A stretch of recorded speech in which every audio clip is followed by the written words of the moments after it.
Around Dodge City and in the territory on West, there's just one way to handle the killers and the spoilers, and that's with a U.S. Marshal and the smell of Gunsmoke.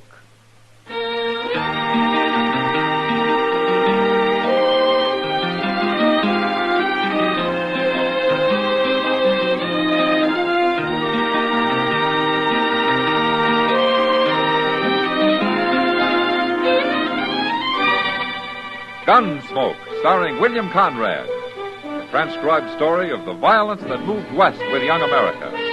And the story of a man who moved with it. I'm that man. Matt Dillon, United States Marshal. The first man they look for and the last they want to meet. It's a chancy job, and it makes a man watchful. And a little lonely.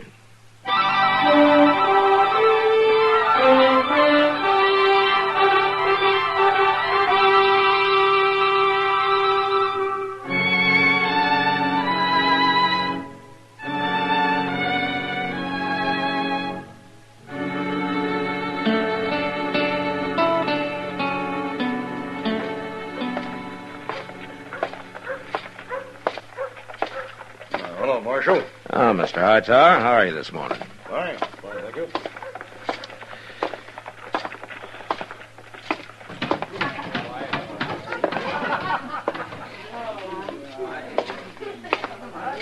Hello, Matt. Why, hello, Kitty. What are you doing in here this time of day? Just looking for a little shelter. What? From his son. Oh. Yeah, I figure I can keep the peace in here as well as out there in that heat. Well, you're that lazy. We better go sit down. You know, that's a good idea. Oh, there's a table over there next to Olive and Kate. Oh, okay. Say, who's the old man they're sitting with? Oh, I don't know. He came in just before you did. Hey, Kitty. Huh? Kitty, you're missing all the fun. I don't hear your friend laughing. Oh, he's crazy. Hello, Marshal. Hello, Olive. Kate. Marshal, sit down. No, thanks, Kate. We're Oh, going to sit come on, Marshal. Kitty. Shall we, Kitty? Okay. Kitty, you got to hear this. What'd you say your name is, old man? Well, I ain't so old. My name is Nip Colors. Nip Colors. I ain't a day over 60. Or a day under. Tell me, how come you never been to Dodge before? I only just bought me a ranch down on Crooked Creek. What's that got to do with it? I ain't never been in Kansas before. I made my money mining out in Arizona. I'm rich now, and my ma died. You mean your wife? No, Ma, my mama. Mama, she was real old. She kind of crippled up, but she died, and now I can get married. You mean that a man your age has never been married? I was, but she died a long time ago. You have any kids? Some, but they all run off soon as they got big enough. Oh, this is kind of sad, Matt. Yeah. So you come to Dodge looking for a wife, huh? Yeah, I'm going to find me one, too. What makes you think you're going to find one here? Well, there's women here. I figured I'd look 'em over. And take your pick. Well, how else? Listen, there isn't enough gold in the world to get me to marry an old, ugly coot like you. Me either. You're about as romantic as a turkey buzzard. Why, I've seen water dogs I'd sooner cuddle. I wouldn't get any closer to you than I am now to save me from hanging. Olive, that's mean. Well, look at him. Oh, he can't help it. I mean, you don't have to talk to him like that. He's an old fool. He isn't doing you any harm, Kate. No, I don't mean to do no harm. But I got to find a wife. You don't need a wife. You need a bell around your neck and one leg tied up. I've had enough of this. Now, Kitty. I'll handle this. Olive, you and Kate get out of here and leave him alone. What? You heard me? Get out, both of you. Since when did you start running things around here? You ever see me fight? Kitty, will you take it easy? You girls will look like scarecrows when I'm done with you. You're first, Olive. Get up. Look, I don't want any trouble with you, Kitty. Then get away from this table. I'm going. You too, Kate. Sure. We don't want to talk to him anyway. You gotta excuse them, mister. They learn all that talk from the cowboys and such that come in here. They said that your name is Kitty? Yeah, that's right. Well, you're very nice, Kitty. Oh, sometimes a woman can handle women better than a man can. But you're pretty, too. Yeah. Well, you better stay out of here, Nip. Go look for a wife someplace else. Well, I don't have to. What? Not now. I found one. You have? You? Me? Sure. I didn't want either of them to. I was just looking them over, but I like you fine. You make a good wife. Now, look, Nip, don't you go getting any ideas. It's okay, Kitty. I'll take care of everything. I'll be back in a few days. Well, wait, We'll get married then. Matt? Oh, well, Kitty, and it looks like you got yourself into something, doesn't it? Try to be nice to somebody. Try to do a good deed. See what happens. Oh, well, I wouldn't worry about it. Maybe you'll forget about it. You think so? No. Oh, what am I going to do? Why don't you marry him, Kitty? You ever see me fight? No, Kitty.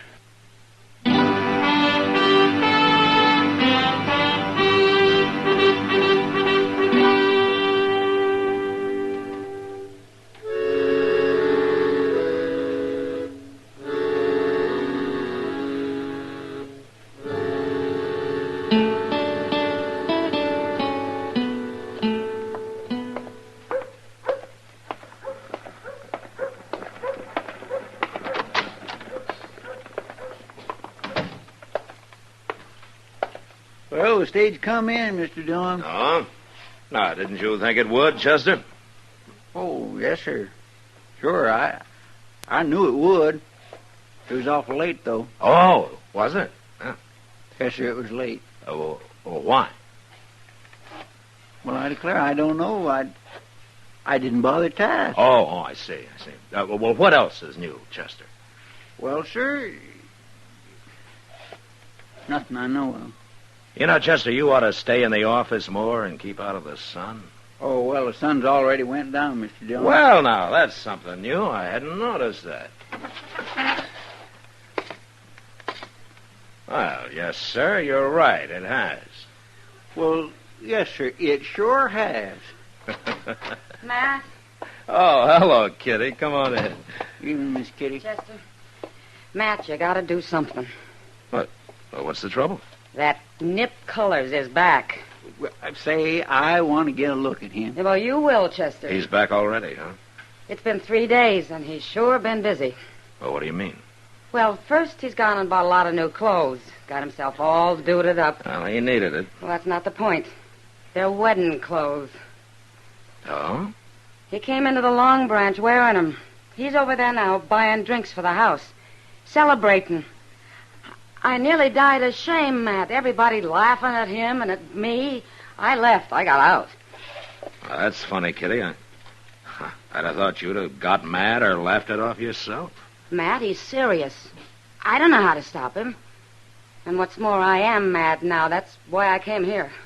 Oh? I ran into the preacher on the street. And you know what he said? He's real pleased he's going to marry me and Nip Colors tomorrow. That old fool's gone and set up a wedding. Oh, my goodness. It's got to stop. It's got to stop, Matt. You've got to help me. Well, Kitty, Please, Matt.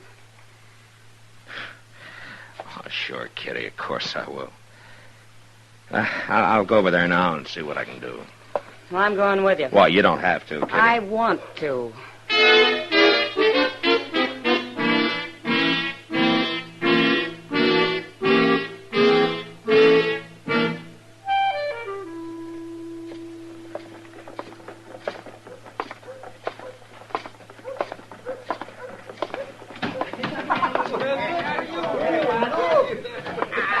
There he is, at the bar, talking to Olive. Yeah. Now, maybe he's changed his mind. I doubt it. Look at that beaver hat. He must be rich. Matt, he's crazy. He's awful crazy. Oh. Easy now, Kitty. It's going to be all right. Hey, Kitty! Oh, no. Kitty! Set up some drinks, bartender. Sam. No, never mind. Oh, what? Oh, you're the marshal, ain't you? Yeah, that's right. You come to the wedding, too, Marshal. Everybody's invited. Yeah, I'm going. I wouldn't miss it for nothing. You'll miss the next 2 days if you don't shut up, Olive. Now, wait a minute.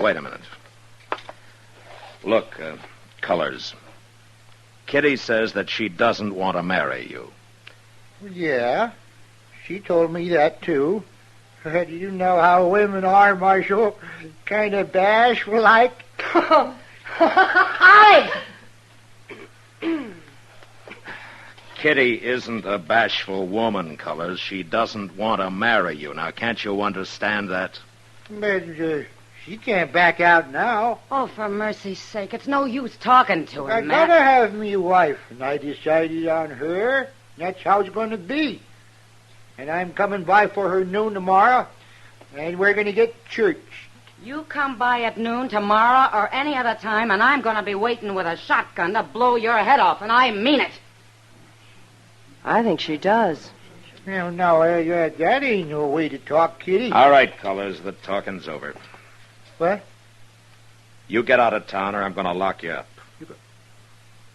Lock me up? In jail, and you'll stay there till you're ready to quit bothering people. Well, now, whoever heard of going to jail for wanting to get married? You see? I'm not going to argue with you, Colors. Now you take your choice right now. You're the meanest marshal I ever met. I just ain't going to jail. All right, Colors, come on. No, let me go now. I'll leave. I don't want to go to jail. All right, then get out. Well, I'm going. But I'll be back, Kitty. You'll see. And I'll be waiting with a shotgun. Oh, Kitty. Oh.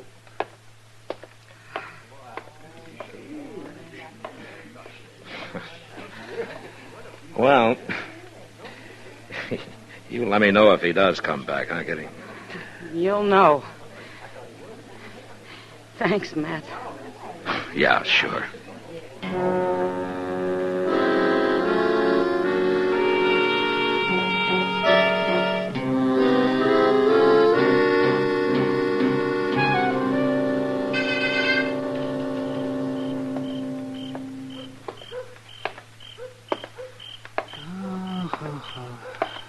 I'm kind of tired tonight.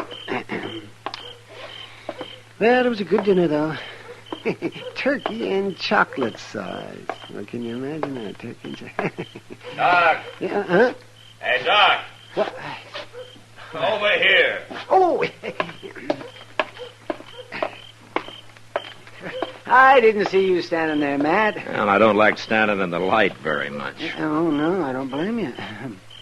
Oh, where you been? On a call? No, I had a late supper. I was busy until, after 10 o'clock tonight. No? Have supper at Delmonico's? No, I wasn't. I went to that new Mexican place. I had some of their turkey and chocolate sauce. Say, you tried that? Yeah, it's good, too. Yes, it is. Yeah, well, I think I'll turn in now. Okay. Wait a minute, Doc.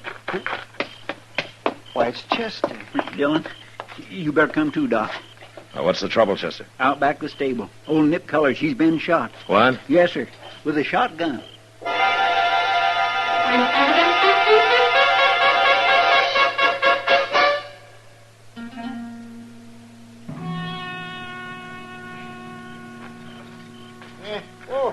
Oh, now, take it easy. Well, it's you. Oh, Well, Doc, how does he look? he looks like a Virginia ham just sprinkled with cloves. Well, now, that's no way for a doctor to talk. I've been shot. It isn't my talk you should be worrying about. It's whether I can dig all those pellets out. Ooh. That's going to be quite a task. Yes, sir. It's going to be quite a task. Well, why don't you get started? before I died. Oh, be quiet. Better get him up to my office, Matt. I'll need better light than that lantern of Chester's. Well, one lantern's all I can get, Doc. You know, I ain't in the habit of carrying more than a half dozen around with me. Never mind, Chester. Excuse me, Doc. Would you let me get on there, please? Yes. Colors, what happened? Who shot you? Yeah, you got gall asking a dying man foolish questions. Doc doesn't think you're gonna die, Colors. Now tell me, did you hear or see anybody? How could I see who shot me in the back? I mean before that or after that. I didn't care after. I just lay here hoping they wouldn't pepper me again. And before it happened? I didn't see nobody. But I can tell you who it was. You heard her. It's Kitty. She said she was going to shoot me with a shotgun, too. Now, wait a minute. She said she'd shoot you if you came back bothering her, but that was just talk. Kitty wouldn't shoot anybody. No. Look at my back. Where'd the shot come from, Colors? Out there, by the water trough. Chester, Yes, sir. bring that lantern, will you? Let's see what we can find over there. Well, you mean you're going to leave us here in the dark? Well, it'll rest your eyes, Doc. You're going to need them. Come on, Chester. Ow. Fine way to treat a dying man. Hey, what if they're still around, Mr. Dillon? Won't they take a shot at us? It's not us they're after, Chester. Here, hold that lantern down by the ground here where it's muddy, will you? Okay.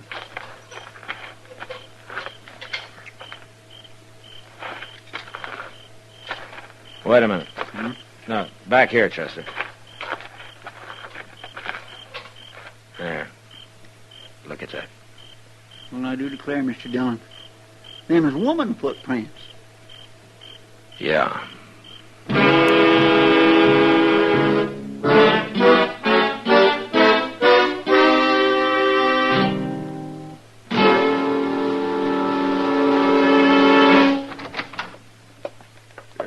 Go ahead, Miss Kitty. Come on in, Kitty. What's this all about, Matt? Chester won't tell me a thing. Well, sit down and I'll tell you. Must be serious to have me dragged away from work at midnight. Yes, it is, Kitty. It hasn't got something to do with old nipped colors again, has it? Have you heard anything? No. Well, what, Matt? He got shot Got shot? about a half hour ago by a woman. She used a shotgun. You're thinking I did it. Well, you were talking about doing it, weren't you?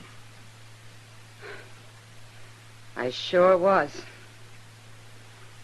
And you know something else? I went out to get some air about an hour ago. I took a walk.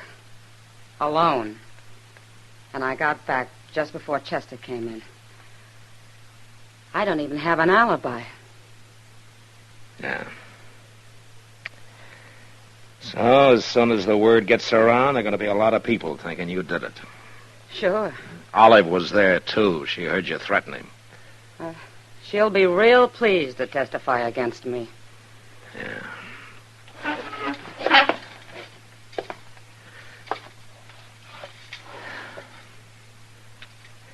Kitty, might be easier for you if you laid low till I find out who did this, huh? How do you know I didn't? Well, I don't know. Not that way. Not so as I could prove it legally. All right, Matt. I'll lay low. Mr. Dillon, Yeah, what is it, Chester? somebody just went upstairs to Doc. So? I seen her out the window here. Her? Yes, sir. It was some old woman, and she seemed like she was in an awful hurry.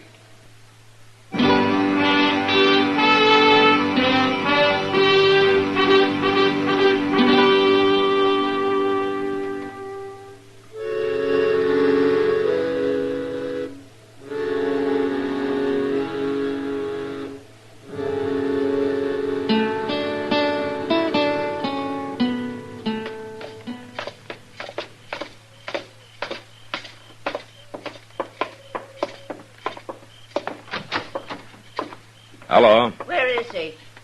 Are you looking for Doc? They told me he was here. Man at the stable did. Said the doctor brought him here. You mean Nip Colors? Where is he? Well, Doc's working on him in the back room there. He got shot. I know he got shot. Here, now, wait a minute. Oh. You're the marshal, ain't you? Who is she, man? We'd all like to know that. Who are you, ma'am? I'm Nettie Beecher. Now, let me go, Marshal. I got to see him. He's not gonna die. You sure? And I thought maybe you'd come to finish him off. No, I come to see him and tell him I'm sorry. I got mad when I said he was going to get married. Oh? Well, were you engaged to him or something? Well, I thought I was. I've been with him 20 years, cleaning his house, cooking his food, raising his kids, nursing his old crippled ma. And all them years he kept saying he'd get married again when his ma died. You thought he meant you? Well, who else would have him? Him and his crazy ways. I didn't believe it when he said some girl here was going to marry him. I didn't believe a word of it. Nettie, I'm the girl he was talking about. No, well, I'm right, ain't I? A girl like you marrying him? I told him no. If you didn't believe it, why did you shoot him? Oh, I didn't aim to kill him. I only wanted to hurt him some. But why? Because he never looked at me. 20 years and he never once looked at me. But I'm sorry now, and that's why I come here. What's going on in here? I will tell you later, Doc. Right now, this lady would like to see Colors. Can she come in? Well, does she have to? Yeah, she has to. All right, but you come with her. I don't want any trouble in there.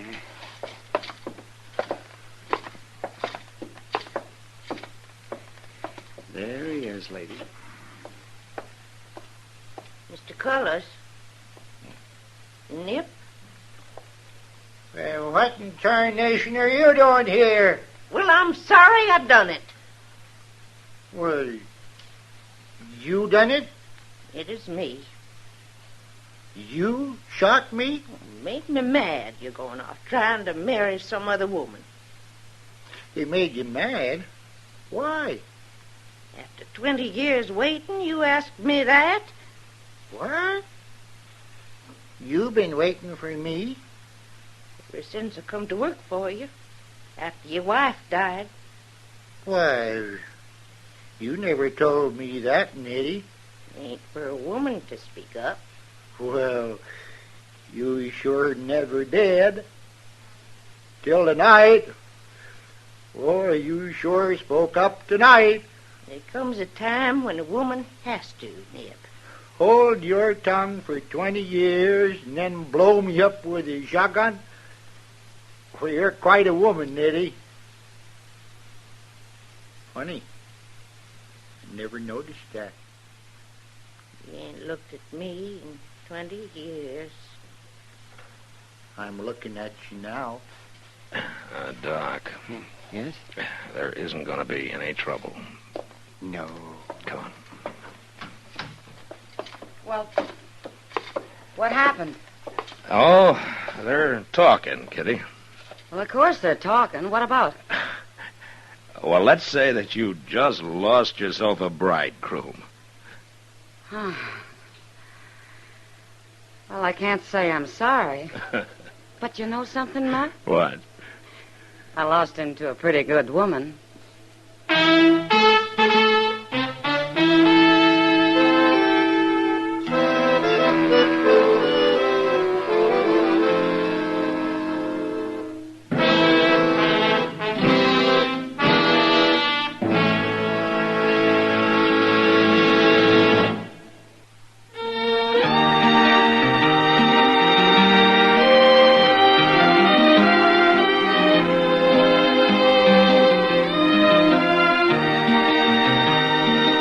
Gunsmoke, produced and directed by Norman McDonald, stars William Conrad as Matt Dillon, U.S. Marshal.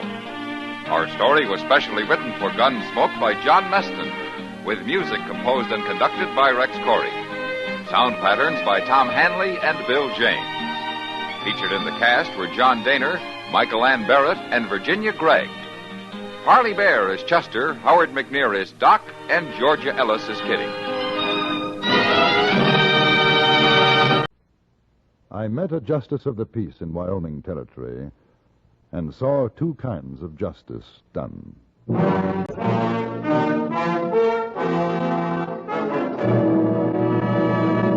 Frontier Gentlemen.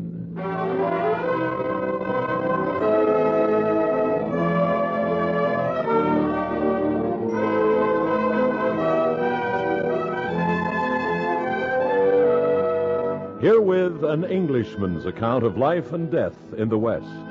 As a reporter for the London Times, he writes his colorful and unusual stories.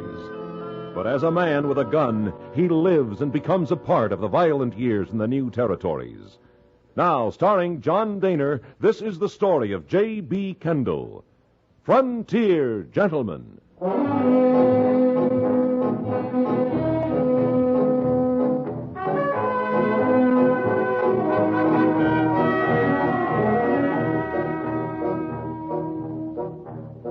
In the South Pass district of Wyoming Territory, there is a mining settlement called Dry Creek. Carrie Chase, editor of the Cheyenne Daily Press, had mentioned the fact that a new justice of the peace had been appointed to Dry Creek. This in itself is not particularly newsworthy, except for the fact that the J.P. was a woman, Mrs. Amy Robinson, and as far as we could determine, one of the first of her sex to hold such an office in the United States. 300 to the west and a few days later found me in Dry Creek. I had expected to see the usual rip-roaring mining community and was surprised to find instead an atmosphere of complete contrast. There was an oppressive quiet to the place. Small groups of men stood here and there, talking in low tones, pausing as I walked by to stare at me suspiciously. Outside the assayer's office, I saw two miners coming out and stopped to ask them directions. Stranger around here, ain't you? Yes. And how come you want to talk with the Justice of the Peace? Well, I should think that's a matter between the lady and myself. Are you a friend of Mrs. Robinson? No. You a lawyer, fella? No. She's down the street there, runs the general store. Thank you. You see, we don't like strangers asking questions around here. So I gathered. Good afternoon. You tell Mrs. Robinson we ain't changed our minds neither. That red dog, he's going to get a stiff rope and a short drop no matter what she says.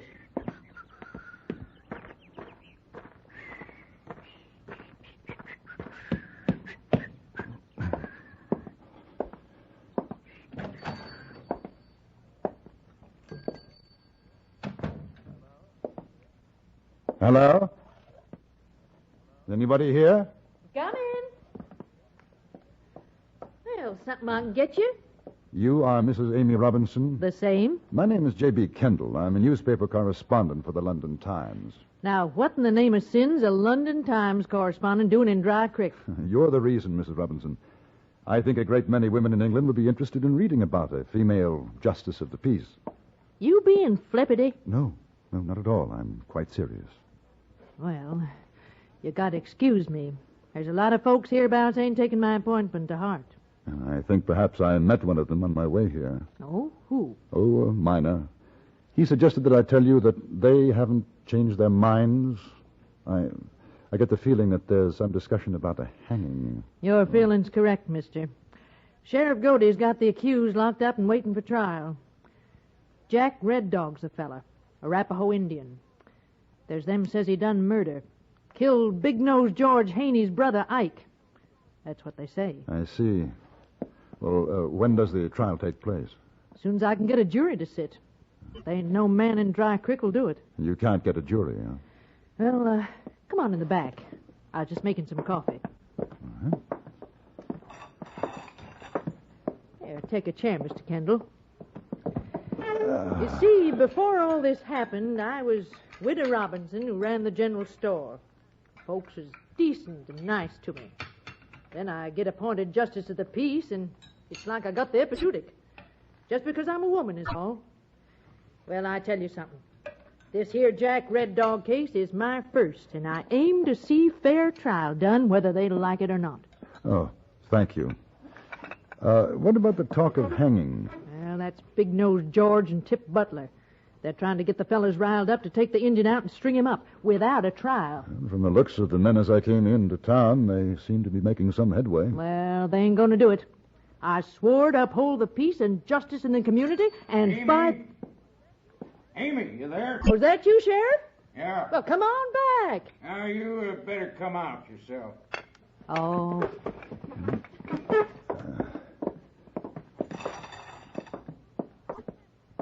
Oh, this feller's name is Kendall. Come to do some writing about me. Mr. Kendall, meet Harry Godey, Sheriff of Dry Creek. Sheriff, Kendall. how do you do? Yeah, things ain't getting on so good, Amy. I've been thinking it might be better if I take Red Dog over to Rock Springs till we get this thing settled. You're doing no such thing, Harry Godey. Now, listen to me, Amy. Big-Nosed George ain't fooling. He's fixing to take that Indian out and hang him. How do you know that? Well, he wants me to join up with him and the other boys to do it. What did you tell him, Sheriff? Now, Amy, no sense going on the prod. I'm just telling you what they aim to do. I ain't courting trouble. That's why I'm saying I want to get Jack Red Dog out of here. And have him tried somewhere else?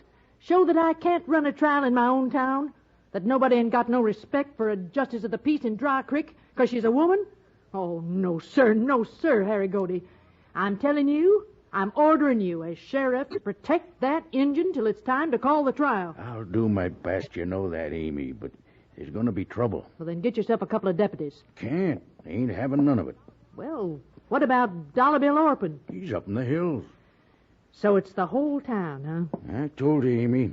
I told you they wouldn't stand for a woman judge. You didn't believe me. And I told you a woman's got as much right as a man. Not in a man's work, she ain't, Amy. What do you want, Big Nose? We're a committee. We come here to tell you... Tell me what? That Injun's guilty. We already tried it. Not legal, you didn't. We found him guilty, didn't we, boys? Now, we ain't got nothing against you, Amy. Right now, I'm declaring court's in session, boys. The name's Judge Robinson. Now, go ahead and say your piece, but I'll remind you about contempt. Yeah, all right, Judge. Your Honor, we just saved you the trouble of holding a trial. What do you mean? Well, now, Tip's saying that Injun Red Dog shot my brother, and we're going to use him to trim a tree. That's lynching. Begin the law, Big Nose. Now, keep out of this, will you, Godey? Ain't nothing you can do about it. It's you and her agin all of us. And me. Who are you? Kendall, Deputy Sheriff. Hey, since when? Listen, this fella just waltzed into town and asked the way to Amy's. That's contempt, Tip Butler. It's Judge Robinson. $10 or 2 days in the hoosgow. Oh, come on now, Amy. Ain't no use. $20 or 5 days. This fella ain't no deputy. Sure he is. Godey just swore him in, didn't you, Sheriff? I sure did.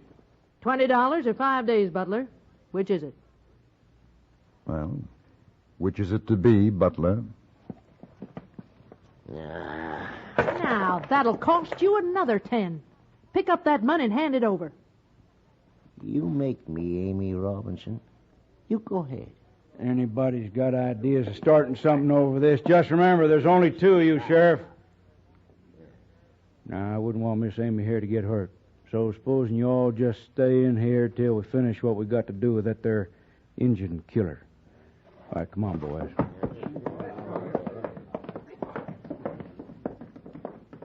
Godey, you got to stop them. Well, they got a right to go on down to the jailhouse if they've a mind to. They'll get Jack Red Dog. No, they won't. I took them out before I come here. Hit them. Oh, I want to thank you, mister, for standing by us. Of course, you ain't made many friends doing it. Oh, I didn't expect to. What's going to happen when they find the Indians gone? Oh, they'll come looking for me. Now, Amy, you seen how things are. I'll be taking Red Dog to Rock Springs. Oh, no. There ain't no pack of cussed hardtails going to stampede me. At this point, I'm inclined to agree with the sheriff. We can't fight the whole town. You both sell me out, huh? Because I'm a woman. You won't stand up against them. Oh, it ain't that at all. What then? I took my oath to uphold what's right. You did the same, Harry Godey. And I'll do it, too. But this ain't the way. The Injun's as good as dead if he stays in town.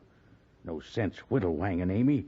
My job's to protect Red Dog till he comes to trial. I'm going to do just that.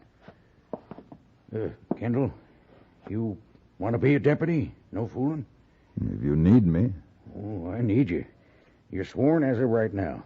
Got a horse? No, I came in on the stage. We'll get you one. Amy? Yeah? As soon as I get the engine to Rock Springs, I'll be back. Let's go, Kendall. All right. Stable's just across the road. Better keep your eyes skinned. You know how to use that blue lightning you're carrying? I've used a gun before. Yeah, sure hope you don't have to today. A lot of them fellers is my friends in better times. Where's the Indian? Hid out in the stable. You think he's still there? Well, if he ain't, he's taking a mighty big wagon with him. I handcuffed him to a wheel. I figure by now old Big-Nosed George is busting his gut down to the jailhouse. We'll have to plumb light a shuck out of here.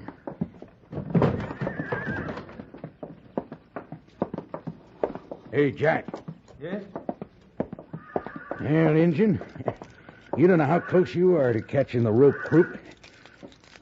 Oh, we'll take them 2 horses already saddled, Kendall. Jack will ride with me. Right. Good. Easy, boy. You know, going to let them hang, Red Dog? I know kill I can't. Come on We'll now. get you over to Rock Springs. If you're going to hang, you'll hang legal, that's for sure. Which one do you want me to ride, Sheriff? Take the roan. He's a salty devil, but if you can handle him, he's a lot of horse. All right, now let's lead him out. That's just fine, Goaty. Now, you boys stop right there, lest you want us to start throwing lead. Well, sir, I guess you figured you was right smart, didn't you, Sheriff? This Injun's in my custody, boys. I'm warning you. Hey, don't you worry none about that, Goldie. We'll take care of him and that Injun boy. He's going to be the guest of honor's drink party. Ain't you, Red Dog?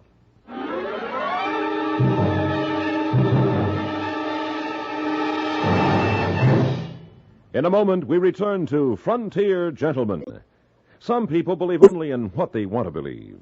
The vast majority of us, however, are prepared to examine the facts. Now, that, in a nutshell, explains the widespread popularity CBS newsman Alan Jackson enjoys. 6 days a week, get the story as it happens, as most of these CBS radio stations present Alan Jackson and the news. And now we return you to the Anthony Ellis production of Frontier Gentlemen.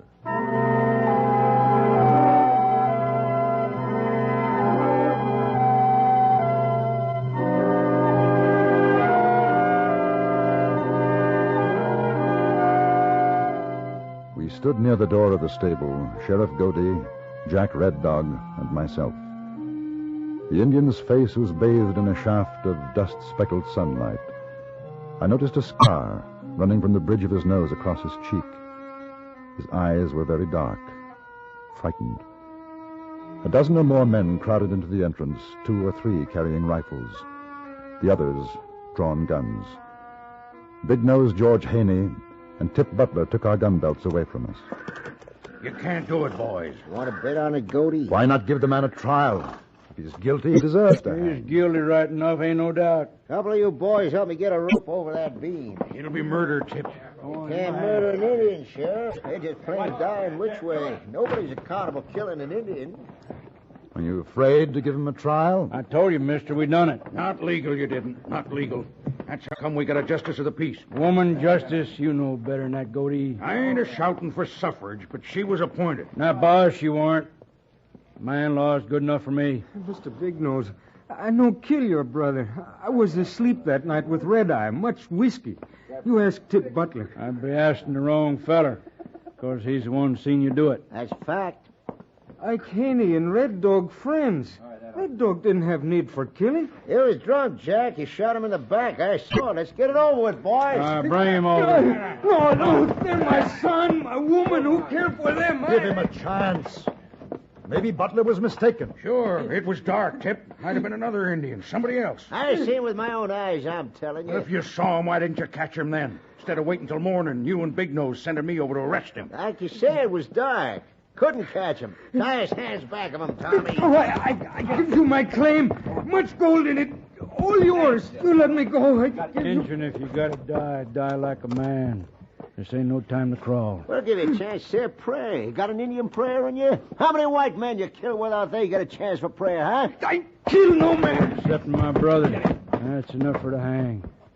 All right, help me get him up on a horse. Your hand, it's lynching, and we're finished with that. Listen to me. No, Hank. No. Take your hands off him. Put away the scatter gun, Amy. This ain't no concern of yourn. What's got to be done has got to be. Sheriff, Take your prisoner down off that horse. Walk him up to the jailhouse. Get her! Oh, no! Take your hands off. Stay right where you are, mister.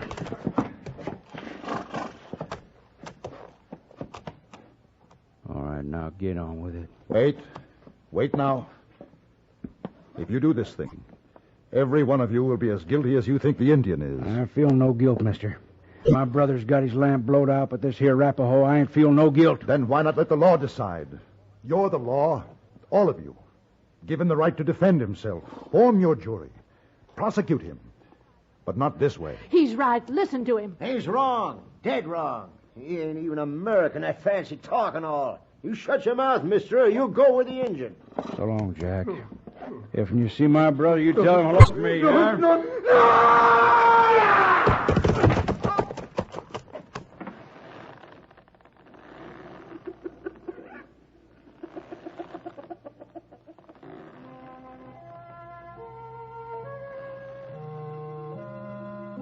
They didn't look at Jack Red Dog when they finally cut him down.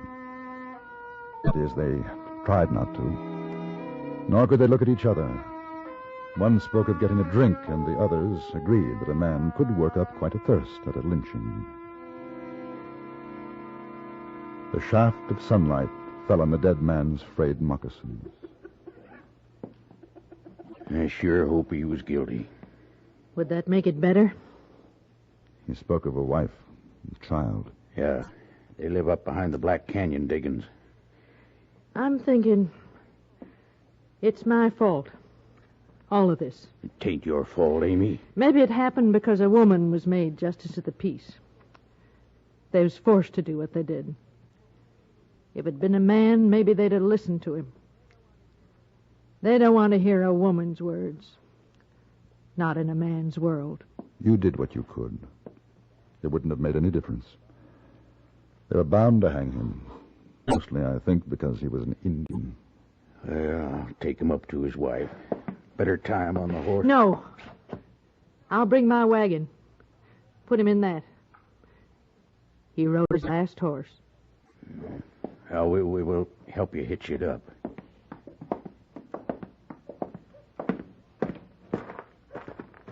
Hey, Goldie! Oh, that's Dollar Bill Orphan. Howdy. Hey, I hear Indian Jack Red Dog's in the who's down for shooting Ike Haney, that's so? Not anymore, it ain't Dollar Bill. He's in there. He just had us a necktie party. Hey, now, that ain't so good. How come? Thought you was Justice of the Peace, Mrs. Robinson. I thought so, too. Well, they sure hadn't ought to done that. Arapaho Jack, he didn't kill nobody. What do you mean? It ain't just that, stranger. Night Ike Haney was killed, Jack Red Dog come around to my diggings looking for whiskey. He was sure high lonesome.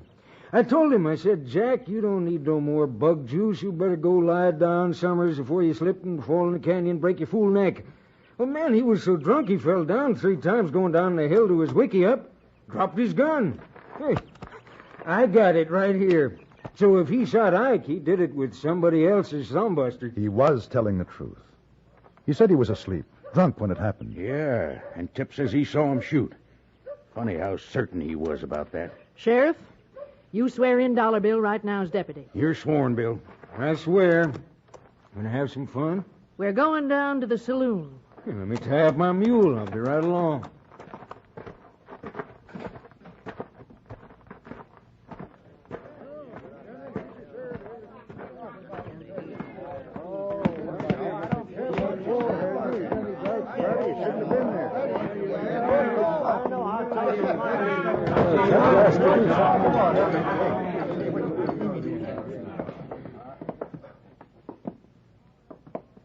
All right, boys. There'll be no more drinking. Court's in session. Oh, go on home, Amy. We don't One want more word out of you, Big Nose, and I'll have you arrested. Your Honor, may I speak for the court? Yes, sir. You go ahead. This court is going to investigate 2 murders. 1, the shooting of Ike Haney by persons unknown. And 2, the strangulation of Jack Red Dog committed by those present. He's loco. Set up another round of drinks. Sheriff, arrest that man for contempt. Tip Butler, you make a move and I'll blow your head off. Now go on, Mr. Kendall. We have a witness to the fact that the Indian, Jack Red Dog, may have been telling the truth when he said that he was asleep at the time of Haney's murder. You're lying. No, he ain't. I seen him that night. He was so drunk he couldn't have plugged nothing. Besides, he didn't have no gun. Sure he did. I seen him. You saw him shoot. Yeah, I saw. How many times did he fire? 3, 4. It was dark. Dark. And you were close enough to recognize Jack Red Dog. Yeah, I was close enough. What did he do with his gun after he shot Haney? He threw it away. No. He put it back in his belt. Which? Listen, mister, I don't have to answer no fancy law wrangler questions. Yes, you do. You're a witness in this trial. Answer the questions, Tip. Did he throw away the gun? No. Sheriff, when you arrested Red Dog, did he have a gun? Nope. Of course he didn't. He dropped it up to my diggings the night Haney was bushwhacked. Yeah, I got it right here. How come you had time to see Red Dog shoot Ike 3 times, put the gun back in his belt, and not do nothing about it, Tip? I told you it was dark. I couldn't catch him. But it wasn't too dark to see him. That's right. How close were you? I don't know, a few feet, I guess. How come you didn't start shooting yourself, Tip? I never got the chance, Big Nose. What was you doing? Just watching? No. How come you was up there anyway, snooping around Ike's diggings that night? Well, Ike and me was going partners. We was going to talk about it. Ike never said nothing to me about another partner. He was going to. Is that why you shot him? Because he wouldn't take wind? It wasn't me. It was that engine. Ike and me was talking, and Red Dog sneaks up and shoots Ike. You told me you never got a chance to talk to Ike. When you got to him, he was already laid out dead. Well, I mean... What you mean is that you bushwhacked Ike. Your own self. Put away your gun, Haney. My brother. You did it, Tip. No, don't! Haney?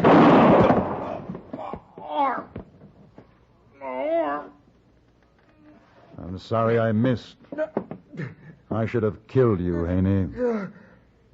Sheriff, take Tip over to the jailhouse and hold him for murder.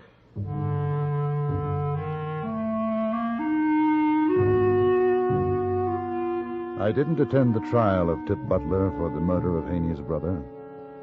The jury that lynched Jack Red Dog found Butler guilty.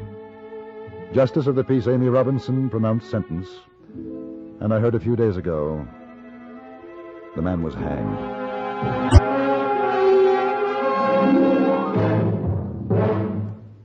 Frontier Gentlemen was written, produced, and directed by Anthony Ellis, and stars John Daner as J.B. Kendall.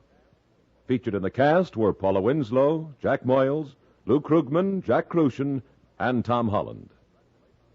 Congratulations to CBS radio affiliate WVAM Altoona, Pennsylvania, observing its 10th anniversary this month.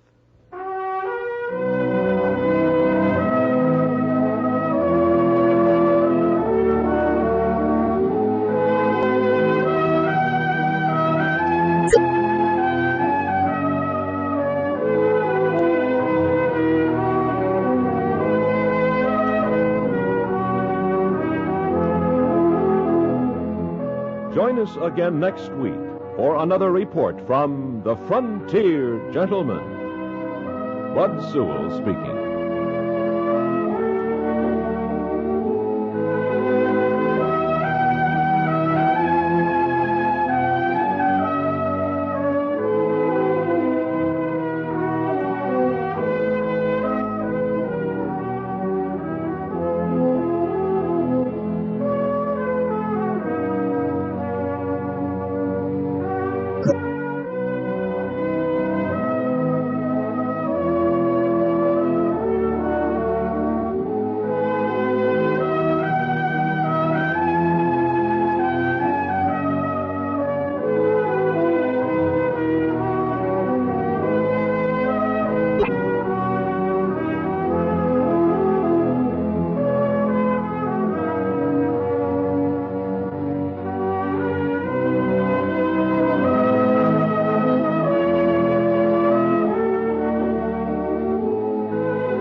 The events that took place in Shoshone, Wyoming Territory, are still something of a nightmare to me.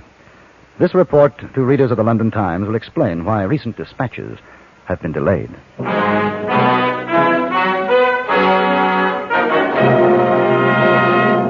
Frontier Gentlemen.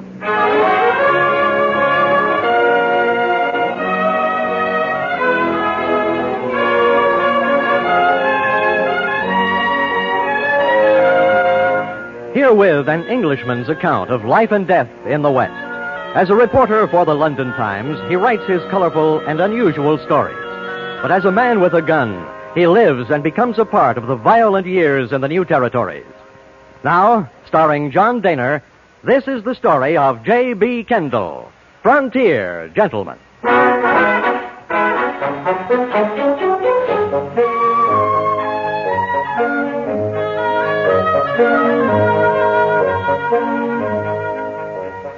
The story of my journey to Yellowstone National Park began with the coach of the Yellowstone stage line pulling into the town of Shoshone, midway point between Bear Claw and the national park.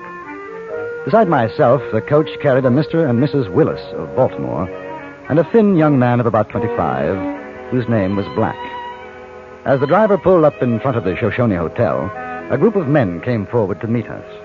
One of them was wearing the badge of deputy sheriff. Howdy, Charlie. Well, this seems to be a nice little town. Yes, does. Let's stretch our legs, my dear. You getting out, Mr. Kendall? Yes. According to the schedule, seems we'll have our supper here. You boys looking for somebody? That's right, Charlie. You tell your passengers to just take it easy. Have them go into the hotel lobby. Right. Folks. Mr. Kendall, Mr. Willis. Yes? This here's C.B. Beljoy. He's deputy sheriff. Says for you all to go on in the hotel. Well, suppose we don't want to. Well, then, Mr. Black, I reckon you'll have to take that up with him. That right, C.B.? Mister, you wearing a gun? No.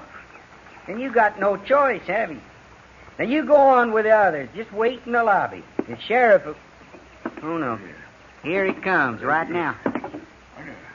Oh, Henry, look at him. Just so Mercy on a poor sinner. Howdy. Remember, you, Clyde, boy, mine, son, did fine. Just fine. Thank you, Paul. Son of mine, C.B. Howdy, Sheriff. Charlie,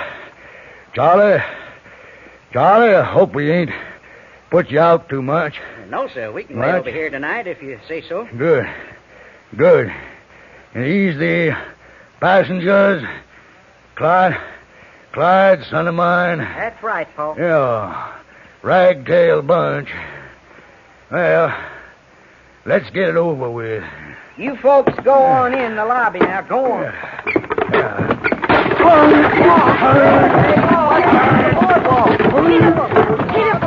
Help me get him out. Clyde, C.B. You help me get Clyde, stop sniveling. Help me up. Out of here. Yeah, you, boy. I'm here, Paul. Son, now. That's it. Give me your hand. Here you are, Paul. Hand bright, boy. Good now then. Pull. Somebody get behind me. That's it now. You two back there. Do that push. Shove. Pull.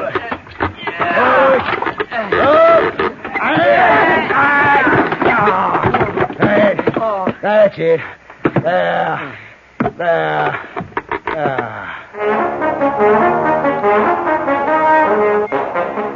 He entered the hotel without further mishap, and we were instructed to take seats facing him. After we had complied, the deputy C.B. told us why we were being held there. Paul got a telegraph message a while ago from the sheriff in Bear Claw. Now, it seems like somebody snuck into the Lucky Dollar Saloon office and walked off with a payroll just about when the stage was due to pull out. The sheriff down there... Ben Johnson. Yes, Paul. Johnson. The sheriff... Johnson. Ben Johnson. Ben, yeah. He figures the man that did it rode off on the stage. You mean you think it's one of us? Well, that's what the sheriff in Bear Claw thinks. Hey, look, Gildy. It could be in cahoots. Boy. Now, just a minute, sir. Who's he? What? Name's Yeah. Willis, Pa. Yeah. Says it's his wife traveling with him. Woman looks like her. Gotta be his wife. Why? Sheriff, would you mind Don't telling bother me me during court, mister. Court? That's right. But this ain't a... Right. I mean, this can't be no court. Where's the judge and the jury? Mr. Black, this here is Pa's court. You mean it's kangaroo court? Hey, why, you call me a kangaroo? Well, you dirty. $50. Give me $50 for what? contempt for 50 days, which you decide. But you can't. Mr. Kendall. Excuse me, Sheriff. But according to law, a sheriff doesn't have the authority to exercise a fine from anyone in court. Only the judge can do that. A judge just did it. You mean he's the sheriff and the judge? And the jury, Jury? and the mayor, and the town council. Counsel, executioner, boy, you forgot. Executioner. Well, that too. Executioner, All yes, right, sir. all right. Now we understand. Let's get on with it. Bring him to attention. Attention, son. Yes, sir. Son. This court's hereby in session. Judge Granger Bellejoy presiding. First case, the people against thief of the lucky dollar in Bellclaw. Oh, now, which one of them you reckon did it, son? Him? Henry. Sheriff, Reckon not. No. She wouldn't let him loose long enough to rob a saloon. Must be you, mister. No, Pa, that's the English fella. Yeah, foreigner. Pussy-footin' foreigner. That's how I figured. No guts. He wouldn't do it if he was starving. Really livid, starving. Well, that leaves him, Pa. Yeah. Now, how do you plead? What's his name? Black. Name, how do you plead? Black. Plead? Yeah. I ain't pleading no way to something I didn't do. Innocent. But, boy, you look guilty as in. Might as well confess. But I didn't do nothing. Sheriff. You keep out of this, Mr. Kendall. Black, you say you're innocent. Yeah. I say you're guilty. You got witnesses? Why, no, I got no... Sheriff. Judge Bellejoy, Your Honor. Sheriff. Yeah, what? What is it, Charlie? Judge, sir, Sam over at the telegraph office told me to give you this. Oh. Just come in. Now, let's see. Let's see that.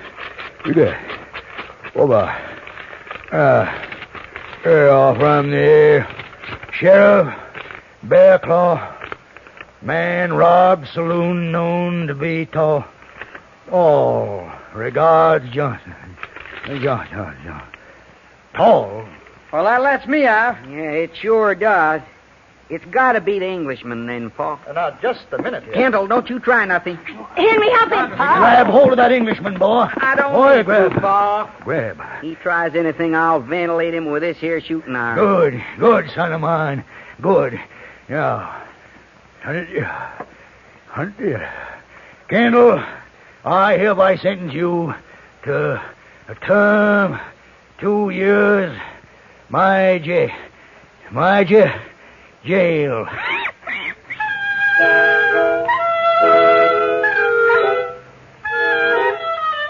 Being incarcerated in the Shoshone jail wasn't the most pleasant experience, but I did manage to sleep. And while I was oblivious to the cares of the outside world, I learned later that Sheriff Bellejoy received another telegraph message from the sheriff of Bellclaw. Read it out loud, Yeah, Pa. I'll read it. It says, a thief captured here has confessed robbing lucky dollar saloon. Release your prisoner, signed John. Why, that lowdown. Ornery. Oh, that Lord, means I ain't gonna have nobody to learn me manners and the like. Yes, you are, child. Me? Your pa promised you, and there ain't nobody makes as good a teacher of manners as that is a foreigner. Ain't that right, Granger? I'm going to have to let him go. Why? Oh. Why can't you just pretend you didn't get no message? You know why, woman. You let him go. What's gonna become of me, Pa? That's right. Look at her, your own flesh and blood image. Yeah. Poor thing. Yeah. You think anybody's going to pay her any mind when she don't even have good mannered learning? Now, Lorene, sweet potato, mine. You... Don't lard up to me. Woman, it ain't my fault. You don't want me to have no learning, no English learning or nothing. Oh, honey, part I do, but... You want your daughter to have the best. You tear up that message. You'll make believe you never got it. And the Englishman will be made a trustee like you promised, and he'll learn me all he knows, whether he likes it or not. Granger Bellejoy, carried up. Woman, you female. Crazy. Female. Doing it! Oh, Pop! Oh, here, now, don't overexcite yourself, honey, no. Pop. Best you be getting along to bed now. Yes, Mom. Night, Pop! Night. You done right for her. And after a year or so, that Englishman might get used to her. Might even decide to stay here permanent. The morning following my arrest, I was served an unusually tasty breakfast by an unusually beefy young woman named Mercy Day Bellejoy. Between giggles, she managed to indicate that she admired foreigners. About an hour later, I was taken under guard into Sheriff Bellejoy's office. Here he is, Paul. Yeah, Kendall, I'm going to come to the point, if I can. Now, daughter of mine, Mercy Day, her mother, want you to learn her problem. Oh, boy, tell him. Well, what Paul means, Mr. Kendall, is that he's offering you a chance to be somebody around here, a trustee. Come and go as you like, long as we have your word you won't run off. Yeah. Now, how about it? Well, you got something to say, ain't you? I have more than something to say. Sheriff, has it ever occurred to you that I might have friends, business associates and the like, who will note my disappearance and start asking questions? Well, like who? Yeah, like who? For your information, I happen to be a duly accredited correspondent of the London Times. Well, now, what does that mean, Paul? That duly accredited... Means his credit's good. Oh, that's so. That is not so. What it means is that the newspaper I work for expects to receive a journalistic report from me within the next fortnight.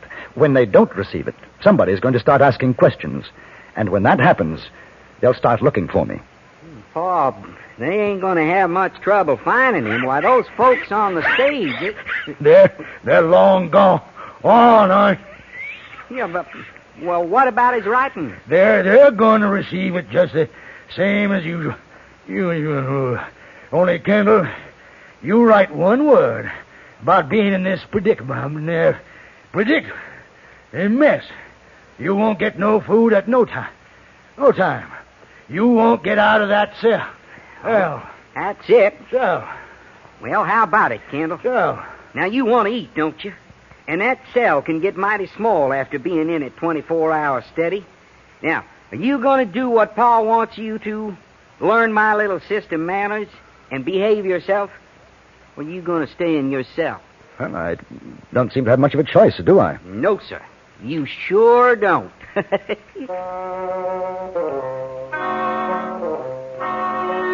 The first lesson was arranged in the Bellejoy backyard. I was escorted to the house, then turned loose in Mercy Day's lair. She was eager, one can say that for her, and she tried hard. Mr. Kendall, I just love the way your lip curls up when you talk. Say it again for me. How now, brown cow? That's it. Oh, that's so pretty. Oh, there's my ma. I want her to hear that piece. Ma, this man's learning me so good. Fine, honey pot. How now, brown cow? Ain't that just the stuff?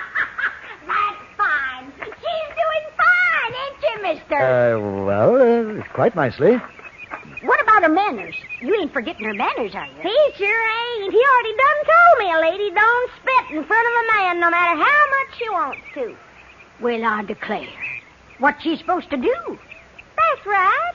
You didn't tell me that, mister. What's she supposed to do?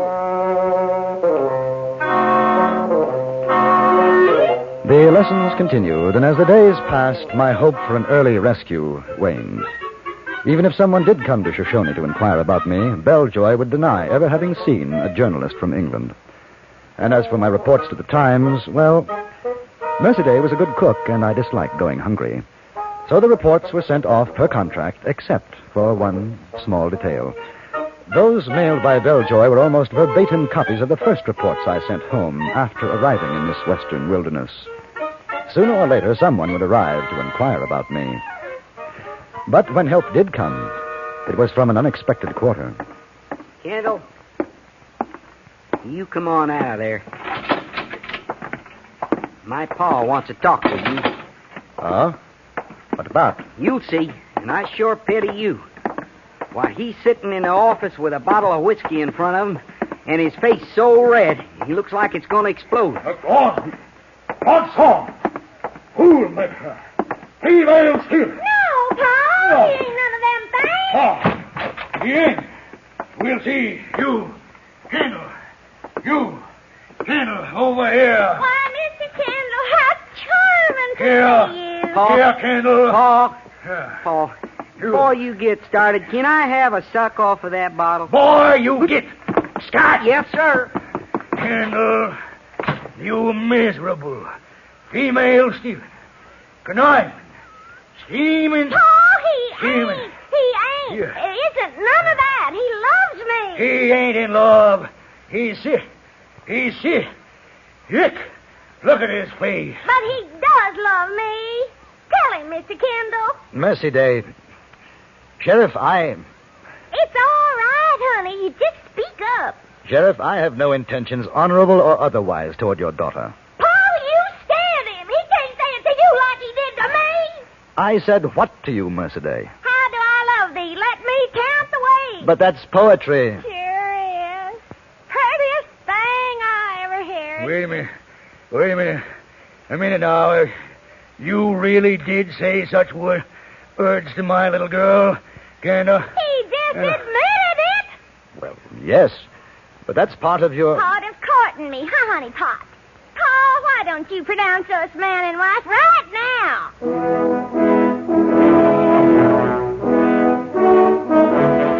Later, much later, I returned to my cell, still a bachelor, a state Mercedes seemed determined to change. Bellejoy had ordered the lesson stopped. My privilege as a trustee rescinded. I was contemplating my dark future when I heard it. A scraping sound just outside my cell. Kendall. You, Kendall. Come over to the window. Who is it? Me. Charlie. The driver. Thought you and everybody else had forgotten about me. No, just waiting for the right time. Besides, I couldn't do nothing as long as I was sitting atop the stage. And I had to wait for my day off, which is now. Charlie, take a message to... No, don't fool with messages. I aim to get you out of there. If you do, I'll be in your debt forever. Hush all that jabber. Ain't no time for it. Now, look, the stage leaves for Bear Claw in half an hour, and you're going to be on it. Well, how? Yeah, with this. You know how to use one of those, don't you? Oh, yes. Good. Yes, I do. Now, the sheriff's going to dinner. Won't be back. Only CB's here. Just don't shoot anybody you don't have to. Oh, and remember, half an hour. You just be out front, wave, and the stage will stop. I won't be driving, but it's all set so you can get aboard. Thanks, Charlie. Oh, Charlie.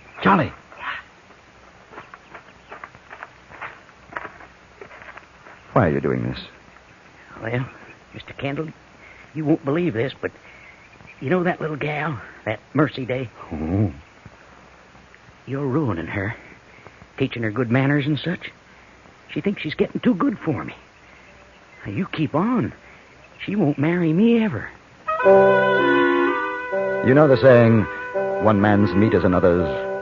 Well, you know it. 15 minutes later, I walked to the door of my cell and yelled for CB. He responded, took one look at the gun in my hand, and promptly agreed to surrender his gun and step into my cell, which I just as promptly locked. A few minutes later, the stage pulled up, and I stepped aboard.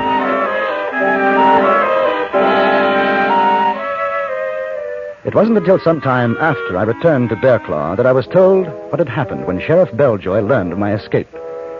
He was sitting on his back porch with Charlie, the driver, So he lit out like a Yeah. big saddle bird. Ah! Ah! Boy, good. He fell for it. I really thought he was escaping. Oh, my. Pussyfooter, huh? Oh, you... Now, Charlie, you remember now, the women gotta think that he really escaped. Yes, sir. Don't worry. I'll remember. Good. Maybe someday you'll be assistant deputy. You like that, Charlie? What? Like it? What? Yes, sir, Mr. Belljoy. That'd be just fine. Sticky females.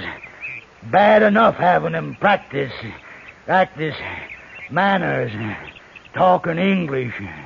You know, Charlie boy, I couldn't spit in front of them anymore. No. For a fact. And if you think that I'd let that giggle patch daughter of mine,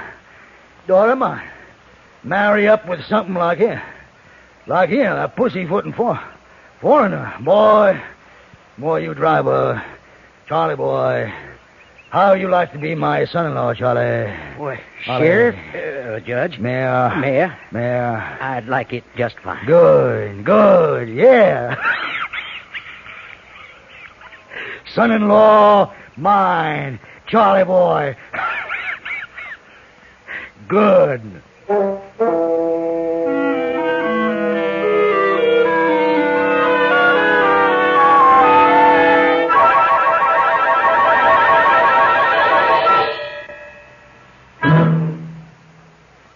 Frontier Gentleman was produced and directed by Anthony Ellis and stars John Daner as J.B. Kendall. Mr. Daner was also heard as Sheriff Belljoy. The story was written by Charles B. Smith. Featured in the cast were Richard Perkins, Virginia Gregg, Ron Meader, Jeanette Nolan, Harry Bartell, and Stacey Harris.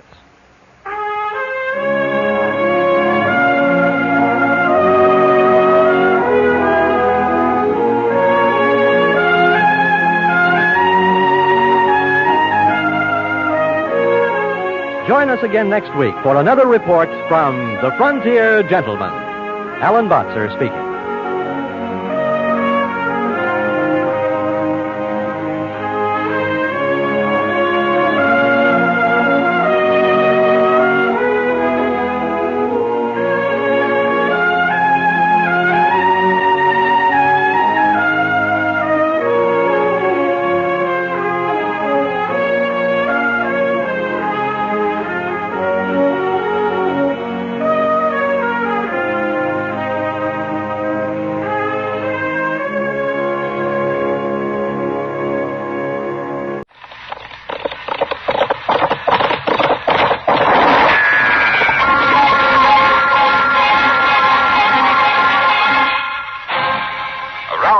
City and in the territory on West, there's just one way to handle the killers and the spoilers, and that's with a U.S. Marshal and the smell of Gunsmoke.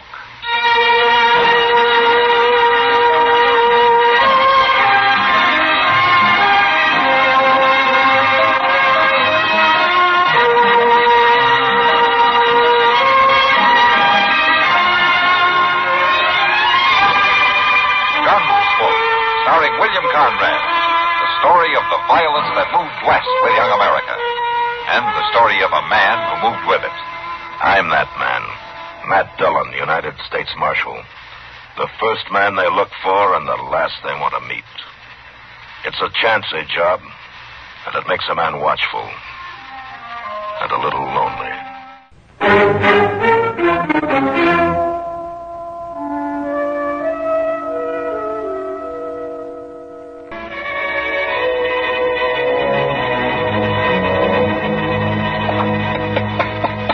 All right now, boy, you skedaddle out and wash up. I'll have your supper on the table for you back. Tad, you hear me? In a minute, Mom. Ain't no minute about it. I gotta finish whittling the sun here before... You finish it after supper. Get along now. I only got a little bit to go, and it'll be just like the one Pop... Crab Meadows. Yes, ma'am. Mind you use the soap. Yes, ma'am, I'm going.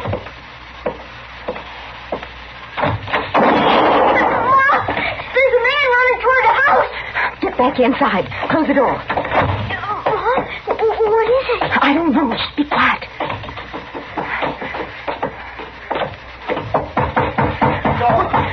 Don't shut me out, please. Please don't shut me out. Open the door. Let him inside. Open the door. Here, let me hide. Will you let me hide? Rock? Oh, don't let him get me. You're hurt, mister. You're hurt. No use trying to hide, Rourke. Don't shoot me, please. Don't.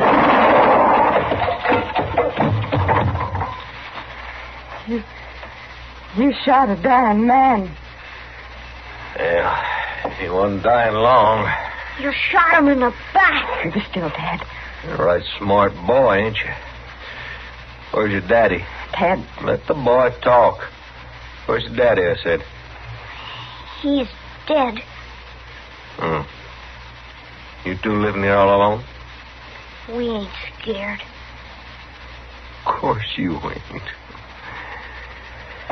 Yeah, too bad it had to happen right in your kitchen, ma'am. Rourke has had that coming a long time. What are you going to do, mister? Well, just nothing, ma'am. Nothing at all, if you'll let me. What do you mean? You just remember this was my affair, mine and Rourke's. And now I'll walk right on out of here. Forget about it. As long as you two forget about it. Marshall's gonna come after you, sure enough. Ted. Yeah, like I said, he's a real smart boy, ain't he, ma'am? I guess you're right, though. I guess he does talk a mite too much. No, he don't talk. He don't. I'm mighty glad to hear that.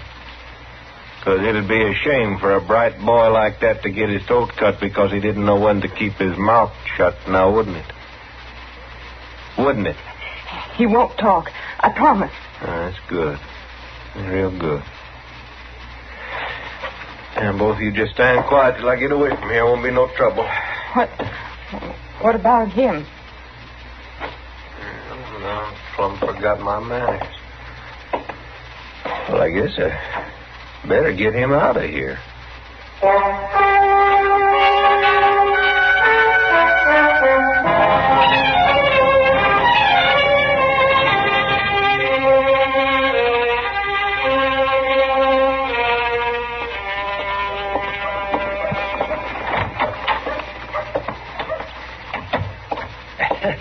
Matt!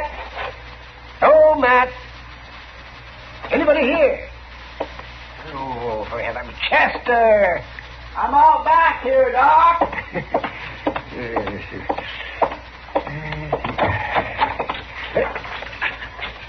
What in the world are you doing? Well, hold, Doc. Well, what are you digging there? A set of graves? Graves? My goodness, Doc, don't talk like that. This here's a garden. A what? A garden. Well, it looks more like a buffalo wallow. Does Matt know that you're doing this right outside of his back door? Well, no, we don't. I'm kindly surprising him. Besides, I ain't hurting nothing, Doc. Just spading up the dirt, son. Well, I can see that. Look, let me show you how my garden's going to be. Now, see, right here is where the beans is going. And here is the carrot. And yonder's the peas. I don't see anything. Well, they ain't planted yet, but I got everything ready. All I need now is the seed. Now, where did this garden idea come from? You. What do you... Me? Well, sure. Don't you remember that time you was talking to Mr. Dillon about how people eat out here on the frontier and how they might get scullery? Scullery?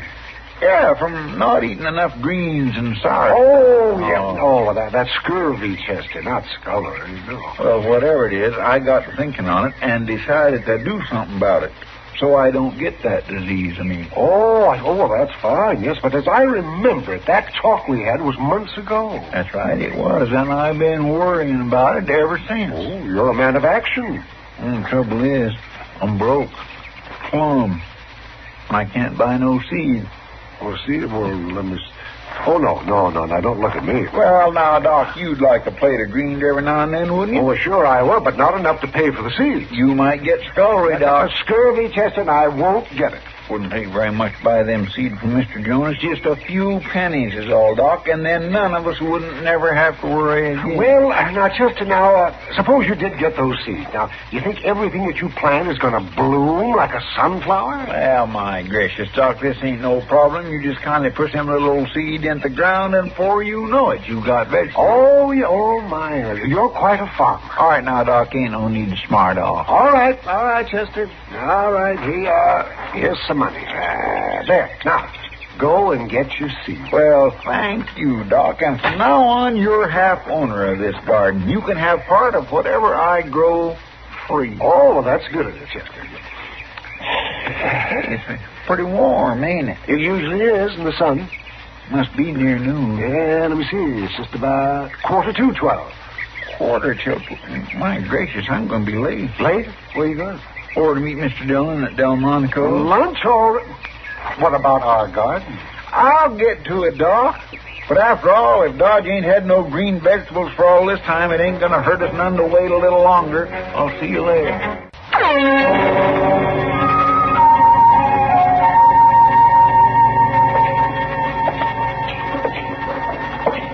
I don't mind a man making money, Mr. Dillon, but by jing, I don't think he should be making it all off of me. Oh, what do you mean, Chester? Why, that Zach Holden charging 15 cents for a meal like that. I swear that steak still had a piece of the hide on it. Well, prices are going up, Chester. You just got to face it. But it's getting so the man don't hardly have nothing left after feeding himself a little, and that's a fact.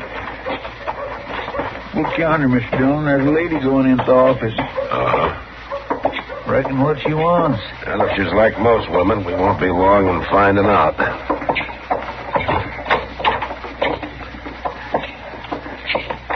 You wanted to see me, ma'am? You're the marshal? Yes, and that's right, Matt Dillon. This is Chester Proudfoot. I do, ma'am. How'd you do? I'm Cora Meadows, Marshal. My boy and I live out west of town a piece. No, well, won't you sit down, Miss Meadows? Thank you. Mr. Dillon? Yeah, what, Chester? As long as you and Miss Meadows is going to be talking for a spell, I believe I'll just go on back and see Zach Holden about charging that outlandish price for a meal. It's still sticking in my craw. All right, Chester, you do that. Excuse me, ma'am.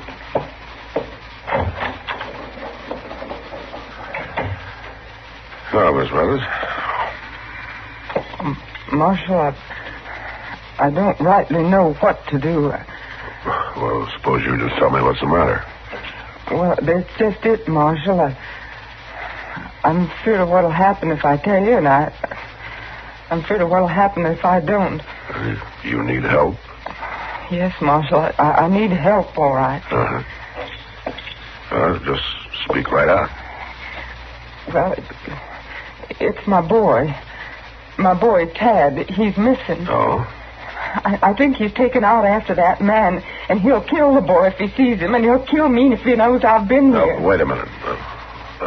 What man are you talking about? The one that shot that fellow out to my place yesterday. He shot him down just like he was an animal. You're telling me there was a killing there yesterday and that your son may have gone after the murderer? Yes, Marshal, I am. Well, I think you better go back to the beginning and tell me the whole story.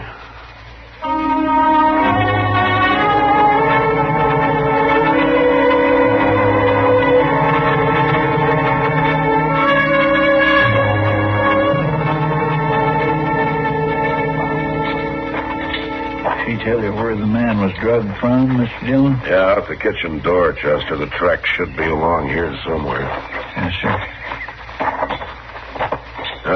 Over here, Chester. See there? Looks like heel marks. Yeah. Leading over to them bushes. Yeah, they sure do. Come on.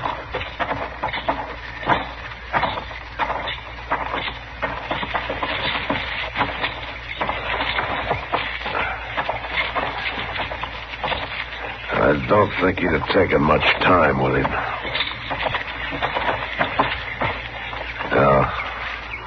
Yeah. There he is. Seems to me he could have took the trouble to bury him. Well, when a man shoots you in the back, he's not going to worry about your funeral, Chester. I seen him before, Mr. Dillon. He was at the Long Branch lot playing cards. Yeah, it's a gambler by the name of Rourke. Well, I guess the burying's up to us. Yes, sir.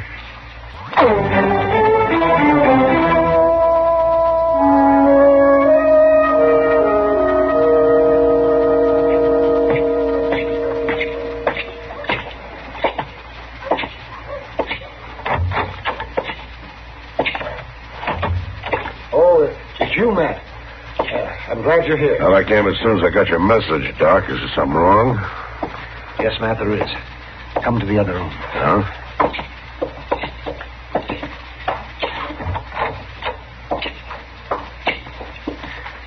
It's this youngster, Matt. I found him by the road. Oh, what's the matter with him? He's been beaten. Cruelly, brutally beaten. Look. Yeah. I didn't even know if I could bring him out of it for a while. Did he say who he is? No, and that's a funny thing, Matt. He hasn't talked at all. He's been conscious most of the day, but he won't say a word. Yeah, I guess you can blame him. Whoever did this was trying to scare him to death, even if it didn't quite kill him. Is it okay if I try to talk to him? Oh, I guess it won't hurt him if he'll talk. Do you know who he is? Yeah, I think so.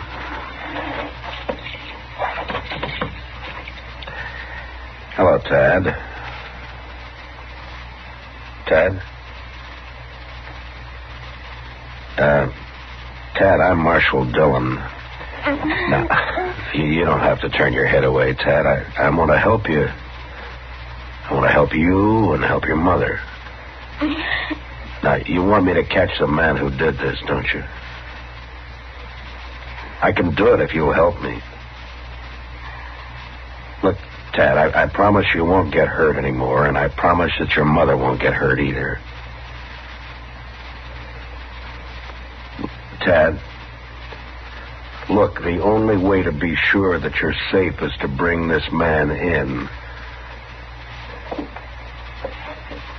I'm not going to answer, Matt. No, I guess not.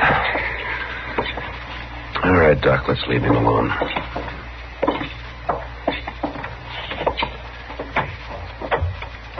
How long are you going to keep him here, Doc? Oh, I expect he'll be up by tomorrow if he's quiet. The boy recovers mighty fast. Mm-hmm. Would he be well enough to stay in town with Kitty for a few days? Oh, well, sure, Matt, I guess so. But if you know who he is, why don't you take him home? Well, I'll tell you later, Doc, but there are a couple of people I want to see first.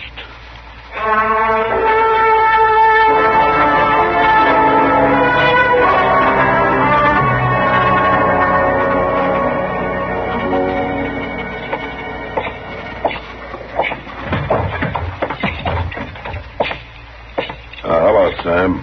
Oh, Marshal. Did you drink? No, thanks, Sam. Is Kitty around?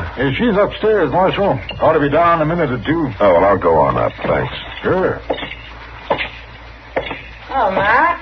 You looking for me? Ah, yeah. I'd like to talk to you, Kitty. I'm coming down. All right.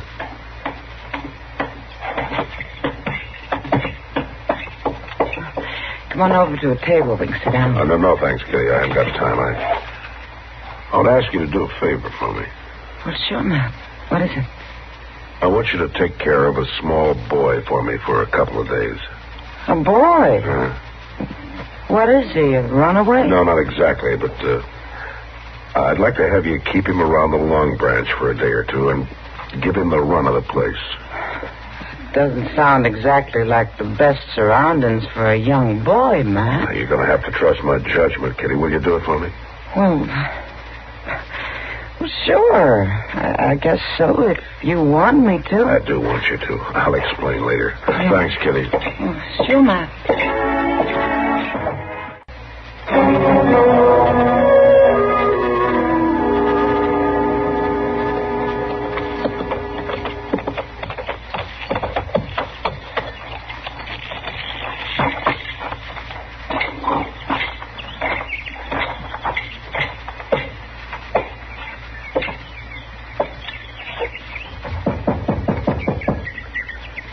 Who is it?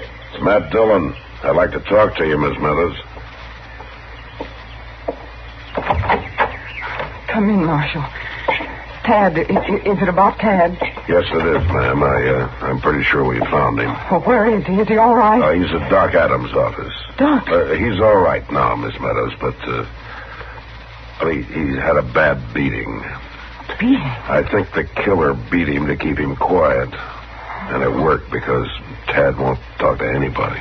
I'll go get him, Marshal. I'll fetch him home. Well, that's what I want to talk to you about, Miss Meadows. I'd like to keep the boy in town for a few days. No, a sick boy belongs in his own home. I'll go get him right now. Will you listen to me for a minute, Miss Meadows? You've got to understand that as long as this man is on the loose, neither you or Tad is going to be safe. We're not going to get mixed up in that no more, Marshal. Me and Tad will stay right out here and never say a word more. Yeah, but if the killer gets worried about you, it won't matter where you are, especially if he knows that you've been to see me. I shouldn't have come. No, you did right to come, Miss Meadows, and if you'll let me keep Tad in town for a few days, maybe we can get this man. I'm pretty sure that he's a gambler, and he'll be back.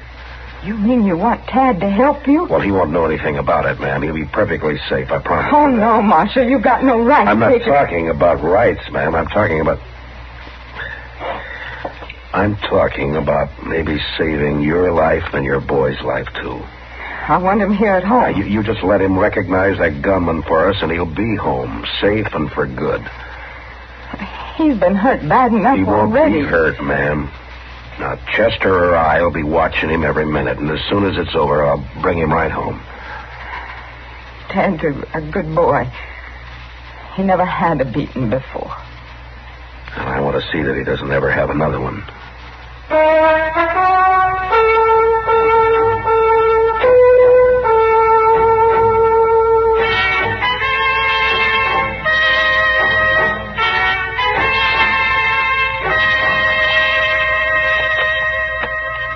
Now, Tad, there's one thing about playing poker that you might as well learn right off. It ain't so much what you've got in your hand as what folks thinks you've got. Now, you understand that? I think so, Mr. Proudfoot. Some folks just has a face for it, and that's a fact. Now, you know, lots of folks calls me Poker Face Proudfoot because nobody don't never know what I got in my hand. Give me one card, please. All right. Now, don't you let on what you've got. Yes, sir. Now, that's good. That is good. You ain't letting on one bit. Now, I'll take one myself. What's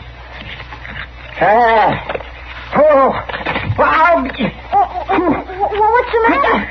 I was thinking like this wouldn't happen in 6 months of Sundays. But I thought you weren't supposed to let on. You ain't. But you take a hand like this, a 6 and a 7 and a 9 and a 10, and then you haul off and draw an 8, and mine are all blue. You getting hungry, Chester? Yeah, no, I can last it out, Miss Kid, till Mr. Dunn comes back. Oh, he ought to be here pretty soon. He went out to see your mother, Tad. He wanted her to know that you've been doing just fine these last few days. Oh, yes, I hope she's fine, too. I sure like to go home. Hello, Kitty. Oh, hello, man. Here, Mr. Dunn, you know what I just did? Hello, Ma. Oh, she's fine, Tad. She said to tell you not to worry about anything, and she sent you some clean clothes. Did she say when I could come home? That ought to be soon.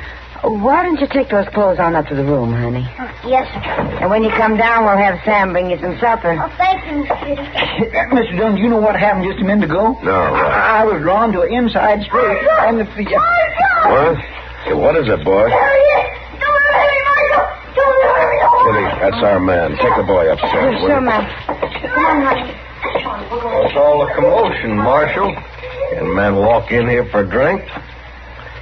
We, been waiting for you, mister. The boy and I. Well, I don't know what you're talking about. I never saw that boy before in my life. You never expected to see him again, either. At least not alive. After that beating you gave him. Beating? Now, you listen, Marshal. You listen to me. That boy knows you. And so does his mother. Well, she ain't here. She'll be here in good time. Marshal, you ain't taking me. You better look out, mister. Because I'm not turning my back on you like Rourke did. Oh, you...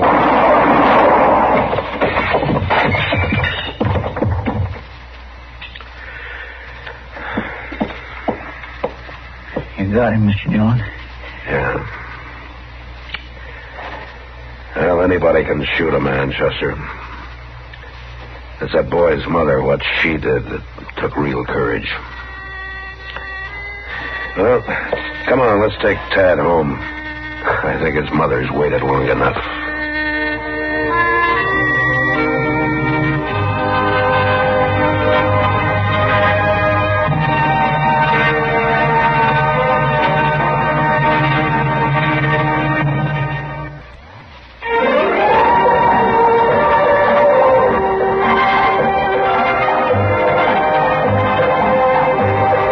Gunsmoke. Produced and directed by Norman McDonald, stars William Conrad as Matt Dillon, U.S. Marshal. The story was specially written for Gunsmoke by Marion Clark, with editorial supervision by John. There's a saying in the West that a cowboy is a man with guts and a horse. This is the story of one. His name was Slim.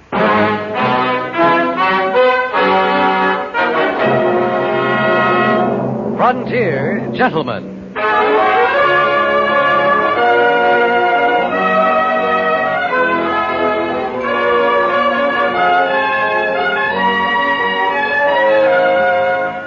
Herewith, an Englishman's account of life and death in the West. As a reporter for the London Times, he writes his colorful and unusual stories. But as a man with a gun, he lives and becomes a part of the violent years in the new territories. Now, starring John Daner, this is the story of J.B. Kendall, Frontier Gentleman.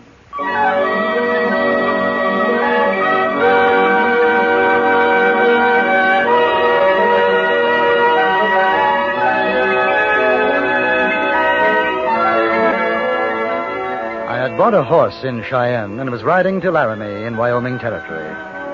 I wanted a chance to really look at this grazing country and the thousands of head of cattle dotting its plains.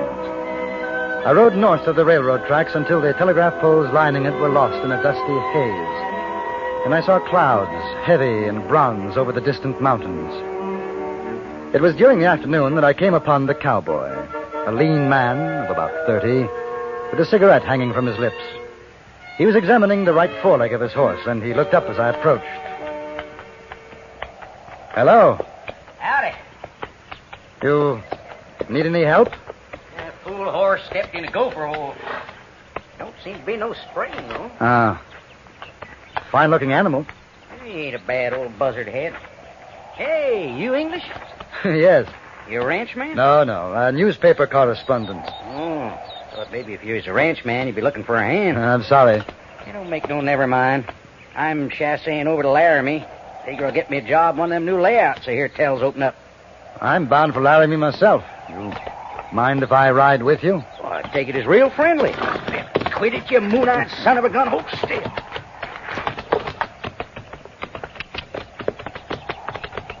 You think we'll have rain? Don't feel like it. Of course, you can't tell with them clouds. I've been on the range, and there ain't been nothing but blue up there, and Wango, down she comes. Tail as big as your fist. I tell you, nature's a skittish beast. Ain't no how bridle-wise.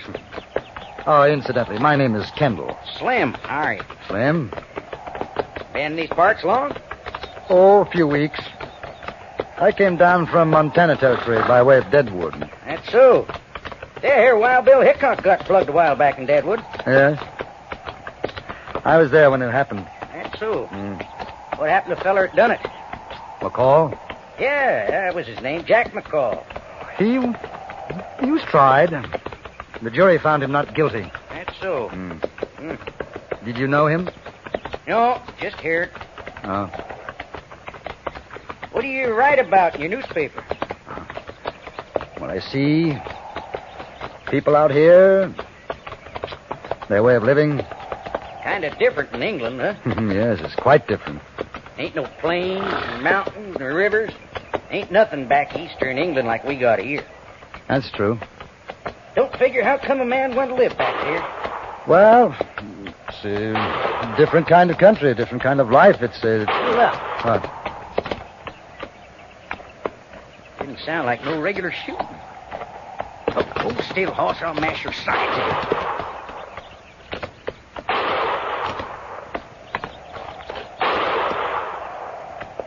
Seems to come from the hills. Yeah. Reckon someone's in trouble. Let's go. A range of hills, low-lying, somber, about a mile to our north. It was from that direction we heard the shots. Slim's horse easily outdistanced mine, and by the time I reached the first slopes, the cowboy had disappeared into a canyon. Kendall, over here.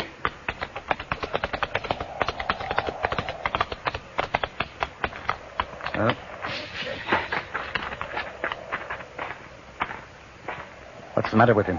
Looks like he's been locking horns with some Indians. I was just riding up to him when I fell down. There's half an arrow in him. Broke off. Now, take it easy, pard. Kendall, you better take his rifle. Keep an eye out. There are no shells in it. Arapahoe's got it. Where? Where? Where did they go? Up the canyon trail. Wagon and horses. Clara. Oh, that's too bad. Too bad. He ain't gonna have no breakfast again forever, that's for sure. What about the woman? Clara. I guess she's still alive, though maybe she'd rather not be. Indians keep captured white women around, sometimes for hostage, sometimes for other things. Well, do you think we'd have a chance of catching up with them? It might. Depends on how long a start they got and how many. I'd kind of like to bury him first.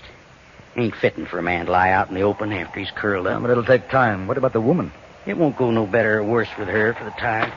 Oh, that ground's too hard for hand digging. We'd have to make a rock grave. Tell you what, though. You start on it. I'll work up the canyon a bit, see if I can find signs. Now, if you hear 3 shots, come a-running. I'll do the same for you. Right. Oh, wait. He may have some shells left for the Winchester. Yeah. Well, that's something. 8 of them. You better keep the rifle here. So long.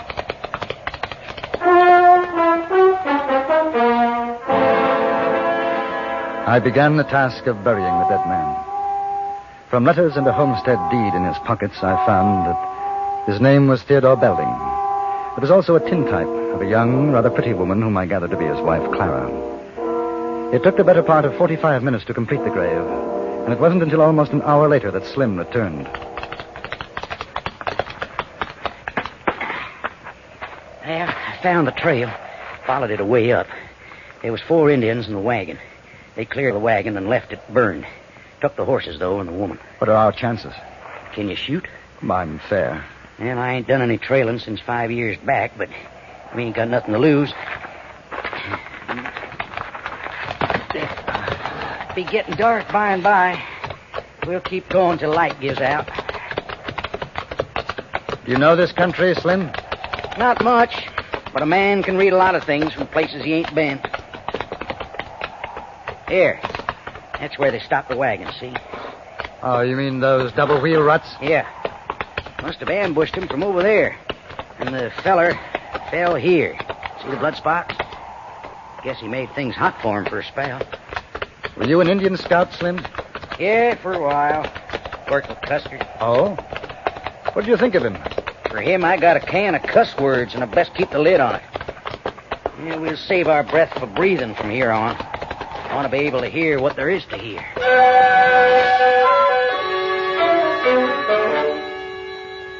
We went on up the canyon, Slim reading the ground, or, as he put it, following sign. For a mile or more, the trail was obvious, even to the most unpracticed eye, but after we passed the burned-out wagon, it became more difficult to follow. For another hour, we rode in silence. The sun was beginning to set. A cool breeze was sweeping down the canyon. Oh, now. You hear that? Could mean Indians made a camp. Those crows ain't flying. Figure they're sitting in the trees waiting for a handout.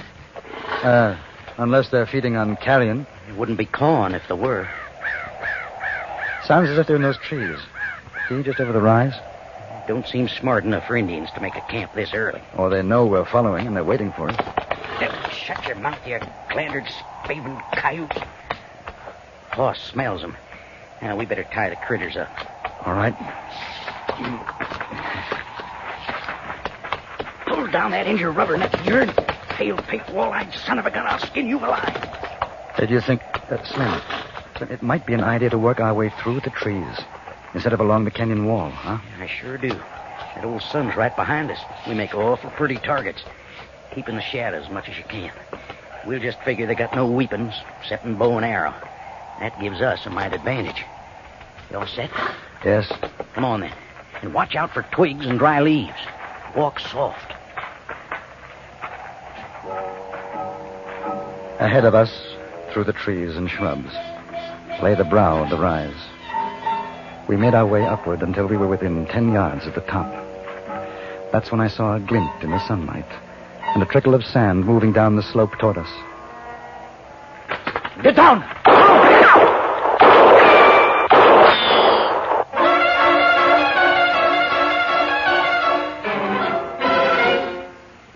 In a moment, we return to Frontier Gentlemen. Does that sound go with this music? Sure it does, when it's the sound of the shutters coming off the summer place in the woods, in the mountains, or at the shore. Only 5 more days from now, all America opens up the summer place as we swing into the 3-day Memorial Day weekend, the first great outdoor holiday of the year. But first, what does your summer place need? In the refrigerator, on the kitchen shelves, the bathroom shelves, round the grill. Check now. Make a list now. Buy at your grocer's, your druggist, your hardware store. Then you'll be all set for that great big 3-day weekend. And say, don't forget to have your portable radio checked and ready. Wherever you spend your happy holiday, there's a CBS radio network station to keep you posted on the weather and the news. And now we return you to the Anthony Ellis production of Frontier Gentlemen.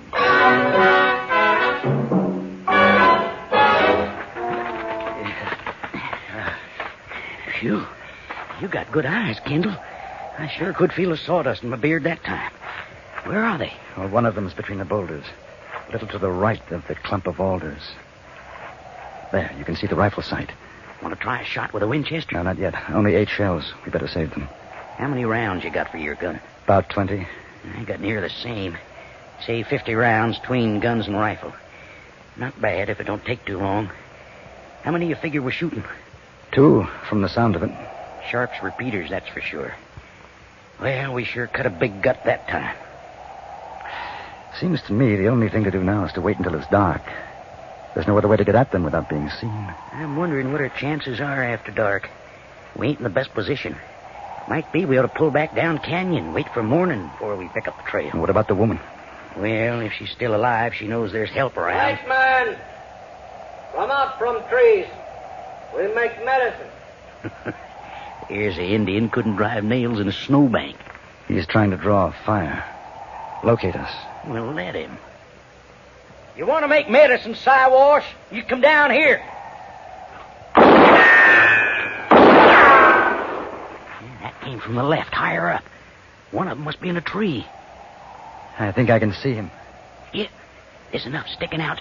No, gone now. Not on this side. Now there's one good Indian. Where'd you learn to shoot like that, mister? Odd places. I'm hit. Where? Oh, I'm hit in the arm. Oh, man, that hurts. Oh, that hurts. Let me see now, Slim. Oh.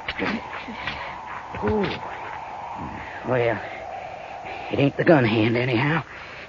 Can you bind it up? Yes. I keep down now. White man, you want white woman? We talk. Maybe you pay gold, get her back. Come down here. We'll talk. How does it feel now, Slim? Like a branding iron's inside. There's not too much bleeding, though. That's something. I sure wish we had more cover. I feel naked as a painted cat laying out here. White man, we come down talk. You shoot, woman die. What do you think? We might have 'em buffaloed. Let 'em come. But watch 'em for tricks. They got 100. Come down. We'll hold our fire. Only one of 'em. Now, if he ain't a setting duck against that sky. There's 2 more, though. They must be with the woman. Yeah, maybe. Keep your eyes peeled.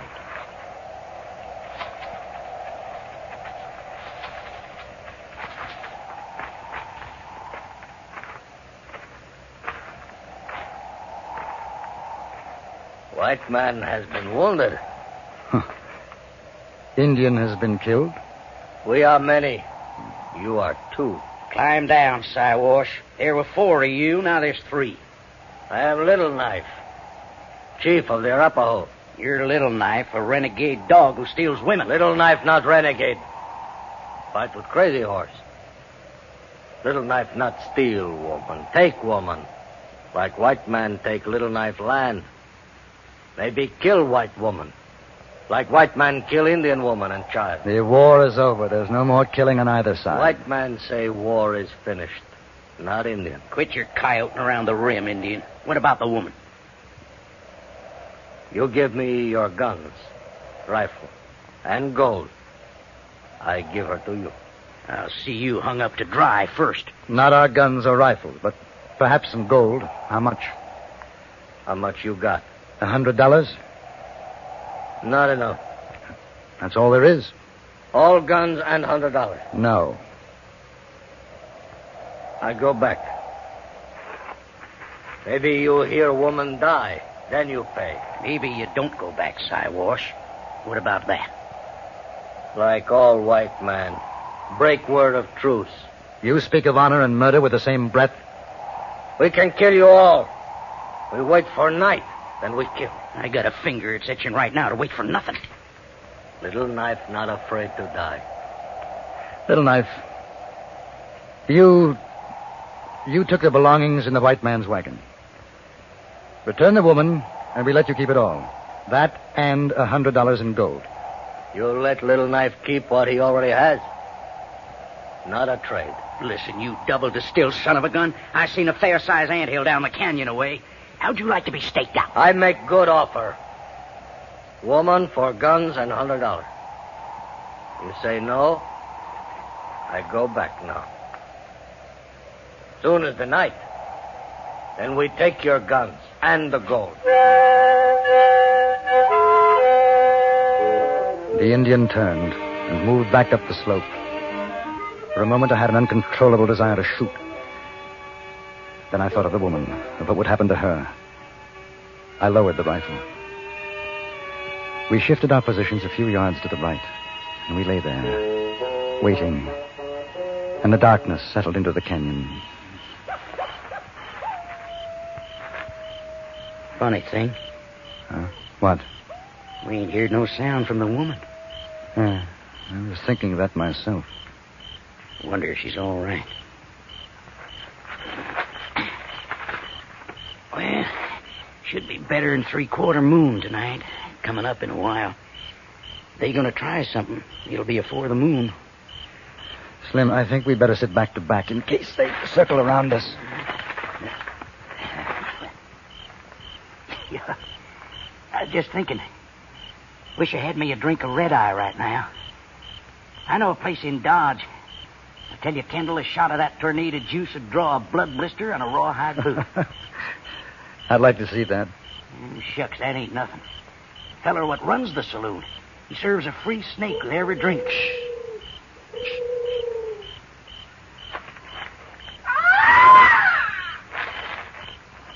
That ain't what you think. It ain't no woman, that's an Indian. I know, I've heard him before. They want us to think it's her. Are you sure? I'll show you.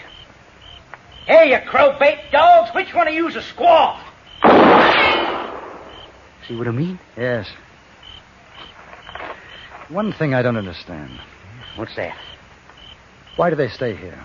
Why not ride off with the woman? I figure there's 2 reasons. First, Little Knife's probably left the reservation. He ain't got no particular place to go. Second, they want our guns. Indian will do a lot of fool things to get hold of a gun. Come to think of it, there's something else. Oh? Yeah. Maybe they're low on bullets. You reckon? Yeah, it's quite possible. That's why they haven't attacked. Sure. They're using sharps repeaters. That feller's Winchester ain't the same caliber. So whatever shells they picked up in the wagon ain't worth a thing. In which case, we don't wait for them to attack us. I know what you're getting at, but it won't work. Well, why not? That wouldn't be no good. Not with his busted wing. Slim, you stay here. Cover me with the rifle. No, he'll hear you before you get 10 feet up the rise. Slim, I'll admit that I'm a comparative greenhorn in your territory, but I've had the dubious pleasure of slitting a number of throats under similar circumstances in India. Those chaps didn't hear me. I'll take my chances with these Arapaho. Well, you going to use a knife? Oh, if I have to, yes. You sure are a funny kind of Englishman. Here, take the rifle. Mister, I sure hope you know what you're doing. So do I. I crawled out of the hollow and inched my way up the slope. I had seen the flash of the Indian's rifle and knew his approximate location. In the direction I was taking, I planned to reach the top of the hill some yards from where I had last seen him. It was slow. Then, as I raised my head over the summit, I saw the great orange glow of the rising moon, and silhouetted against it, the crouching form of an Indian, half turned from me, behind a boulder. I drew out my knife.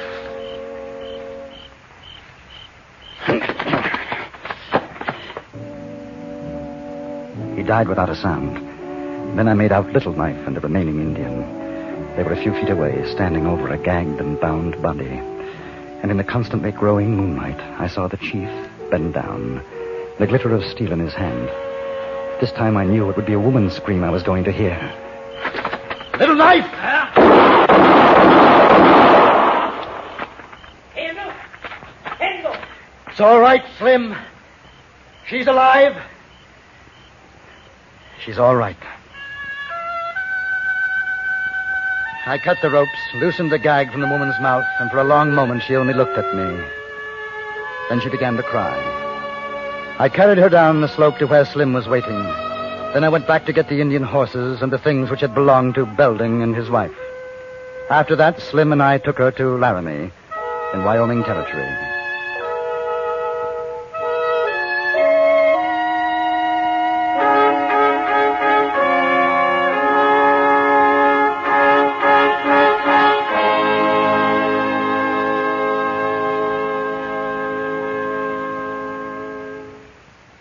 Frontier Gentleman was written, produced, and directed by Anthony Ellis and stars John Daner as J.B. Kendall. Featured in the cast were Jack Moyles as Slim and Lawrence Dobkin as Little Knife.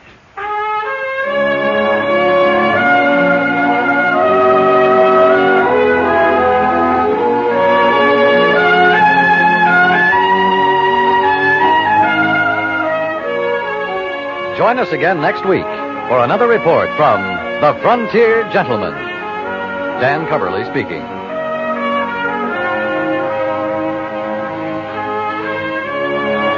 Today, hear Jack Benny on the CBS Radio Network.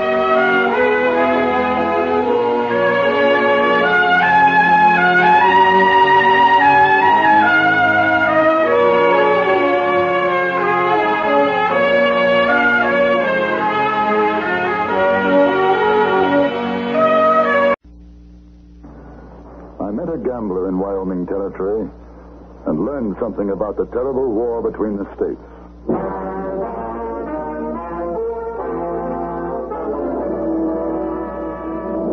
Frontier Gentleman.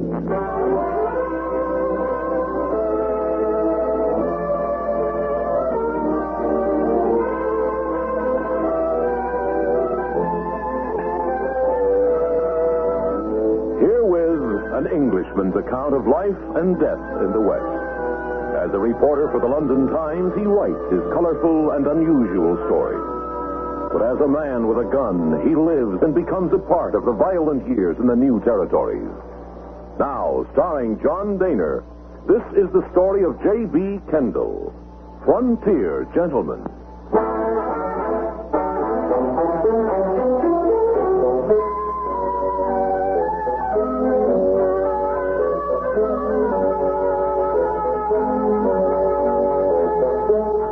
returned to Cheyenne in Wyoming territory, I found that a new and thriving establishment had opened during my absence. I first heard of it over a drink with Carrie Chase, the editor and publisher of the Cheyenne Daily Press. We were standing at the bar in the Gold Room Saloon, and I remarked on the fact that the adjacent gambling rooms seemed unusually quiet. Been like this over a week now. Oh, any particular reason? I guess you haven't heard about Madame Verdi. No. Quite a woman. Sailed in here 10 days ago. Denver, they say. Got the biggest painted freight wagon you ever saw. And some kind of a omnibus for her to travel in. Well, I tell you, no lady's boudoir was ever decked out any better. And is she a medicine woman? Oh, no. Gambling. Set herself up near the depot.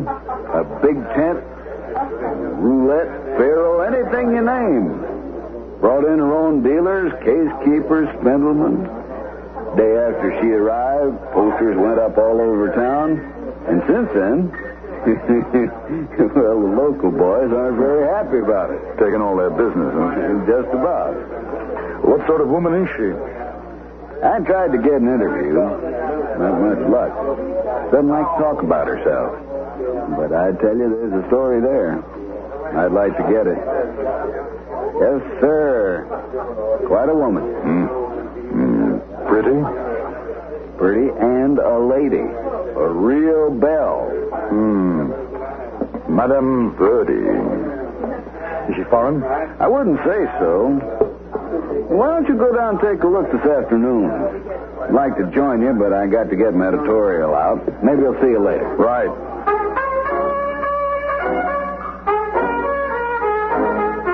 I found the tent, a huge affair, 100 yards or so from the railroad depot. Inside, a crowd of men thronged about several tables, and I recognized a number of wealthy cattlemen whom I had met a few weeks earlier at the Cheyenne Club. Then I saw Madame Verdi. She was rather small, quite lovely, wearing a very simple white and gold gown which set off her long, jet-black hair. The effect was striking, as I was sure it was meant to be. She sat behind a small table dealing a game called 21. As I approached, she looked up, caught my eye for a moment, then returned to the game. I stood watching. Cards? You can hit me again, ma'am. Oh, that's just fine. You, sir? I stand. Page 21. I'll be no language, if you please, gentlemen. I ain't never seen such luck as Buck the Tiger get Skinhorn down Abilene. And when he got through, I didn't have a tail feather left. The luck of the cards. Yeah. You want to sit in, sir? There's room for another. No, thank you. 21 isn't exactly my game. We have roulette, faro, dice, poker. Matter of fact, I came to see you. Yeah, well, you ain't alone, mister. You see, there ain't nobody I'd rather lose to. You throw him out again, madam.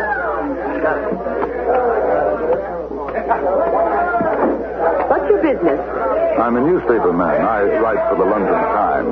You English fellas sure filling up a territory. It seems like there's as many you as Sue in these here. Are we playing or are we talking? Cards, gentlemen. You can hit me now, man. And again, soft. Nice and soft. Yeah, I'll stay on this. Hit me.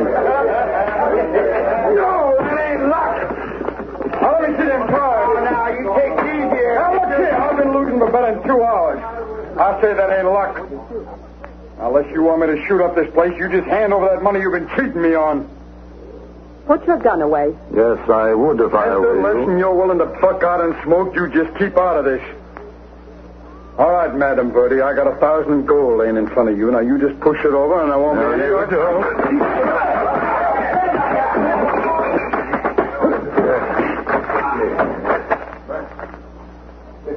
Yeah, now, mister, you know, for an Englishman, you got a real likely fist there. Hey, look at that. He's asleep and as gentle as a dead cat. Is everything all right, ma'am? Yes, thank you, Ed. Take him outside and throw a bucket of water over. Yes, ma'am. Tell Charlie Billy to take over from me. Oh, you leaving, ma'am? For a little while. Well, I'll be waiting for you. Still got a ways to go before I'm cleaned out. Perhaps you'll let me stand you a drink, sir. No, thank you. It's a little early for me. I'm grateful for what you did just now, but really it wasn't necessary. He never would have left the tent alive. My boys are always on the watch for things like that. I didn't know. What do they call you? Kendall, J.B. Kendall. Will you come over to my place, Mr. Kendall? It's quieter.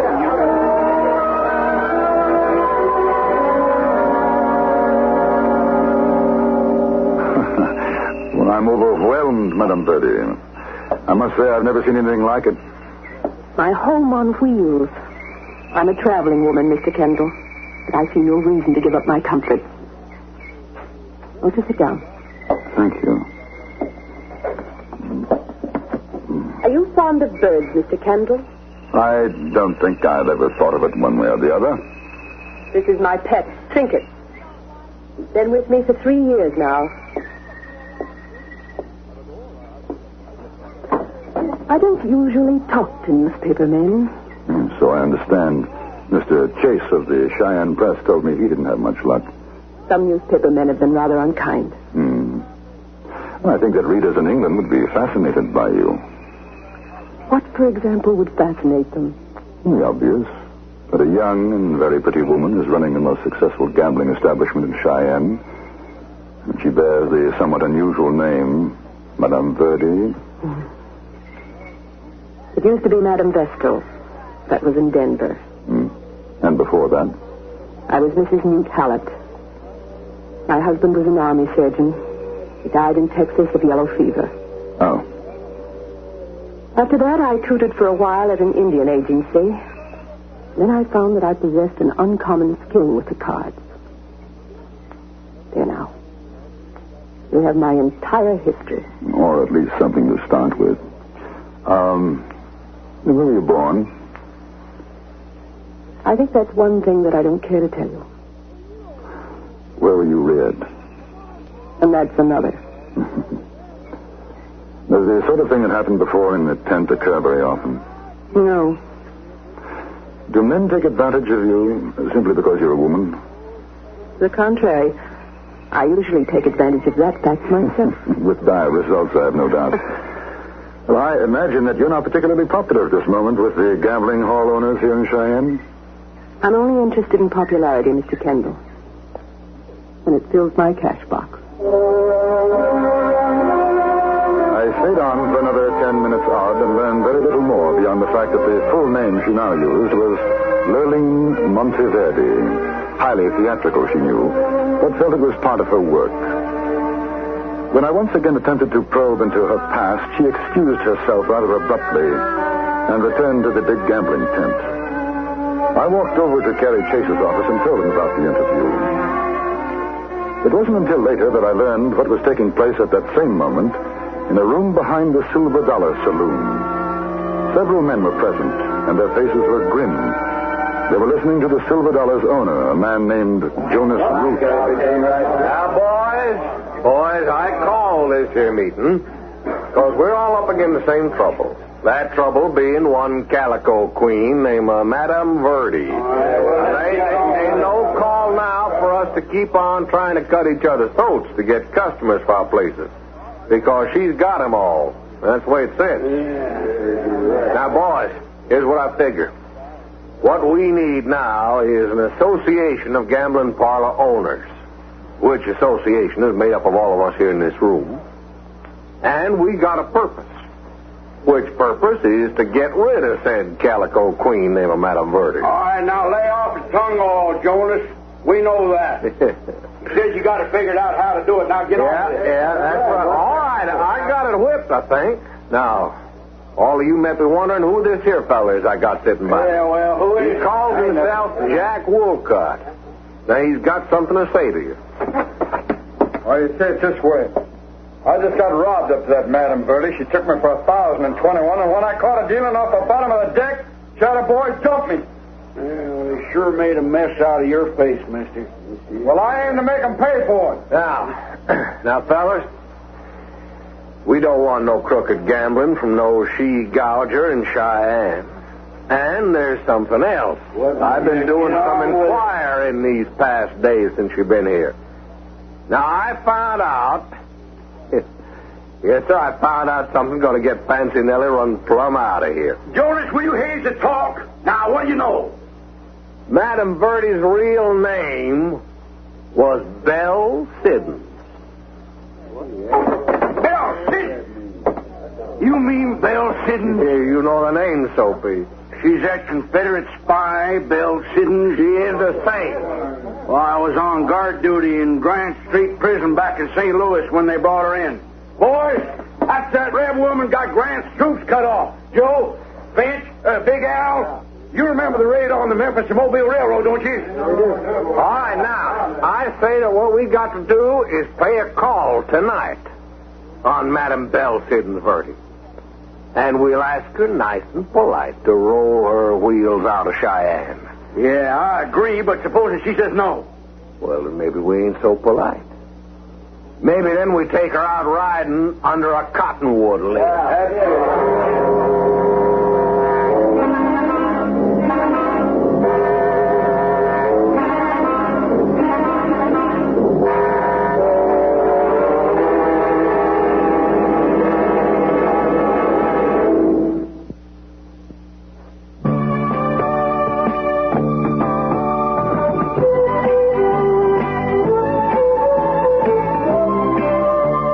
Too can have the advantages of a tax-sheltered retirement plan.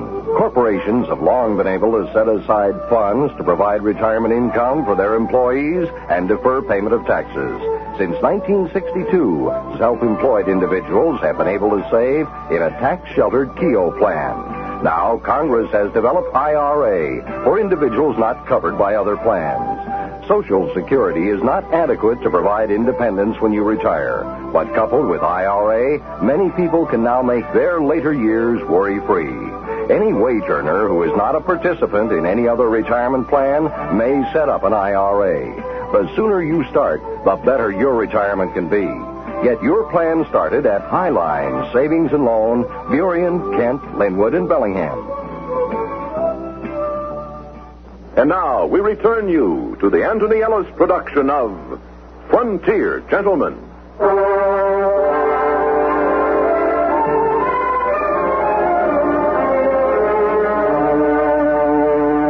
Neither Chase nor I had any idea what was brewing among the members of the newly formed Association of Gambling Parlor Owners. I sent a message to Madame Verdi asking her to dine with me at the Rollins house that night. You know, I didn't think you would. Join you for dinner? Why not? I don't know. Perhaps you strike me as the type of woman who never allows pleasure to interfere with business, and that there's only room for business in your life. As a rule, yes. Well, I'm flattered that you make an exception tonight. I'm curious about you, Mr. Kendall. Oh? You're not the type of man I would expect to find as a newspaper correspondent. Is there a type? I think you know what I mean. No, I'm not sure that I do. The way you managed that man this afternoon, something tells me that you could have done quite as well with a gun. Oh. Well, I've learned a little since coming to the West. And what did you do before coming here? Well, a little of everything. You don't like to talk about yourself? There's not much to tell. Really. I was in the Army in India. Spent 5 years there. Went home to England. And I didn't find it home anymore, so I got a job through a friend of mine who works on the London Times. I send back articles on life in the American West. They buy them from me. I've met Englishmen who sound a great deal more English than you do. It's quite possible. I haven't cultivated the accent for some time now. You sound bitter. What happened in England? I didn't say anything happened. You didn't have to. Must be a card sense that gives you an insight into a man's thoughts. I'm seldom wrong. That's why I sit on the other side of the table. You see, it's so easy to ask questions. Not always as simple to answer them, is it? No. Will you have more champagne? Please. If I were asked to gamble on it, I'd say there was a woman in England. You'd be half right. You look so stern, Mr. Kendall. Don't worry. There'll be another. There always is. Did you find another man after your husband died? No. But I imagine I will. You find me terribly callous? Not at all. Refreshingly honest. I'm afraid I shall have to be going back to the tent now. I'll take you. I've enjoyed myself very much, Mr. Kendall. So have I. Have you any money? Well, a little, yes. If you decide to play roulette, I suggest that you bet on the black. Up to $1,000 payoff that can be quite lucky. Thank you, no. When I gamble, I'll take my own chances.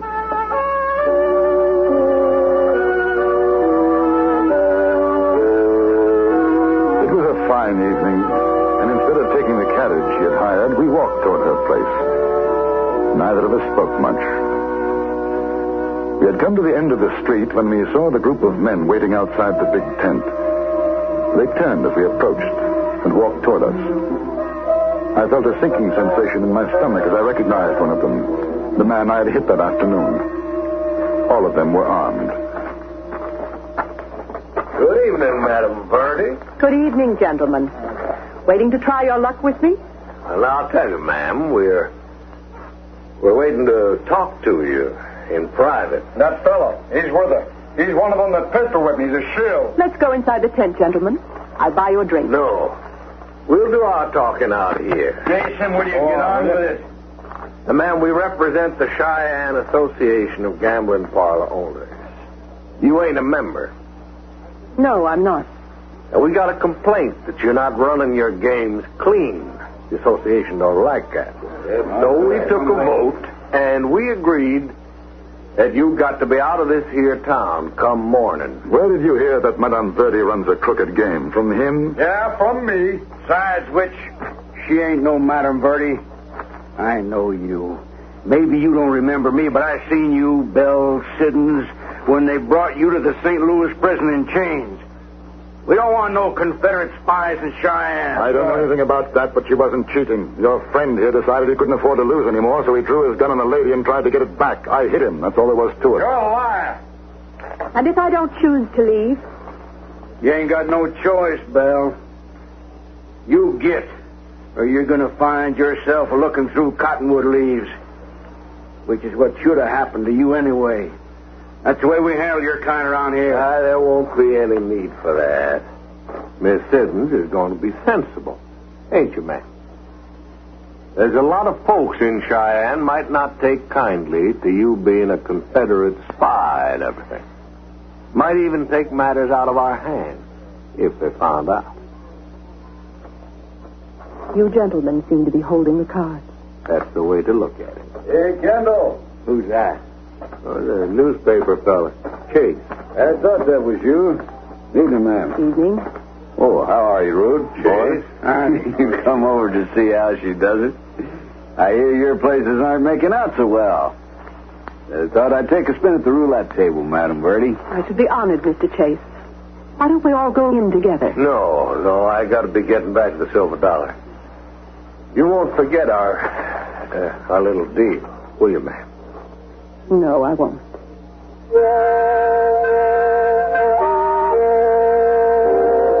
We went into the tent. She was tight-lipped, pale.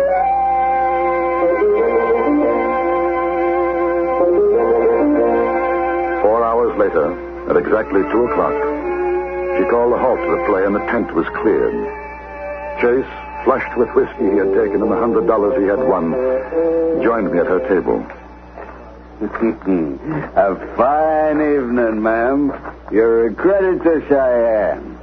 You run a square game, and I'm going to say so in my next editorial. Thank you, Mr. Chase, but you needn't bother. I'm leaving in the morning. Oh, now you can't do that. I'll be heading for Deadwood. Why, ma'am, you could spend the rest of your life around here. And I'm afraid not. Well, sure you can. Isn't that so, Kendall? No, that ain't so. She's getting out. But before she does, she's giving me back that 1,000. Ain't you, Madam Verdi? I very much doubt it. Go away now, before you get into more trouble. Now, you keep out of this, mister. I'm talking to the lady. Now, how about it, Madam Verdi? You lost fairly. And I say I was cheated. Now, you know, folks in Cheyenne could do a lot of damage to this place. Maybe to you if they found out about certain things. Get out. I will. When I get my money. What's it all about? What? Oh, he doesn't know, huh? Well, Mr. Chase, you can print it in your paper. Print what? Well, do I get it? Yes. No. No, it doesn't matter. Let him talk. The war's over. People won't mind. People do mind, Mr. Kendall. I'm afraid they're going to go on minding for a long time.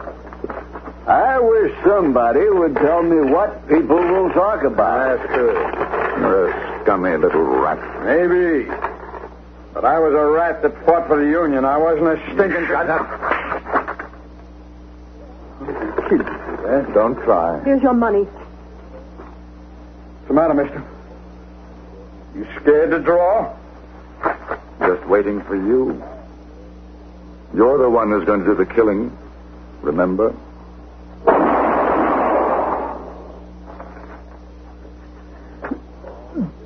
Belle Siddons. Dirty. Stinking Confederate spy.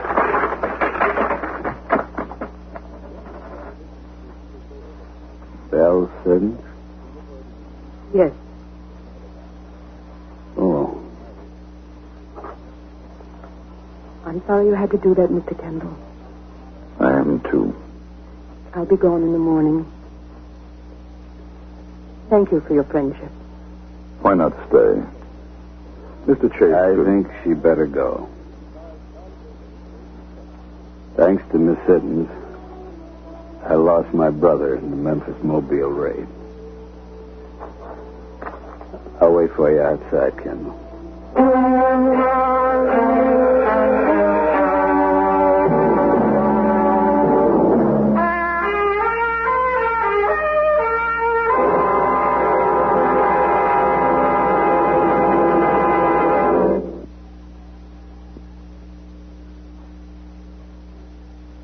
Frontier Gentleman was written, produced, and directed by Anthony Ellis and stars John Daner as J.B. Kendall. Featured in the cast were Jeannie Bates, Lawrence Dobkin, Stacey Harris, Harry Bartell, and Jack Crucian.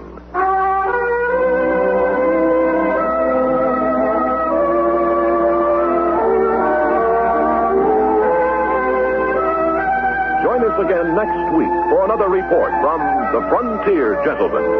Bud Sewell speaking. I learned two things in Cheyenne. One, that Hucky Dummy is baking powder bread with raisins. The other, that love's labor is not always lost, even if you don't know how to use a gun.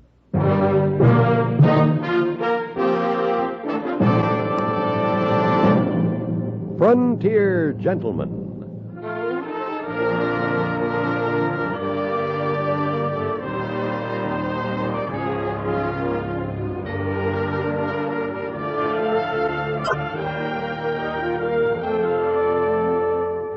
Herewith an Englishman's account of life and death in the West.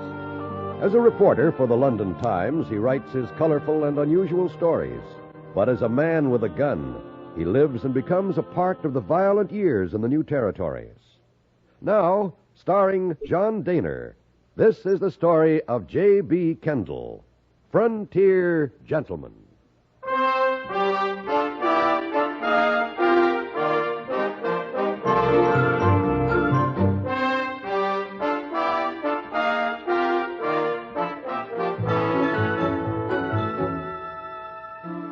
I had spent a week in Chugwater with Hyena Bob Saunders, who ran the Cheyenne and Black Hills stage station. Now, I was on my way back to Cheyenne to send off to the London Times one or two of the more choice stories he had told me. There was only one other passenger in the stage with me, a man in his middle 20s. He introduced himself as Tom Hart. He was well-dressed, and at first glance I took him to be an Easterner. No, I was born in Kansas, reared in Montana Territory, Now I call Wyoming my home. How about you? Born in England. I'm trying to make a living writing articles on the West for the London Times. Oh, you been in Cheyenne yet? Oh, yes. How are things? Well, that's hard to say. I haven't seen too much of it. 3 years since I was there. I guess the town's changed some. But this road sure hasn't. Well, Cheyenne's thriving, I can tell you that. Yeah, I've heard. Big cattle interest. I gather you're coming back from the east. These fancy dude clothes, huh? Yeah, I've been in the east and other parts. Man gets tired of drifting, though. When it's time to go home, that's where I'm headed. Cheyenne? Yeah. I made me some good money. Now I figure to get married and raise a flock of kids. That's a worthwhile project. There's a girl in Cheyenne, Kendall. We've been writing. Leastways up to a year back, I got a letter from her when I was in New York. I wish you luck. Thanks. You married? No. Well, they say it ties a man down, but I figure if a gal's got her mind made up for marriage, you might as well drop your rope on her, because if you don't, somebody else is going to. I see you have the philosopher's attitude toward marriage. Well, I don't know about that, but I've been lone wolfing long enough. Carrie's her name. Carrie Hudson. Used to be a cookie pusher up at the Blue Star Cafe. A cookie pusher? A waitress. Oh. I'll tell you what. When we get in town, you come on up with me to the Blue Star. Used to have the best eats in town. I guess they still do. I'll be proud to have you meet Carrie.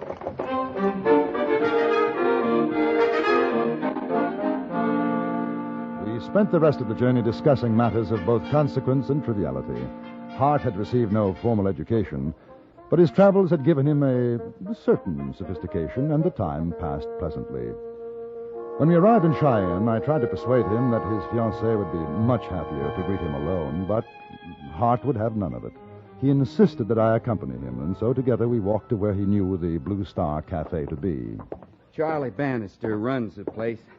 Charlie looks like bad medicine. There's some says he used to be a short trigger man, but it ain't true. Why, the way he looked after Carrie, you'd think she was his own daughter. I sure had to play it straight before Charlie'd let me start riding herd on the gal. Say, listen, you hungry? A little.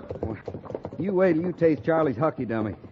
He used to be a range cook, and there's never been a man made hucky dummy the way Charlie makes it. Now, hey, that's funny. Huh. Looks as though it's closed. Now, it does for a fact. First time I ever knew the Blue Star closed. You see anybody moving around in there? No. What? She's open. Hello, Charlie?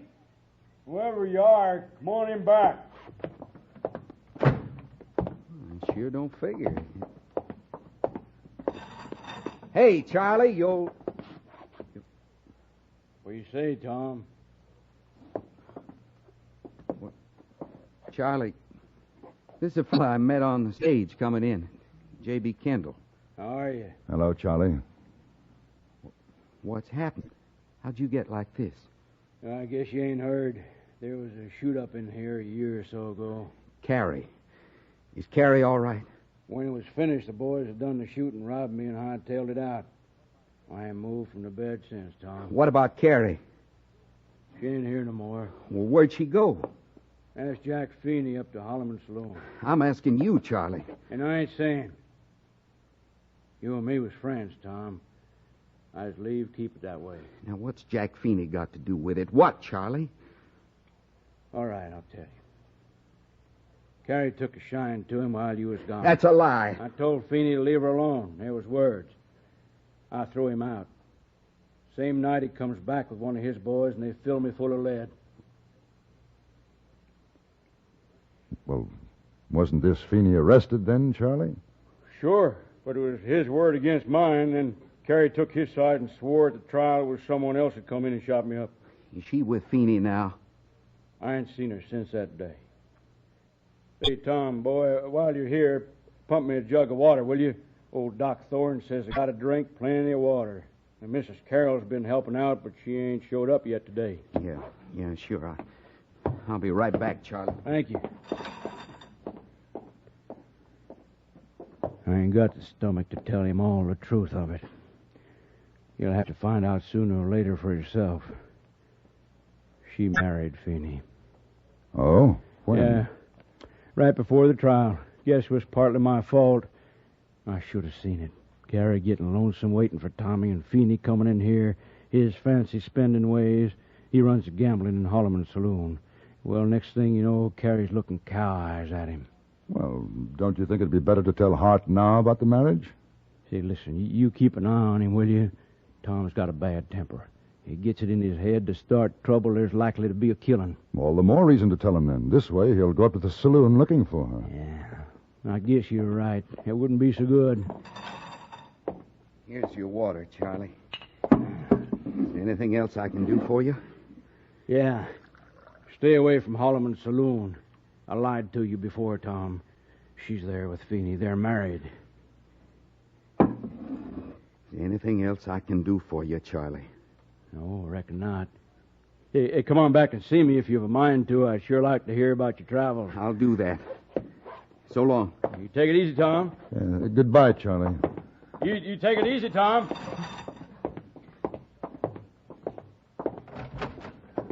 Well, I guess I'll be seeing you, Kendall. Where will you go, Tom? Not that it's any of your business, but I guess you ask out of kindness. I'm going up to Holloman's Saloon and have me a few drinks. Oh, well, mind if I come along? No, I don't mind.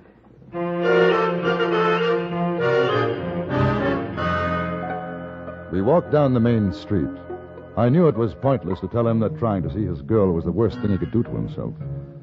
I rather liked him, and I suppose that's the reason I went with him. He didn't say a word until we reached the saloon. Then he said, You go ahead, Kendall. I'll meet you in there in a few minutes. I got an errand to do first. Oh, I'll come with you. I don't mind. I do. Just order me a bottle of whiskey. I'll see you inside. All right.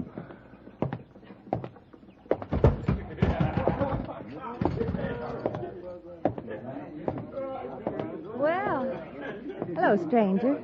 You're a little early, but what's your pleasure? Cards? A dance? As a matter of fact, I'm looking for Carrie. Oh, for what? Are you Carrie? Yes. Can we sit at the table? I don't sit with customers, mister. That's for the girls.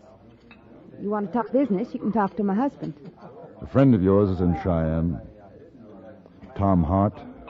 Tom? He's just heard about you. He'll be coming in here in a minute. What you ought to know. Thanks, mister. How did he take the news? He got it from Charlie. Well, he'll probably get very drunk. I imagine I'd do the same. He won't make trouble. I'll try to see that he doesn't. Has he said anything about me? Only that he was expecting to marry you. He isn't right. I thought...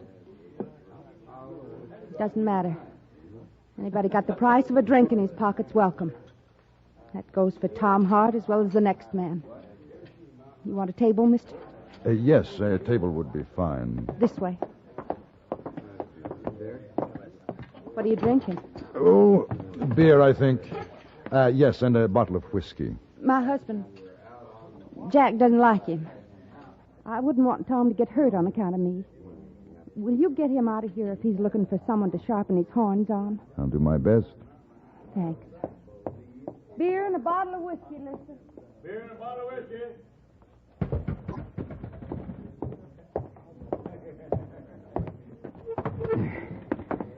Well, where's the drinks? On their way, Tom.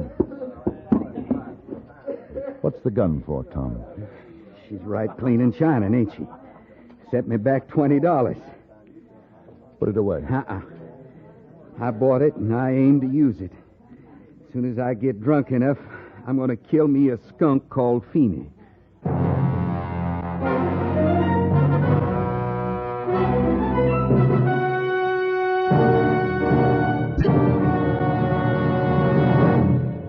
In a moment, we return to Frontier Gentlemen. Fast with the quip, faster at making time with a beautiful girl, but fastest of all with a clue.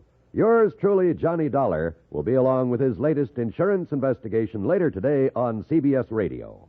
Get next to yours truly, Johnny Dollar, on most of these stations. Now, we return you to the Anthony Ellis production of Frontier Gentlemen.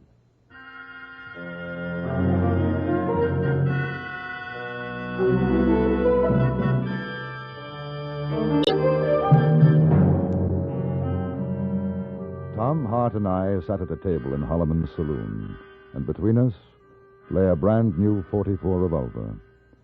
After a moment, Tom picked it up and slowly rotated the cylinder. He didn't turn as Carrie came toward us, didn't look up as she put down my beer and Tom's bottle of whiskey. Yes, sir. It's a mighty pretty talking iron. How are you, Tom? Oh, Carrie. Yeah, I heard you was here. Well, you're looking good. You know, back east, they drink a toast to new married folks. So I drink to you, Carrie. Well, where's your husband, Mrs. Feeney? Jack's out. Don't make trouble, Tom. What's done is done. That's the way you see it, huh, Carrie? You never wrote. I didn't have to. You were my girl. I told you I'd be back, but you couldn't wait. I waited 2 years. You was in such a hurry you had to get Feeney to put Charlie out of the way, too. That's not so, Tom. Charlie, he's lying in bed. He don't move anything but his arms anymore. Your husband did a right fine job. You ain't even been to see him since. That doesn't do much good, you know. She's not the same anymore. At first I thought she was, but she's not. She was a girl. A nice girl when I left. She got too much paint now. Looks like a honky-tonk woman. Finish your drink, we'll go. There's time. There's plenty of time. I want to have a talk with Jack Feeney. He shot up a friend of mine, you remember? You want to leave, it's all right, Kendall. You go ahead. I'll stay. You want a whiskey to chase down a beer? No, thank you. Do you know why I'm going to get drunk? I've got a rough idea. Yeah? How rough? Well, Tom, you know you really haven't got any right to start trouble with Feeney. What about Charlie? What about him? The court said Feeney was innocent. Charlie says he did it. And if you shoot Feeney, they'll find you guilty. What'll you prove? She said she was going to wait. She said she loved me. Now, ain't that a laugh? Love. That's why you're getting drunk. Then you'll be able to get angry without thinking. You talk too much. Well, you asked me. Where'd she go? Up the stairs. Hey, you figure she was lying. Maybe Jack Feeney's here. She's going up to tell him. I don't know. Well, I'm going to find out. No, I wouldn't. No, sit down, Tom. Give me that gun, Kendall. Now, you sit down. You're not that drunk yet, and you're not going up there to start shooting. Give me the gun. No. You're bigger than me, but I ain't afraid to tangle with you. I didn't say you were. All right. I'm going up there without a gun. Oh, don't be a fool. Tom. Don't rile me, mister. Tom, she's married to him. You'll find another girl. Hey, where are you going? How come you're going up to me and my wife's rooms? I figured to find you there, Feeney. Well, Tom Hart. That's right. I stepped out for a while. If I'd known you was going to pay a visit, I'd have come back sooner. Have you seen my wife, Tom? Yeah, I've seen her. Well, we'll have to get her down and have a friendly drink together. I haven't had the pleasure of meeting your friend. J.B. Kendall. Put her there, Kendall. Carrie, come on down. Hey, Lester, bring a bottle of champagne. I didn't come to drink with you, Feeney. I came to kill you. Well, sure, you can do that anytime, but you'll have a drink first, huh? Here, sit down, boys. When'd you get back in town, Tom? Today. And I seen Charlie. Yeah? I heard about Charlie. It's too bad him getting shot like that. The way Charlie tells it, you did the shooting. Poor feller. They say it made him a mite loco. Here's your champagne, Mr. Feeney. And here comes the prettiest little woman in Cheyenne. Sit down, Carrie. I hear you've met Mr. Kendall here. And Tom? Yes. Well, it's like old times. Except a thing or two has changed. I got me a new wife. What'd you get back east, Tom? I'm telling you something, Feeney. I had a gun, which a friend of mine didn't figure I was drunk enough, or maybe sober enough to use. Well, I'm going out and get another one. And the next time I see you, I'm going to be using it.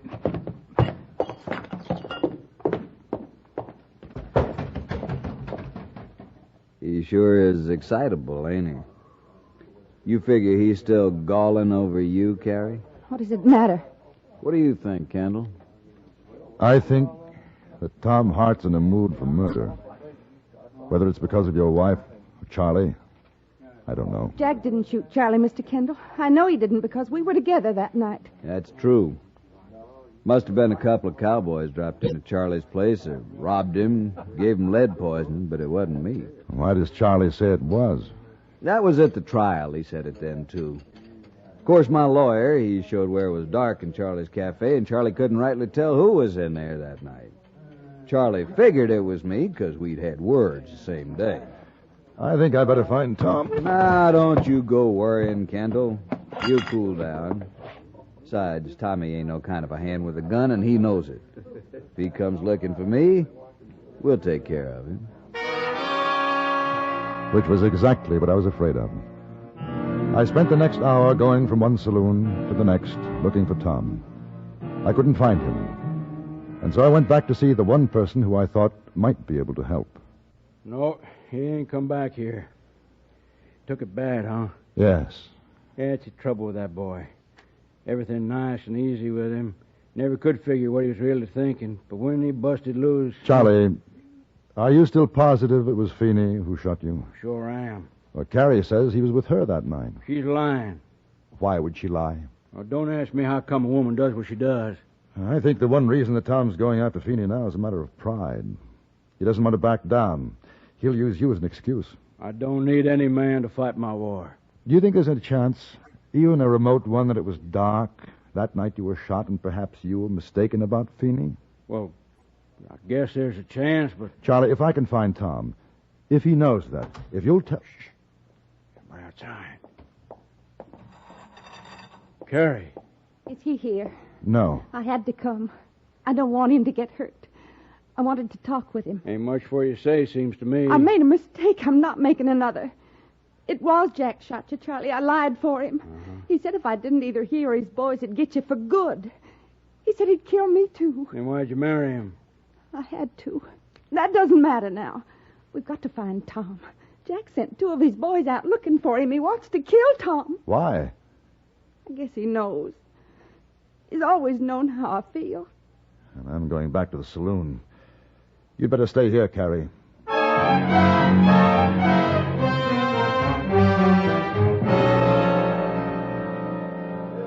Couldn't find him, huh? No. Well, he's probably sobered up by now. He'll be all right. Yeah, nice fella, Tom. Just a little too hot-headed for his own good, that's all. Well, I imagine when a man comes home and finds his girl married to another man, it can be a little upsetting. Sure. And then seeing a good friend of his lying paralyzed, shot by the man who married his girl, it's likely to make a chap unreasonable. Even though he's wrong, yeah, I see what you mean. Then if he finds out that the girl's husband forced her to lie, and if he finds out that the girl still loves him, he'd be in quite a state.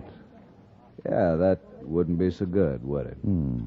Now, if I were the husband, I'd want to get rid of that fellow. Say, a fellow like Tom, because my life wouldn't be safe for 1 minute. I'd send some men out looking for him with orders to shoot on sight. You got any more ideas along that line? Well, if a man like Tom had a friend, the friend wouldn't want to see Tom bushwhacked, I think is the word. That friend is talking himself into a mite of trouble. You think so? Then the friend would make another suggestion. Yeah? The husband is quite obviously a most unpleasant person.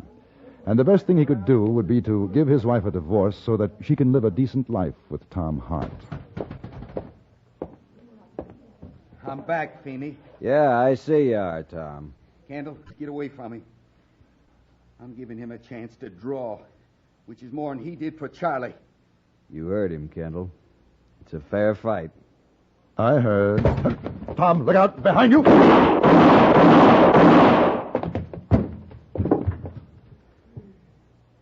Thank you, Kendall. No, not at all. Those are two of Mr. Feeney's chums. They've been looking for you. Now, Feeney, you were saying something about a fair fight. Now listen, Tom. Draw. I ain't fighting with you. You ain't got the guts of a lizard. Draw. I told you I ain't... Dirty son of a gun! I ain't fighting. Well, I ain't.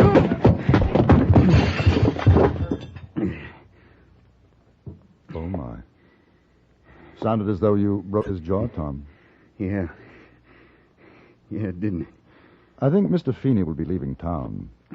I also think he'll want to give Carrie a divorce. Oh? I thought you might be interested. Incidentally, what would you have done if he had drawn on you? I don't know. Never thought about it. He probably would have killed me. Yes, I think he would. Well, I'll take care of the arrangements here. You better go over to Charlie's now. Carrie's waiting. Waiting? For me? Well, I don't imagine it's for me.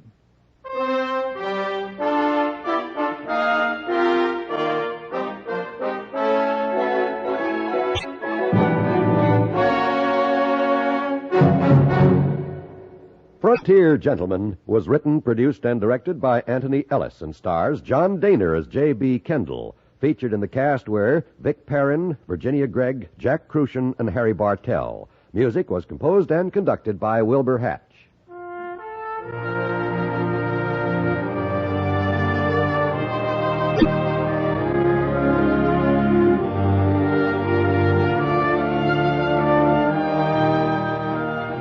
Join us again next week for another report from the Frontier Gentleman. John Wall speaking. This is the CBS Radio Network.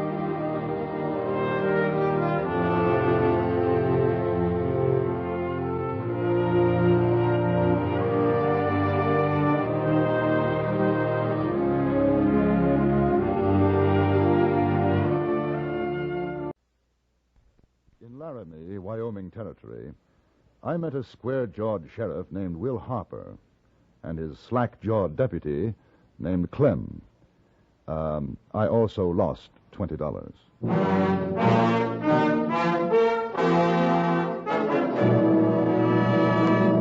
Frontier Gentleman.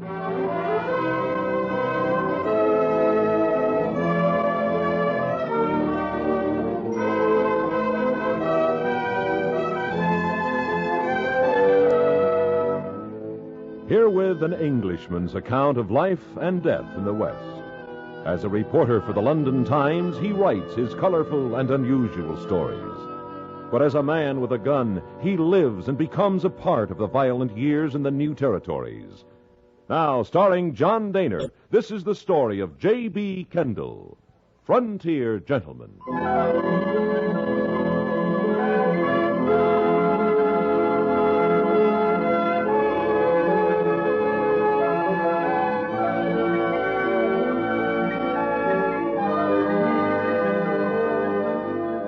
Taken the stagecoach from Dry Creek and was on my way back to Cheyenne.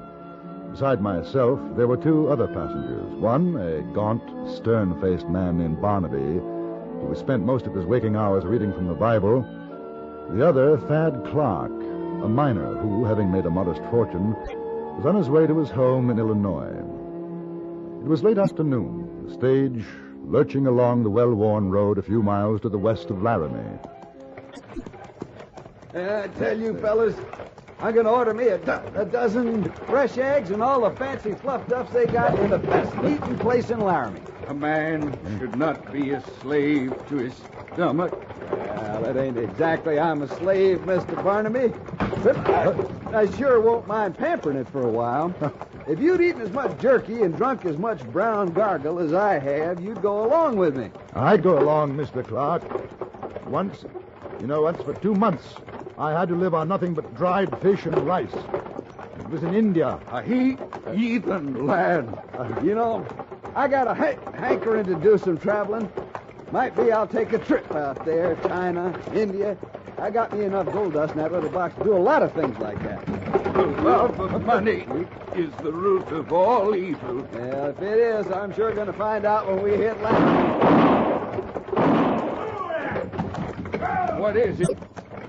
What's the matter? Riders blocking the road. Now, don't get scared, folks. Just a hold up. Hold up?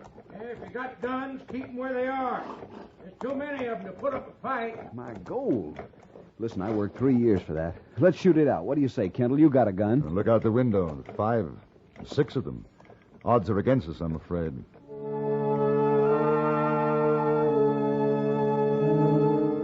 They were on horseback, their faces completely masked, cradling rifles and shotguns in their arms. 2 of them remained in front of the coach. 3 more took up positions to either side and behind. The 6th man, who appeared to be the leader, called to us to get out. Our driver nonchalantly climbed down from his seat and began to roll a cigarette. The miner Clark stood next to me, right hand clenched, hovering over his gun butt. You, mister, and you. Do you mean me? No, the tall fella and the other one. Unbuckle your gun belts and drop them. No need for anyone to get hurt. I'm a poor man. I have no worldly goods. Sorry to hear that, brother. You a preacher? No. That's too bad. I never rob a sky pilot. Just empty out your pockets, all of you. Driver? Yeah. What you carrying? Nothing much. Well, we'll take a look-see. Jed, Frank, keep them covered. CD, you help me search them. All right. Driver, climb up there and throw down the boxes. Sure. All right, gents. Nice and quiet. Let's tell your kids all about it. Kind of a puny wallet. Don't take that. It's all I have. 30, 40, $50. Well, now you ain't got any worldly goods for sure, friend. What about him, CD? $2 is all. You take a look in the coach. All right. Driver, climb down. Open up them boxes. Sure. All right, now you, mister. Here. You won't find much. Well, it's a right handsome-looking watch you got there. I like it. Take it off. No. Come on now, take it off. It has a great sentimental value to me. It can't be worth more than a few dollars to you. It all adds up, mister. Take it off. No. You figure it's worth your life? In a way. Hey, look here what I found. Who belongs to this? It's mine. Guess there ain't no use asking you to leave it be. That's a fact. It sure breaks my heart the way you river snipers have to sweat to get that much dust. Give him back a sack of it, CD, and see what's in some other boxes. Here you are, partner. Enough for grubs. Now, about that watch. Is it worth killing me for it? Mister, that's a plumb low-code question. I plugged a fellow once over a chaw of tobacco. What's your name? Kendall. I like to meet a man with guts. All right, you keep that watch, Kendall. It's a present. At the bees, boys. There's riders coming up the road. So long, fellas. Clark, pick up your gun.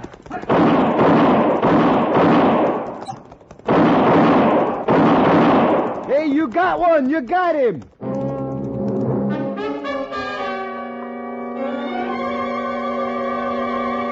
The wounded man clung to his saddle for a few yards, then toppled over, fell to the ground and was still. The others disappeared in a cloud of dust along the road to the west. A moment or two later, a group of horsemen rode up. They were led by an exceedingly tall man wearing a large and rather ornate badge. Which way'd they go? They went that way. They Hey, took Kendall, my here, money. got one. He's lying right over Everything the I iron. have. You must get it Clem, back. You and the boys get after him. We do that, Sheriff. You recognize any of them, Devlin? No. Must be new around here, Sheriff. I never did see him before. I figure I've been held up by most of the hold-up men in the territory. All right, let's take a look at that fella you shot. Lucky for you gents we came along. Very lucky. Sure hope your boys catch up with him. Don't worry, we'll get him. Well, that's the last roundup for this outlaw. Plop him through the head. Nice shooting, mister. Well, let's get that mask off. Any of you ever see him before? I told you I never No. No papers. I didn't think there would be.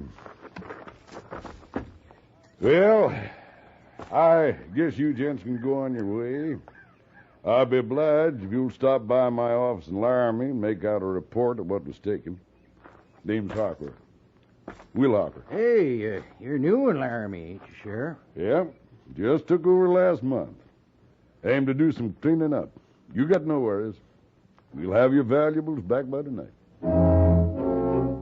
The sheriff followed his posse. We went on to Laramie. On our arrival, Mr. Barnaby went off with a severe-looking woman whom I assumed to be his wife. Thad Clark was kind enough to take me to dinner. Afterwards, we walked down to the sheriff's office. He sat behind his desk, powerful, square-jawed, steely-eyed, the picture of an iron-nerved man of the law. At a smaller desk, his discreet deputy was filling out some papers. Harper looked up as we came in, nodded briskly. Evening, gents. Sit down, sit down. Clem, fetch another chair.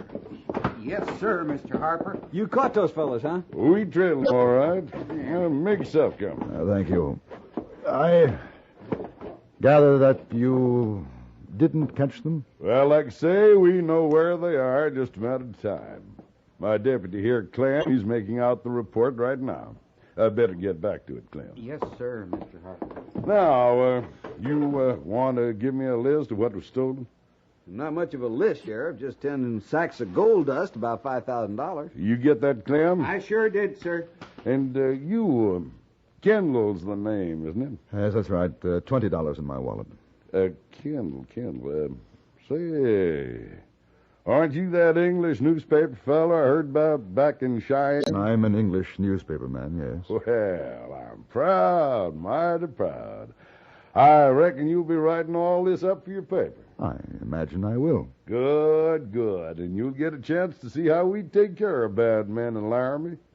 Things are going to be different around here. I'd admire to have you stick around, Kendall. We've got new methods, scientific, like they've been using in the East. That's fine, but what about my gold? Those hold-up boys must be in Colorado by now. You hear that, Clem? I sure did, Sheriff. That's a funny one, mighty funny. I'll tell you where they are, gents. Right this minute, I can put my finger on them. But I'm going to wait for morning. They're holed up in the Centennial Mine diggings about 30 miles west of here. That's where we trailed them, isn't it, Clem? That's the place, sir. We got 4 men watching right this minute. Kendall, how'd you like to ride out with me in the morning and watch us pull in a bunch of outlaws? It'd be very interesting, Sheriff. Oh, this'll be just about the most important story you've ever written. And I'll be glad to help you make your name, Kendall. Well, that's awfully kind of you. Sheriff, I seen one of them. Maybe 2, maybe all of them. Now, easy, partner. Easy. I tell you, they're down at Lazy Kate's saloon. Them same fellers did the hold-up this afternoon. No. Driver, it can't be. We know where they are. We sure do, mister. Up in Centennial. And they came back to Laramie. I recognize the voices. Now, voices can fool you, take my word. We got 'em boxed in 30 miles west. It's them. I swear I can pick 'em out even without the masks. Do you think it might be an idea to go down and have a look, Sheriff? Just in case? Man's an almighty fool not to follow lead. You want I should take the scatter guns, Mr. Harper? Don't see there'll be a need, Clem. If it's them, which I know it isn't, the old peacemakers will do our talking. Yes, sir. Driver, you come and point out your suspects. Clark, you better stay put. All right with me. Just get that gold dust back. That's all I want. Say, I'd rather like to come along, too, if you don't mind, Sheriff. You may be a greenhorn, Kendall, but you got guts. Let's go.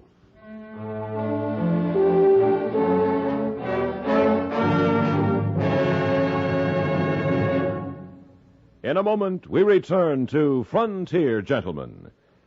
CBS newsmen Walter Cronkite and Wells Church have teamed up to bring you a concise but comprehensive nightly report. Sunday through Thursday evening, join us on CBS Radio when it's time for Walter Cronkite and the news. Friday and Saturday night at the same time, hear Wells Church and the news on most of these same stations. Both men are experts on world affairs, and each in his own way makes following the news an exciting adventure. And now we return you to the Anthony Ellis production of Frontier Gentlemen.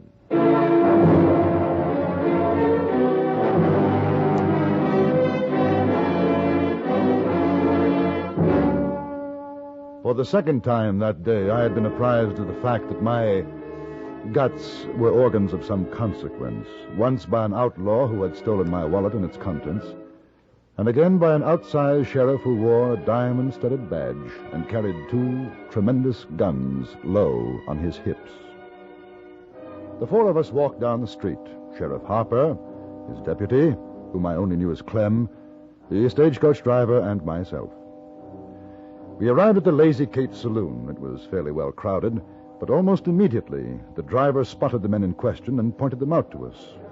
2 of them, their backs to us, standing at the bar. These the ones. Maybe the other fellas alongside, too. I never did get a good look at them. All right. You better stay here, driver. Kendall, you stay behind Clement. If you think you recognize the voices, just sing out. You bet I will, Sheriff. Let's go, Clement. Take that Jill Smith and Wesson. I don't say she can't do the job, but I'll ride along with old Colt 44. Now, that's for sure. That there's one sweet piece of artillery. I beg your pardon, gentlemen. What? Haven't we met before? You talking to me, mister? That's right. This the man, Kendall? It's his voice. Looks like him. The other chap's the one he called CD. Oh, Sheriff, is there something wrong? What's your name, mister?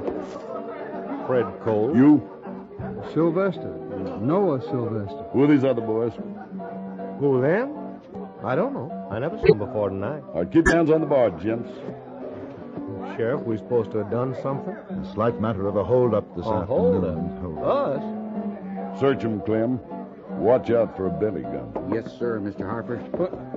Mister, you got the wrong man. Me and Noah, we ain't no leather slap. No. Shucks, I don't even carry a gun. Me neither. They're clean, Sheriff. For sure, we're clean. You got us mistook for 2 other fellas, mister. I don't think so. I'm taking you both in. The stagecoach driver identified you as well. If it's a mistake, you got nothing to worry about. If it isn't, there'll be empty saddles for you and Misty beyond. Let's go. We took them back to the sheriff's office and they were locked up, protesting rather mildly and seemingly quite unworried. I could see that their manner had a profound effect on Harper. He must have felt that in my eyes his reputation was at stake. Unequivocally, he had stated that the hold-up men were trapped 30 miles away in the mine shafts of Centennial. Now, 3 of the victims had identified the ringleaders under his very nose in Laramie. He must have found it rather awkward, because after an hour or so of questioning, he faced Clark, the driver, and me, and said, Gentlemen, I've questioned those boys in there for better than an hour. I reckon I know men as well as the next man, maybe some better. And I'll say here and now that those fellas are innocent. They're not. Listen, I know those voices anywhere. I know how you feel, but in the morning when we bring the outlaws in, you'll thank me. And you won't have it on your conscience that 2 innocent cowpunchers were unjustly locked up. In other words, you're going to release these men? Well, that's about the size of it, Kendall. In spite of the fact that all 3 of us know their voices, we couldn't all be wrong. Even so, you're going to let them go? Well, now, Kendall, this is a matter of law. They got nothing on them, shows they took any of your valuables. You identify a voice, but not a face, and that isn't going to stand up in court. Besides, they're Isn't much I don't know when it comes to following signs. That sure is so. Sheriff used to be a scout for Colonel Custer. Those hold-up men never double back to Laramie. You can take my word for it. Would there be any harm in holding these chaps at least until you bring in the others in the morning? Well... At least on suspicion.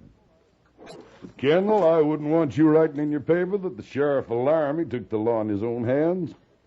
I've got a mighty big job to do in this town, mighty big. You're worrying about your job in his newspaper. I'm worrying about my $5,000 they robbed off me. Well, I guess I could hold them till morning. I could do that. Well, that's all we want. You know, ever since I seen that big fella without his mask, I got a feeling. What sort of a feeling, Driver? Incidentally, what is your name? Driver? Elwood Driver. Kind of gets you, don't it? Me being a stagecoach driver and all. Driver! Well, anyways, about that feller, I keep thinking maybe I seen him somewhere. Where? I don't know. Hey, Sheriff. Yeah? What do you want, Cole? Me and Sylvester, we was wondering, how about some grub? Sure. Clem, go across the eatery and get them to rustle up some grub for the boys. Sure will, Mr. Harper. I guess I'll check in at a hotel and get some shut-eye. You can share my room if you want, Kendall. Well, thank you. As a matter of fact, I was... Sheriff. Yeah? Well, me and Sylvester, we just thought of something. Maybe we can prove that we ain't the fellers you're looking for.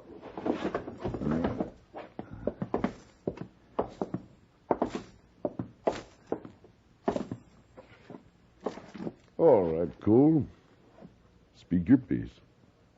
Well, now, these fellas, they say they was held up about 10 miles outside of Laramie. That's right. And what time? 6-ish? Yeah, what I tell you, Fred. Yeah. Well, now, Sylvester, he remembers there's folks who could tell you we was right here in Laramie all afternoon and about 6-ish. Now, if that's so, we couldn't be in two places at once, could we? That's for sure. Now, that's for sure. You'll have to admit that, Sheriff. Well, who are your witnesses, boys? The 3 fellows down to the Sherman Hotel. We was playing billiards, drinking beer with them. I don't recollect their last names. There was Jim... Jim Hankers. Hankers that was, yeah. And then Zach. And Zach and a brother of his, Jake. That's right. You go ask for them, Sheriff. They'll tell you. Well, you'll find I'm a fair man, boys. If you're telling the truth, I'll be fair with you. I knew you'd give us a square deal, Sheriff. It's quite convenient, isn't it? What? Those 3 witnesses popping up? Well, might be so, Kendall. Man's innocent till proved guilty. That's the law. Yeah, but there was 6 of them in the holdup. Kendall plugged 1. That leaves 5. 2 you got in there, the other 3 down the Sherman Hotel. My thoughts exactly. You just saying that 5 outlaws doubled back on me? You reckon I lost the trail of 5 men? You reckon they'd all be fool enough to come into Laramie after a daylight hold-up? They might be smart enough to. Mr. Kendall, that's a mighty big paper you write for. And I guess you do a real fine job. But you're no lawman. It's not I've been patient with you, gents, because I felt sorry for you. But I'm the sheriff of Laramie, and from here on in, I'm going to have to run things my way. Sheriff, it's... No, Soon as Clem gets back, I'm walking down to the Sherman. If I find those boys that Cole and Sylvester say they were with this afternoon, that's all I need to know. You'll free them? That's what I aim to do. It was useless to argue with them. A few minutes later, his deputy Clem returned, and Sheriff Harper strode manfully out of his office. Driver and Clark left a moment afterward as they were beaten men and were going to the nearest saloon to get drunk. I decided to stay. I had to see what I knew was going to happen. A half an hour later, he came back. One look at the smile on his face told me all I needed to know. Clem, unlock the cell. Yes, sir, Mr. Harper. Why, you found them? Yeah. Well, just as a matter of curiosity, Sheriff, if they were lying, would you have known it? Yeah, I'd know it. That's why I'm sheriff. Come on out, boys. You found them, huh, Sheriff? And they told you where we was. I owe you gents an apology. Oh, no, that ain't necessary, Sheriff. You was only doing your duty. Well, it's mighty large of you to take it that way. Fred, I guess we'll be on our way, huh? Yeah. Oh, say, Mr. Kendall, That there's a right handsome watch you're wearing, Mr. Kendall. But I don't suppose you'd want to part with it. Well, so long. Real nice knowing you, Sheriff. Yeah, so long, Sheriff. So long, Clem. So He- long. He's the same one. It's I tell you, all Sheriff. right, Kendall. Now, wait a minute, You Sheriff. He take is it the- easy. He's the... It's all Mr. right. Harper. Mr. Harper? You know, I was just looking through these wanted posters that come in the morning mail. Yeah? Now there's one picture here. The fella's got a kind of familiar face. Here, you see? Yeah. Jesse James, $5,000 reward for the capture of dead or alive. Sheriff, Kendall, I remember where I seen that fella. He's Jesse James. That's who, Jesse James. Look, you hear what I'm saying? Jesse James. Jesse James? Mr. James just left, Sheriff. I don't think he'll be back.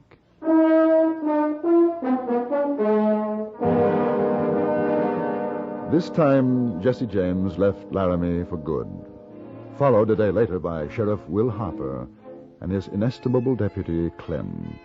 The irate citizens of Laramie gave them quite a send-off.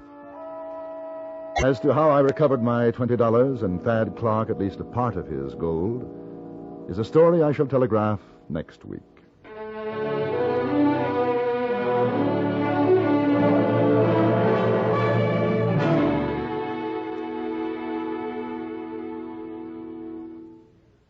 Frontier Gentlemen was written, produced, and directed by Anthony Ellis and stars John Daner as J.B. Kendall. Featured in the cast were Ted DeCorsia, Harry Bartell, Lawrence Dobkin, Jack Moyles, Vic Perrin, and Stacey Harris.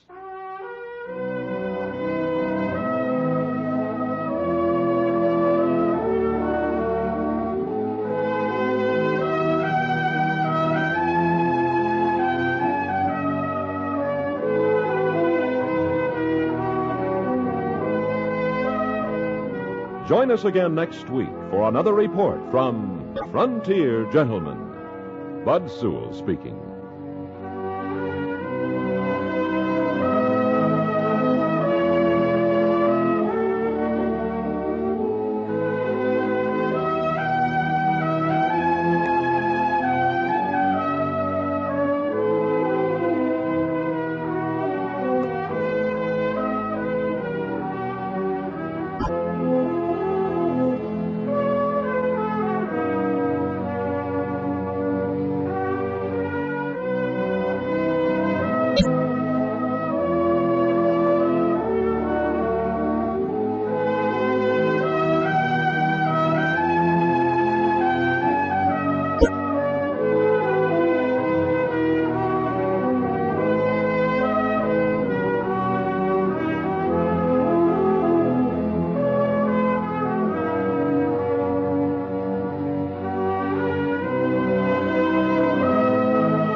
Around Dodge City and in the territory on West, there's just one way to handle the killers and the spoilers, and that's with a U.S. Marshal and the smell of Gunsmoke.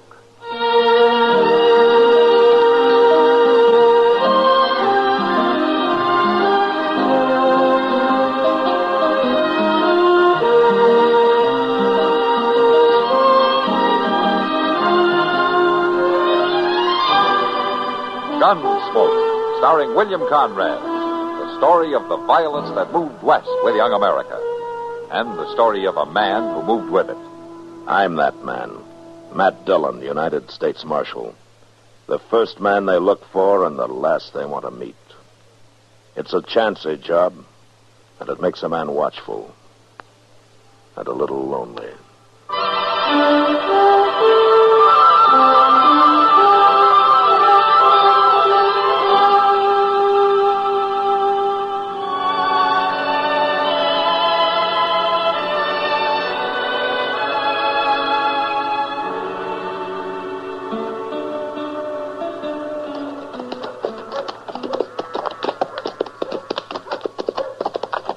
I don't think that's Orland Barkus over there, Mr. Dillon. No, that's his paw.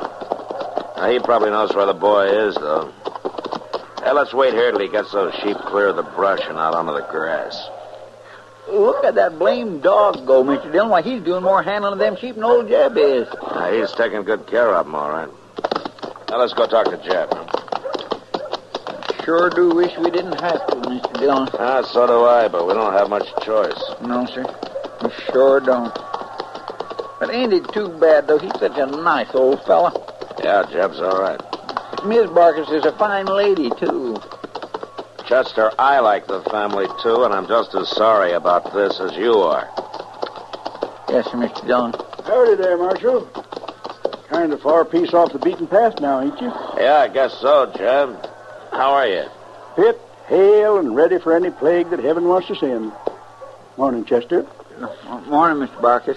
How you like that flock of sheep, Marshal? That looks like they wintered all right, doesn't it? Yeah, wintered fine. Mighty hungry right now, though. I reckon they'll be eating their heads off the next few days. If you ask me, they've already started to. Well, I've been holding them back there in the brush for a week and a half till this grass dried off. Put them on when it's muddy, and they just tromp it down without eating more than half of it. Sheep's got no sense at all. No, I guess not. Well, that dog of yours has sure got plenty of sense. He's about as close to human as I ever seen. Maybe better than some, Chester. That dog would fight a cougar or a wolf pack till they killed him before he'd let him cut a single sheep out of the flock. He always takes care of his own. It's born in him. Sheepdogs like that. Well.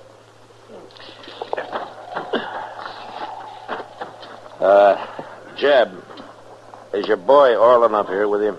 He might be down around the house. I know, we stopped by there. Well, I don't know. I left before sunup this morning. Your wife said Orland didn't come home last night, Jeb. Now, Marshal, you know how young folks are. Yeah, sure, I know. Orland's been kind of restless lately. Growing pains, I reckon. Wants to stay around Dodge and work cattle this summer instead of going along when we take the sheep out onto the prairie. Yeah, he'll settle down after a while. You know where I might find him, Jim? Well, he ought to be home any time now. Ordinarily, he ain't one to, one to stay out all night. Tell me, Marshal, is this something official? Yeah, I'm sorry, Jeb. It's trouble with the law. Well, Arlen ain't never been in no trouble. Not real trouble. Well, he is now. He was in town last night, Jeb. Till near morning, there was an argument over a poker game, and he shot Will Peterson. No. Did he kill him, Marshal? Will was still alive when we left to ride out here. Well, I don't hold none with gunfighting, but if Will Peterson drawed on my boy, he had a right to defend himself. Will wasn't wearing a gun. I don't believe it. Somebody's lying. Maybe, but that's something the jury's going to have to decide. If thine own offend, deliver them not unto Canaan, but judge ye the false thereof in thine own tents. The law doesn't look at it that way, Jeb. Arlen's one of my flock, Marshal. I'm sorry, but I got to take Arlen in for trial. And the best advice you can tell him is to give himself up. Marshal, I'll have to think about that and talk to him before I decide. All right, you do that, Jeb. But before you make any move you'll regret, just remember one thing. You're not a sheepdog, Jeb, and the law's not a wolf pack. Orland is charged with attempted murder, and he's gonna stand trial.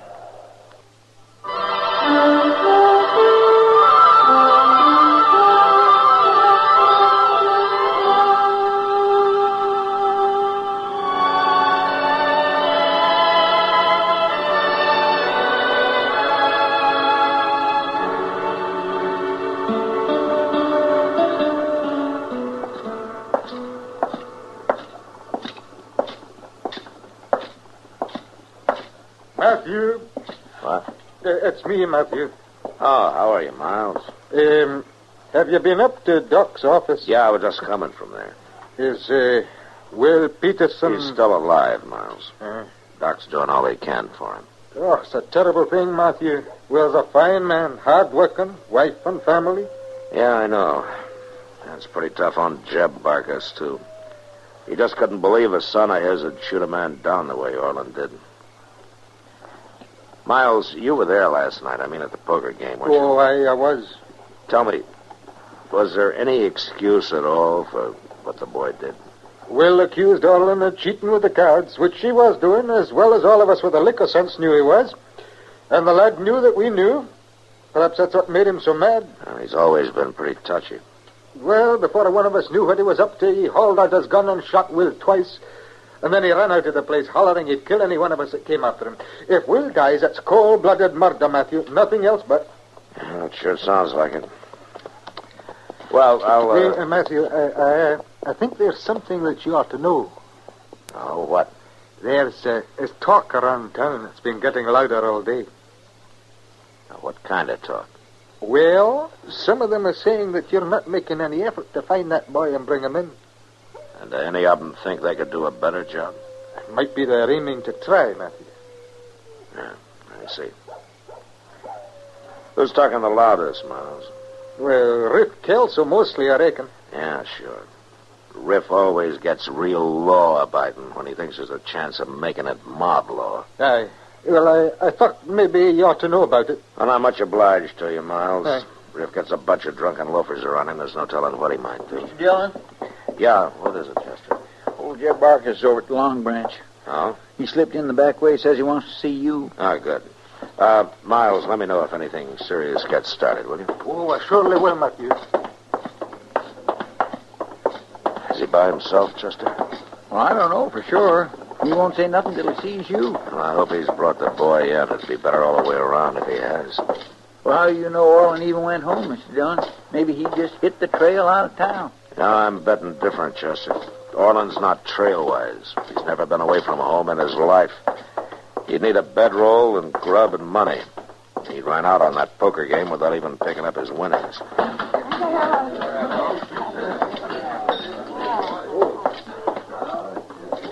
Hello, Ma. Chester. Kitty? Oh, Miss Kitty. Kitty, is Jeb Barker still here? Yeah, back there in the corner below the stairway. Oh, good. Matt, have you caught the boy yet? No, not yet. What's it all about? I'm not sure, Kitty, until I talk to Jeb. Is Will Peterson still alive? Yeah, so far he is. You know, there's a lot of talk around here. Yeah, I know. Miles McTaggart's just telling me. But talk never moved any mountains, Kitty. Yeah, it's moved mobs, though. Suppose Will dies, Matt. Kitty, a man would go crazy on this job if he went around supposing things. Just the same, it could mean trouble. Forget it. Well, I'm going over there and talk to Jeb. All right, Matt.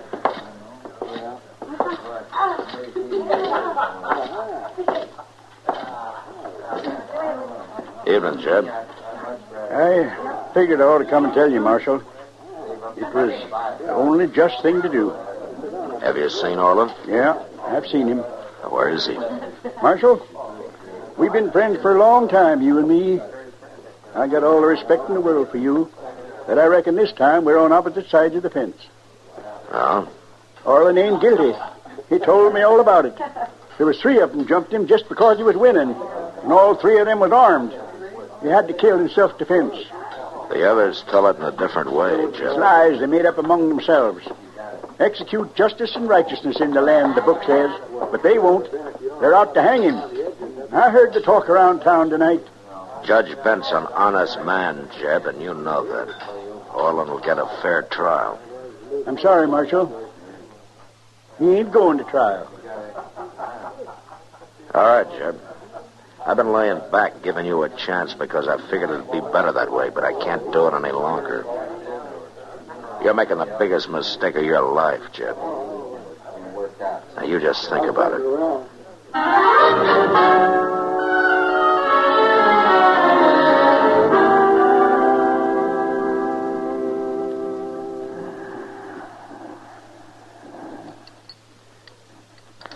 Is Will any better at all? No. Yeah, it's a thankless job, that doctrine. No matter what you do, people are going to die anyway sooner or later. But a lot of times you can try to make it later. Yeah. Hey, want some coffee, Matt? Yeah, I guess so. You know, it'd be a lucky thing for old Jeb and the boy if Will does manage to pull through. Found it, Matt. Part of it's old Jeb's fault. He's rode too close herd on that young'un. Oh, thanks. You never give him a chance to grow up. Yeah, maybe you're right. Matt, people are going to go right on committing crimes and dying, no matter what you and I try to do about it. So why don't we just give up? I don't know, Doc. Why don't we? Maybe I should just stick to my coroner's job and forget the rest. Yeah, then all I have to do is tell if somebody's dead or not. Mr. Dillon? Yeah, Chester. Riff Kelso's coming down the street. Got a mob of drunks with him. He has, huh? Doc, I'll see you later. I'm going to arrest Arlen and jail him on an assault charge before they really start something. Oh, Matt. Huh? Wait. Yeah. Will is dead. I'll bring Arlen in for murder.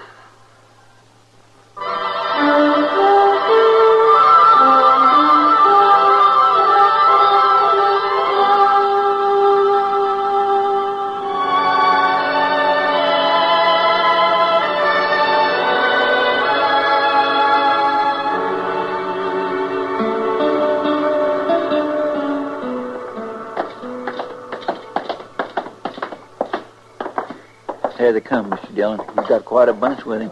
Yeah, they're barflies mostly, and drifters going along for the show.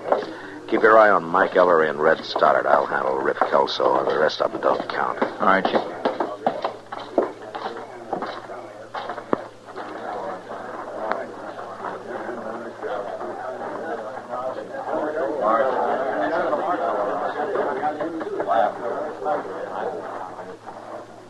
You boys got something in mind? More'n you got, Marshal. The way things look. I suppose you told me about it, Riff. You dang right we'll tell you about it. We're old friends of Will Peterson's, Marshal. We aim to see justice done. That's fine. So do I. Well, then why ain't you done nothing about it? You had since last night to find that kid and bring him in. What are you trying to do? Let him get clear out of the country? He hasn't gone anyplace. How do you know where he's gone? You sure he ain't spent no time out looking for him, and all the while Will laying up there dying. You're wrong, Riff. Will's already dead. Dead? You hear that, boys? Will's already dead. That murdering little rat shot Will down in cold blood, and the marshal ain't even bothered to go after him. At least not till now. Now that he's given that murderer plenty of time to get away. You got any reason figured out why I'd do that? You're dang right I got a reason. Everybody in town knows you and Jeb's been friends for years. What I say is, if there's going to be law, there's going to be law for everybody, and that goes for the marshal's friends, too. Well, I'm glad to see you've changed your way of thinking, Riff. So you and your boys are out to enforce the law tonight, is that it? You're dang right, that's it. We got the rope along to enforce it with. And if you ain't man enough to do your duty, then we're going to do it for you. All right, Riff, shut up and listen. The rest of you too, shut up! Because this is the last one and you're going to get. While I've been marshal here, nobody's ever been strung up by a mob, and as long as I go on being marshal, nobody's ever going to be. Now, is that clear? You're bucking a pretty good-sized crowd here, ain't you? Not as big as the law, Riff. Might be we're aiming to change the law some, Marshal. And the lawmen right along with it. Anybody who wants to apply for the job is welcome to put in his bid any time. How about right now?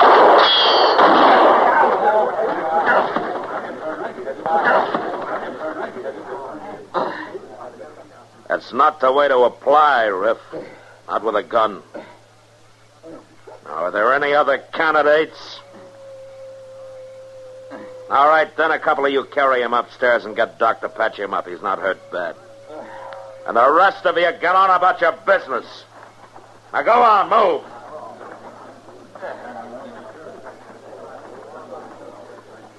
All right, Chester. Let's go bring in Orland.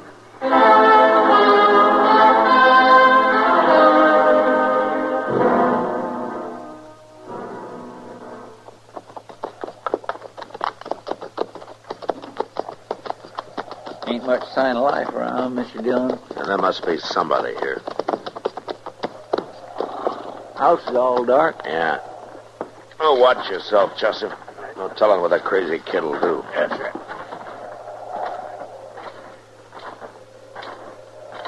Maybe old Jeb took the whole family and run for it. No, there's a horse and wagon tied by the barn there. Well, I don't reckon they'd go off and leave a horse standing hitched, would they? Who is it? Who's there? It's Matt Dillon, Jeb. Are you alone? I'm alone, Marshal. Come on up.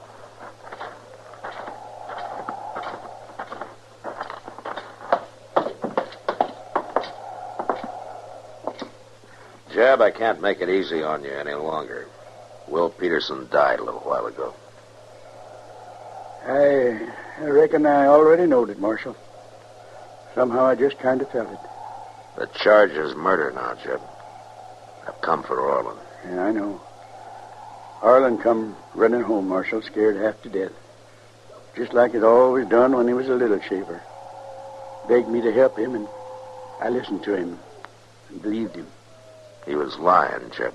I was going to hide him, help him get away. I know places to hide. Jeb, where is he? Marshal, you told me that it was a lot more than just a wolf pack after the flock. You told me I was making the biggest mistake of my life. Jeb. Now, wait a minute. When I come back out from town tonight, Arlen was fixing to leave on his own. He broke into the box where we keep our savings. Pretty near $300. And he hit his maw when she tried to stop him. Hurt her pretty bad. Where'd he go, Jeb? I found him out in the barn, Marshal, saddling his horse. He had some food and my rifle that he was aiming to take along. I argued with him, and he laughed, and he said, sure, Will Peterson wasn't wearing no gun. I grabbed the rifle away from him, and he knocked me down. Then he drawed his gun and aimed it at me. Aimed his gun at his own father. Jeb, you're going to have to tell me. Where is he? I was just fixing to drive into town, Marshal. Arlen's there in the back of the wagon. I shot him dead.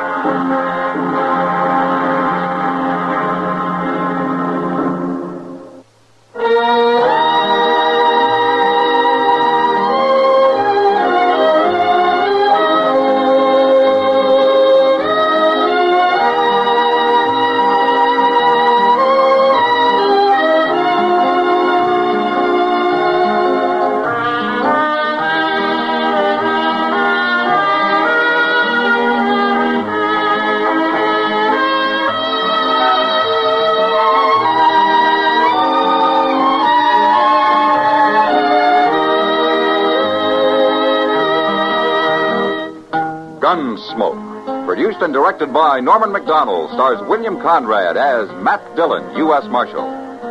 The script was specially written for Gunsmoke by Les Crutchfield, with editorial supervision by John Meston. The music was composed and conducted by Rex Corey.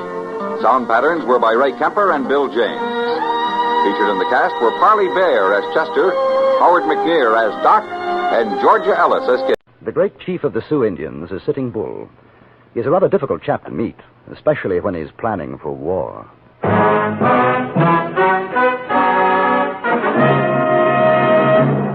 Frontier Gentlemen.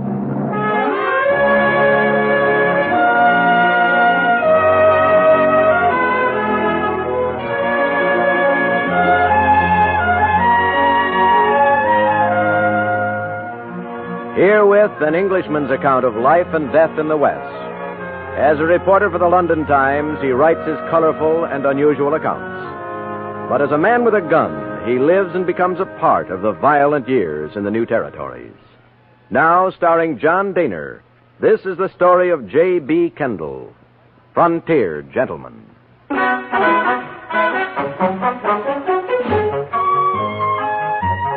The distance from South Sunday to Rosebud in Montana Territory is about 30 miles. Due to a heavy rainstorm and my lack of funds, it had taken me a week to reach Rosebud. Luckily, when I arrived, my remittance from England, $250, had already been forwarded, and I was once again solvent. After posting off my weekly report to the London Times, I went to the most likely place in Rosebud to get local color and information. Except for the bartender polishing his glasses and a cat on the bar, the place was quite empty. I ordered a drink. 2 bits. Thank you. It's all right. Hush up, cat. Where are you from, mister? London. London, England? That's right. Well, if that don't beat all. My great-grandpa come from there. Jackson Beeson's the name. J.B. Kendall. Well, howdy. How do you do, sir? Tell me, Mr. Beeson, what's the situation with the Indians these days? Well, now you come to the right place for that bit of news. Oh, get away, cat. Yes, sir, we're going to have trouble. You can thank your stars that we got General Gibbon here keeping an eye out. I hear tell Custer's on his way, too. Oh, bad as that, huh? Worse. Well, just yesterday, correspondence fella like you, he come in, works on the Montana Telegraph News. Jackson, he says, them Sioux is working up to a boil. Oh, it's going to be wicked. Mighty wicked. Do you think it'll mean war? I don't have to think. I know. You cat. Get out of here. Go on. Get out. Darn cat's a regular drunkard. This correspondent chap, is he still here? Charlie Meeker? Oh, sure. He's around somewhere. I'd like to meet him. Right nice fella. Now, see, you might try up to Dolly's place, cross the street there, second house on the right. Can't miss it. Just ask for Charlie. He rooms at Dolly's. Thanks very much. Mm-hmm. And, look, if he ain't there, I'll tell him you're looking for him when he comes back. You stop by tonight. Right.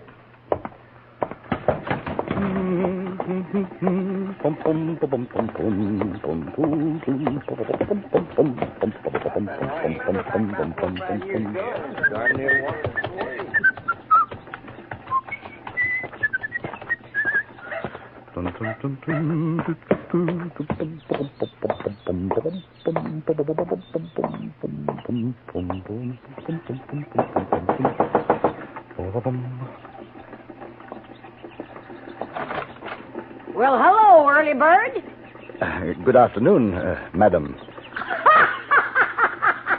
This is Dolly's place? Why, sure it is. You come on in. It's nice and warm inside, honey. Yeah, I'm looking for a gentleman named Charles Meeker. Charlie?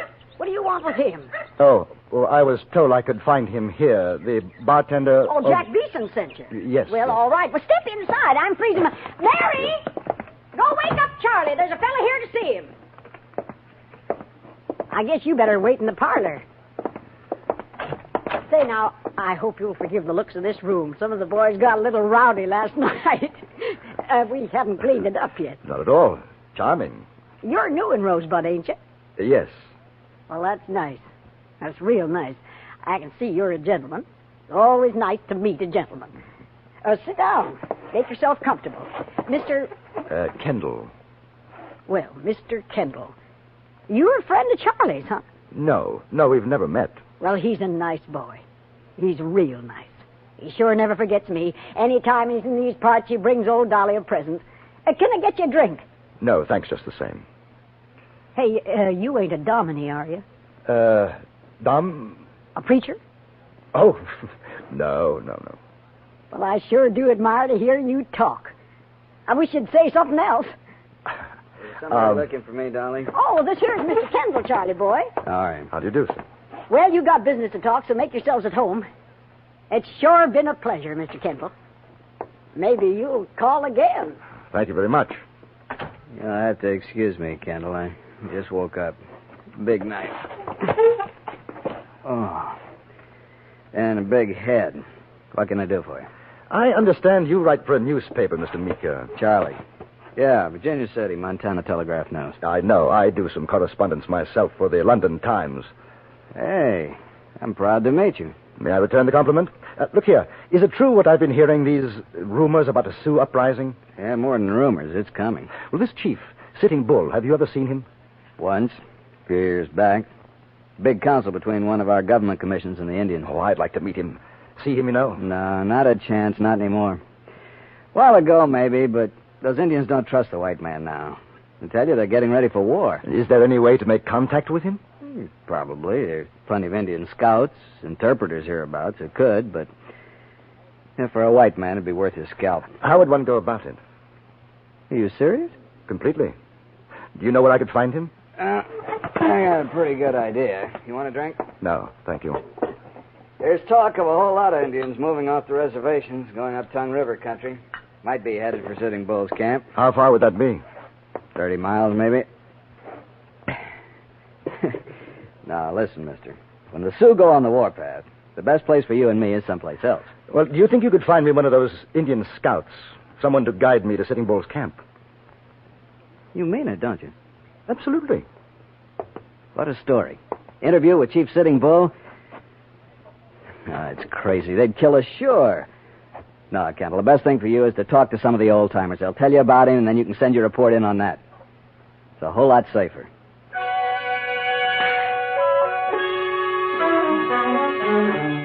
That evening in Beeson's saloon, Charlie Meeker found a half-breed interpreter, Johnny Duchelle.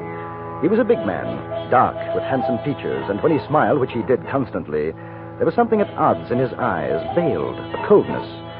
He was playing a game of solitaire, and as he dealt his cards, I noticed that inside his sleeve was a wrist holster. Strapped to it, a derringer. You want to talk with Sitting Bull? That's right, Johnny. Him too? Me too.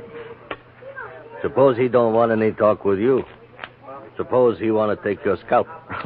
That would be rather awkward. Johnny, how well do you know the chief? How well does any man know another? Charlie says you've done scouting work for General Crook. Well, doesn't that make you Sitting Bull's enemy? Yesterday I scout for the soldier. Tomorrow maybe I fight with the Indian. Who knows? Yes. Well, the point would seem to be, whose side are you on if you do guide us? If I do this thing, you put your trust in me. I see. Well, what do you say, Johnny? Can you take us to him? Black ace on the red 2. Yeah. You got $50, Silver? Kind of high, isn't it? Sitting Bull, one big chief. You want me to take you to Red Cloud, Crazy Horse? Maybe cost less. What do you think, Kendall? I'm not sure. Maybe you find somebody, do it for less. He'd take you to India and cut out your heart, huh? Now, Johnny's all right. 25 apiece would be worth it. All right. When, Johnny? Tomorrow. Fine. Take no guns. Hey, wait a minute. Indians see you with guns, they say you coming for no good. Without guns, in peace. No guns. It's sort of risky, isn't it, Johnny? Not with me, along with you. What time? We meet outside the state station. 6 o'clock. See you then. Well, then you better give it to me right now.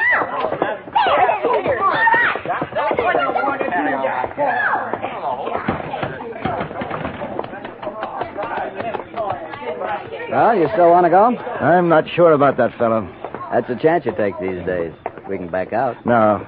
But to be on the safe side, Charlie, I think 2 guns in shoulder holsters would make me feel a bit better. Sure. You got them? Never use a gun myself. No. Oh, yes, I've got them. Look here, Charlie. Now, this is my idea.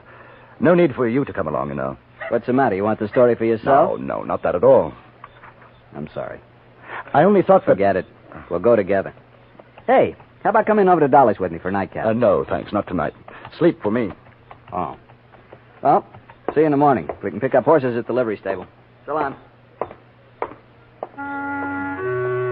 I watched him walk away, a rather short, thin man, shoulders a little rounded.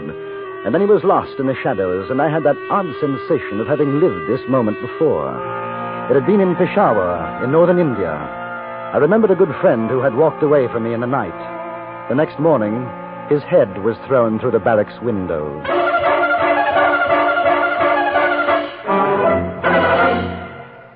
In a moment, we return to Frontier Gentlemen. Laugh and the world laughs with you. Cry and say, where'd everybody go? Chances are they've taken off in the direction of CBS Radio's Peter and Mary show. Peter Lindhays and Mary Healy have a magic way of banishing the blues.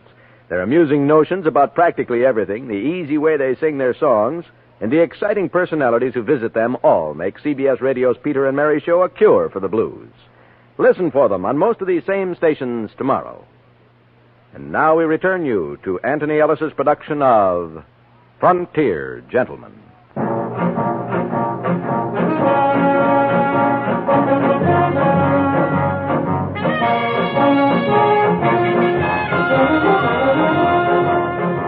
The morning was gray, a bit windy. We left Rosebud at 6 o'clock and rode steadily toward the southeast. I could see no sign of a gun on our guide, Johnny Duchelle, but his bulky jacket could have hidden an arsenal. For perhaps over an hour, we didn't speak. Charlie, red-eyed from want of sleep and too much whiskey, nodded in his saddle. The half-breed traveled a little ahead of us, cautious, watchful.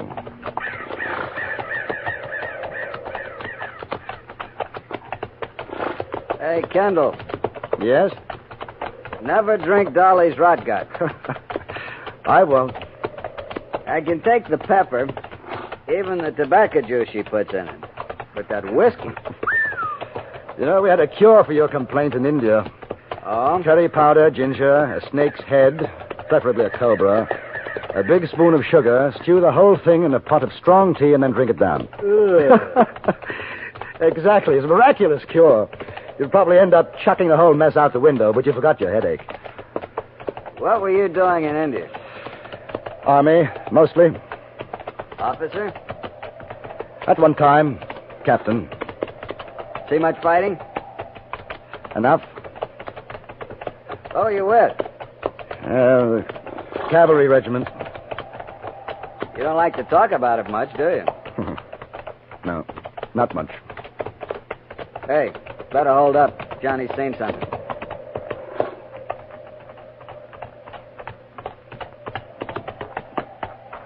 In timber. Cheyenne, I think. You stay. I talk to them.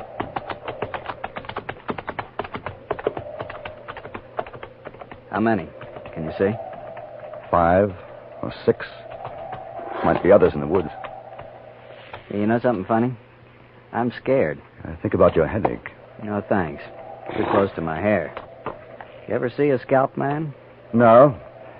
But I shouldn't worry. The tribesmen do much nastier things to get their trophies in India. Johnny must know them. Look. All very friendly. Hello. They must have given their blessings. You think so? Either that or Johnny's made an arrangement with them to cut our throats. He looks happy enough.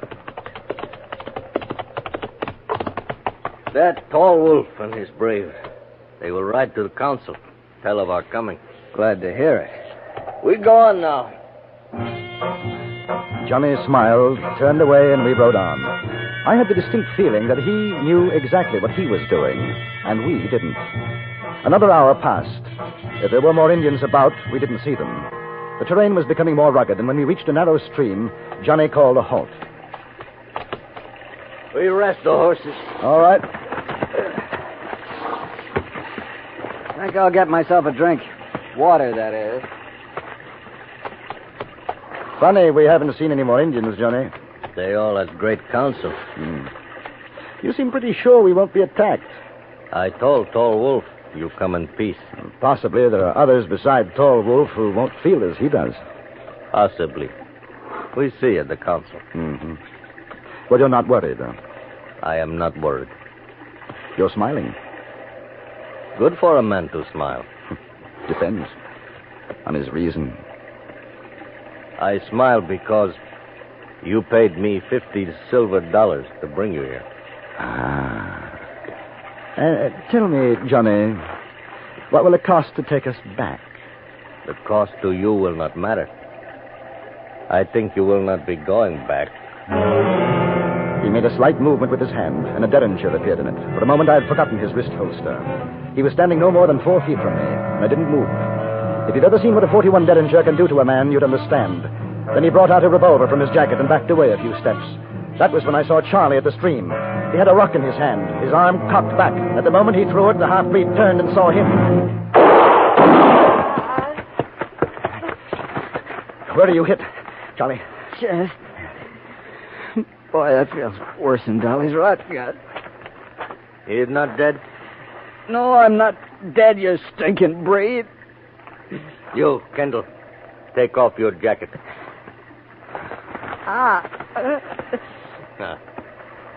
Untie those shoulder holsters. Let them fall to the ground. Move back. Stop. You both got more silver. Give it to me. I'll spit in your eye first. I told Tall Wolf I take you to Sitting Bull as my prisoner, alive. He will think well of me, give me place of trust. Your own mother wouldn't trust you, Johnny. With much silver, 2 horses, even a stinking breed will be important man. Give it to me. You'll find a bag in my jacket. Good. Now, you both, you walk. I ride behind. Can you get up, Charlie? Sure. Yeah, I'll help you. It's my fault. I should have done something sooner. I wasn't sure about him. Walk. Cross the stream. Follow the trail. Come on. Lean on me.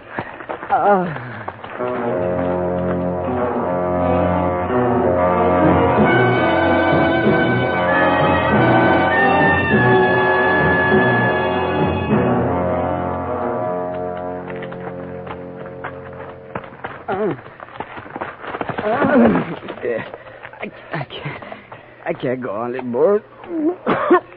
He is dead. Let me put him on a horse. He called me stinking breed. Let him walk. He can't. He's done in. Then you carry him. Let him rest for a minute.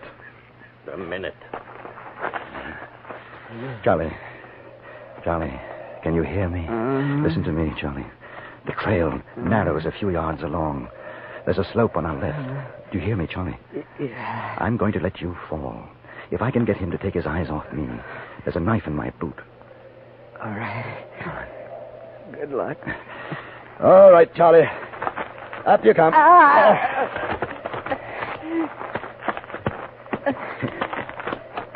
Getting close, Charlie. Now, when you fall, keep your head down in case he starts shooting. What a way to die. I could hit Dolly's right now. If we get back alive, I'll join you. About 10 more steps, Charlie.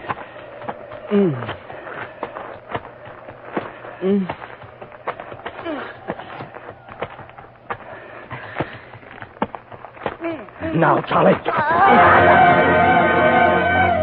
For a moment, I had a glimpse of Charlie sliding, falling down the hill slope. Then he disappeared into the underbrush. I turned to face Johnny Duchelle, the knife in my hand. Johnny was standing in his stirrups, craning his head to seal the trail's edge. He was no more than 15 feet from me. It must have been the horse shifting its weight that disturbed my aim. I threw, and the knife struck high on his shoulder. He half fell from the saddle, and I ran for him. I felt one of the bullets from his gun burn my cheek. Then we were rolling down the hill. Somewhere on the way, he lost the gun, but the knife was stabbing. Cut it, bitch.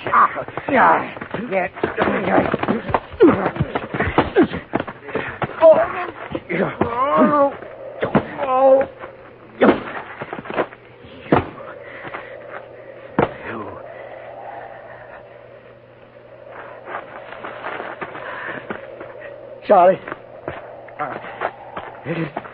Charlie. It's all right. It's all right, Charlie.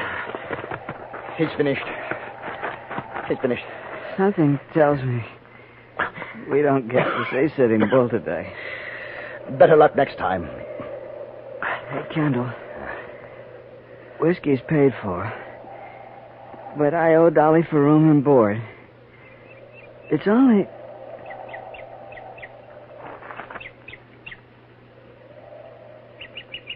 Charlie? Charlie?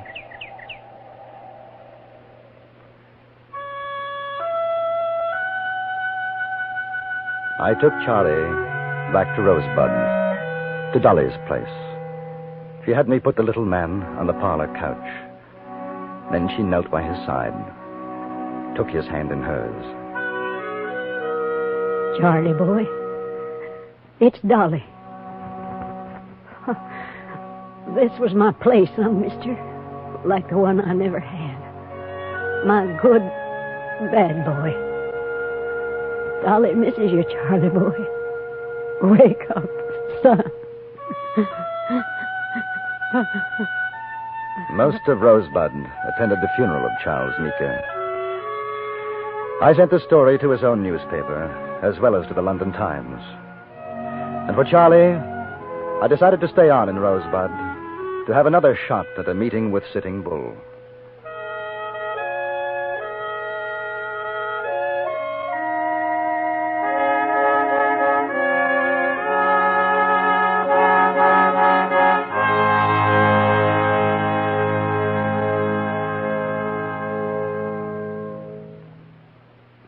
Frontier Gentleman was written, produced, and directed by Anthony Ellis and stars John Daner as J.B. Kendall. Featured in the cast were Jeanette Nolan, Lawrence Dobkin, Harry Bartell, and Junius Matthews. Music was composed by Jerry Goldsmith and conducted by Wilbur Hatch.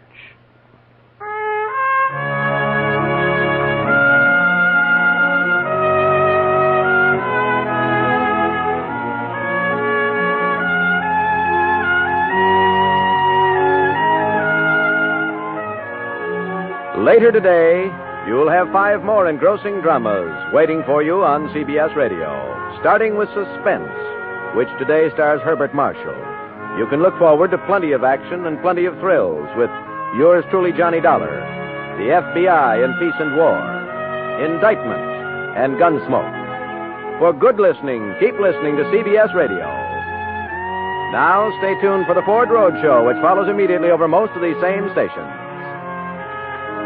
Join us again next week for another report from the Frontier Gentleman. Johnny Jacobs speaking.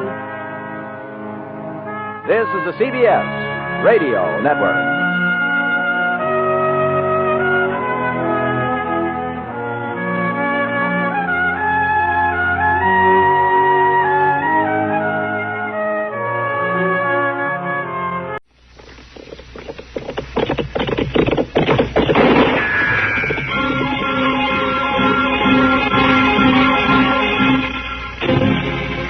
Dodge City and in the territory on West, there's just one way to handle the killers and the spoilers, and that's with a U.S. Marshal and the smell of Gunsmoke.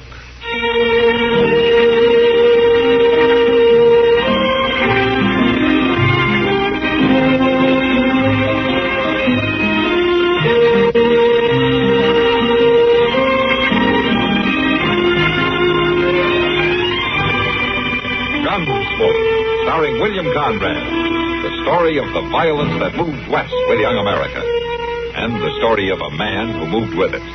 I'm that man, Matt Dillon, United States Marshal. The first man they look for and the last they want to meet.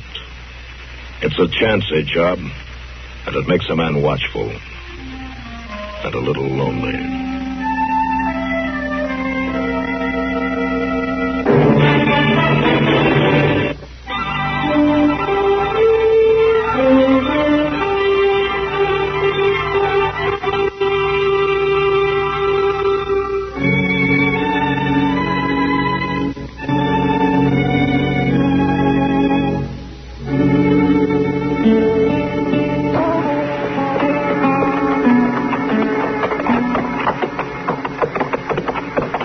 Nice morning, ain't it, Mr. Dillon? Uh-huh.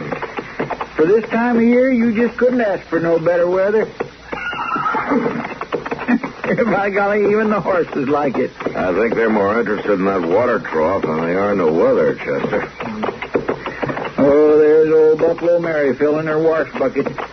I sure hope she ain't stirred up all the sludge off the bottom. Sludge doesn't bother the horses. Well, it does me. It's warm enough this morning, I figured I might wash up a little. You know, you've been saying that every morning for 2 weeks until you find out how cold the water is. I know, but I got my courage up better today. Yeah, sure. Morning, Mary. Morning, Miss Mary. Marshal, Mr. Proudfoot, I didn't hear you at all. Reckon my faculties are starting to go. No, you were just too busy, that's all. Doggone if that water ain't still pretty cold. Yeah, I figured it would be. How's the world been treating you, Mary? I reckon I don't see much of the world, Marshal. Except in this dirty clothes. Yeah, I get the same feeling sometimes. You keeping busy, are you? To tell you the truth, Marshal, if the day was 2 hours longer, I'd still be short of time. How's that so? If it ain't washing and ironing, it's packing water for the tubs. Cutting firewood to heat 'em. Oh, it's so tired for a night sometimes I could just drop right in my tracks. Yeah, I know what you mean. I've been aiming to come by the jail and get them shirts of yours for the past 2 days. Now, I'll do it right now, Marshal. I'll leave my buckets here. No, Mary. Chester can drop them off this afternoon sometime. Yeah, would be kind of a help. If it ain't too much trouble. No, it ain't no trouble at all, Miss Mary. That's mighty kind of you, Mr. Proudfoot. Oh, I'm glad to do it. Truth is, I'm a little put out today. Piece of bad luck, as you might say. And, well, I'm much obliged to you. It's as good as done, ma'am. What kind of bad luck, Mary? Oh, nothing at all, Marshal. I wouldn't even bother your mind with it. Has that bruise on your jaw and that black eye got anything to do with it? I'd rather you just forget I said anything, Marshal. What happened, Mary? He said he'd come back and do for me if I was to tell. Well, for the lamb's Who sake. said he'd come back and do for you? It is Reb Sutter. Why, that no-count bully's been in more meanness than you can shake a stick at. Why did he do it, Mary? What reason did he have? It was my savings, Marshal. Oh, my gracious. I had them buried in my cabin, and I wouldn't tell him where. But he made me tell him before he was through. It took me 2 years, $48. Ever since I got. I declare he ought to be hung. Oh, I wasn't going to say nothing, Marshal. Even if he hadn't threatened me.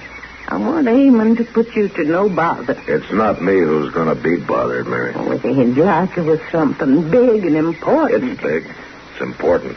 And by the time I get through with him, Reb Sutter's going to realize it.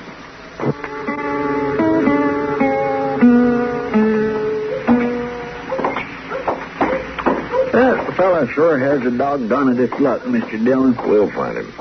When I think of him taking old Buffalo Mary's savings as hard as she works, my blood just starts to froth up. Ma? Huh? Miss Kitty. Ma. Hello, Kitty. I've been looking all over for you. No?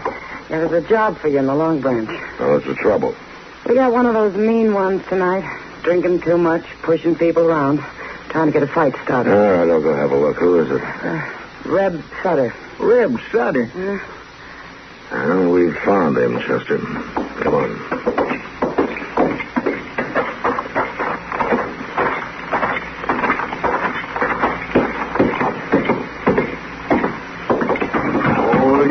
That's what's the matter with you. That's him, all right. I just stood up here and told you all I can whip any man in this room. Ain't a one of you got the blood and gumption to say me no on it. Maybe they're just going easy on you, Sutter. Well, now, if it ain't the marshal, some lily liver come after you, I reckon. Matter of fact, I came after you. Law against talking, is there? There's a law against beating people up and stealing their life savings. She's a liar. I wasn't even near there last night, and if she says it... She? What do you mean, she? Who says, Sutter? Near where? I didn't mention any details. I don't know nothing about it. Well, maybe it'll come to you. You're under arrest. Now, put out your wrists. I reckon I could put handcuffs on a man, too, if I was wearing a gun and he wasn't. You've always played it safe that way, haven't you, Sutter? Never wearing a gun. If you had somebody that killed you a long time ago. Ain't nobody got much taste for going at it my way, though, I notice. Well, maybe it's time somebody didn't. I offered, Marshal. Nobody took. That's all.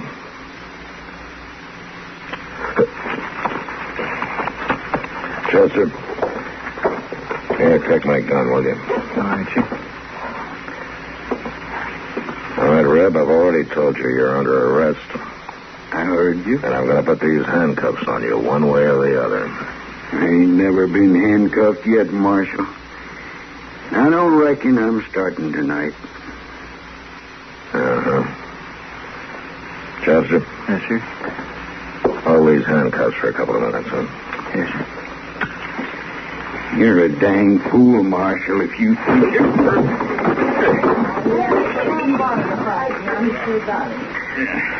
Why, I'm going to kill you for that. Maybe.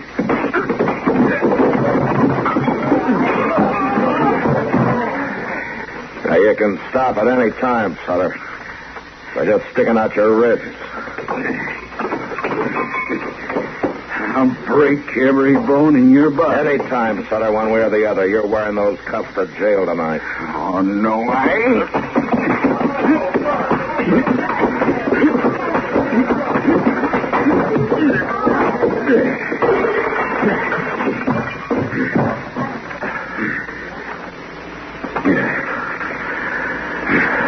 Chester, give me the handcuffs.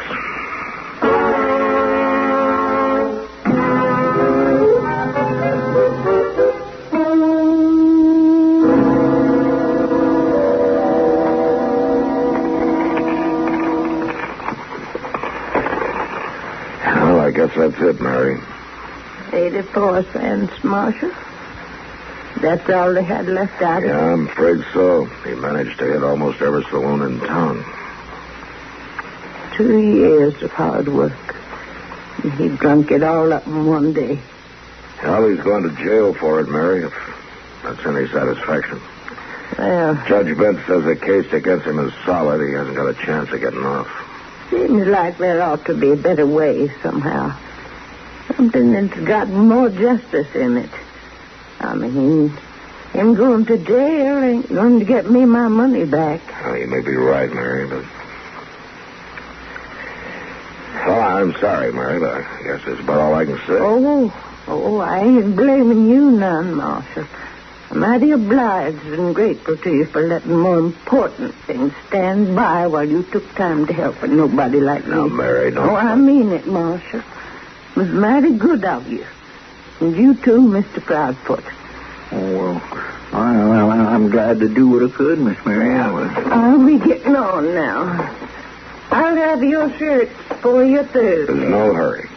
Well, good night, all. Good night. Doggone if she ain't right, Mr. Dillon. Just sending Reb Sutter to prison ain't going to help her none. Something harder ought to be done about it. Chester, something is going to be done first thing in the morning.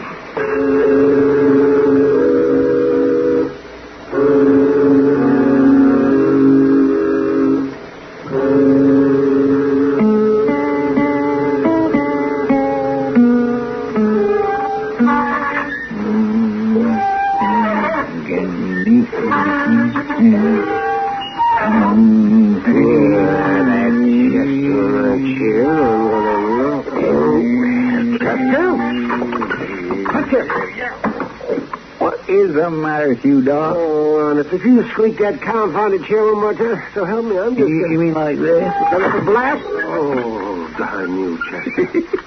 You mean a little noise like that's enough to get you all pecky? A little old noise like that's enough for me to cut your throat if you keep it up. You got bad nerves, Doc. Old Chief Thunderbolt makes up a kind of a tonic. They say it's supposed to cure that. Oh, Chief Thunderbolt doesn't know no more about medicine than you. Bad nerves and a tonic. Lots of people gets it from him and takes it regular. And a lot of people are fools, too.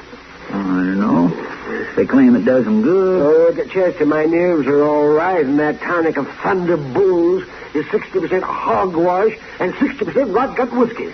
Well, now, look here, you can't have no 120% or nothing. I can have 100,000% if I want to. Chester, well, I'm just shifting my weight, Doc. Then don't shift it. Leave it where it is. Folks who take that tonic regular don't stir up no big ruckus just because somebody happens to lean back in their chair once in a while. Folks who take that tonic are dead from the neck up before they take it and from the neck down after. Oh, how are you, Doc? Anything out of the ordinary, Chester? No, sir. Not a thing, Mr. Dillon. Except I was beginning to figure you was going to spend the whole day over there at Judge Bent. What are you up to now, man? Just playing fast and loose with the law, are you? No, not according to the way the judge sees it. Chester, you'll get Reb Sutter out of his cell, will you? Oh, Chester. Oh, Doc, the man can't get out of the chair without squeaking his thumb, can he? I swear I never sees it. The gall done to do or a picky in his little old noise. Oh, that boy. Thunderbolt Tonic. Bad nerves. Oh. You, kind of on the prod today? I am not on the prod. You know, sometimes a person's blood gets thick during the wintertime, and come spring, he needs a good tonic. Matt, I'm getting up out of this chair, Matt. I'm going to walk slowly and carefully to the door. I'm not going to lose my temper. I'm going to keep my voice down. I'm going to open the door, step outside, and say goodbye. Goodbye, Doc. Did the doctor leave? Yeah, he just left. Oh, come on in, Sutter. I want to talk to you. Yes, sir. Whatever you say, Marshal. Reb, you've had 2 days in the jail cell to think it over.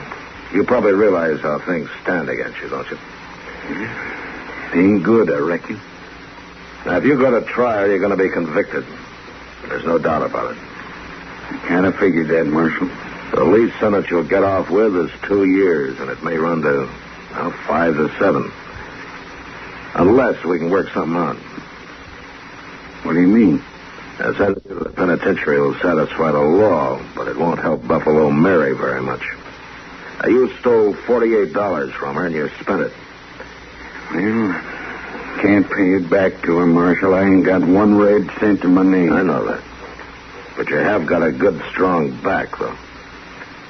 What's that got to do with it?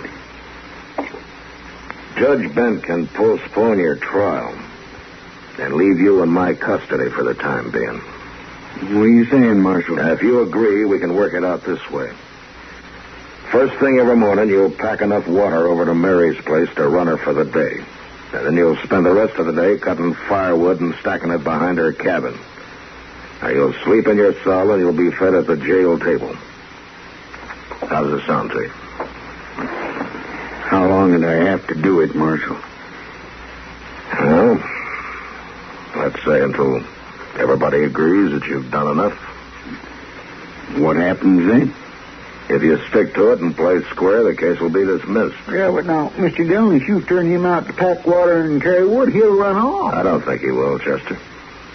You're right, Marshal. I ain't gonna run away. You see, I've been doing a lot of thinking these last 2 days. It ain't nice to know the only reason people know your name is because you beat up an old woman. There's other things, too, Marshal.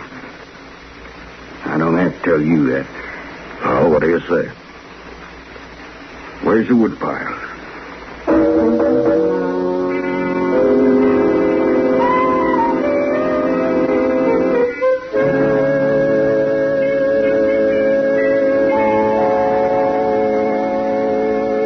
Buffalo Mary's coming down the street there, Mr. Dillon. Oh, is that so?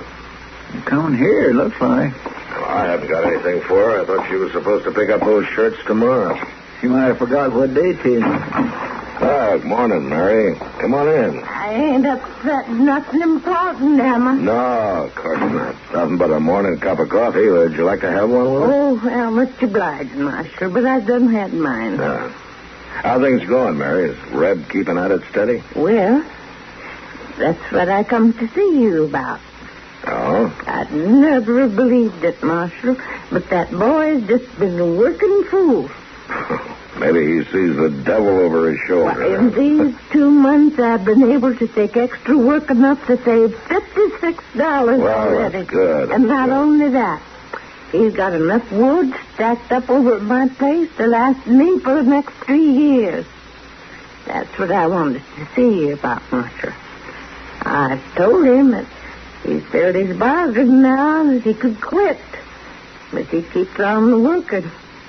Maybe you should tell him. You know, there's a funny thing about justice, Mary.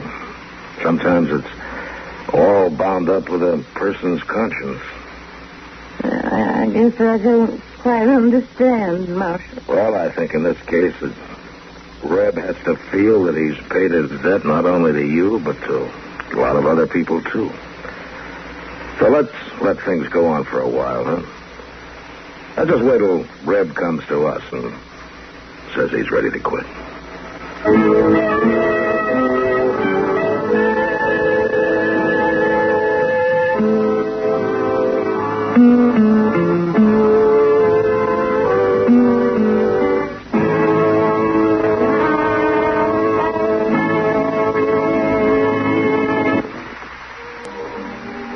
Gunsmoke, produced and directed by Norman McDonald, stars William Conrad as Matt Dillon, U.S. Marshal. The story was specially written for Gunsmoke by Les Crutchfield, with editorial supervision by John Meston.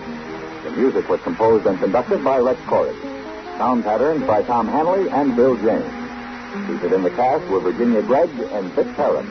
Harley Bear is Pester, Howard McNear is Doc, and Georgia Ellis is Kitty. In a card game, aces and eights are known throughout the West as a dead man's hand. There's a good reason for it.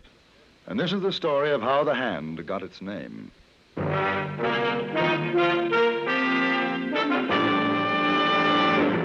Frontier Gentlemen.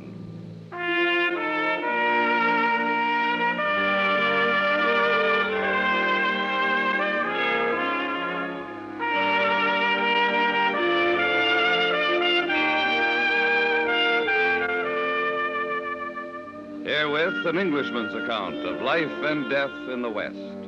As a reporter for the London Times, he writes his colorful and unusual stories. But as a man with a gun, he lives and becomes a part of the violent years in the new territories. In just 1 minute, we'll bring you this latest report from the Frontier Gentlemen. This is James Matthews with official results on the automobile competition the whole industry watches every year, the famous Mobile Gas Economy Run. This year's run, 1,883 miles from Los Angeles to Galveston, Texas, ranging from sea level through mountain passes. And once again, Chrysler Corporation cars took the lion's share of firsts. Plymouth, Chrysler, and Imperial again this year for the second straight year, winning first place over all other cars in their class in the famous economy run. Imperial, by the way, was sweepstakes winner, too, getting 62.7188 ton miles per gallon. The forward look is a lot more than look. You get a better engine, brawnier brakes, torsionaire ride at no extra cost, and winning performance and economy in cars of the forward look from Chrysler Corporation. Take a drive this week in a car of the forward look. Plymouth, Dodge, DeSoto, Chrysler, or the triumphant Imperial. Drive one of America's performance winners from Chrysler Corporation.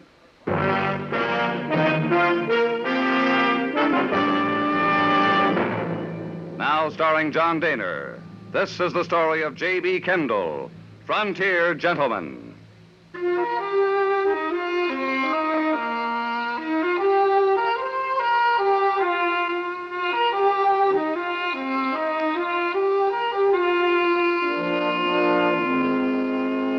I left Fort Benton, Montana Territory, in a little river steamer called the Pride of the West. The journey downstream on the Missouri was a good deal faster than that which I had made coming up from St. Louis just a few months earlier. I decided to write some articles for the London Times on river travel in the American West. But the balmy weather, coupled with a feeling of complete indolence, made me put off all thought of work. Several days passed, and then we docked at Fort Pierre in Dakota Territory. I went ashore to purchase a new pair of boots. And it was in the store of an outfitter named Judd Scott that I first heard the name of Deadwood. Well, the left one might be a bit tight. Yes, right here in the heel. Oh, she'll ease up, mister. Of course, I don't do much trade in ready-mades. If you had more time, I'd make you a real fine pair. Finest in Dakota Territory. Here, let me take it off. I'll try to work it out. So you're a newspaper correspondent, huh? Well, we've had 'em come through, but none from England.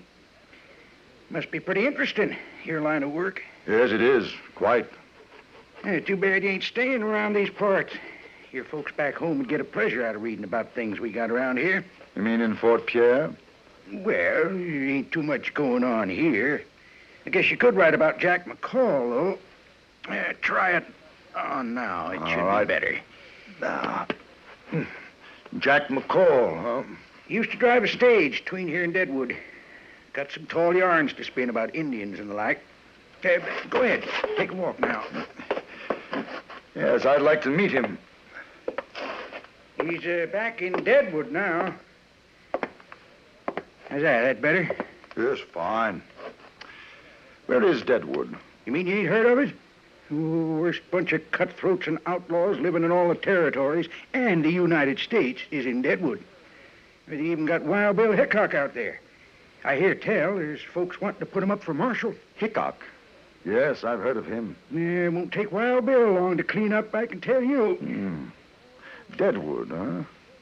Oh, you taking the boots? I'm taking them.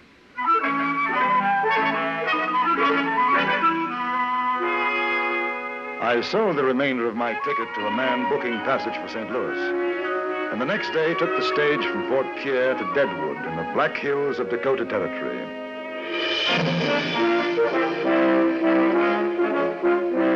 At the stagecoach station in Deadwood, I inquired after Jack McCall and was directed to Carl Mann's saloon. Even though it was Sunday, I was surprised to see that the place was practically empty. A hatchet-faced woman dressed in black was drinking alone at the bar, and I found McCall, a broken-nosed, sullen-looking man, sitting at a table playing a game of solitaire. Yeah, that's me. Who's asking to know? J.B. Kendall.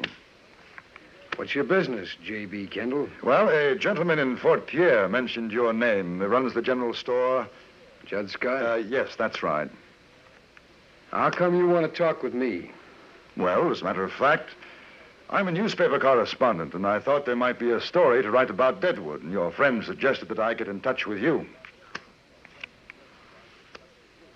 What kind of story are you thinking about? I understand that Wild Bill Hickok is in town. Do you know him?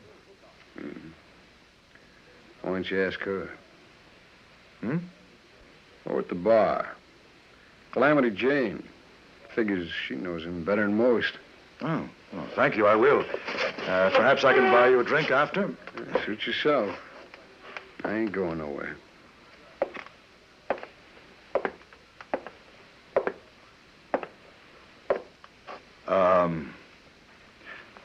Miss Jane? You talking to me? The name's Calamity. Ain't no miss in it. Calamity Jane. I'm sorry. I'm J.B. Kendall. The gentleman over there mentioned that you were a good friend of Wild Bill Hickok. Who?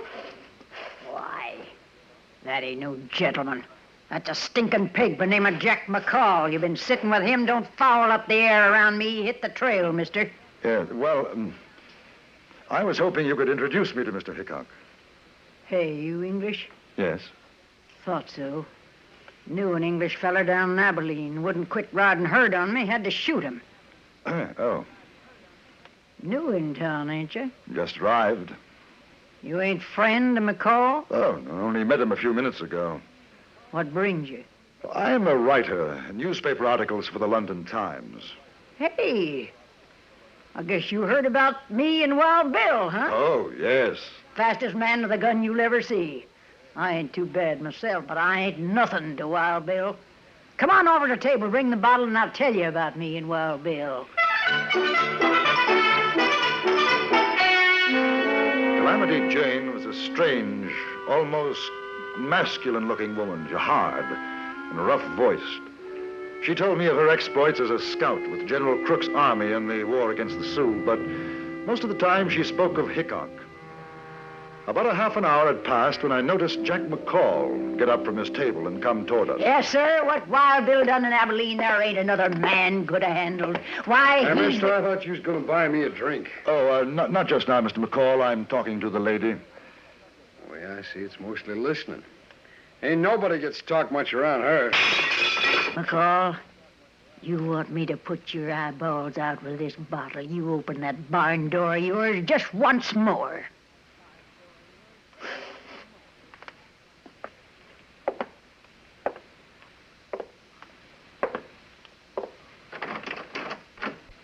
Kendall, you come on down to Boot Hill Saloon when you're through. I'll tell you the truth about that female polecat there in a windy train. One of these days, me or Wild Bill's gonna pump that coyote full of lead. Except he ain't worth wasting a ball on. And all I know about him is that he used to drive the stage between here and Fort Pierre. Yeah, lost that job because he couldn't hold his liquor. He used to be a buffalo hunter till the feller he worked for caught him stealing hides. He ain't no good, that one, and his pals is worse. You ever run into Tim Brady or Johnny Varnes, you watch your step, mister.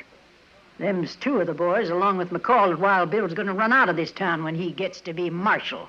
Where is Wild Bill now? He's up in the hills working on his claim.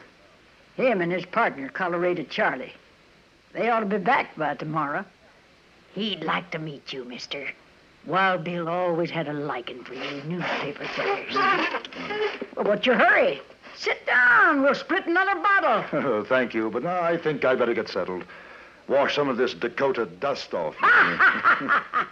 What a dude. All right, go on up the hotel. Tell him Calamity Jane sent you, and if they don't give you the best room, I'll shoot up the place. The recommendation was most effective. I got the best room in the hotel. 2 hours later, in spite of Calamity Jane's warning, I wandered down to the Boot Hill Saloon. I was curious about McCall and what he might have to say about Calamity and Wild Bill Hickok. I found him there, very drunk. He was talking to a heavy-set man who was chewing on an unlit cigar. McCall greeted me as an old friend. Hey, what do you say, Kendall? You had enough of that female windbag, huh? Hey, Tim, this is the fellow I was telling you about. Kendall's his name. Kendall. Hi. How are you? Tim Brady. I owe Mr. McCall a drink. I came down to settle my Oh, debt. that's real fine of you, Kendall. Oh, Jim Kendall's coming to Deadwood to write a story about Wild Bill Hickok, the new marshal of Deadwood. You go and get yourself a drink, McCall. Sure, Tim. Take a chair, Kendall. Marshal of Deadwood. I wouldn't pay no heed to what McCall says. Not when he gets too much whiskey in him. Did he say something? About Hickok being marshal. Oh, well, it's not particularly news. I heard that in Fort Pierre 5 days ago. Well, don't you believe it? Oh? Fellers around here, they don't want his kind. You go writing in your paper a thing like that, you're going to have to turn right around and write that it ain't true. He's not going to get the job? No. I tell you, he does a lot of ear greasing, like that crow-bait mare, Calamity Jane. But all them things you hear is just a lot of brag. Hickok never plugged a man unless the feller's back was turned. I was down to Abilene when he dry gulched Bill Cole. This is the worst thing you ever seen. Shot him in the back. Then, by mistake, he goes and kills his own pal, Mike Williams. Oh, sir, Deadwood ain't gonna put up a man like that for marshal. You think so? Oh, I don't know.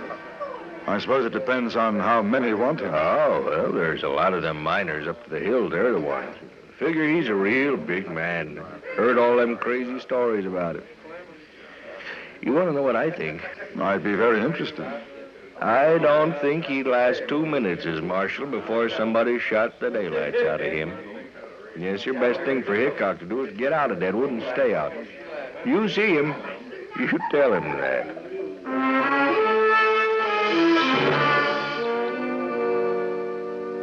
The next night, Calamity Jane introduced me to Wild Bill Hickok. He looked older, more tired than I'd imagined him. As we sat in his room, I noticed that he blinked his eyes, rubbed them, and seemed quite nervous. Constantly glanced toward the door. Calamity had gone out to buy some food. Me and Colorado Charlie had a rough week up in the hills. Feels kind of good to get back. You ever done any mining, Kendall? No. Well, if you ever had the idea, get somebody else to do the work for you. Well, what do you think of Deadwood? Oh, I haven't been here very long. Ain't much like London, I'll bet. No, it isn't. Well, do a little cleaning up like I did in Hayes City and Abilene. We'll have a right nice little town. When do you expect to begin as marshal? And any day now, the boys are getting things moving. I saw a man yesterday, Tim Brady. Brady? And he asked me to give you a message. Huh? The best thing for Hickok to do is to get out of Deadwood and stay out. Well, that's what he said, huh? Yes. You know why? They're afraid of me. They know what's going to happen after I get sworn in. I run them out, and if they don't run, we have a showdown. Brady and his pal Varnes ain't got stomach for that. I gather they're the somewhat unsavory element in Deadwood, is that so? Mister, you ain't just milking pigeons. Why, them miners up in the hills would be dead ducks for Brady and his gang if it weren't for me. This is the worst mining camp in the territory. Ain't been no law here since it started, and Brady don't want none. That's how come the miners want me for marshal. Protection. Well, I'm surprised he hasn't tried to get rid of you before this. That jayhawker knows what had happened to him in a shoot-up. He ain't likely to try nothing. A fellow like that gets somebody else to do his dirty work. Oh, it's only me, Belle. Put away the gun. I told you, Charlie, you ought to knock. Keep forgetting. This is J.B. Kendall. He's going to write a story about me for an English paper. Yeah, I run into Calamity down at Carl's place, and she told me. Nice to meet you, Kendall. And you, sir. My old pal, Charlie Utter. Colorado Charlie's good enough. Kendall's been talking to Brady. Oh, that's so. Rest your saddle, Bill. You make me tired standing. Brady said I ought to get out of town. Oh, he'd like that fine. Yeah, he'd like that. Well, I guess I'll go and wash up before Calamity gets back. You staying around, Charlie? Yeah, I thought maybe we'd go down to Carl's later and play some cards. All right. I'll be right back. Sure.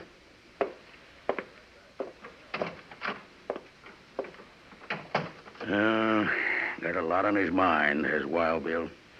He ain't usually like this. He seems to have trouble with his eyes. Oh, you noticed, huh? I wouldn't want you to say nothing in front of Bill, but he's been scared he's going blind. Things sure don't seem like the old days. Oh, I gotta get these boots off. My feet's killing me.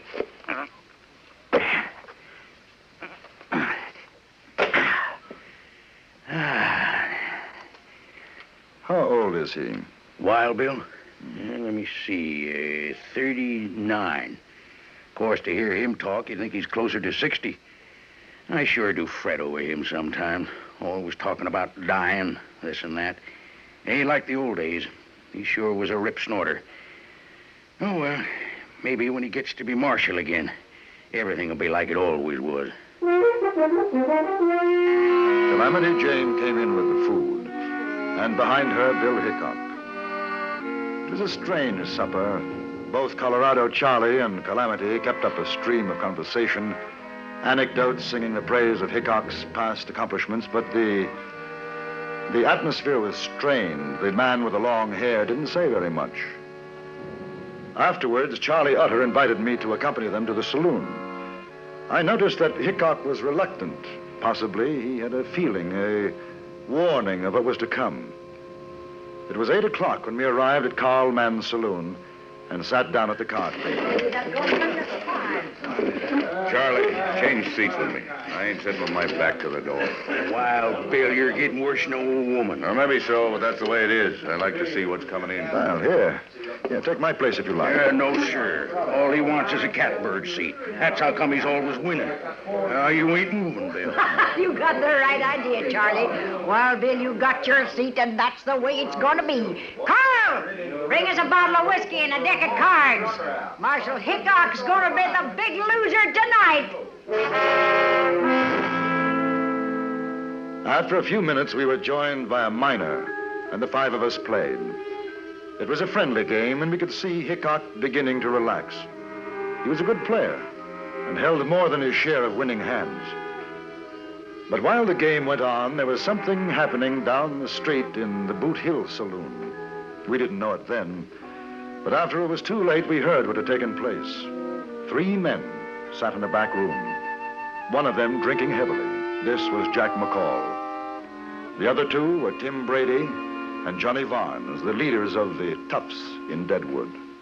Well, I'm telling you, Jack, you'll be a big man. Well, they'll look at you when you walk down the street He'll say, there goes Jack McCall. He killed Wild Bill Hickok. You hear what Johnny says? Yeah, I hear. Give me another drink, Jack. Well, sure.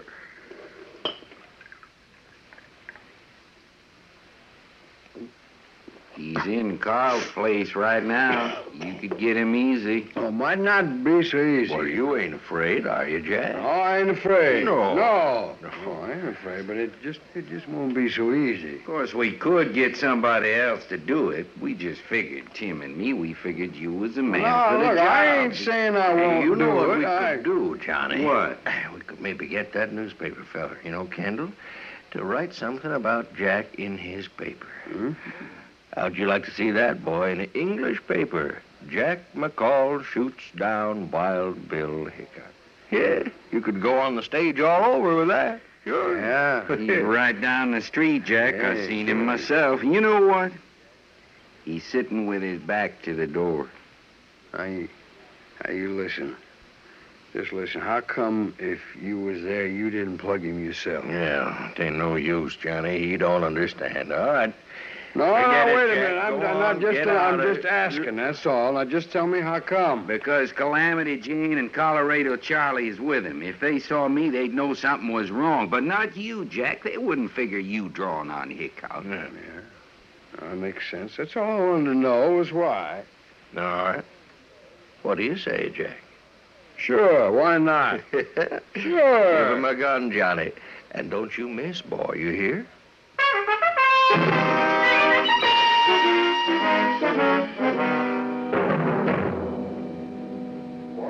Look at there. 3 kings.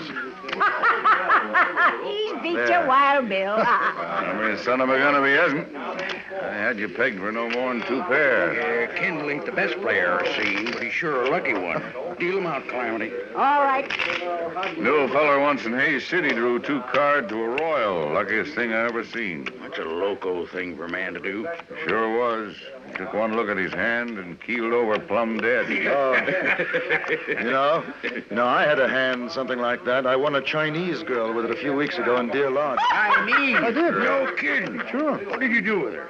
Oh, I gave her to a man I knew. He married her. Open for $1. Wait. Yes, I'm staying. Stay? Me too. I ain't proud. There. Cards? 3. Kendall? 2, please. Give me 1. There's a man's gonna drop dead if he pulls it right. How's about you, Charlie? 2. Dealer takes 3. Honest woman. That's one thing I ain't or never hope to be. Your bet, Wild Bill. Well, I'll tell you, friends, I'm going to make this rough on you. $2. All right. I call. Not me. And I ain't dropping dead, neither. Well, I'll see you. I'm a sucker. All right. What do you got, Wild Bill? Prettiest 2 pair you ever seen. Aces and 8s.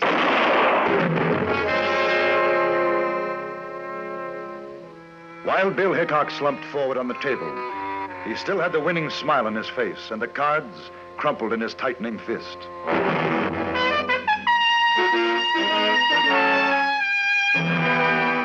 It was Calamity Jane who found Jack McCall.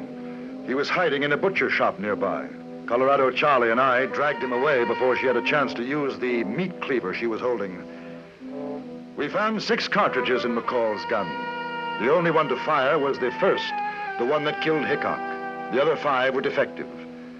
Before I left Deadwood, McCall was tried for murder, but Brady and Barnes must have chosen the jury themselves, because the final verdict was not guilty.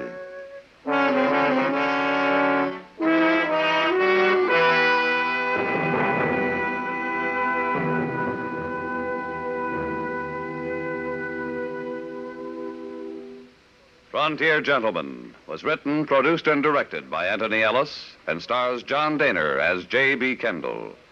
Featured in the cast were John McIntyre, Jeanette Nolan, Jack Moyles, Larry Dobkin, Stacey Harris, and Vic Perrin. Music was composed and conducted by Amerigo Moreno.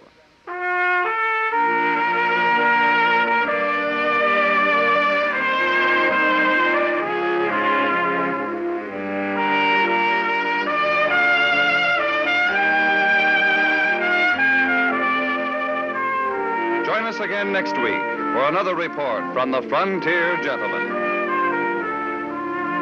James Matthews speaking. This is the CBS Radio Network.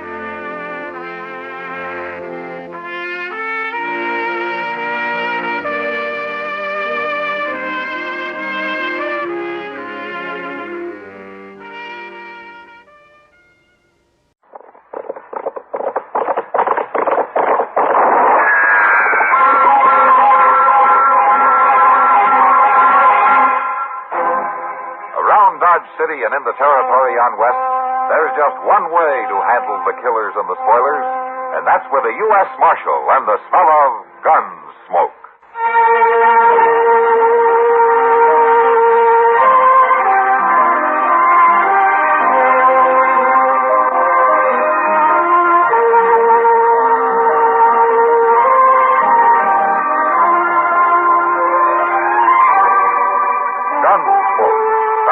The story of the violence that moved west with young America, and the story of a man who moved with it. I'm that man, Matt Dillon, United States Marshal. The first man they look for and the last they want to meet. It's a chancy job, and it makes a man watchful and a little lonely.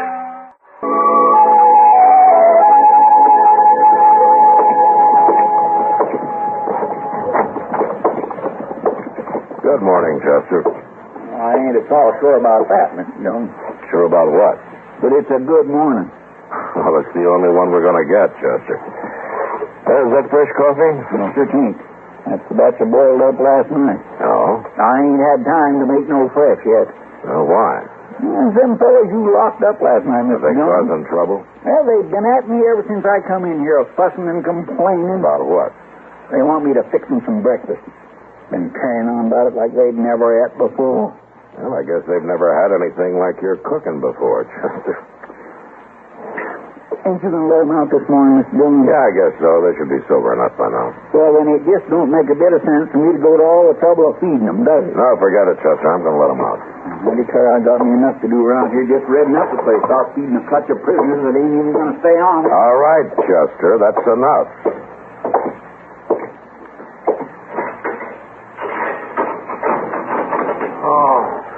You two can come out now. Don't seem right to turn the body out without no food, Marshal. You know, man could go. Come on, get out of there and bring your friend with you. He ain't feeling good, Marshal. Looks like his strength was sapped. Now, if we was to have some breakfast. Look, you weren't worried about food last night when you rode your horses under the Long Branch, and I'm not going to worry about it now. Go on, get out of here.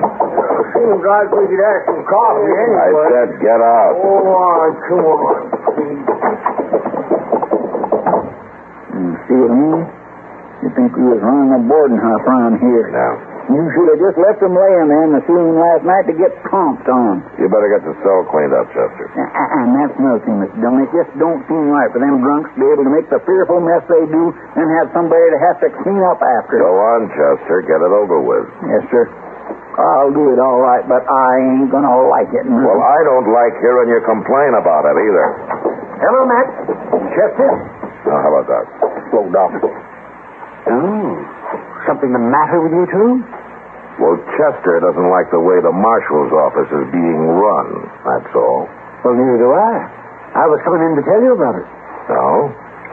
All right, Doc, what's on your mind? Some drunken drover jumped into my buggy last night out in front of the office and raced it down the street. Oh, did he bring it back? He couldn't. He turned it over going around the corner. You know who it was? No idea.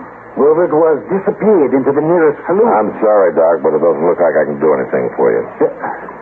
Well, why not? Well, in the first place, there was no harm done. My buggy was stolen. You got it back, didn't you? For heaven's sake, stop being such an old maid. Oh, Maid. Now, look here, Matt. What do you want me to do? Sit around watching your buggy all day long? No, Matt. No, of course not. But there ought to be a better way of keeping the town in line. Well, maybe we could pass a law saying that drovers can't drive buggies, huh? I don't think that's terribly funny, Matt. All I'm saying is there must be something you can do. Look, Doc, I've had fevers and ague that you haven't cured. But at least when you come into my office, I try to help. And that's more than I can say for your office. Well, you better stick to your pills. I intend to. I certainly intend to. I won't be wasting any more time around here. You can be sure of that. I'm sorry, Dobby. I didn't mean to run you down. Oh, you're looking for the marshal? Yes. Go right on in for all the good it'll do you. I'm getting out. Well, doctor seemed a little upset. Yeah, well, Doc gets that way sometimes. What can I do for you, Dobby? Well, truth is, Marshal, I've come to register a complaint. Well, you're going to have to stand in line. How's that? Oh, never mind. What's your problem?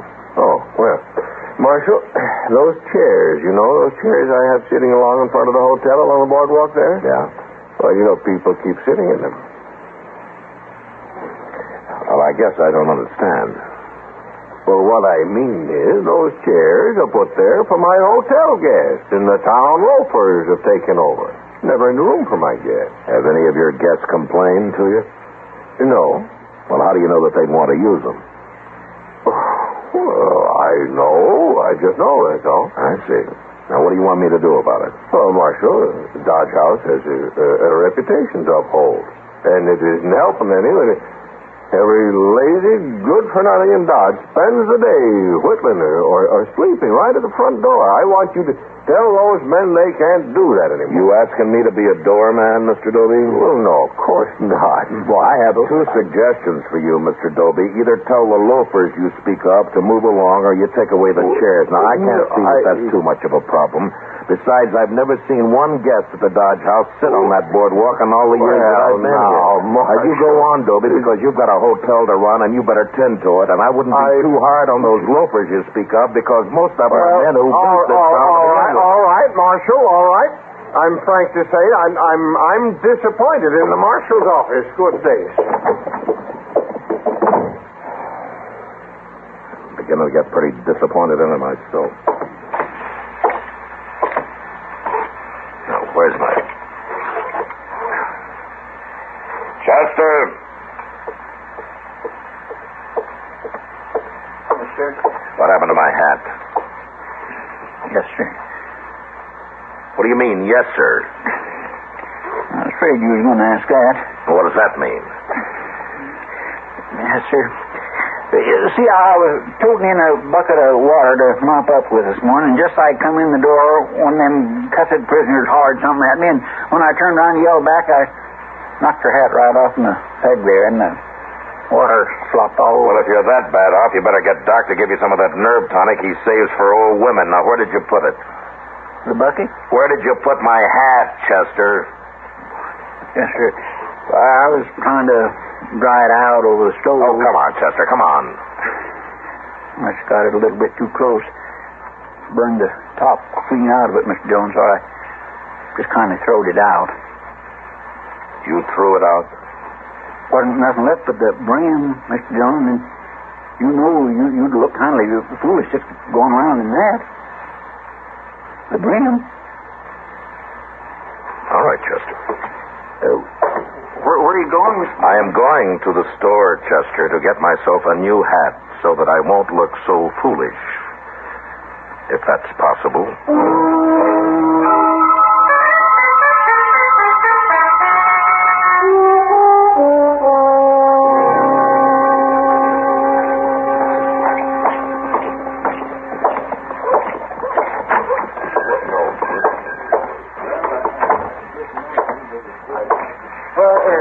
Marshal, be right there with you. All right, Jonas.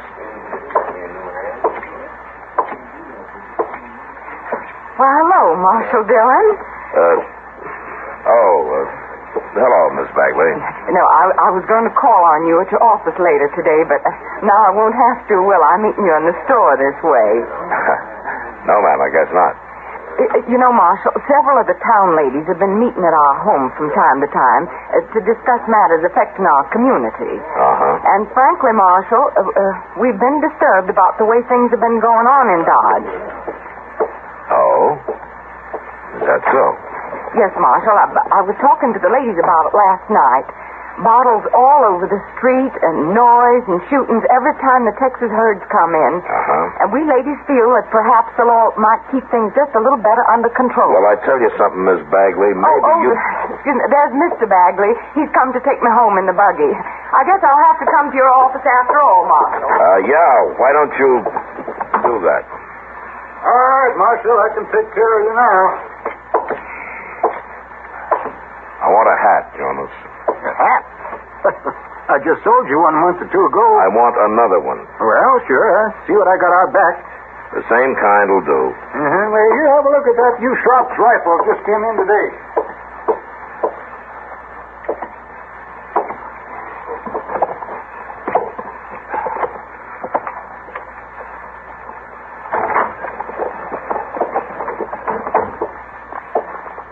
Reach. Why, Luke Gilmore, you old sheep herder, you. How are you?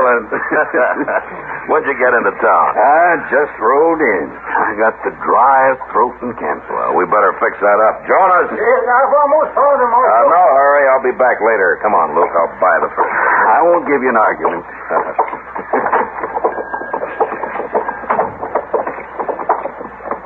Well, how long are you here for? Just a day this time. I got my eye on the far west. This part of the country isn't going to make anybody rich. I just figured it's time to move on. You know, that might not be a bad idea for you, too, come to think of it. Yeah, you may be right, Luke. You may be right.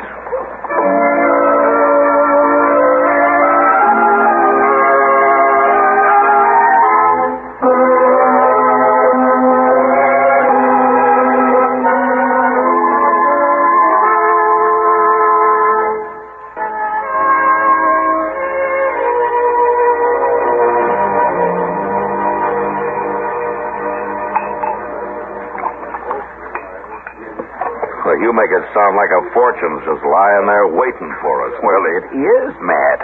I tell you it is. But now that the railroad has joined up, there's just no telling what a man could do for himself out there. I know, but a lot of gold rushers came back with holes in their britches. Sure they did, Matt, but this is different. Things are starting up now that'll last. Well, you know, you could set yourself up your own town. You're aiming pretty high, aren't you, Luke? Sure, I'm aiming high, Matt, and you should, too. What do you figure you'll ever get out of Dodge? Nothing more than I can carry. That's right. That's absolutely right. You're eating dust and dodging bullets and chasing every penny-ante bad man on the prairie, isn't that right? That's about it. You're frying in the summer and freezing in the winter, nursemaiding a town that doesn't even thank you for it. You always were one to talk up a storm, Luke. I'm talking sense, Matt. I'm right, and you know it.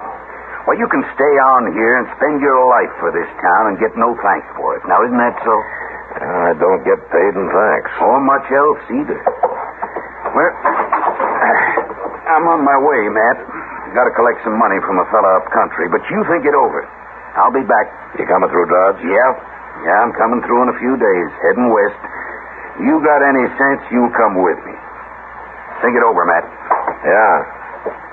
I will think it over. So long, Luke. I'll be back, Matt. You be ready. Yeah.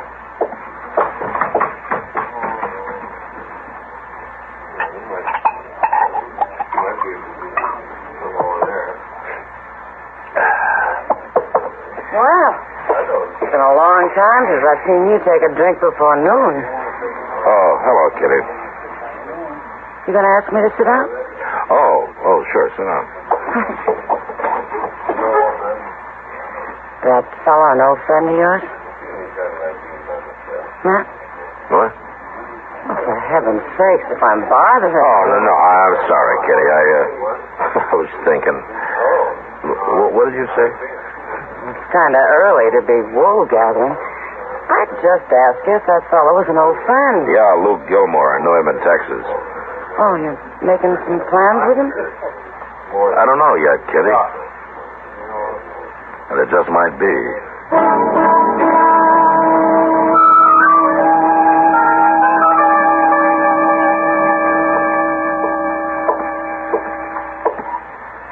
Here's the line, Mr. Jones. I'm awful sorry I let it run out of call oil, but it's refilled right up the top. And I trimmed down the wick a little dab, too. Thanks, Chester. Just set it down. Anything else I could get you, Mr. Dillon? A nice cup of coffee? No, thanks, Chester.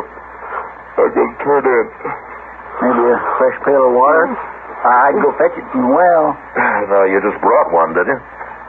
Oh. Yes, well, then I'll just see if this window's open nice and wide. Oh, for goodness sakes, Chester, will you stop fussing around like a mother hen? What's the matter with you? I think nothing really the matter. I just got to come right out with it, Mr. Dillon. Come out with what? Everybody's talking about how you're as ouch as a bull in a thorn thicket these last few days. Miss Kitty and Doc and me was wondering if maybe there's anything wrong. I don't know. What do you mean? Oh, never mind, Chester. It's not important, no. Why don't you get on out of here and let me get some sleep, huh? All right, Mr. Dillon. Yes, sir. Good night, Chester. Good night, Mr. Dillon.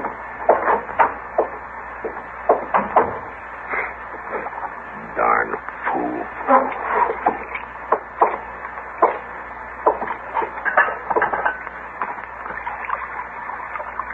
Marshal? What?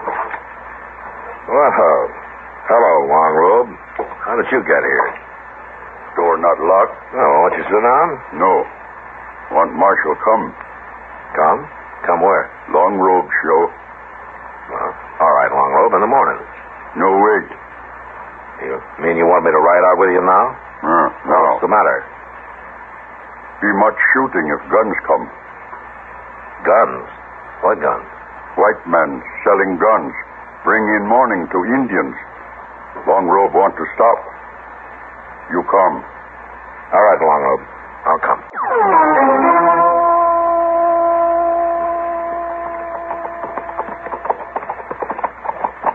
Trees by river. Yeah, I see him. We stop there. That's where the wagon will be coming? Wagon cross river there. Yeah, we wait. Okay, Long Robe.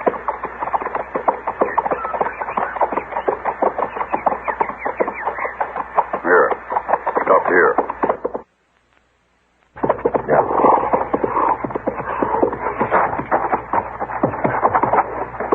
Now, wait here. Oh, that's better. I'm tired. But Marshal no sleep. Marshal man of plains. Marshal keep good watch. Tell me something, Long Robe. Why didn't you go to the Army at Fort Dodge about this? Why did you come to me? No one soldiers. Well, they'd have gotten the gun runners for you.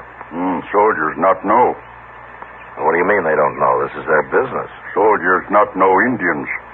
Soldiers come, soldiers go away. Soldier not man of plains. Well, what's that got to do with stopping some gun runners? Soldier stop gun runners. But soldier go get Indian, too. Punish Indian. Start more trouble. You don't think the Indians should be punished? Long Robe punish Indian. Keep trouble in tribe. No shooting. I guess you will at that. Indian need help from white man. But white man must know Indian. Well, lots of white men know Indians. I'm not the only one. To Long Robe and his people, Marshal the only one. Marshal is friend. We watch now for wagon.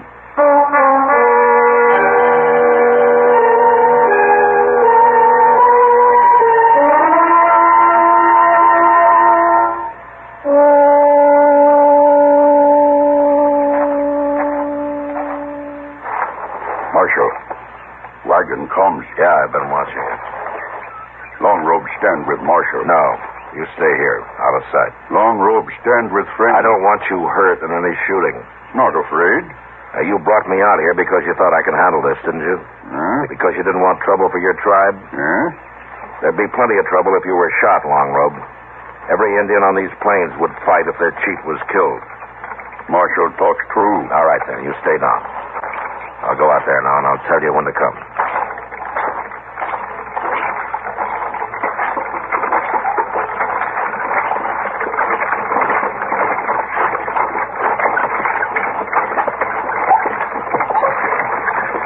All right, that's fine.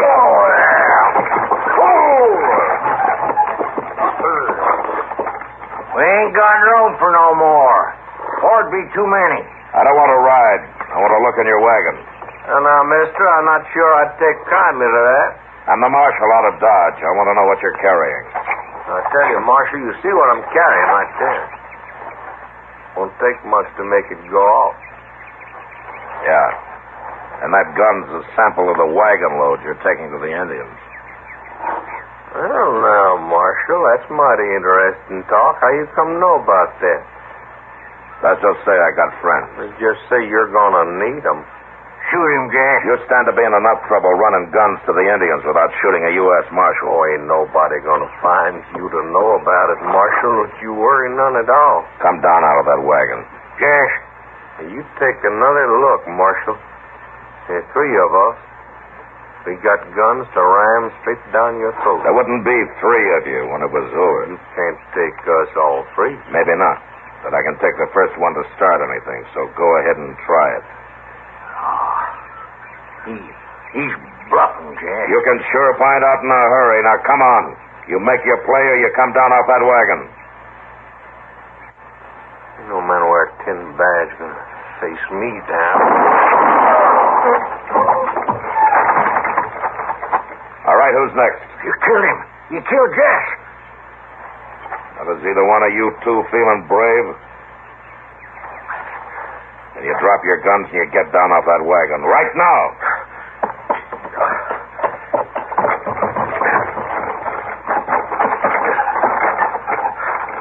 Now, stand right there. Long rope.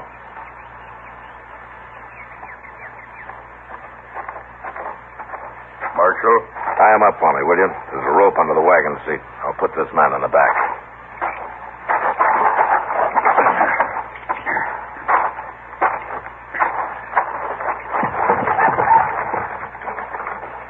When you get those two tied, you can drive the wagon back to town. I'll ride alongside.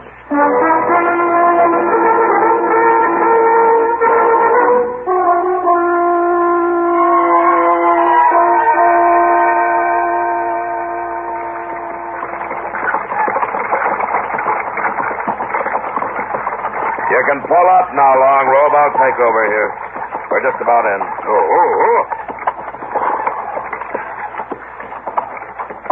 It'd be better if you weren't seen around here. You might have to answer a lot of questions. Questions bring trouble. They can if people don't understand the answers. Marshal understands answers. Well, some of them anyway. Marshal understands answers about Indians. Marshal knows ways of the plains.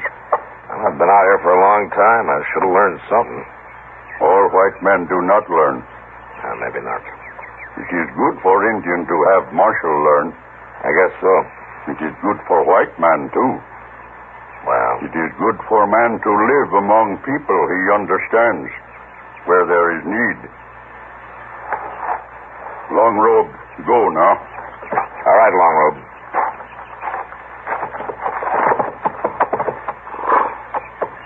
Will your people be moving on soon? At the next full moon. Oh, good hunting.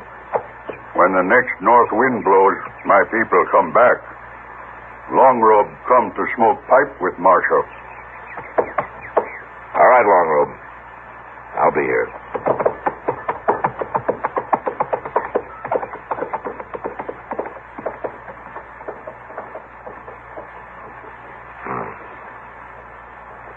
It is good for a man to live among people. He understands.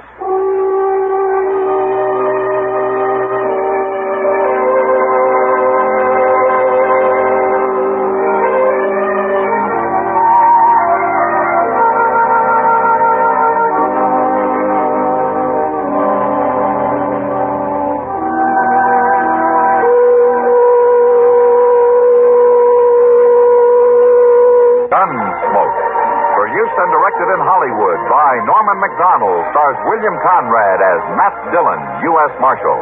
The story was specially written for Gunsmoke by Marion Clark, with editorial supervision by John Meston. Featured in the cast were Virginia Christine, Richard Perkins, Ralph Moody, Lawrence Dobkin, and Joseph Kearns. Harley Bear is Chester, Howard McNear is Doc, and Georgia.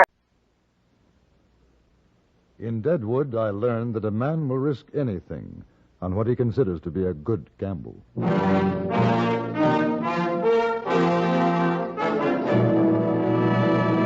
Frontier Gentlemen.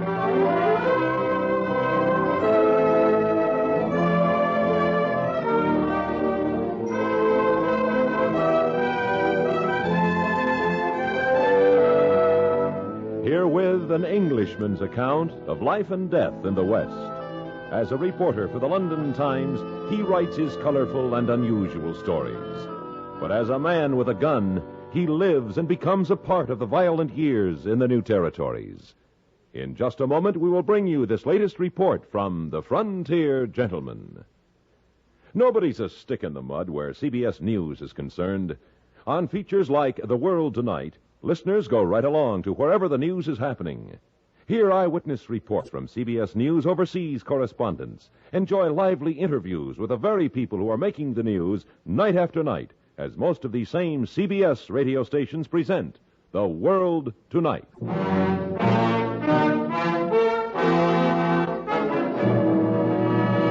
Now, starring John Daner, this is the story of J.B. Kendall, Frontier Gentleman.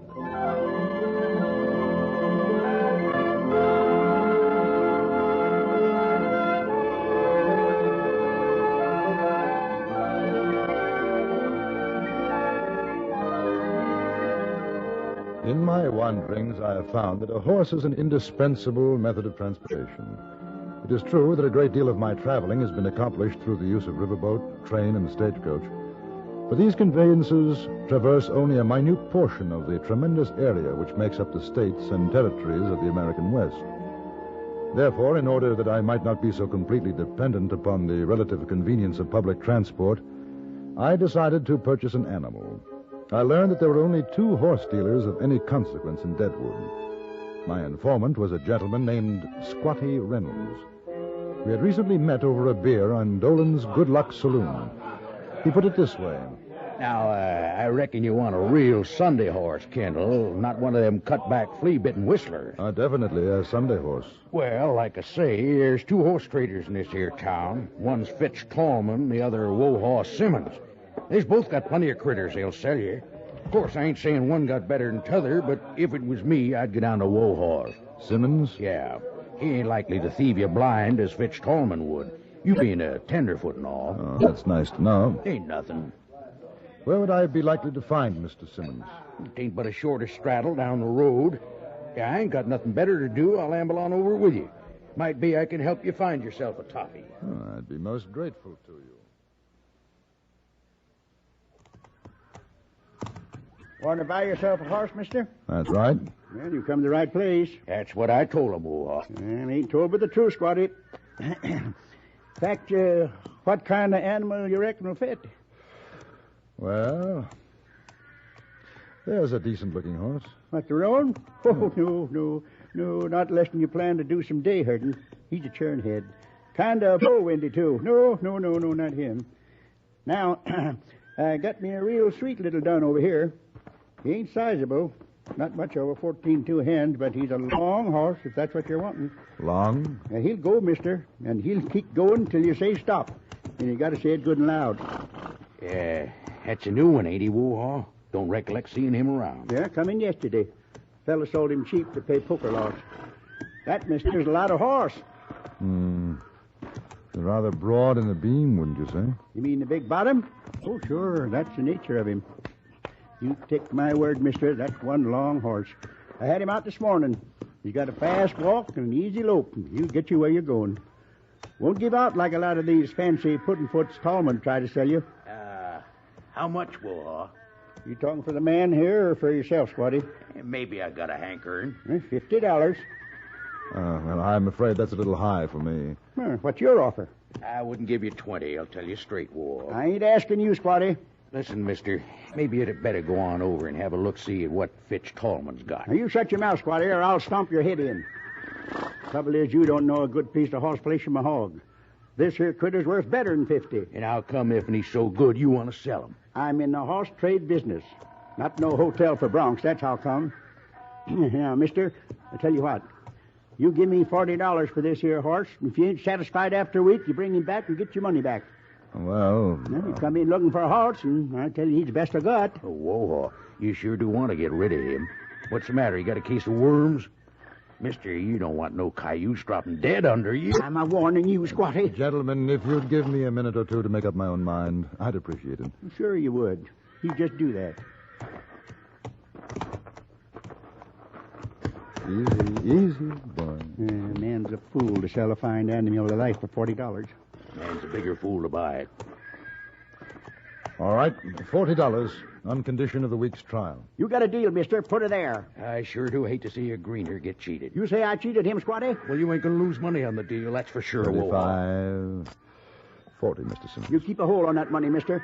Ain't nobody going to say that Wohaw Simmons cheated a man in a horse deal. I'm not saying it. He is, which settles the question, since I'm satisfied with our agreement. I apologize to you, mister. I surely do. No need to. Should have gone to Fitch Tallman. Fitch Tallman, that low-down, no-good... I heard you talking about my pappy, Wohaw. You better bite down on the tongue of yours, or me and Pap will rip it out on you. I'm a middling old man, Bill Tallman, but I ain't so old that I can't take care of you and your pa, too. Now, you get out. If you'll excuse me, gentlemen, I'll take my horse and be going. You bought a horse for Miss Old Scissor Bill? You bought that horse?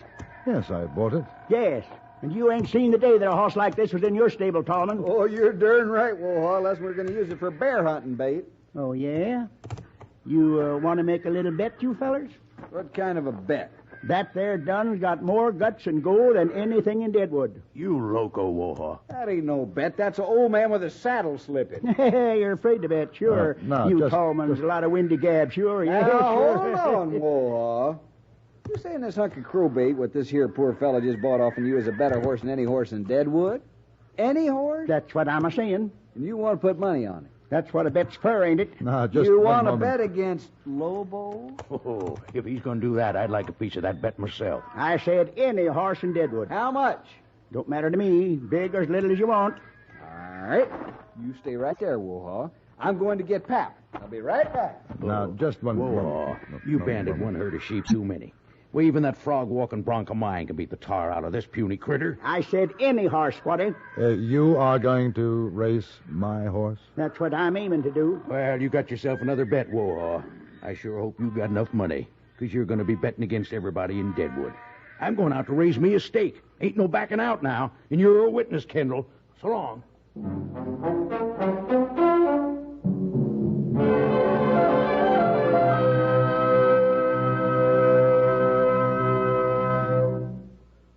The voice is familiar, but can you remember the name?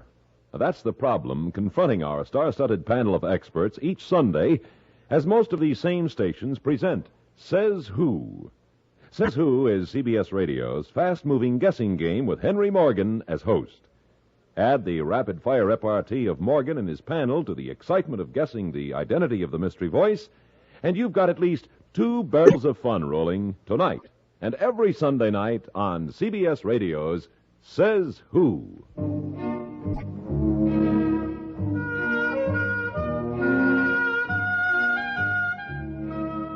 In Wohaw Simmons' saddle room, I began to understand why the old man had been goaded into making his bet. At that point, neither of us had any idea of the magnitude of what he had done. He went into great detail concerning the rivalry between his stable and that of Fitch Tallman. The fact that Tallman, without a doubt, possessed the fastest horse in the area. I was sympathetic, but I said, I don't exactly blame you, but I can't see the point in even holding the race. Well, one thing can make it easy for you, Kendall. Shall me back the animal. And you'll race him yourself? Yeah, I figure. But you know he can't win. I never said that. But you did. For sure, he can't win no short horse race. He ain't that kind. But nobody said nothing about a short race. Now, listen, Kendall. I've been around horses since I can remember. That animal of yours, he's hard like rocks. The cowhand that sold him to me, he told me that horse can go 30 miles in a day and never be winded. There's that kind of racing, too. That's what I got in mind. 30 miles? Near 300. Deadwood to Cheyenne. Go on. That little done. He won't be fast, but I reckon he can walk the legs off of anything that tries to go against him. You really think he's that good, huh? Well, I open my mouth wide enough, he'd better be. It'll cost me all I got if he ain't. I suppose they won't agree to a race at that distance. Oh, I ain't worried about that. It's what happens if I lose that's got me scared. Why not make a small bet? You can afford that, can't you? Ain't you got ears, Kendall? I told Bill Tallman I'd bet little or big. Didn't make no difference. Old man Tallman hears that, he's going to make it big. He's been looking for a way to put me out of business for a long time, and this would do it. How long would it take from here to Cheyenne? Well, a man knows the right road. Shortcuts, 4 or 5 days. And 60-odd miles a day. That's hard riding. Could a horse stand it? Well, if he's ridden right, takes it easy. Figure 5 miles an hour, 12 hours a day. Plenty of rest in between, and he can make it. Got to go slow, though. All right, we'll do it. You want to ride him? Why not? He is my horse. Oh, where are you? We win, Kendall. I'll split winnings with you. A deal? A deal. Ain't no use hiding, you old son of a horse thief. Who you call a horse thief, you sheep-killing dog? Now, ain't no one calls a Tallman that. Let's hang up his hide, Pap. When we get through with him, he won't have no hide left to hang up. He's going to lose it betting. This time that leaky mouth of yours has got you right where I want you, Warhorse Simmons. How much you betting on this here race? You name it. Your stable again mine, and every critter to go with it. $1,000 to the winner. I want some of them winnings, Fitch. That all right with you if Squatty Reynolds enters his horse? Don't matter to me none. I'll bet 500. 5. 5 for me, too.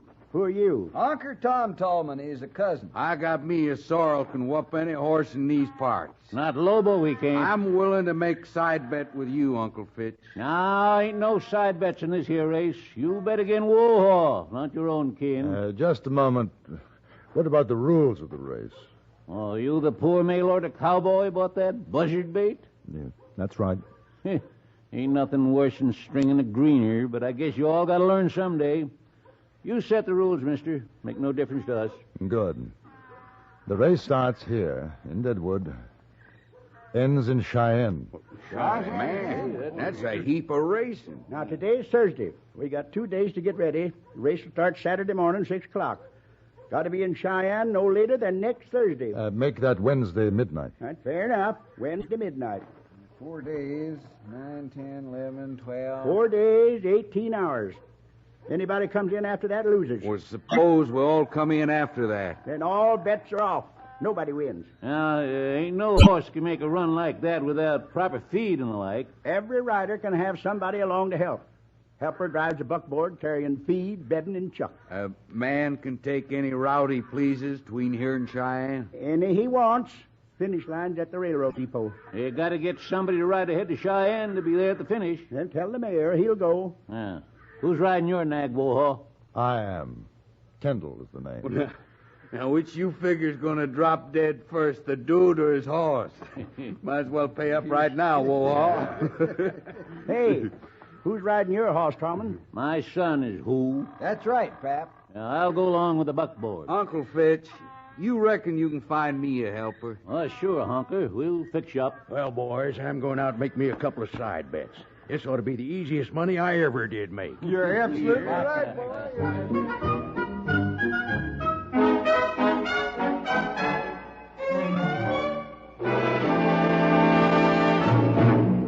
The fastest runner in town can't hope to keep up with the Mitch Miller Show because every Sunday night, when it comes your way on most of these same stations, the Mitch Miller Show covers that part of the entertainment world that stretches from the bright lights of Broadway to the Klieg lights of Hollywood. For another all-out, all-star variety edition of the Mitch Miller Show tonight, join us right here at the Star's address when Mitch puts out the welcome ad again.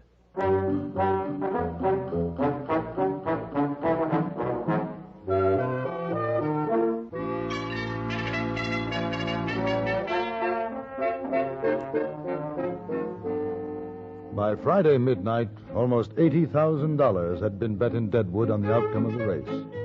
Gamblers were giving short odds on Fitch Tallman's horse Lobo, slightly longer on Squatty Reynolds' Blue Nose, 6-1 on Cousin Tom Tallman's sorrel Jimmy Go, and Well, the odds on my horse were astronomical. An hour before the start of the race, Wohaw Simmons went over our plans. The little dun horse stood quietly by my side. Now, remember, rain or shine, these mules of mine pulling the buckboard, they're going to do a steady 5 miles every hour. Don't you fret if it takes a little while to come up with me. I want time to scout ahead. There's been some rain south a ways, and maybe I can find better trails for you to ride. Good. Now, remember, don't matter what the others do. Keep him at a walk. Oh, once in a while let him lope, but easy. Say, ain't you got a name for the animal? As a matter of fact, no. What did his last owner call him? Dogged if I know. Well, I had a horse once in India. His name was Cowboy. How would that do? Well, don't mean much, but it's your horse. Now, I figure you'll race until about noon. That ought to put you still a few miles this side of Wyoming territory. I'll set up camp on the road. Take an hour to rest up, rub down the horse, give him some good feed, and get some grub for yourself.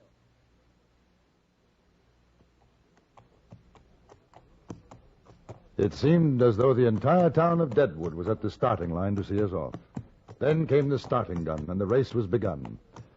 The Tallman's Bill and Honker Tom were off in a great swirl of dust. Squatty Reynolds took off at an easier pace, but was soon out of my sight. According to our plan, I walked Khyber for the first 3 or 4 miles, then let him go into an easy lope. I stopped a few times, once to adjust the cinch and again to remove a pebble which had lodged in the pony's shoe, luckily causing no damage. A few minutes before noon, I saw Wohaw Simmons with his buckboard drawn up at the side of the road. How's he coming? Fine. He's quite a horse. Yeah, that's what I told you. All right, let's get that saddle off him. All right. Yeah. Hold still, boy, now. Hold still, darn you. Any sign of the others? Well, Squatty Reynolds went through about half hour back. Others got a pretty good start, but that don't mean nothing. They ain't going to do better than 60 miles today, not without killing their horses, they ain't. Where do you plan to camp tonight? Well, it kind of depends on how the animal holds up. I think we ought to make Jenny's stockade good enough for the first day. How far is that? Well, you've done about 24, 25 miles since the start. Reckon some 30 and a bit to go. When did he take his last water? There's a creek a mile or two further back. You didn't give him too much? Oh, no. That's good. All right. I'll get his oats off on the board. You better get the blanket over him. Don't want him catching cold.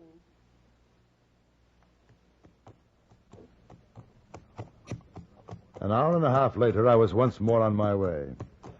At one point in the late afternoon, I passed Squatty Reynolds at the Canyon Springs station. We were traveling on the main route of the Cheyenne and Black Hills stage line. However, an hour later, he overtook me at the gallop. That night, Wohaw and I camped at Jenny's stockade. Our first day's journey done. Nearly 60 miles from Deadwood. I tell you, Kendall, we got to keep our eyes skinned, and that's for a fact. Them other boys ain't more than 2 or 3 miles ahead from where I last seen them. Now, they start figuring you for a winner. They won't let it go easy. What do you mean? Well, I mean there's a lot of money bet on this race, aside from what Fitz Tallman and me has a personal bet. Tallman's got a big piece coming if he wins. He aims to win. No telling what he'll try to keep us from winning. I see. And I'm just telling you, keep your eyes skinned. You better get some shut-eye now, and I'll watch. I want to get a start before dawn.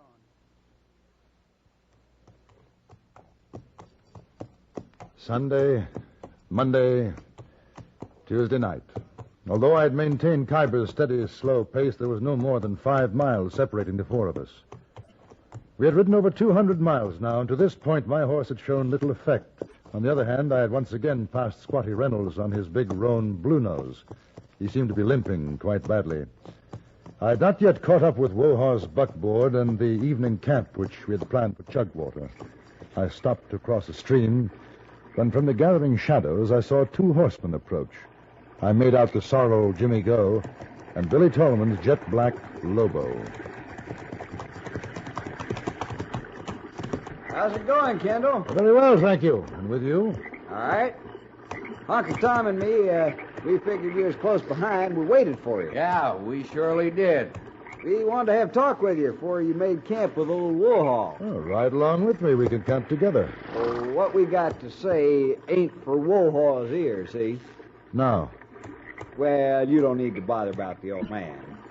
My pap, he'll make it worthwhile if you take it real easy and don't try no more to win this here race. Of course, you ain't going to know how, 'cause that Lobo of Bill's, he's got enough left to run that critter of yours clean under the ground. So there's no sense you trying, is it? We figured it'd be worth $500 if you quit about now. Very generous of you, gentlemen, but I must decline your offer. I stand to earn quite a bit more by winning. But you ain't got a chance. Yeah, well, we'll just have to try. That's all. You wouldn't want no accident to happen to that runty nag of yours, would you? I most certainly wouldn't. Well, I sure hope it doesn't. Come on, Honker. Sure hope that horse don't break its leg or nothing.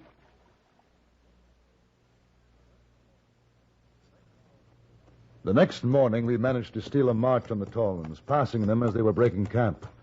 Wohaw rode along with me for a way in the buckboard. This is the big one today, Kendall. Don't change the pace. Don't rush him. I won't. It's Lobo you gotta watch.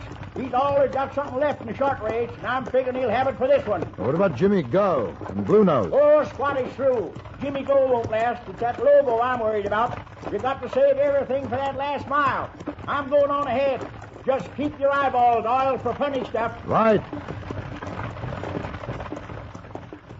We kept plodding on. An hour later, Bill Tallman rode up. He was alone and threw me an angry glance as he passed. I thought his horse was beginning to tire, and so I increased Kyber's pace to a trot. The miles rolled under us. We rested, went on, rested again, and now it was evening. I began to see riders on the road. Some had come out from Cheyenne to bring us in. One called out to me. That other fella's not more than a mile ahead. Big black gelding. Ain't in good shape. You go get her, boy. At 11 o'clock, I caught up with Wohaw again. He was riding at 6 miles, waving at me frantically. Cheyenne's right ahead. 3 miles to the depot. Where's Tallman? Last I seen, maybe half a mile or less. Fitch is with him. Watch out for dirty business when they try to pass. But wait until the last quarter before you do it. Just keep pushing him. Get him in the last quarter. Right. We were at the outskirts of Cheyenne proper when we caught up to Lobo. Fitch Tallman was driving his buckboard. Looked over his shoulder, saw me, and shouted to his son. Get going, boy! I saw the black horse start to pull away, and in another moment had myself overtaken the buckboard. I became aware of dozens, then hundreds of people lining the streets. I began to gain on Coleman, slightly at first, then faster and faster.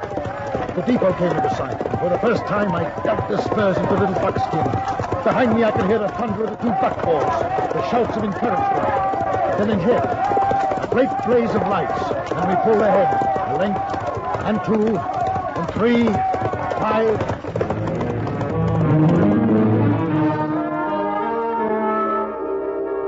I heard that almost $100,000 changed hands after that race. Wohaw Simmons collected his winnings from Fitch Tallman and is now the sole owner of Simmons Livery and Stables in Deadwood, Dakota Territory. I was content to accept my share in cash, which amounted to a very handsome $2,000, a sum which brought me both luck and some misfortune, of which I shall write more in my next report to the London Times.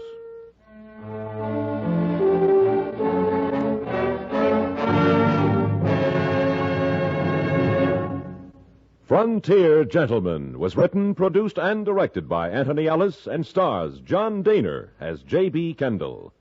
Featured in the cast were Ralph Moody, Jack Moyles, William Allen, Will Wright, and Vic Perrin.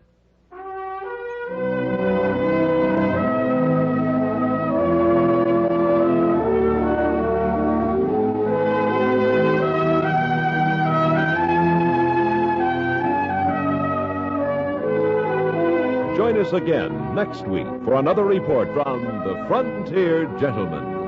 Bud Sewell speaking.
Once again, I met a lady named Belle and learned about a gentleman named Archie McLaughlin.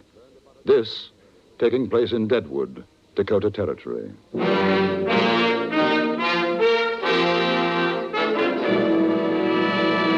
Frontier Gentlemen.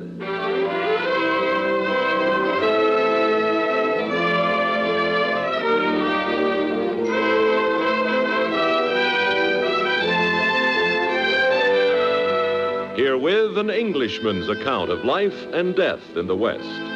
As a reporter for the London Times, he writes his colorful and unusual stories.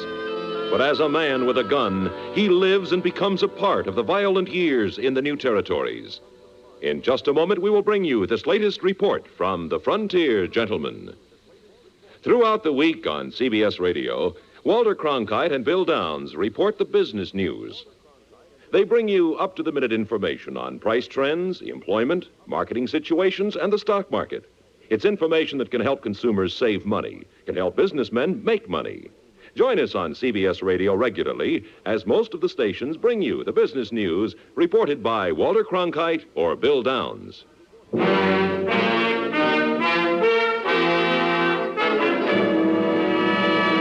Now, starring John Daner, this is the story of J.B. Kendall, Frontier Gentleman.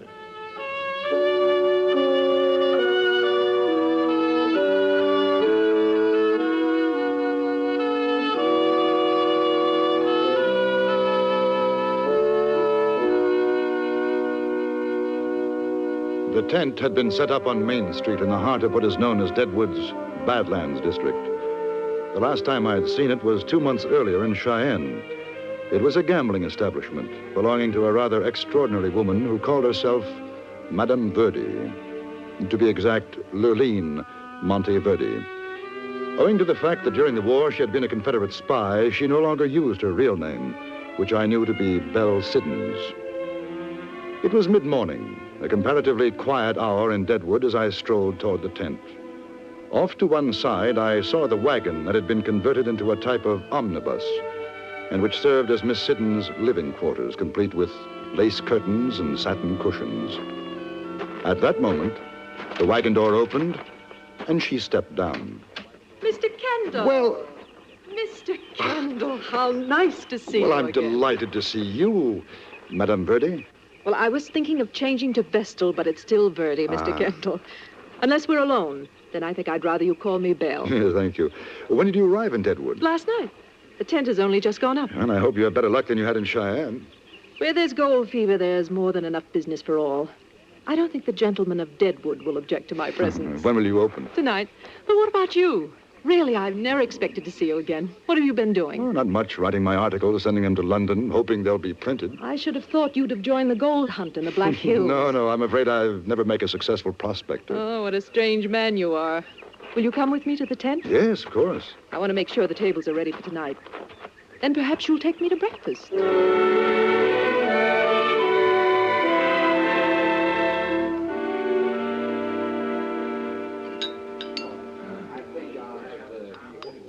I wish you'd have some. It's very good. Thank you, no. I had breakfast 2 hours ago. Is that a reproach? No, not at all. I hate to get up early. I always have. As a matter of habit, it doesn't make much difference. Do you know that you've been staring at me? Is there egg on my chin? No, not at all. Forgive me. It's only that I'd forgotten how attractive you are. One doesn't very often see an attractive woman in these parts. Well, I'm not sure whether to be flattered or not. You have a charming smile. It reminds me of the Mona Lisa, a little obscure. One can never be sure why she's smiling. Probably holding a pat hand. You enjoy gambling, don't you? I don't think I ever looked at it that way. Enjoyment. I gamble because it's the most convenient way to make a good living. Oh, I think there's more to it. Curiosity isn't healthy in the West. Haven't you learned that yet, Mr. Kendall? Well, I'm a newspaper correspondent. Is that why you're interested in me? Oh, you are a lovely woman who says one thing with her lips and something altogether different with their eyes. Now, that intrigues me. All women do that. No, they don't. Not in Dakota Territory. They're a little more obvious. You know, in some ways, you're like my husband, Newitt Hallett. I think I told you about him. Yes, you did. He was a very direct man. I think he would have liked you. Don't turn around. There's a gentleman wearing a badge coming over to the table. Huh? Morning. Good morning. Name's Boone May. I'm a peace officer here in Deadwood. I take it you're Madam Verdi, ma'am? That's right. Mind if I sit down a minute? Not at all. Thank you. You're that newspaper man, Kendall, ain't you? Yes. Hey, you was pointed out, that's how I knew, savvy? Well, ma'am, I seen the posters your boys been putting up around town. Went over to your establishment. They said where I'd find you. It isn't against the law, is it? I mean, putting up posters? Oh, shucks, no, ma'am. I just figured I wanted to get acquainted, is all. That's very friendly. Don't you think so, Madam Verdi? Very. Well, now, I'm a real friendly feller, madam. Always like to know who's new to Deadwood. Of course, seeing you and all, I'm kind of surprised that a lady sets up business in the Badlands. That's the roughest territory in town. You know that? I'm not a lady, Mr. May. I'm a gambler. I was told that my situation is the best corner on Main Street. That's why I took it. I'm paying a very high rent. I hope that I haven't been misled. Well, now, ma'am, if it's business you want and you don't care who gives it to you, you'll do fine. I thought you ought to know, though, that there's some pretty mean boys will be visiting you. That's where they go, to the Badlands. Then I hope they'll become patrons. Yeah. Well, I reckon I'll be coming around tonight. Kind of see everything gets off to a good start. I shall look forward to seeing you, Mr. May. Yeah. Well, that's good, because I got a feeling you being a woman and all, well, you might need some protection. Now, if I can help, you just give a holler here. I'll be there. You're very kind. So long, ma'am. Mr. Kendall. Mr. May.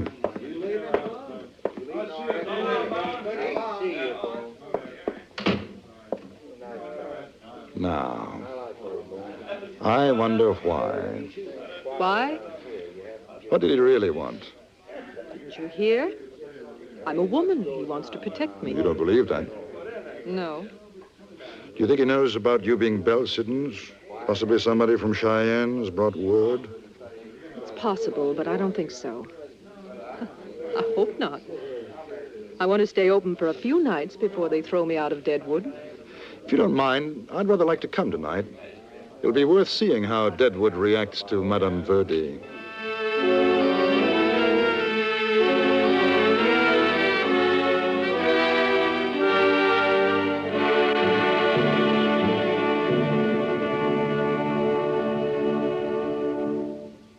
With all the important decisions which face the nation these days, it's a good thing to become as familiar as possible with the men in industry and government who influence the policies which shape our lives. Every Sunday, CBS Radio calls on these leaders to face the nation, and veteran CBS News reporters call on them to answer questions and frankly discuss the issues of today. Democracy depends for its life on your keeping well informed. To be well informed and to keep that way, listen every Sunday to Face the Nation on most of these same stations.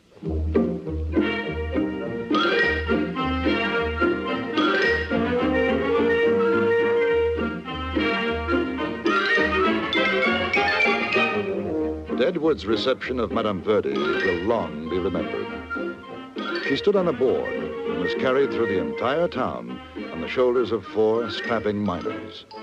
It was a precarious balance, yet she contrived to appear quite regal and an extraordinary woman. The tent was open for business and immediately became filled to overflowing.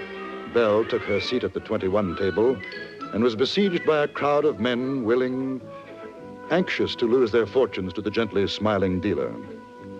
I was standing at the bar, drinking a beer, when I felt a tap on my shoulder. It was Boone May. Say, come on out a minute. I want a word with you. All right. All bets down, Jen.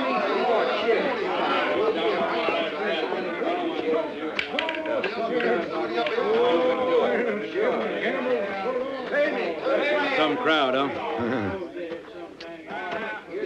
Hey, Mr. Kendall, are you a good friend of the madam? I knew her in Cheyenne. I'd say we're fairly good friends. You want to do her a favor? It depends. And tell her to play it straight. She can stay in Deadwood. I'm not sure I understand. Well, now, I'll tell you. You see, me and my boys, our job is to watch out for the gold shipments. Now, you take some of them stage drivers and shotgun boys guarding the gold, they get a drink too many in them, and, well, they like to maybe talk some too much. Savvy? No. Well, like maybe when a gold shipment's due to pull out of Deadwood. Well? Suppose that talk gets in the madam's pretty ear. Suppose she passes it along to somebody.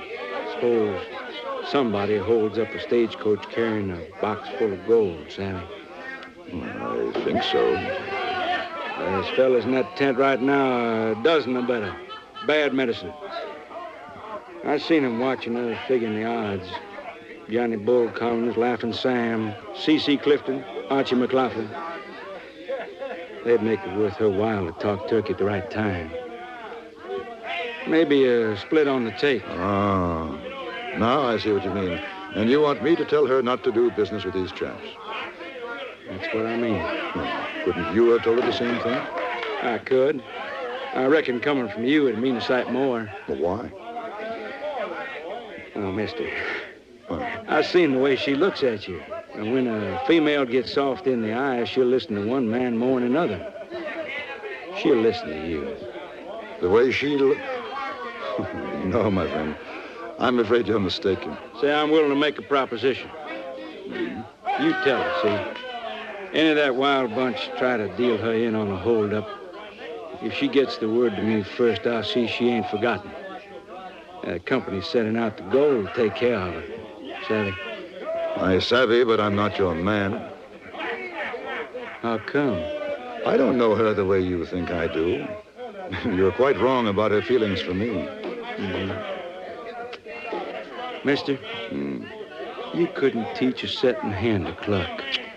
Very possible. But if you have business to discuss with her, I suggest that you do it yourself.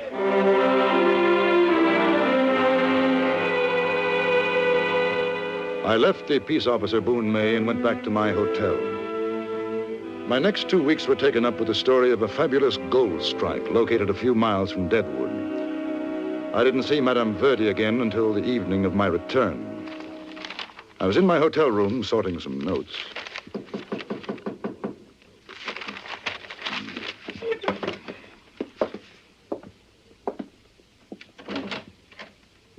Good evening. May I come in? Yes, of course. Won't you sit down? I was afraid you might have left for good. No, I went up into the hills. There's been a new strike. I heard about it. Why didn't you come back that night? I saw you go out with Boone May. I was tired. Oh. He talked to me, you know. Did he? He wanted to make a deal. Seems that certain information in Deadwood is worth a lot of money to both sides. The gold shipments? Yes. It's amazing what a man gives away when he's drunk. Well, have you made any deals on either side? Not yet. I wanted to talk to you first. Why? Because you're the only man I've wanted to talk to since my husband died. Money means a great deal to you, doesn't it? Yes. I've never considered living without it. Or with less of it? You sound like a preacher, Mr. Kendall. Do I? What difference does it make whether I deal with McLaughlin or Boone May or both? The road agent, Archie McLaughlin? Yes. He's offered me quite a lot. It's a little dangerous, isn't it? Telling me, I mean. No, I trust you. You'd tell McLaughlin when a gold shipment's leaving Deadwood. And you tell Boone May that McLaughlin's going to hold up the stage. I have a feeling that one or the other is going to resent it. You have a very funny way of putting things, Mr. Kendall. Why don't you tell me your first name? It's Jeremy. Jeremy Bryan. They're nice names. But you make them sound so very correct. Just as you are, Mr. Kendall. I'm sorry. If I asked you to come with me, join my establishment, what would you say? I'm not a particularly good gambler. I could teach you. If I were to ask you to leave your establishment, come with me, what would you say? You're a most impractical man. I should be quite happy with you for about a month. Then I'd leave you because we'd be much too poor. I was kicked out of the army because I was impractical. In a way, it was a very good thing. Why? Because I refused to testify in a court-martial proceeding against an officer I barely knew. Well, that was stupid. Not at all. The man was innocent. In Cheyenne, you said there was a woman in England. There was. She was part of it all. You're much too principled for me. I don't think so.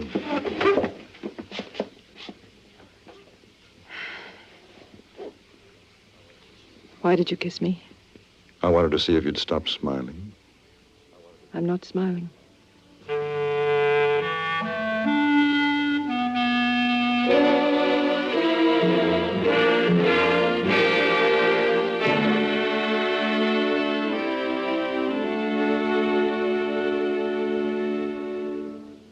The fastest runner in town can't hope to keep up with the Mitch Miller Show, because every Sunday night, when it comes your way on most of these same stations, the Mitch Miller Show covers that part of the entertainment world that stretches from the bright lights of Broadway to the Klieg lights of Hollywood. For another all-out, all-star variety edition of the Mitch Miller Show, join us right here at the Star's address when Mitch Miller puts out the welcome mat again.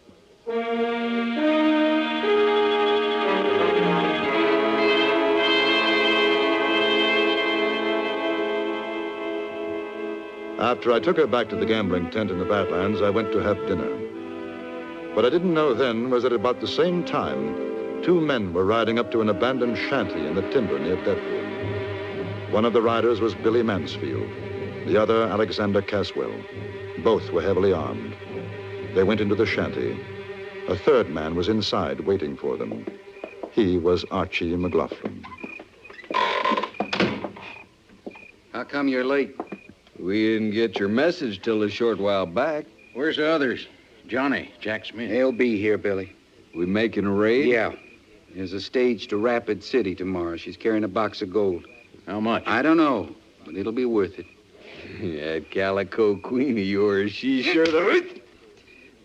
Hey, you shut your mouth, Caswell. She ain't no calico queen. Madame Verdi's a lady, and don't you forget it. Sure, I didn't mean nothing. You didn't mean nothing, Arch. It don't matter. Besides, I didn't get this from her. Johnny Brown heard a shotgun rider talking about it down at Maggie's saloon. Where are we going to take it, Arch? Well, I figure we'll take the coach and whoop up Canyon between here and Rapid City. Well, I know where that is. That's a fine place for it, Arch. We can ride right down before they know what's happening. No sense going back to Deadwood now. Better if nobody sees us till after the job's done. We'll hole up here tonight.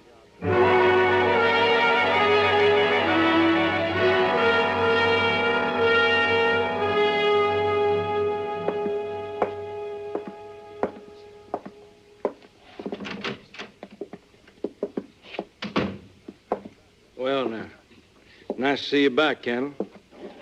Make yourself comfortable. Say, hope you didn't mind me interrupting your dinner. I'll mind less when you tell me why you did. I hear you've been up in the hills. Look here, May. I got a message to come to your office. You said it was important. Let's get to the point. Yeah, that's right. Have you seen Madame Verdi tonight? Is that why you asked me to come here? No. Of course, I know you've seen her. She was up to your hotel. You seem to know everything that happens in Deadwood. That's my business. Well? She'd tell you about our deal. She mentioned it.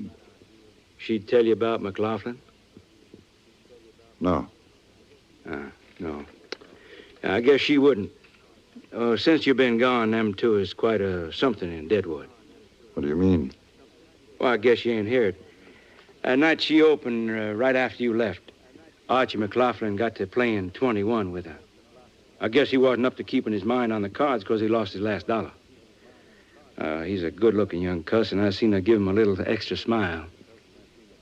It was kind of late. She offered to stake him to breakfast. I'm not particularly interested in all this. I reckon you will be. Now, Archie thanks her real polite and says he's about due for a turn of luck, and when it comes his way, he'll come back and buy her breakfast. A few days later, he does come back, and he's got his pockets full of gold. They went out for breakfast. Been going out ever since. Go on. Now, Madame Verde, she knows for sure who he is and what he is. Ain't no mistake about that. I'm figuring she didn't take my advice about making deals with those boys, savvy? Especially McLaughlin. What's all this got to do with me? You didn't know about them? No. Listen, Kendall, I'm a peace officer. It's same as any other job, except more so, maybe. I got to know what goes on, savvy? Well, she's told me a stage is going to be robbed tomorrow night somewhere twixt here and Rapid City. She say anything about that to you? No. Why should she? I don't know. Is that all? I reckon you know now she's sweet on McLaughlin, don't you? Good night, Mr. May. She says she don't know who's going to do the holdup. Now, if she's double-crossing me, you tell her.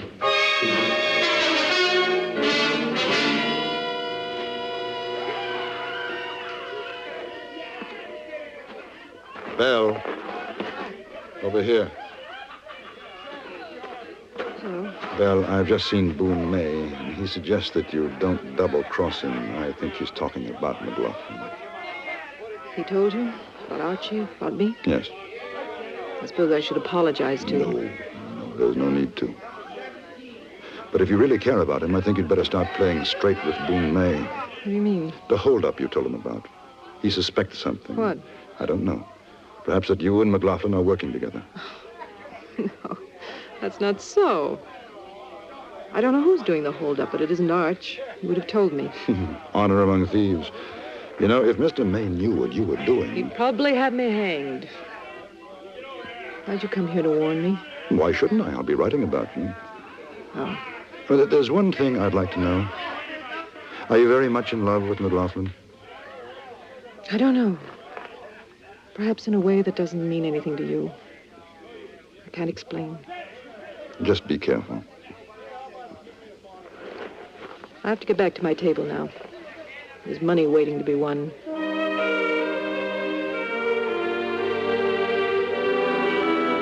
The following night, I accompanied Boone May on the stagecoach carrying $20,000 in gold bound for Rapid City.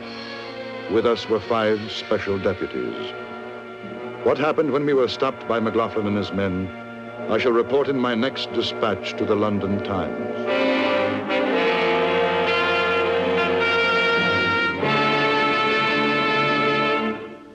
Frontier Gentleman was written, produced, and directed by Anthony Ellis and stars John Daner as J.B. Kendall.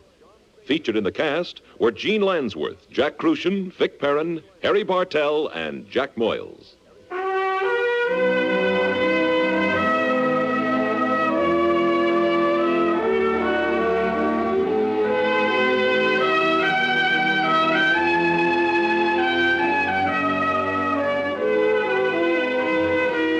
Join us again next week for another report from the Frontier Gentleman. Bud Sewell speaking.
city and in the territory on West, there's just one way to handle the killers and the spoilers, and that's with a U.S. Marshal and the smell of Gunsmoke.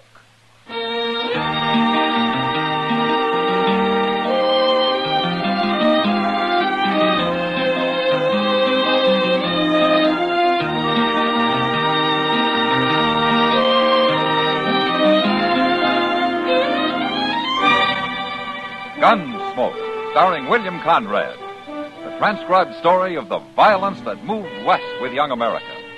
And the story of a man who moved with it. I'm that man, Matt Dillon, United States Marshal. The first man they look for and the last they want to meet. It's a chancy job, and it makes a man watchful and a little lonely.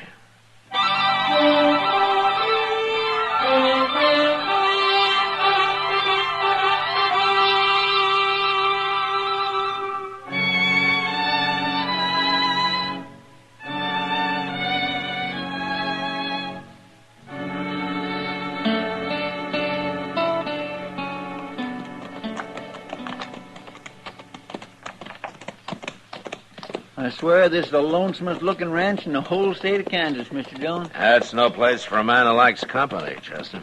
3 days' ride from Dodge, 150 miles. It'd get me talking to myself. Now let's driven old Tub Claver a little crazy. Not so crazy he ain't finally selling out. Yeah, let's leave him here, huh?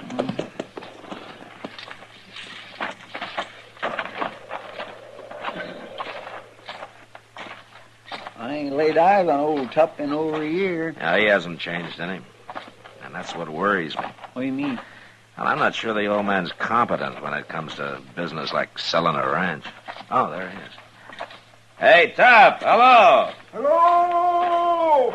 Look at his hair. He must use it for a napkin. That's bear grease, Chester. Yeah, looks like he ain't washed it since he was a boy. How, Tup, how are you, huh? Fit to fight day or night. Hello, Tup. Well, I see you're looking sloppy as ever, Chester. I'm looking sloppy. Why, Tup, doggone your old hide. Never mind, Well, Chester, I never mind. Well, now that's how I remember him. Tup, we've been up on the Republican River. We heard that you're selling your ranch. Yeah, want to buy it? No. We just thought we'd stop by and see how you're doing, that's all. Oh, I'm doing right good, Marshal. Well, why are you selling, Tup? Oh, I'm tired of being alone. Need help out here, getting old. Nah. How much you asking for the place? 10,000, and it ain't worth $1 more. You want it? No, I don't want it. But have you found anybody who's interested? That's why I'm riding to Dodge next week. I'll find somebody. Well, I wish you'd come see me when you get there. Yeah, maybe I will when I get there. You can buy me a drink, Marshal. I'll be glad to, Tup. Well, so long.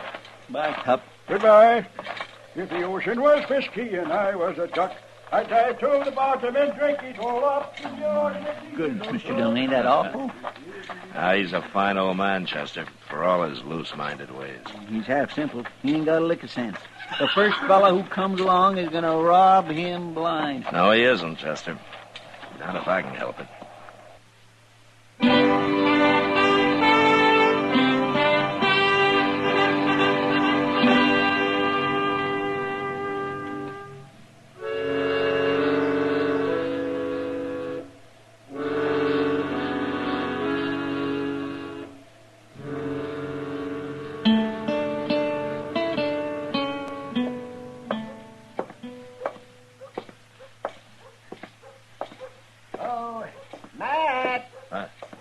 Hello, Doc. Well, sit down, my boy. No thanks, Doc. I had enough sitting last week. Oh, yeah. Oh, say, that was a long ride you made. Well, we didn't accomplish much, but we saw an awful lot of country. You know, that's what I like about your job. You get paid whether you accomplish anything or not. You know, you're complaining because you can't collect money off of dead men, Doc. Oh, is that so? Well, now, you talk easy, Mad Dillon. You're forgetting how you might get sick. I'm too healthy to worry about having to stay on the good side of you miserable little... Oh, all right, now you've done it. Yes. Now you're going to have to buy me a drink. My pleasure, Doc. Let's go to the Long Branch.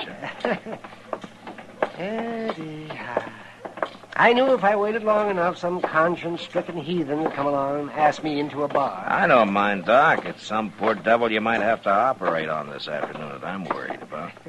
After you. Thank you. Well, now, shall we stand at the bar? Wait a minute, Doc. What? That's Tup Claver sitting over there. Oh, yes. I saw him on the street a while ago. Who's that with him? I don't know, man. Look, Doc, order me a drink, will you? I'll be with you in just a minute. Hello, Tup. Oh, sit down, Marshal. Sit down. I thought you were going to look me up when you got to Dodge. Oh, Marshal, this here's Mr. Wayne Ruttman. How do you do, Marshal? Mr. Ruttman? He's aiming to buy my ranch. Oh, is that so? Well, he's from Kansas City. He wants to see the ranch before he make a deal, though, Marshal. Well, I can understand that. You want to see the money, don't you? Well, it's your ID. Well, of course, and you will see it. 2 weeks from now, I'll have it deposited in the bank here. Well, it'll only take a week to ride up and see the ranch and come back. No, I want to send for the money first. Why? I ain't going to sell without I get paid anyway. Evidence of good faith, Tup. I want you to know I have the money and that I'm ready to buy before I look the ranch over. Yeah, don't make sense to me. Marshal, do you see anything wrong in doing it my way? Oh, I don't see it makes any difference. There you are, Tup. I'll be going now, and 2 weeks from today I'll meet you at the bank. Agreed? Sure, I'll be there. Good. Bye, Marshal. Bye, Mr. Ruttman. Ho, dead doe, you never know. My. What? Ho, dead... never mind, Marshal. Nice feller, huh? Yeah. Well, where did you run into him? Oh, at the hotel this morning. I told everybody I was selling my ranch, and his eyes lit up, and he bought me a drink. Oh, I got to come to town more often. When do the ladies get here, Marshal? You never mind the ladies. But I'm going to be rich. $15,000 worth. What? Yep, $15,000, Marshal. But you were only asking 10. Well, I told him that. But he said that he's as rich as can be and wants to do right by an old man like me. Now, ain't he a nice feller, Marshal? Yeah, maybe. But, I'll be there to find out for sure.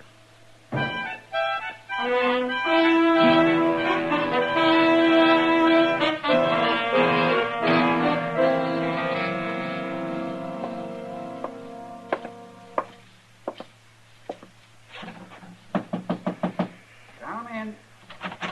Hello, Mr. Bodkin. Well, come in, Marshal. What can the bank do for you today? It's been 2 weeks, Mr. Bodkin. I told you I wanted to be here when Ruttman and Tup Claver showed up. Of course. But Wayne Ruttman's already been here, Marshal. Oh, he has? Mm-hmm. Deposited $15,000 cash, just like that. It's an awful lot of money. I wish there were more businessmen like him around. Well, morning, gentlemen. Here's Tup. Oh, it's you, Marshal. Hello, Tup. Oh, where's Ruttman? He said he'd meet you at the stable about noon, Tup. He'll be ready to ride up to the ranch with you, and the money's here, $15,000. It's been deposited. I'll take your word for it, Bodkin. If Ruttman decides to buy, he'll give you a note for the money. All you'll have to do is come here and collect it. Well, sounds easy. Nothing to it. My. Well, I don't see anything wrong with the deal, do you, Mr. Bodkin? Certainly not. You're a lucky man, Tup, if he decides to buy it. Oh, he'll buy. Place looks fine. I just got back this morning. Oh, so that's where you've been. Huh? Riding and dreaming, Marshal. Dreaming of money. Well, good luck, Tup. There ain't no such thing, Marshal. Luck's for fools and sinners. You'll see. Oh, yes, you'll see. If the ocean was whiskey and I was a dog.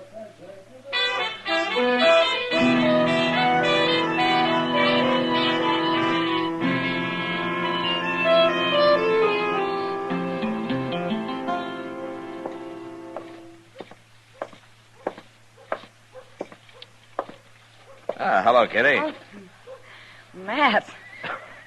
What's the matter? Did I scare you? I guess we were concentrating pretty hard on those dresses in the window.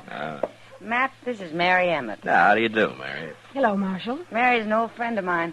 She's just passing through on her way to Denver. Oh, why don't you stay in Dodge a while, Mary? They got enough pretty girls in Denver. Kitty's told me about you, Marshal. I don't believe a word you say. Oh. Well, then I guess you really are old friends. Oh, it's been 15 years, hasn't it, Mary? Ever since New Orleans. Yeah. We were awful young then, weren't we? Well, you grew up pretty fast in that town. We sure did. Where's Chester, Matt? I'd like him to meet Mary, too. Oh, he went in the bank, Kitty. He claimed he had to change some money. I wish I had some money. I'd change it right in this store. Look at that purple dress, Matt. Kitty, you got 100 dresses. Well, then I've lost 95 of them. The others are in rags. Well, the one you're wearing looks nice. This thing wouldn't look good on a gal from the deep piney woods. Kitty, you haven't changed a bit. As long as I've known, you've complained about your wardrobe. Well, I'll stop one day, Mary, when I get $1 million. Mr. Dillon! That's Chester, Matt. Oh, yeah. Well, look, maybe I can join you two later and have a drink with you. Hope you will, Marshal. Okay, we'll do that. Bye.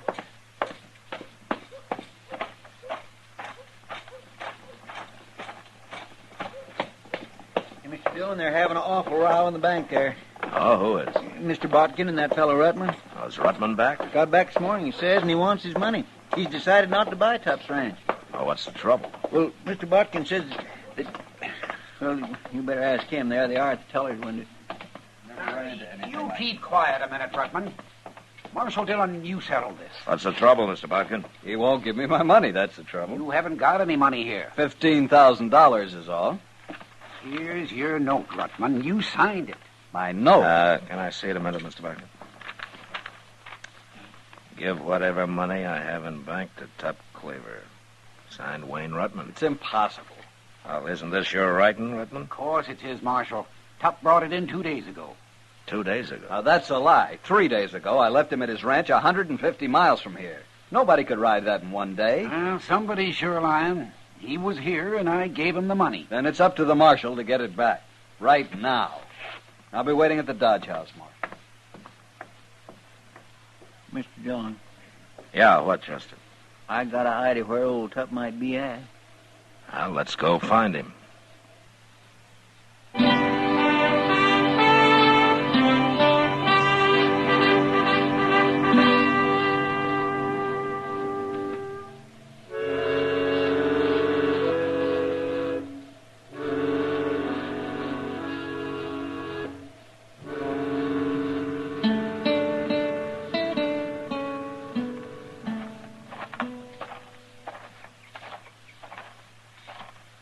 By golly, there he is, sitting right on the porch. What's he doing way out here, Chester? Well, sir, he told me he didn't like the Dodge House, and he was going to board here at the Widow Clancy's. Oh? Did he mention that he'd have a shotgun across his lap? Well, now, what's he doing with that? Oh, hello, Marshal, Chester. Come sit a spell. Who's the gun for, Tup? Wayne Rutman? Can't never tell, Marshal. Man carrying as much money as I am. No, sir. Rutman's kind of upset about that money, Tup. He is? Mm-hmm. He wants it back. Wants it back? Well, I don't understand, Marshal. He gave me the note. Yeah, I know. I saw it. Well, is there something wrong with it? No, Mr. Botkin says it's in his handwriting. Well, then what's the fuss? Marshal, I don't want to do nothing illegal. You know that.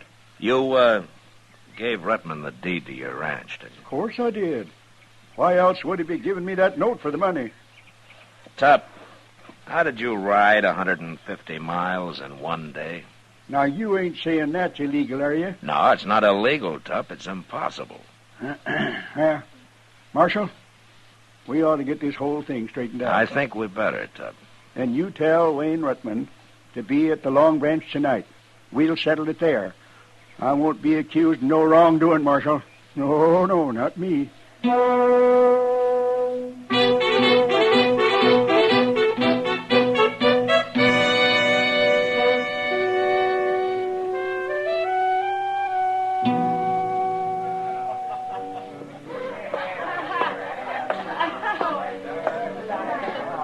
Well, there he is, Rutman. The same table where you first made the deal. You stand up on me, Marshal. You make him give me back my money. Well, evening, gentlemen. Sit down. Hello, Tup. I hear you got a complaint, Rutman. What's wrong? I changed my mind. I don't want your ranch. You don't want it? Here's the deed. Now hand over the money. Oh, but we made a deal. I gave you the deed, and you gave me the note for the money. Well, I said I've changed my mind. No, it's too late, Rutman. You've already bought the ranch. It's yours. $15,000 for that place? Don't be a fool. And I didn't make you pay it. Rutman, don't you tell me something. Tup only asked $10,000. Now, why did you offer him 15? Well, I'll answer that, Marshal. He wanted to make sure I wouldn't sell it to nobody else. He had it all figured out. He rode out to my ranch with me, and we made a deal. I gave him the deed, and he gave me the note. Then he said he had to go on to Hayes City and wouldn't be riding back with me. But I know that he aimed to get back here as fast as he could and draw his money out of the bank before I could get here with his note. That way he'd have both his money and the ranch.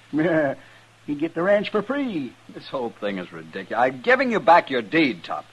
You can have the ranch. I want that money. Wait a minute. I'll tell you what I'll do, Rutman. Now, the ranch is only worth $10,000. Everybody knows that. So I'll buy it back for 10. What? Yep.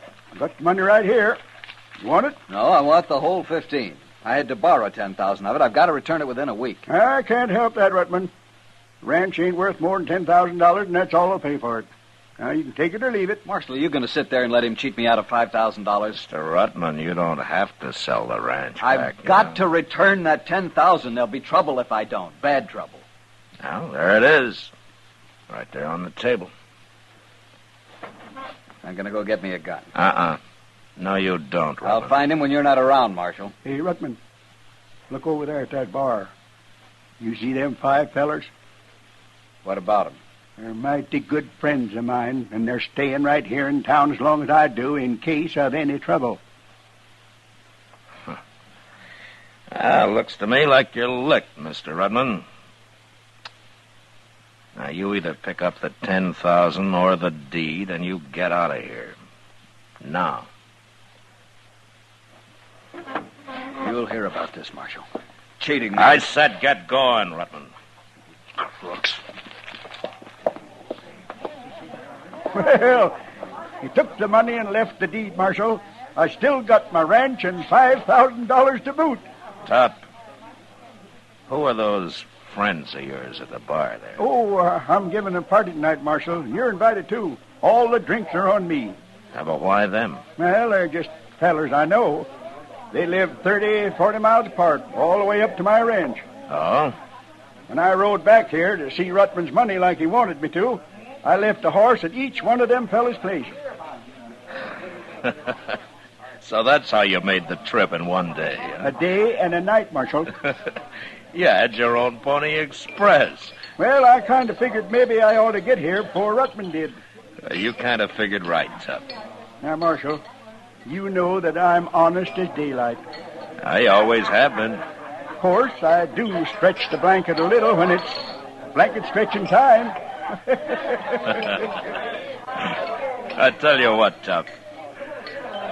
Why don't we get that party going, huh?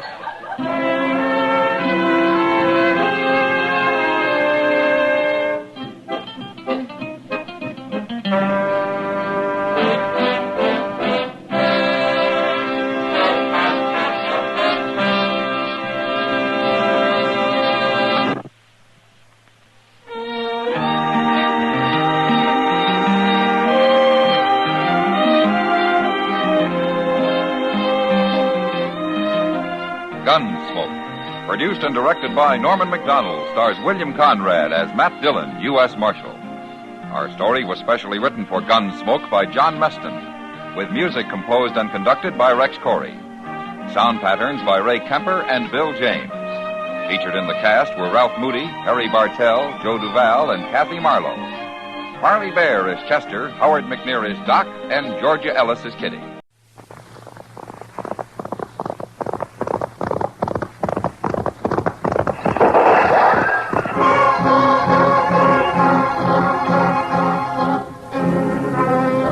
Dodge City, into the territory on west.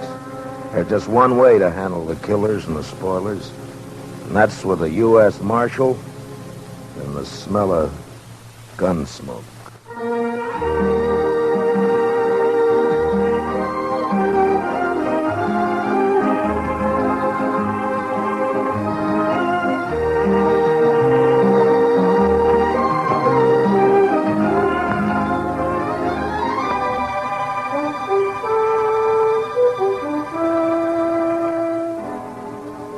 Gunsmoke, the story of the violence that moved west with young America. The story of a man who moved with it. Matt Dillon, United States Marshal.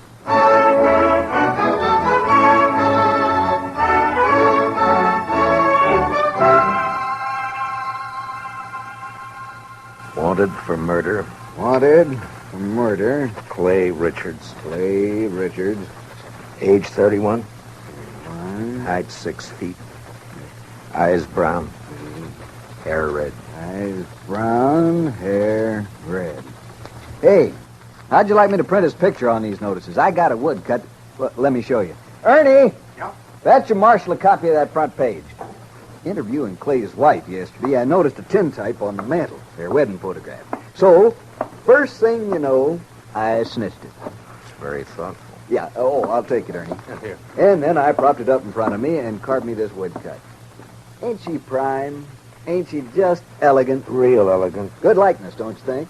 Of course, he was 7 or 8 years younger with the tintype. Yeah, it's a good That's likeness. his hair shorter. Doesn't show what makes a law-abiding man like him try to rob a bank. Doesn't look like a man who murdered an old cashier and a Chinese cook who just happened to be Sure sweated there. over it, though. But it's a good likeness. Yes, sir, it is. A picture like this sure dresses up the front page, don't it? Yeah, it's a little masterpiece, Mr. Hightower, a notable contribution to the culture of Dodge City. Well, thank you, Marshal. Does fetch the eye, don't it? I'm printing an extra 500 copies of the weekly, and I bet I sell them all. Too bad the cashier's shot went wild. If he'd managed to kill Clay or even wing him, why, I bet I could sell 1,000 extra copies. We must be thankful for the blessings we do receive, Mr. Hightower. Oh, I am, Marshal, I am. Why, just before it happened yesterday afternoon, I didn't know what I was going to fill my columns with, and then, like manna from heaven, 2 murders and a bank robbery. Attempted bank robbery, Mr. Hightower. He turned and ran before he got his hands on so much as $1. Yes. Still, as you say, like manna. Dillon, I'm talking business. What is it, Chester? Well, it can wait, I guess, Mr. Dillon. Yeah, print Clay's picture on those notices, Mr. Hightower. Now, where were we? Eyes brown, hair red. Oh, yes. Also known as Red, Bricktop, and Sorrel. He didn't answer to no other nicknames, did he? No, that's what they called him. All right, then in big letters, $400 reward. Dead or alive. And at the bottom, apply Matt Dillon, Marshal, Dodge City. Print 200 copies. How soon can I send Chester over for him? This afternoon. Good morning, Mr. Hightower. Chester.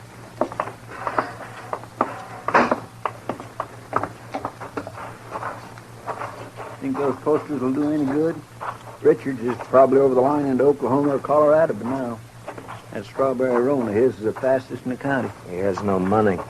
He panicked and ran out of the bank before he got a penny. I think he'll try to get help from his wife or brother or a friend the first chance he has, maybe tonight. I say he's around here somewhere.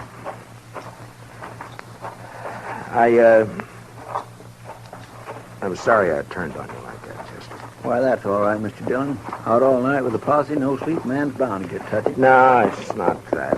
It's the way... It's the way people use a thing like this.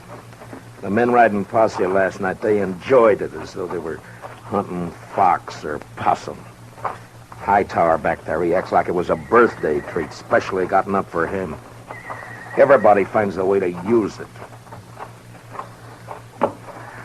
What was it you wanted to tell me? Oh, I got a kid, a little boy, locked up in the cell. He run away from home back in Cottonwood. Ed Slade turned him over to me when he come through on the stagecoach just now. Kid about 12 years old. Whose is he? Widow woman, Miss Bonnie. She runs a boarding house in Cottonwood. Ed says kid's always running away a little while, I guess. He flagged Ed for a ride on the road halfway between there and here. Soon as Ed seen him stand there with his bundle on his shoulder, he knowed what he was up to. So he told the kid he'd help him and then turn him over to us when he got here. All right, we'll send a telegram to the mother to come fetch him. Well, come on in, Chester, and shut the door. Mr. Dillon? You're letting in every horsefly in Kansas. Mr. Dillon, I think you better cancel the order for them notices. What? The Dutchman's coming up the street, and he's leading a strawberry roan, and Clay Richards is draped across his back. like a sack of wheat across the saddle.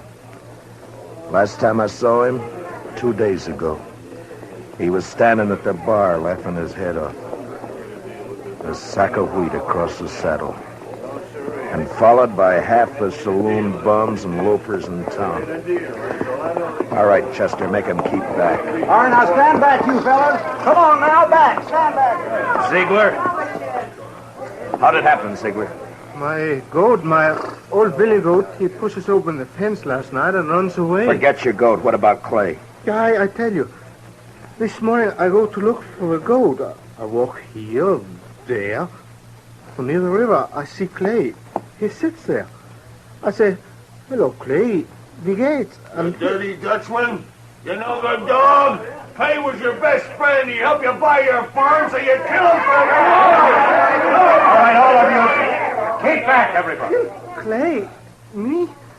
No, my brother, he was like... We was in the war together. But listen. You killed him for the war. Not so. I killed nobody. Not since Gettysburg. Clay is dead already when I find him. I don't even own a pistol. Ziegler, inside, quick. Yeah. Chester, give me a hand with Clay. All right, all of you. Listen up. Shut up! I will not tolerate a disturbance. You know me. I got him, Chester. Take his leg.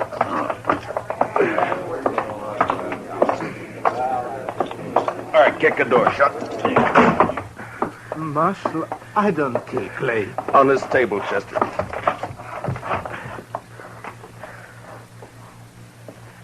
What'd you do with Clay's gun? His holster's empty. Gun? Clay's? I ain't got it. I don't even own one. Chester, see if it slipped out. His holster was empty coming up the street. First thing I noticed. Maybe it's over on the... Another customer? Why, that's 3 in less than a day. Oh, bountiful harvest. My fees this month will keep me in luxury. In luxury. Doc, I want to have an inquest as soon as possible. Well, as soon as I finish the autopsy, shouldn't take long with the practice I've had this week, huh? No. Late afternoon all right with you? I'll take him up to my office right now. No, thank you, Chester. I can carry him all by myself here. You just open the door there like a good fella and... Yeah, Marshal, tell the city fathers I'd like to make a deal when the corpses are as famous as this one. Back in 53 in San Francisco, a fellow I knew earned a fortune exhibiting the head of Joaquin Murrieta. Tell them if they'll let me keep the remains, I'll do the autopsies for nothing. Shut the door, Chester. Ziegler, where is it you met Clay on the river? By the fort. This side by the fort. Ride out there, Chester, and see if you can find Clay's gun. Maybe he dropped it when he was shot. I did not shoot Clay. Sure. I did not. I had no reason to. I did not. Now, you listen to me. Maybe you think Dodger's got so big I don't know about everything that goes on here. Well, if you do, you're wrong. If you think I don't know about the bank having an overdue mortgage on your farm, you're wrong. $400 is reason enough for a struggling farmer like you. No. Could not do such a thing. I am a human being. To a peace officer, Ziegler, that's enough grounds for suspicion. But whether you did it or not will be decided at your trial. In the meantime, you just stop yammering about it. Trial? Me? Even when I shoot somebody, I stand trial. If they find it's justifiable homicide, and they probably will, Clay being a wanted man, then they'll let you off. And if not... Please, I am permitted to go now. Go. Are you crazy? I found this stock. I must look after it. You sit right down. You want to be lynched? You're trying to get yourself murdered? Have you forgotten about Clay's brother, Adam? Adam would not believe I shot him. What difference does it make whether he believes it or not? His brother's been killed. Everybody's looking to him to do something about it, and he knows it. You want me to guess where he is right this minute? He's in one of them saloons lapping up courage to come in here and ask me to give you to him for a present. You want to know who's with him? Every loafer, every bum, every slob in town. Slapping him on the back and telling him what a shame it is.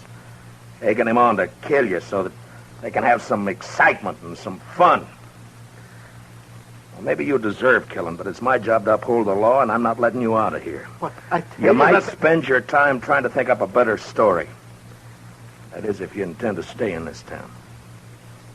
All right, now think back. Didn't Clay go for his gun before you shot him? I tell you, I didn't. If I'm not under arrest, you have no right to keep me here. I got to look after my farm. I go. All right, Chester, lock him up. Yes, sir, Mr. Dillon. Come on now, Ziegler. Step out, Sonny. This cage is bespoke. Who's in there, Chester? That little old runaway from Cottonwood? Oh. Yeah, come over here, son. Come over here to me. I know who you are. You do you? You bet. You're Matt Dillon. I'm guilty. I knowed you right off. You just pointed out to me one day back home. Filler says you was the fastest gun thrower in Kansas. Wyatt Earp wouldn't be awful interested to hear that, I'm afraid. Filler says you was faster than Older.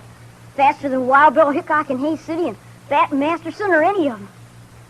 How many fellas have you killed? You don't keep score, son. It's something you try to forget. Not me. Someday I'll be famous like you, and for every filler I kill, I'll put a notch on my gun. People see those notches, and they'll know they better not try. Why'd you run away from home, bub? Don't you know your mother's likely to worry about you? Oh, she won't worry. She's too busy working. You ain't gonna make me go back, are you? You wouldn't do that, would you? Well... Because it wouldn't stop me for long. I'd only run away again. Oh, where are you off to in such a sweat? Oh, Texas, California, Mexico. Fella can accomplish things there, not like living in old Cottonwood. If you let me go, someday when I'm famous, you can tell people you helped get me started. Well, that's a pretty strong inducement. I'll have to think about it for a while. And, look, while I'm making up my mind, I want you to give me your word. The word of a man who'll be famous someday that you won't try to run away from me. Otherwise, I'll have to have Chester lock you up again. Oh, I'll shake on that. Good. Chester, I want you to go look for Clay's gun. Yes, sir, Mr. Dillon. And on the way, stop off and send that telegram. You know? Hmm? Oh, that telegram. Yes, sir, Mr. Dillon. Where's Ziegler? Right. It's all right, Chester. Go ahead. Yes, sir, Mr. Dillon. Where's that murdering dog? Oh, there you are. You Not a single step further, Adam. I want him, Dillon. He murdered Clay, shot him down without giving him a chance. How do you know? Because Clay wouldn't have let anyone catch him off guard except a friend. A friend. And now, Dillon, give me that Dutchman. Try to take him. It's like that? It's like that. And it's true what the fellas say. You made a deal with the Dutchman to give him the reward and to protect him if he'd kill Clay for you. That was the deal, was it? Yeah. The fellas say why I'd make such a deal? Dillon, it ain't no longer a secret around town that you and Francie want each other. But Clay was in the way. You had him killed so you could get his wife. Do you deny it? No. It'll serve as well as any other crazy story. It'll work you up. You think you're safe behind that star, don't you? Well, Clay had friends, lots of them. I'm coming back with them friends, and we'll get the Dutchman and you and anyone else who tries to stop us. All right, Adam. I'll be waiting. Yeah. You wait.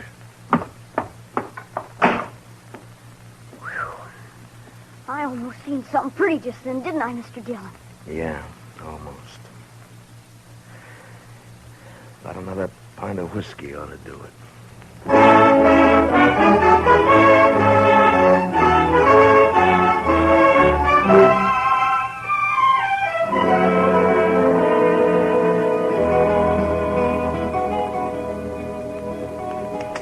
Son?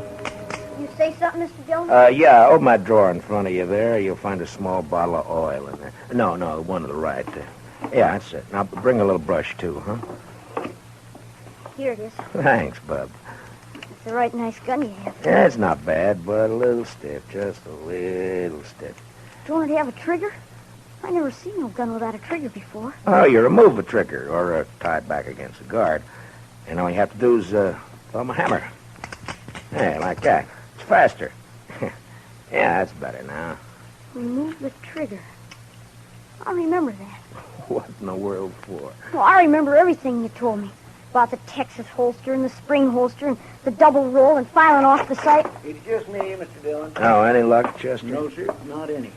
I went to the store first and asked Mr. Denton what kind of ammunition Clay Richards used to buy, and he told me Clay had a double-action .44. I scoured that riverbank a half-mile each way from the ford, and not a sign of it. I got that telegram off. You know who ought to be here pretty soon. It's only 7-8 miles from... Is that a fire in town? Funeral services for Mr. Grinnell, the cashier. So soon? It's awful hot weather. Yeah. Any of your guns need oiling, Chester? I don't think so. You sure? When Adam left, he said he'd be coming back with some friends. I know. I stopped at the Oliver Gantry just now to rinse out my mouth. Adam was there talking mighty ugly and mighty big. He's got a sizable following. When do you think? Any minute now, Mr. Dillon. Want me to take Bob out of here to one of the hotels, maybe? I want to see No, it. I think you'll be safer here, Chester, behind stone walls and dodging about the streets rubbernecking. You keep your head down, Sonny. You hear? There's a... Matt, I gotta talk to you. She ought to be in mourning. If she cared for Clay at all anymore, she ought to be in black. Matt, Oh, Lord, I find her more beautiful all the time. Matt, have you heard what they're saying? What are they saying, Francie? That you and me, that you made Pete Ziegler kill him because of... I'm sorry that got back to you, Francie. It's all over Dodge. Adam almost strangled me before they dragged him off. Francie, I didn't shoot Clay. Francie, I beg you believe me. Shut up, Ziegler. Shut Shut up or I'll pump you to death! Francie is just one of those crazy stories. They needed one and they made one up. But, Matt, everyone believes it. On my way down here, people were pointing, whispering. Old women clucking their tongues at me. They believe it. They'll forget it as soon as this is over. They'll remember that even if we once did go with each other, it was finished and done with even before the war ended, before you even met Clay. No, they won't forget it. For the rest of my life, as long as I stay here. Hold it a minute, Francie. Yeah, Doc, what is it? Oh, am I interrupted? What is it, Doc? Autopsy's finished. I examined his liver and lights. This is Mrs. Richards, Doc. Oh, I beg your pardon, ma'am. I'm sure I meant no disrespect for the departed. Well, Clay was shot all right, but from the nature of the wound and the coagulation of the blood, I'd say it happened sometime yesterday. I'd say the cashier's bullet didn't go wild after all. how could a dead man gallop away? Well, the wound wasn't what killed Clay. The ball hit the rib cage and bounced off. 22 caliber it was. What did kill him was the stab in the back, right through the spine, inflicted sometime this morning. Now, near as I can judge, by a small blade, 2 or 3 inches long. It could have been a Barlow knife. Thanks, Doc. Please accept my condolences, Mr. Richard. You call the inquest anytime you're ready, Marshal. Chester, close the door. You see, I didn't do it. I didn't shoot him. All right, I then you told that stabbed him, maybe. You said you never carried a gun. Look, Francie, go home and give matters a chance to simmer Matt, down. I'm going to ask you for something. Yeah? Turn Pete Ziegler out into the street. What? Francie, they're itching to get their hands on him. Let him have him. It'll prove that story's a lie, that you didn't make a deal with him. Please, Matt, I have to live here. Clear me, I have to live here. Matt? Matt. Don't look at me like that. Go home, Francie. Go home or leave town or hang yourself or anything you like. Just go away. Away! Right now.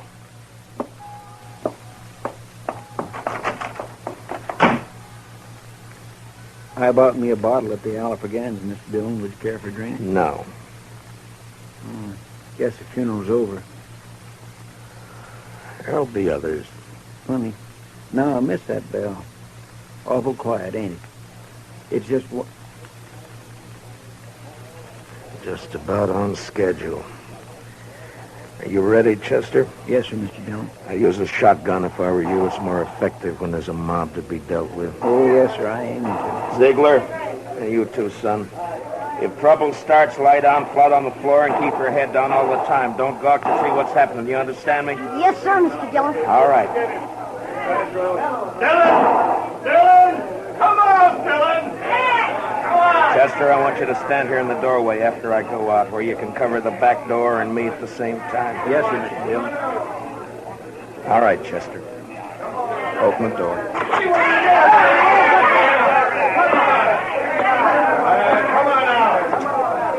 It's my duty to warn all of you that you're in the breach of the peace. I've sworn to uphold the law.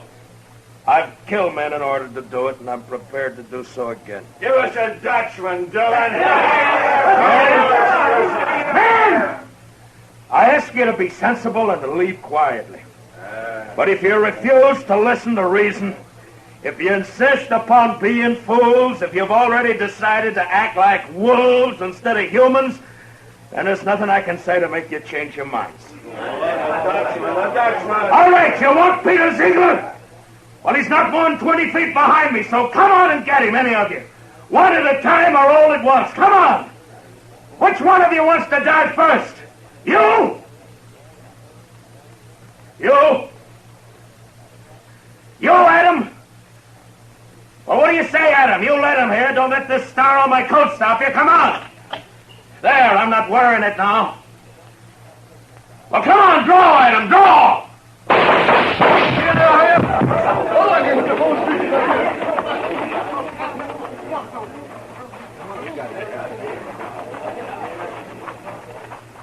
You all right, Mr. Dillon? Yeah. Get his gun. Man alive, I couldn't even see your hand move. Marshal! Oh, don't tell me. Don't tell Doc, me. you make one single funny remark and I'll knock you down. You just take him to your office and get to work. Well, I never do mean to offend, Marshal. In my line of work, well, bodies, they're just so much lumber. Make all the jokes about him you please, but not to me and not in my hearing. In my line of work, there's nothing humorous about death. Give him a hand, Chester. No, I can handle it, Marshal. Thank you. Thank you. Just the same. Can you direct me to the marshal's office? Yes, ma'am, right here. I'm Marshal Dillon. Well, I left Cottonwood as soon as I got your telegram. I'm Miss Bonnie. Where's my boy? Oh, we have him, ma'am, safe and sound. Here, let me help you down. Hitch that horse, Chester. Right this way, ma'am. Oh, I'm so sorry he put you to all that trouble, Marshal. The truth of the matter is he's a wild one and no mistake. Takes after his father, one scrape after another. He was no trouble at all. I enjoy children.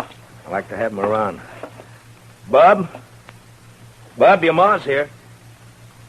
Son? Chester, where's the boy? Did you let him slip past you? No, sir, Mr. Dillon. He never got past me. Look, the back door's open. He seen me and he hightailed it, the devil. We'll round him up for you, ma'am. Don't worry. Oh, I don't know why I bother hauling him back. If he's run away once, he's run away 1,000 times. This time he ran because I wouldn't buy him a gun. He wanted a real one. That boy's just gun crazy, I swear. I got him a nice Barlow knife instead. Barlow I knife? reckon it didn't signify, and off he runs. Barlow knife? A kid. Chester, find that kid. Marshal, has he done something bad with it? I told him to use it careful. He promised he'd use it careful. No, never mind, Chester. He's got Clay's strawberry roan. We'd never catch up to him. I try to bring him up right. I tell him to be good, but he don't listen. He just don't listen. Now, calm yourself, ma'am. Just calm yourself. Here's his little bundle, Mr. Dillon. What? Yeah, give it to me. That's pretty heavy. Here, you're better at knots than I am. Open it, will you? The moment he was born, he's been nothing but tribulation to me. Now, please, ma'am. What's he got in it, Chester? Shirt, stockings, piece of sausage, and this. 44 double action. Yes, sir, Mr. Dillon. That's Clay's gun. Sonny didn't manage to keep it long, did he? Well, if he wants a gun that bad, he's bound to get hold of another one somewhere, somehow. Chester, call Mr. Hightower over. Hey! Hey, Mr. Hightower! Oh. Come on over. Mr. Dillon wants you. Marshal, could I have at least a drink of water? What? Oh, Ziegler. I forgot all about you. Chester, where are the keys? Yeah, right there on the desk. Yeah.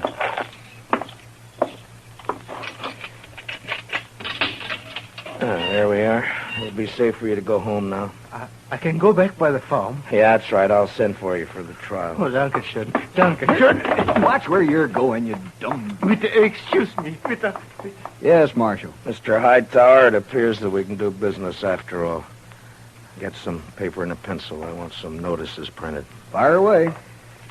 Wanted for murder. Wanted for murder. What's the boy's name? Bonnie.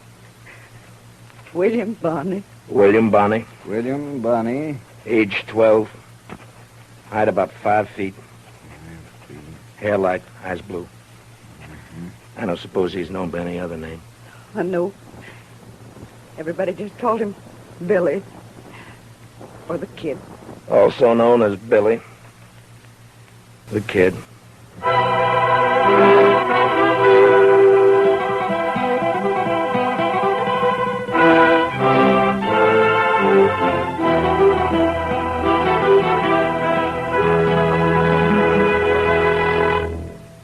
Gunsmoke, under the direction of Norman MacDonald, stars William Conrad as Matt Dillon, U.S. Marshal. Tonight's story was specially written for Gunsmoke by Walter Newman, with music composed and conducted by Rex Corey.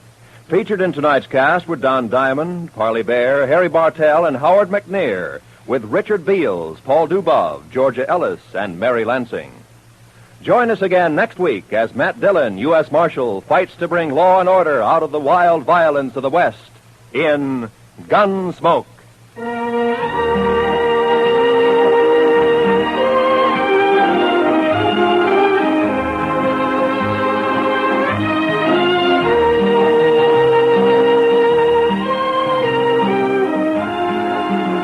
In Cheyenne, Wyoming Territory, I learned a little about trail herders and a lot more about the education of Kid Yancey.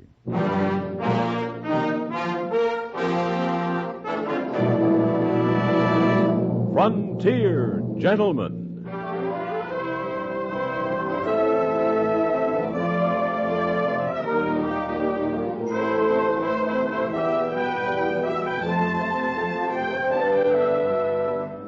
Herewith an Englishman's account of life and death in the West.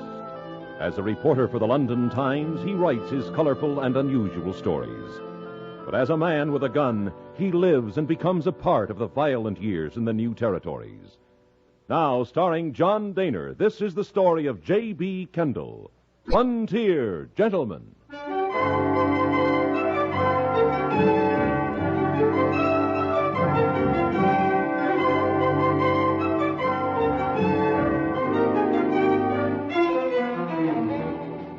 My friend Carrie Chase of the Cheyenne Daily Press had mentioned to me that a herd of Texas cattle was expected in town, and with it its dozen or so trail drivers. They had followed the Texas Trail from San Antonio, across those great plains into Oklahoma Territory, Kansas, Nebraska, fording rivers like the Brazos, the Trinity, Red River, the Washita, Cimarron, Arkansas, Smoky Hill, the South Platte. 2,000 animals traveling 1,000 miles, and 12 men to bring them safely in. The day of their arrival, I was being shaved in a barber shop, one of the several which served the local and transient population of Cheyenne. Suddenly, the mugs and bottles on the barber's shelf began to tremble. The air was shattered with the sound of voices bellowing, shrieking, howling. The hand of Mr. Winters, my barber, began to shake. What is it? Texans. What? Texians. Oh. Well, they ain't started shooting up the place yet. Maybe this time they'll let us alone. No, I guess not. Oh. Mister, I'm sorry. I surely am, but I tell you, when those fellas come to town for a blowout, a shooting and a hollering, it boogers the wax right out of me. Do they cause much trouble? Trouble? You see them holes in the ceiling? Yeah? A couple of months back, 3 of them come in here for to get cleaned up. Before they was gone, they drunk up 3 bottles of liniment, emptied out their shooting irons up there. One of them stripped clean naked, poured a dozen bottles of pompadour oil over himself, then got chased down the street by the other two. I never did get paid for one nickel of it. I'd like to have seen that. I'll tell you, half of Cheyenne did. You tell 3 women fainted dead away. I'm just hoping ain't none of them going to come in here this trip. Well, I should imagine that after a 1,000-mile cattle drive, they're rather inclined to let go. Mister, you ain't seen nothing till you seen a Texas cowpuncher letting go. Right now they'll be up in the saloons heisting a glass or two, just enough to get the dust out of their throats. Then they'll head for the nearest barber and get the wool cleaned up. After that, the real fun starts. Why, some of them boys has got $200-300 to spend, and it sure don't take 'em long to do it. Then what happens? Day, maybe 2, and they're busted. And they hit the trail for another 6 months' work till they ride back again. That's the way it goes. I tell you, Nick, first I gotta get me a shave. Now, kid, you cut off them straggler feathers of yourn, they ain't never gonna see the light of day again. Let 'em be. Morning, gents. Morning there, Mr. Boss Man. Cool your saddles. Won't be but a few minutes. Yeah, well, now we ain't got too much time, mister. We all gotta be getting up to the whiskey mill. Now, sit down, kid. You ain't going to no whiskey mill. Oh, now look out here, Nick. I told you I was told you, boy. Promised your ma I was going to watch out for you, and I ain't going back on it. Ain't going to be no whiskey and no women. Yeah, but this here Cheyenne, Nick, why, I heard that I don't matter none what you heard. You boys been in town long? Nope. We just rode in. Didn't you all hear us going by? We sure was bellering fine and loud, man. You Texas boys? We sure are. Now, there ain't going to be no trouble in here. Shoot, mister, we don't aim to make no trouble. Kidding me, we just figured to prettify ourselves. Why, sure. Are you the gentleman who brought in that herd from San Antonio? Us and the other boys, yes, sir. Well, I wonder if I can talk to you about that. Talk? Ain't nothing much to talk about, mister. We just rub 'em up same as we always do, that's all. I'm a newspaper man. I'd like to buy you a drink. Get some material for a story on trail herding. You know, that's a mighty fine idea, ain't it, Nick? And not for you, it ain't, kid. Oh, man, I swear, one of these days I'm just going to cut out your lights if you don't quit riding line on me. There you are, mister. That's fine. Thanks very much. Oh, thank you. Next.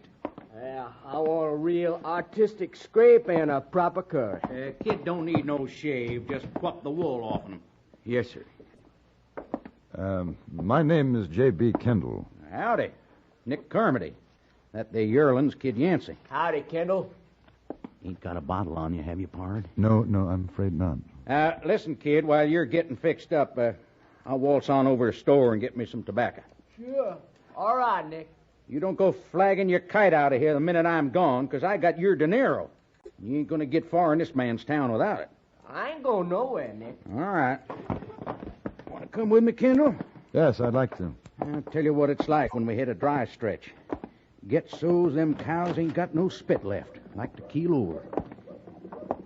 But if they smell water, they'll go 20, 30 miles at the trot after it, which is just what I'm going to do. Except I'll take that drink you was offering. Where's the closest? Bill's place, a few doors down. Man, playing Mother Nellie to the kid can sure give a man the thirst. Are you related? No. His ma didn't want him to go. His pa said he should. His pa's the old man down San Antonio. Old man? Owns the outfit. Told me to keep an eye out for the boy. No drinking, no women. Said it'd break his mother's heart. You ever try riding herd on a snuffy kid that's got a mind to be a man? I can't say that I have. And never again. I give my word I'd do it, but never again. I'd as soon twist a loco bronc. Just one good shot of scamper juice, and I'll be a new man. Mr. Carmody's intentions were good, but one good shot led to another, and that was in turn followed by 2 more. 10 minutes later, the cowhand had discovered that walking was a lost art. Tearfully, he begged me to return to the barber shop and claim his charge. He handed me a pouched handkerchief for safekeeping. In it, he told me, was the savings, some $200, belonging to Kid Yancey. Kendall, I hear the owl hooting high. Somebody's gone and stole my rudder. Oh, I ain't in no condition. Oh, I think of the kid's ma, tearing and hollering for a boy who learned bad ways on account of there ain't no Nick Carmody to set him on the right trail. Ah, you go get him, Kendall. I'll be waiting right here. Barkeep, another bottle of that nose paint. Now, look here. I say, you won't even listen to me. You tell him Nick said listen, or buy a whiskey, I'll hang up his hide. You tell him that. Yes, but it's really none of my business. Oh, you wouldn't want to see a little calf go straying on this range, would you? We'd get eaten alive. All right. But you stay here, Comedy. I'll bring him back in 2 minutes. Yeah, you should have been a Texan, mister.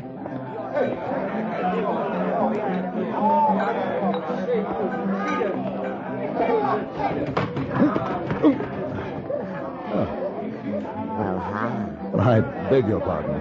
Well, I'll be Mr. Kendall, honey. Of course, you're Millie. That's right, up in Helena. Big Sam's friend. His used-to-be friend. Oh? Yeah, after what happened between you and him and the judge putting him in the hoosegow, he ain't got no friend no more. He, lost all his money, too. He's not here in Cheyenne. I'll say he ain't. Last I heard, he was mule skinning for an outfit in Utah. Oh, I swear you sure ain't changed a bit, Mr. Kendall, baby. What are you doing in these parts? Oh, still writing. And you, Millie?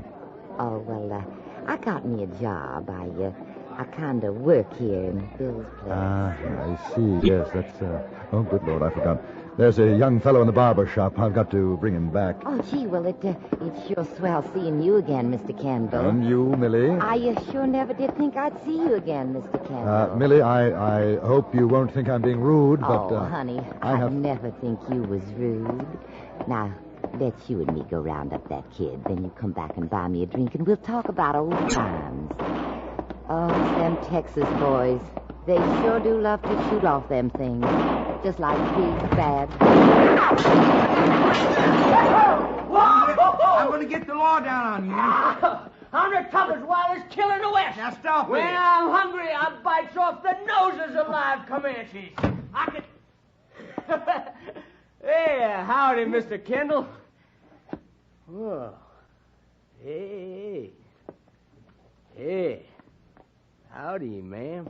Your friend is waiting for you at the saloon. Just look at all he's done. Shooting up my place. I told you, mister. I told you what they was like. I was just doing some target practice is all. I've got your money here, kid. You better pay for the damage. Sure. How much, mister? Well, I figure $5 ought to cover it. Here. How much obliged for the wool clipping, mister? Oh, yeah. Say, ain't you going to introduce me to your friend there, Mr. Kendall? Oh, yes. Millie, this is the kid, Mr. Yancey. Howdy, Mill. What do you say, kid? Well, I heard tell they got some mighty pretty fellas in the north, but I never did reckon on finding anything like you. You ain't got a lot of years in you, kid, but you sure learned how to use them talking to a woman. You better give me that money to hold for you, kid. I'll give it back to Comedy. Oh, there's $200 in there. I ain't to have myself a time with it. $200, my. That's a heap of money. Yes, ma'am. A fellow ought to be able to have a heap of fun with it. Why don't you wait out here? Millie and I'll bring Comedy out. Heck no, we're all going in. I'll be obliged if y'all take my arm, Miss Millie. Ma'am. Why, kid, honey, I'd be honored.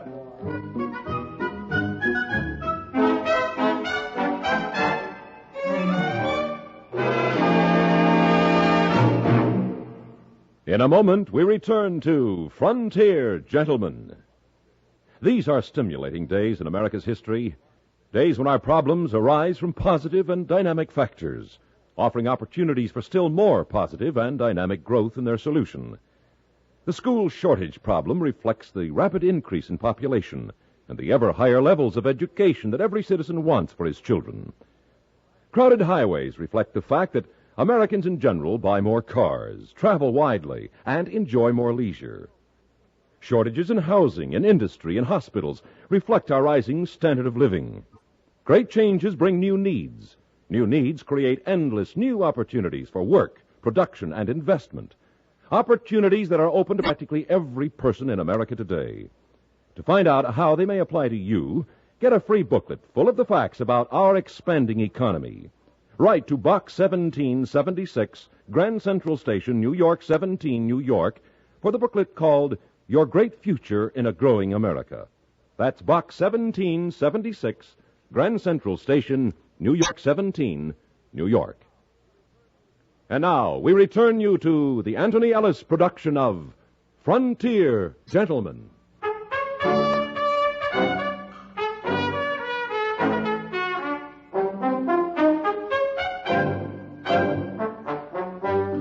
We went into Bill's place, Millie and the kid walking a pace ahead of me. They made quite a picture. Millie, as I've described her before, a woman of rather extraordinary proportions.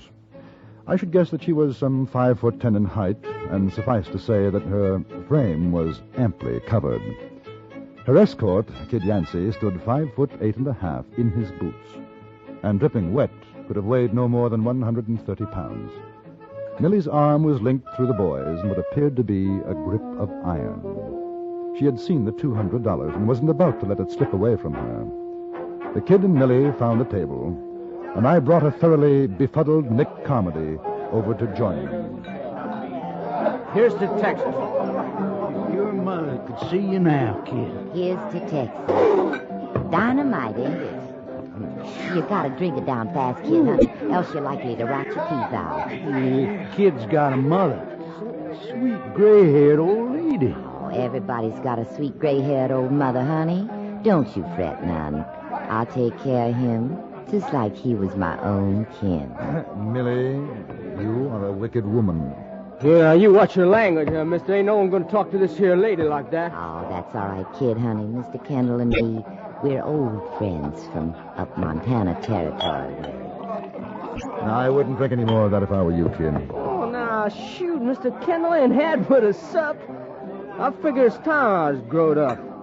Oh, heck, when we was up in Dodge, all the fellas was painting their noses good, all except me. I had to stay in camp. Same thing every place we went. Well, I reckon things is gonna be different now. Ain't that so, ma'am? Oh, it sure is. You're a big boy now, kid. I broke my swear to his poor old ma. You drinking and carrying on with women. Oh, now, ain't your fault, Nick. Hey, you know what? I'm hungry.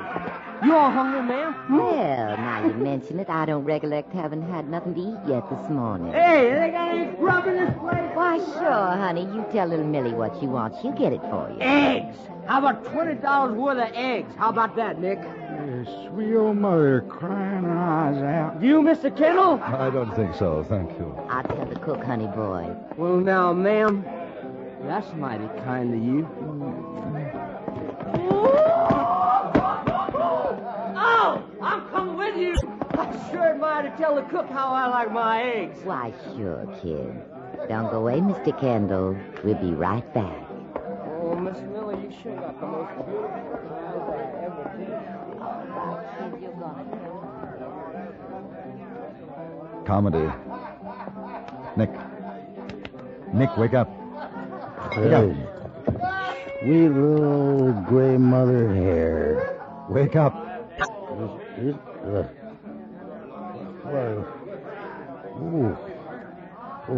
Where's the kid? As far as I can determine, he's gone off to supervise his eggs. Eggs? Well, what's he doing with eggs? Eating them, I should imagine. Oh, I'm a goner. 6 years. 6 years I've been working for old man Yancey. Now let his only kid go the way of sin. For whiskey and women. Oh, I'm going to Kendall. Might as well start looking for a new spread. Yancey won't take me back for sure when he finds out. Hey, Nick. That's Devlin. I guess this is the last round. That's trail boss. Where's the kid, Nick? Oh, he went to get some grub. Thought you had orders to stick close by him. You been drinking? Me? Oh, shucks, Dad. Oh, say, this here's Mr. Kendall. He's a newspaper man. Yeah, howdy. Mr. Devlin? Are you sure the kid's all right, Nick? Oh, sure I'm sure. Why shouldn't he be? He's just going to fix himself some eggs. Well, you watch him, Nick. Because if anything happens, you'll be putting your saddle in the wagon. Oh, I know it, Dad. I surely do know it. So don't you worry. Ain't nothing going to happen to that little boy. No, sir. As to what did happen to that boy, I must take the word of Millie. In effect, the following events took place.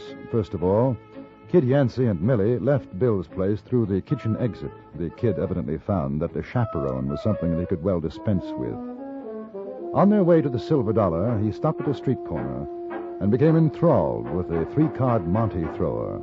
A small crowd was gathered around, watching this expert card sharp. Here you are. The ace of diamonds is the winning card. Here it is. Follow it, gentlemen and lady. Follow it with your eyes as I shuffle. Here it is. And here. And now here. And now here. And now where? The game is simple. You win if you point it out the first try. You lose if you can't. Here it is. Simple. Watch it again.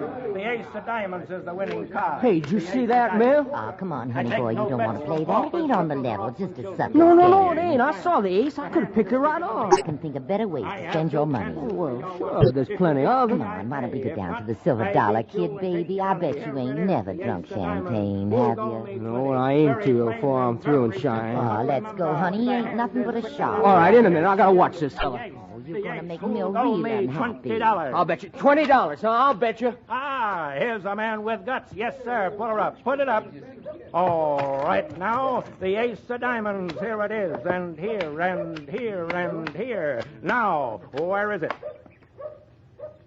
Right there. Sorry, my friend. It is there. Sure, that's it. Sure it is. Now, I reckon you pay me $20, huh, mister?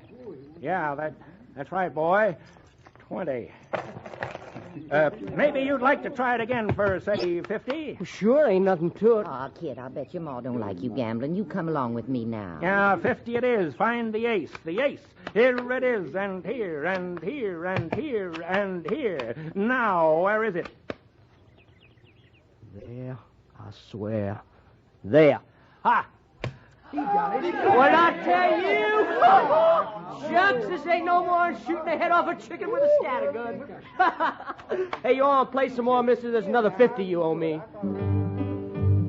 They played some more, and when it was over, the card sharp packed up his table and stole away, poorer by some $300. The kid explained to Millie that he had played the game in Texas when he was 6 years old, and that he always won. It was as simple as that.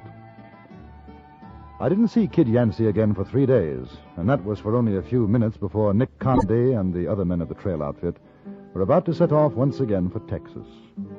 The kid rode up on his cowpony, looking very tall in the saddle. By his side walked Millie, a very thoughtful, subdued Millie. The trail boss, Devlin, and Nick exchanged a relieved glance. Hey, kid, I thought we was going to be leaving you in Cheyenne. Not me, Nick. I got to get back to Mom and Pa. Hey, how are you, Mr. Kendall? Real nice of you to come and see us off. Not at all, kid. We were worried about you. Why, shoot, there wasn't nothing to worry about. Was there, Mill? No, there weren't. Nothing. Well, kid, let's roll the cotton. Come on, boys. Goodbye, Nick.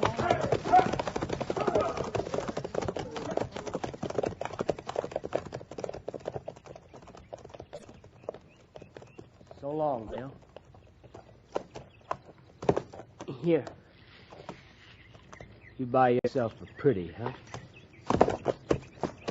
You take it easy there, Kendall. And you.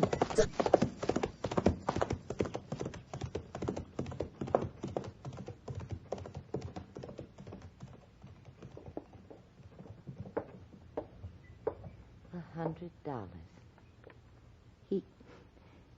He gave me $100. I'm amazed he had anything left. Oh, he had plenty left, Mr. Kendall. You come buy me a drink.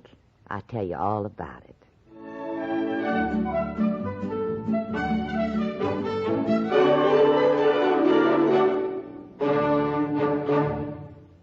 Frontier Gentleman was written, produced, and directed by Anthony Ellis and stars John Daner as J.B. Kendall.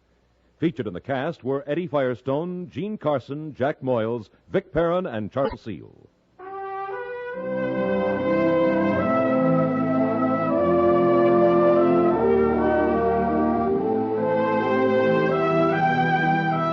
Join us again next week for another report from the Frontier Gentleman. Bud Sewell speaking.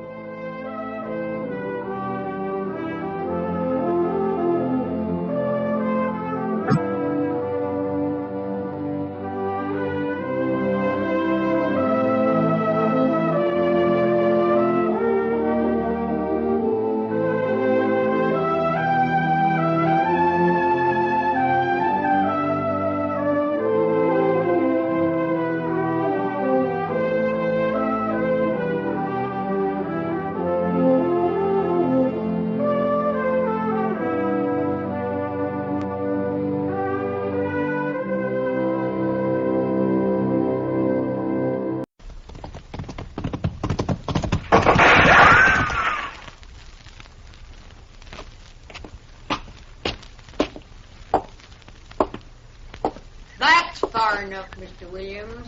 Miss Sager. Mrs. Sager. Mrs. Sager. Would you please put that rifle down? I came here without any guns, without any means of force whatsoever. You come here with force. Now, Mrs. Sager. Come here to force me out of my house, off my land. Mrs. Sager, please. Nobody shoves me off of my land, Mr. Williams. Nobody. This land is mine. It's free and clear, every inch of it. I've no doubt. My husband staked this land 25 years ago. He homesteaded it and raised cattle on it every year till he died. Every year till he died, he raised cattle on this land. I have every respect for you. And nobody takes me off this land, Mr. Williams, you or your filthy railroad or anybody else. My husband left me this land, and he said, Libby, this is your land and you keep it. I said, Howard, I swear by everything decent, nobody'll ever take this land away from me. A solemn and a holy oath, Mr. Williams, to a dying man. Mrs. Sager, now, listen to me for just a minute. Well, I know what you're going to say. Just a minute. 1 minute, Mrs. Sager. Said it 100 times if you said it once. Please, Mrs. Sager, just 1 minute. Well, go on, talk then. Talk and get it over with. 1 minute. 1 minute. That's right. I represent the railroad. I know that. And we have reserved from the United States government a right-of-way of land across the United States for our railroad, Transcontinental Railroad, Mrs. Sager, Transcontinental. The United States government... United States government, I heard you. What do you want to do, scare me or something? Transcontinental, it's progress, Mrs. Sager. You can't hold back the time. That's what you always say. You can't hold Your back land. Your land, Mrs. Sager, is directly in the right-of-way. Now, we're willing, more than willing, we're happy to pay you 3 times the worth of this land. I said I wouldn't sell, Mr. Williams. How many times I got to repeat it? It's not a matter of... Mrs. Sager, please, I wish you'd lower that carbine. It's making me nervous. I noticed you shaking. The minute's almost up. The point is, you've got to sell. You're on public land to be reconverted. Now, we sent you a check and a notice to get off the land. No, not us. The United States government. That makes it mandatory, compulsory. It's a free country. Progress, Mrs. Sager, for the common good. It's a free country. I can live where I want, and this is where I'm living. And let me tell you something, Mr. Williams. I'm staying right here. You could have orders from the president. I'm just as good a citizen as he is. Now you just scoot off on this property. I'd hate to have to call the United States Marshal. Now, Mrs. Sager, I don't like to use force when reason will do. Get Off this property, Mr. Williams, or I'm going to remember the United States government has a law about trespassing. Did you hear me? Scoot. You can't hold back the times. That's what I told her, Marshal. She held that rifle on me every second. It seems funny to you, I suppose. No, I didn't mean to laugh at you, Mr. Williams, but... Well, Libby Sager's quite a woman. I've known her a long time. I knew her husband. Anybody could be married to that. Now, what you've got to understand about Libby is, Mr. Williams, that Libby isn't an ordinary woman. That's sure. No, Libby is... Well, she's kind of like the West. I mean by that, she's got her ways, and her ways are free. And she's hard to tame. Well, I'll tell you this, Marshal. In the railroad business, when we come to a mountain, if we can't go around it, we blast right through it. Yeah, well, I'm not so sure I'd try that with Libby if I were... Marshal, I've tried talking to her. I've sent her letters. I've tried everything. There's no moving. Yeah, I know. But you've got to keep in mind that Libby's lived there for almost a quarter of a century. I've got a job to do. Look, can't you go around her land? Oh, fine. A straight line track for a few 100 miles, then all of a sudden it juts out for a few little acres, and then back to another straight line for another 100 miles. I would break it up a little, wouldn't it? Marshal, I want you to get out there with this order. It's an order to vacate. Every time we send her a check, she sends it right back. So here's a check to go with the order. Look, Mr. Williams, she's not going to move. I know that woman, and she's not going to move. That's a United States government order, and you're the United States Marshal. Oh, please, Mr. Williams, don't remind me of my duties. There's some things I don't like about this job. Eviction and seizure. Chester. Yes, sir, Mr. Dillon. Eviction. Federal order. Libby Sager, yes, sir. You weren't listening at the door, were you, Chester? Oh, no, sir. My, absolutely not, Mr. Dillon. It's just I am cursed with wonderful ears. Comes from so many nights out hunting. Well, my whole family got ears. All right, Chester. Mr. Dillon, isn't there some way the railroad can go around that property? I purely hate to see that woman. He's made me a villain when I'm just doing my job. Yeah. All right, Mr. Williams, I guess we all feel a little like that right now. Come on, Chester.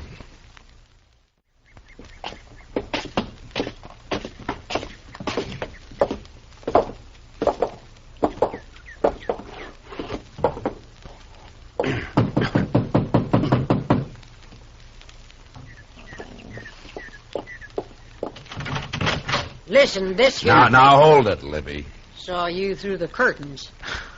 Well, I saw you peeking. Coward little railroad has to bring the marshal. Mr. Williams I had to, Mrs. Sager. I told you before that... Hot-bellied little railroad had to get the marshal. Now, Libby... Libby, I want you to put that carbine down, and I want you to act like a human being. Huh? Don't you start anything with me, that kind of talk now, Matt Dillon. I knew you too long for that kind of talk. Libby, what would Howard have said if he could see you standing there holding a carbine on me? You can say what you got to say right here and right now. Just leave my poor dead husband out of this. You think he'd stand in the way of progress the way you are? Progress? That big, loud, steaming, dirty thing a-howling by, black smoke bringing in the trash from back east? You call that progress? I'll make a deal with you, Libby. You put down your gun, and I'll send Mr. Williams and Chester back to town, huh? I got nothing to say to you, Marshal. Chester? Yes, sir, Mr. Dillon. Here, take my gun, Chester. And this. What are you doing, Mr. Dillon? You took off your star. I'll take it back to the office with you, and take Mr. Williams with you, too. Libby and I are going to talk. Yes, sir. Come on, Mr. Williams. You can't hold back the times, Mrs. Sager. Get him off here, boy! You better go, Mr. Williams. I'll see you back in town, Marshal.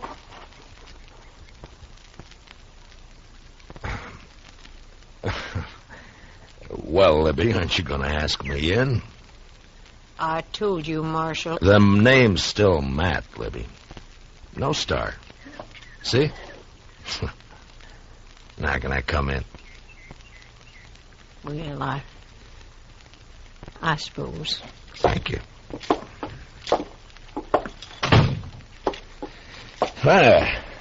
Looks just about the same. Yeah, it's going to stay that way. Nothing's going to come steaming through this sitting room.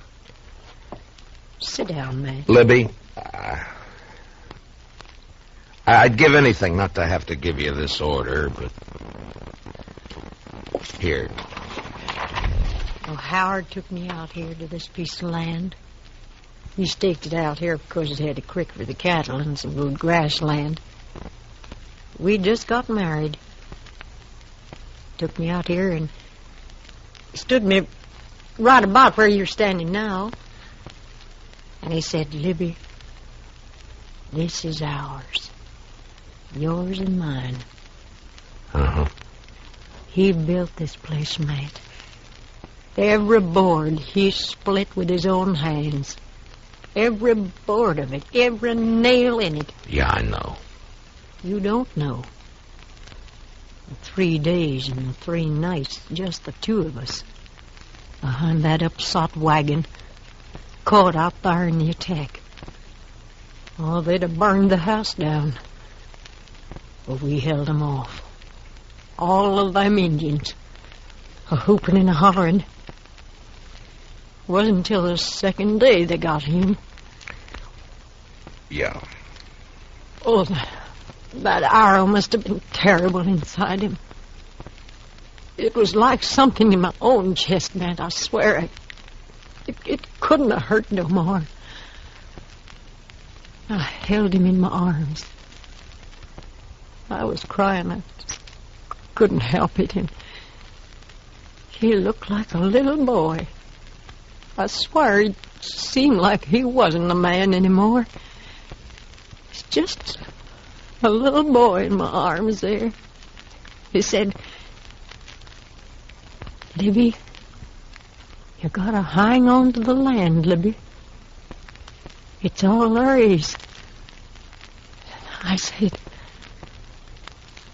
I know it, Howard. He said, don't let nobody drive you off here. I said, Howard, I won't. And I didn't. I stayed there, no food, no water. 2 days more. Still waiting. But they'd gone.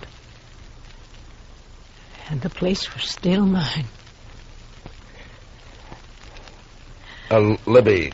Now, do you think I'm going to get off of this land now? Just because of a little piece of paper? Matt, you go on back. Tell that railroad I'm here for good. Dead or alive. Next time, you better keep your guns.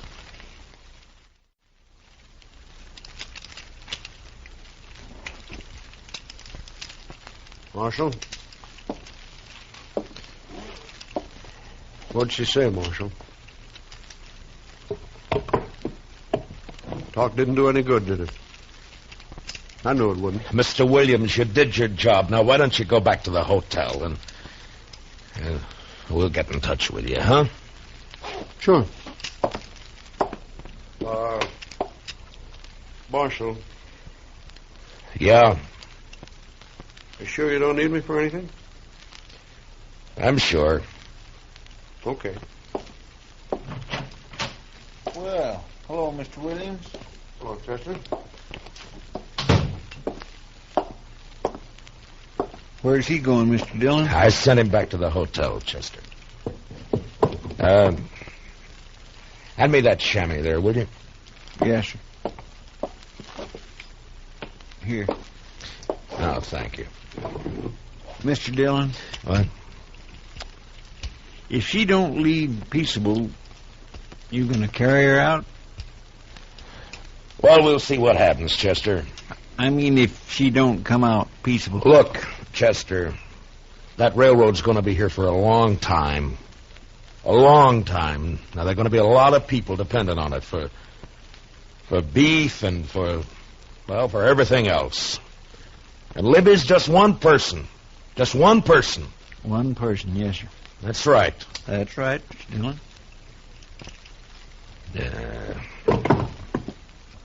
Mr. Dillon, I've never seen you like this before.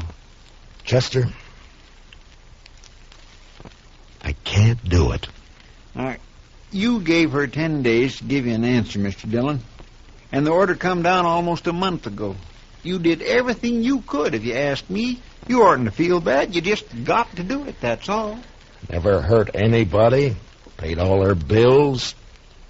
Now we got to run her off her land. Well, it wasn't nobody's fault that Howard Sager homesteaded on what was going to be a railroad track. Wasn't his fault, nor her fault, nor your fault. Wasn't even the railroad's fault. I know you're right, Chester. You're right.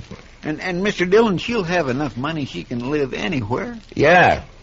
Yeah, sure. Sure. I know, Chester.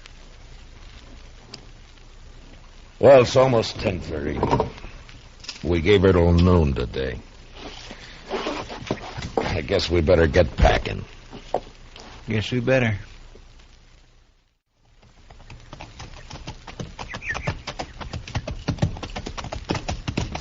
Oh, Belle. Oh. Well, sir.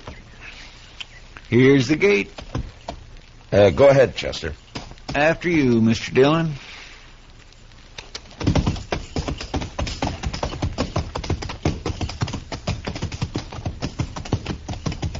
Matt Dillon? Oh. There she is, Mr. Dillon, on the porch. She's got her carbine. Yeah, I see her.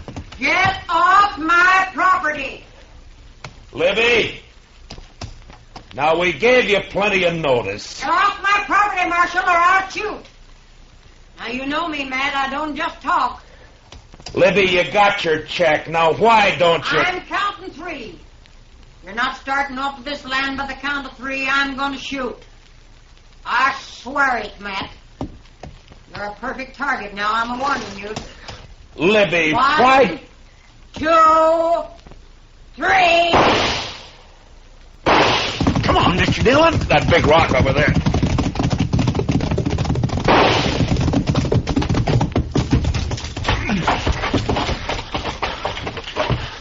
Way over our heads. Yeah, she meant it that way.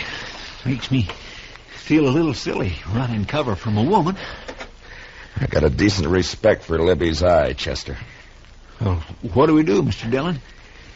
Well... We can't just stay here forever. Look, maybe we can sneak up from the other side. You think you could work your way around? I imagine so. All right. And Chester. Now, don't worry, Mr. Dillon. I'm not going to use no gun. All right. If you can get in the house and get that rifle away from her, I'll just stay out here and try to keep her attention. Yes, sir. Okay, good luck.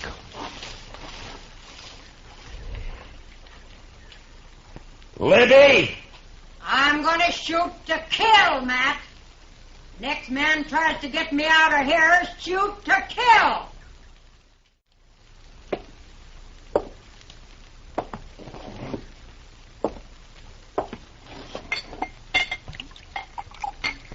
Hot. That's right, Sam. Here's to you, Williams. Sure. I must be getting drunk. Even this stuff tastes good. Sam, I can't help admire that woman. But then I'm always the one to boost the underdog. We got to start construction on the 18th to keep the schedule. You haven't even had a chance to start surveying. One woman standing alone against a whole mess of us. Spikes, crew, rails. It's inspiring. Ties all creosoted. I'll get bounced, sure. Let me tell you, Williams, she's 1 out of 1,000,000. Quite a woman. Quite a woman. Yeah. I said then, and I say right now, nobody takes that woman off her land alive. Nobody. She's got more real stuff in her than you and me put together. You're drunk. Hanging on to the last breath. Why, it's wonderful. Woman like that can't hold back the progress of a whole nation. Absolutely not. Nobody can hold back the time. Time and tide wait for no man. If everybody felt like her, there wouldn't be any railroads. There wouldn't be any progress whatsoever. You need a drink. Maybe I do. Sam? I don't think that marshal's doing a thing out there. Minion of the law. Strikes me as sentimental, that marshal. Oh, I don't know. Point is, there's a job to do. I think we ought to go out there and prod him. Well, you said he told you to stay in the hotel room. I know. No, that's what you said. Well, if you want to go down there, it's fine with me, but that's what you told me he said. Well, how does it look, the railroad representative taking the afternoon off at a time like this, huh? Hand me my holster. Huh? Well, what do you want guns for? I'll tell you what I think. I think the woman's a little demented holding herself up that way. Her husband's death, years alone in that house. She's crazy. Fanatic. Yeah. Here. Thanks. Fully loaded. She's a wonderful woman, though. Dead shot with that rifle of hers. I'm not going out there unprotected. I don't blame you a bit. I think I'll take my holster, too. Mm-hmm. Hey. What? One for the road, huh? No more. One for Libby? Oh, what do you say? All right. One for Libby. To Libby Sager. The spirit of the Old West. Right. Hey, you know they'll write a song about her? How the track was built over her soul? And they'll write a song about us, too. Oh, stop it. You're drunk. How's it going, Marshal? Didn't I tell you to stay back at the hotel? I brought Sam with me. Thought maybe you could use some help. Sam, huh?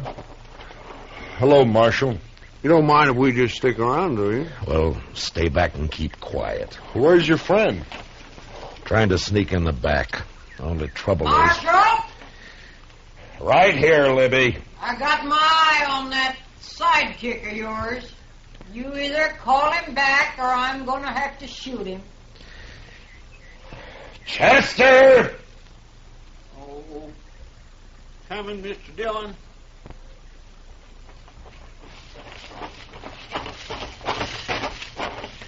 I'm sorry, Mr. Dillon. No, it's all right, Chester. It just didn't work, that's all.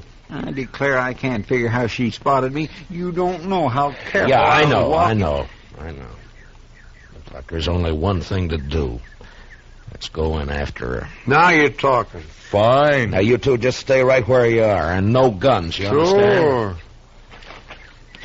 Libby! Libby, we're coming in! Now put your carbine up, Libby. Come on, Marshal, just come on. I'm ready. Now, let's go, Chester, and stay close to the ground. We can weave over to that rock over there, then behind the barn, maybe. Yeah, that's a good idea. Close, Mr. Dillon. Yeah, all right, run. You all right, Chester? Just scared, that's all. Why, that crazy fool. What's the matter, Mr. Dillon? That surveyor. Sam, leave that rifle alone! I'm just covering for you, Marshal. She hit him, Mr. Dillon. Oh, he's going to shoot back. Sam! Mr. Dillon, He got her, Mr. Dillon. Come on, Chester.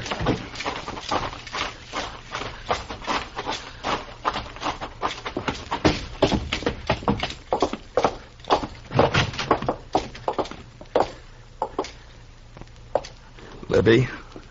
A good shot, Marshal. It wasn't him, Miss Sager. Lift up her head, Chester. It's better this way. Matt. Much better this way. Marshal? Oh, I didn't mean to, Marshal. I told you to put up that gun. I was trying to cover for you. When she got me in my shoulder, I didn't think. I just... Matt. You just lay quiet, Libby. We'll send for the doc. Now you let me be. Say, Matt. Yeah, Libby. Matt, I bet you people don't forget me so easy. They won't, Libby. You know, Matt, I'll bet they'll remember me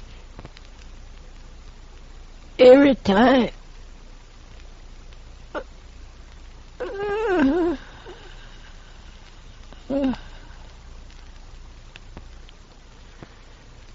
Yeah. Every time that train whistle blows. My gracious. You know, Chester, sometimes progress is hard to come by.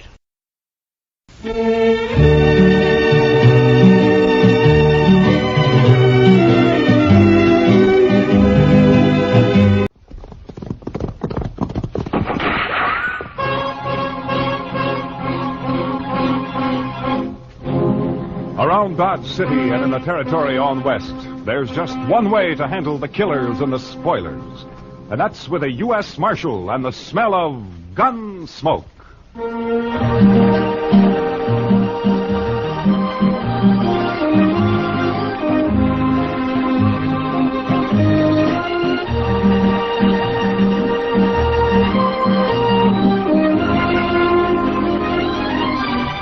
Gunsmoke, starring William Conrad. The story of the violence that moved west with young America. The story of a man who moved with it. Matt Dillon, United States Marshal.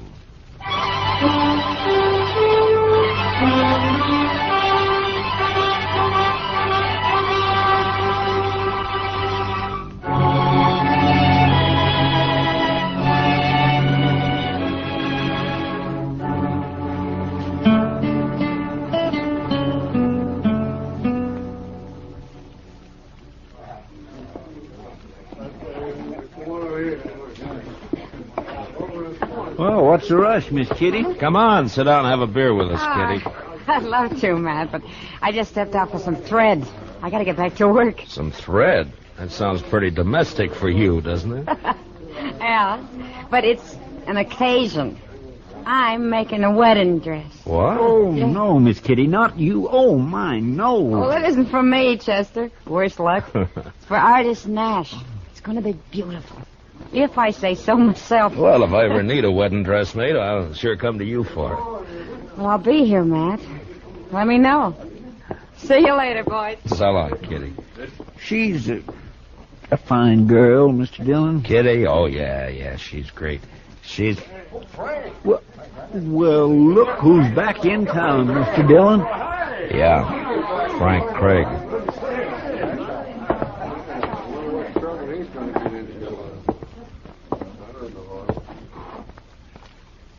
Hello, Marshal. Frank, I never expected you to come back. I don't know what to say to you. You might say welcome home. Yeah, I might. At least you're honest, Marshal. Sure. Where have you been for the last year? Out west. Wyoming, to be exact. And my sympathy for the peace officers of Wyoming. Man can change, Marshal. Grow up and get over his wildness and start to think about settling down. Some men can. Well, I'm one of them. I don't aim to cause any trouble, Marshal. Came back here to marry Artis and take her with me, that's all. You heard from her since you left? She's pretty as ever. She'll pass. Every man in Dodge was crazy about her. She was my girl from start to finish. Things can change, Frank. She's still my girl, Marshal. Ben Martin might differ with you. Ben Martin? Mm-hmm. That bullneck plowboy? He never had a chance in... What are you saying, Marshal? You don't aim to cause any trouble, you say, and yet you just happened to roll into town 3 days before Artis is due to marry Ben. You claiming you didn't know about it, huh? Artis wrote me a farewell letter, Marshal. It doesn't make any difference. Like I said, she's still my girl. She's not marrying Ben or anybody else. Not while I'm alive. And like I said, Frank, Ben may differ with you. I used to chase him home crying when we were kids. I don't think he'll chase that easy now. Ben took over the Circle Bar B. He's got 25 boys riding for him. He's a big man around here. Swings a lot of weight. Marshal, I said I wasn't looking for trouble, and I meant it. I came back here to get Artis, that's all. If any man tries to stop me, I'll kill him. I'll see you, Marshal. Chester, see if you can find Ben Martin. Have you meet me over at the jail office.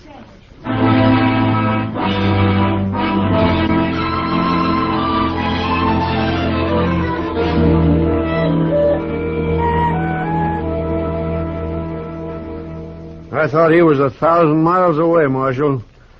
I didn't think he'd ever have the nerve to come back. Well, Ben, the two of you are bound to run into each other, so I figured you'd better know about it. What's he expect, Marshal? Artis forgot him a week after he left town. Does he expect to force himself on her? Maybe, you know, Frank. For my money, he's a crazy, half-wild saddle bum who should have been hung 5 years ago. He says he's settled down, though, Ben. He's not going to settle down here. Look, Ben, I don't like killings. Now, hang on to that temper of yours. Sure. I'll hang on to it, Marshal, just as long as Frank Craig stays clear of me and stays away from my girl. Otherwise, I tell you right now, Marshal, Is that you? Artis. We're in here, Connie. Come on in. Someone said you were here at the jail. Evening, Mr. Dillon. Miss Nash?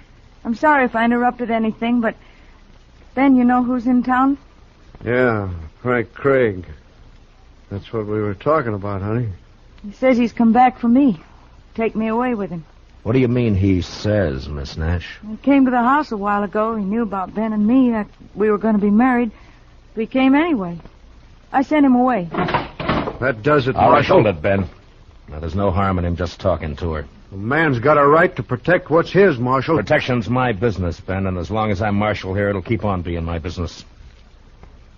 Now, in 3 days, you got a wedding coming up. I'd hate to see it ruined by a killing. Well, I have nothing against Frank Craig, Mr. Dillon. I wouldn't want him killed. Neither would I. Oh, good night, Miss Nash. Ben. All right. Think it over, Ben. Don't lose your head. Yeah, sure, Marshal. I'll think it over.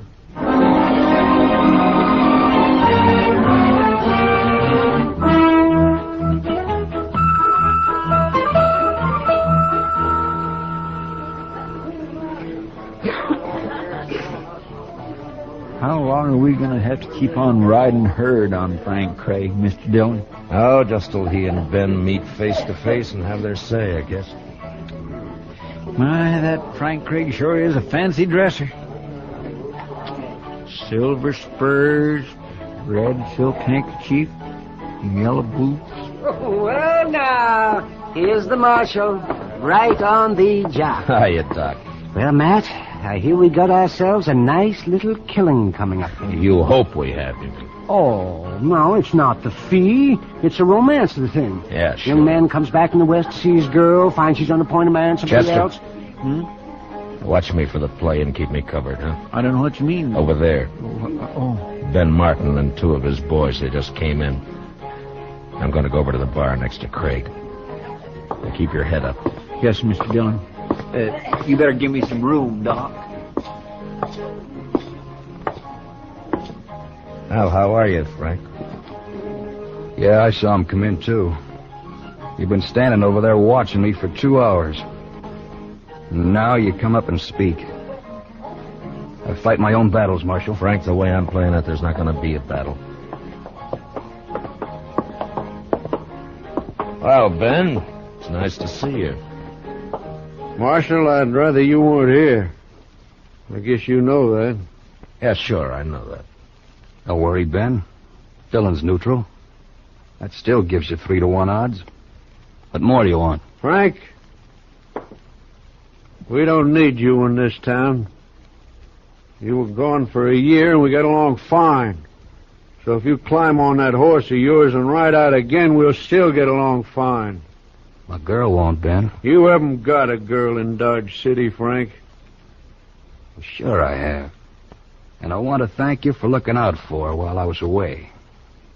As far as she's concerned, you're still away. I might as well warn you, there are a couple of my boys on guard at her house armed with rifles.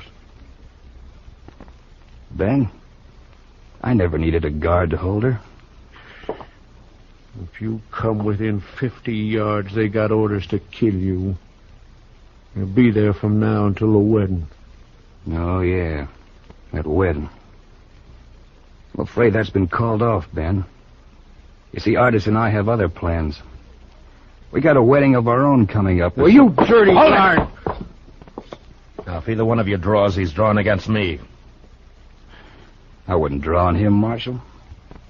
I feel kind of sorry for him. So help me, Shut up, Marshal, both of you. I'm gonna... Now, you both had your say. And each knows how the other one stands. Well, here's my stand. If Ben wants to keep a guard at her house, it's all right with me. You've had a fair warning, Frank, so stay away. I wish he would try to bother her. And on the other hand, Ben, Frank's got as much right to the run of the town as you or me or anybody else. Sure, as long as decent citizens hide their valuables. You can't go by rumors, Ben. Nobody ever proved a case against him, you know that. Piece of stout rope would prove I wouldn't try it, Ben. If you and your boys want a drink now, go on over to the Longhorn. Stay out of the Texas Trail here from now on. You, Frank, stay clear of the Longhorn. You're quite an optimist, Marshal. Yeah, maybe so. Well, are you leaving, Ben? Yeah. I'll be seeing you, Frank. Come on, boy. Frank, you got nothing to gain here and everything to lose. Miss Nash has made a choice, and whatever was between you once is water down the river. Why don't you pull out? Because she's still my girl, Matt. I know and she knows, too. You wait and see.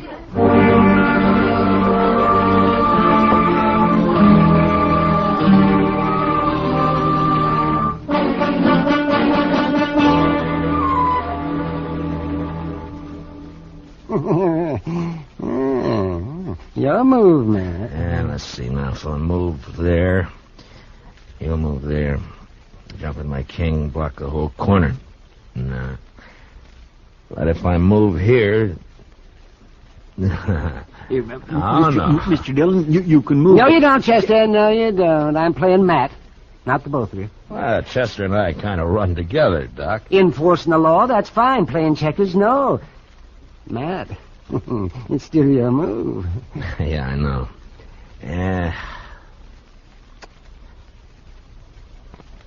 All right. There.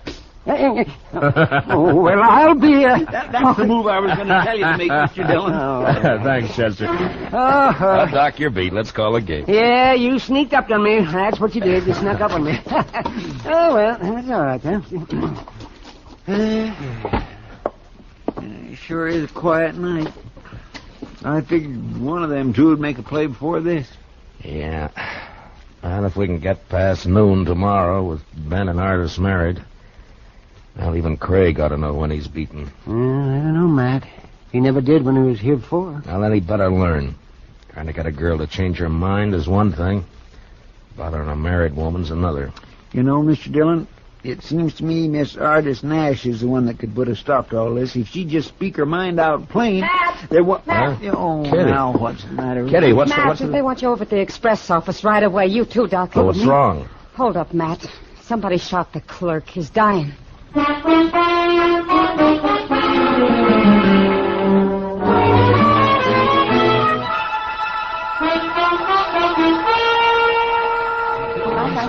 Let me through here, please. I'm sorry, mister. One side, please. Yes, one side, please. All right, stand back now. Give us some room here. Can you get through, Doc? Yeah, Matt, I can get there. Yeah, stand back. Chester, will you move him back? Make him stand back. Yes, sir, Mr. Dillon. Yes, let me have a look now. Just let me have a look. How does it look, Doc? Well, there's a lot of bleeding, Matt. I don't know. I'll do what I can. Mr. Dillon. Easy now, fella. You're going to be all right. It was one man, Mr. Dillon, wearing a mask over his face. Red silk handkerchief. A red silk handkerchief. Oh, Frank Craig's the only man in town. Yeah. I know.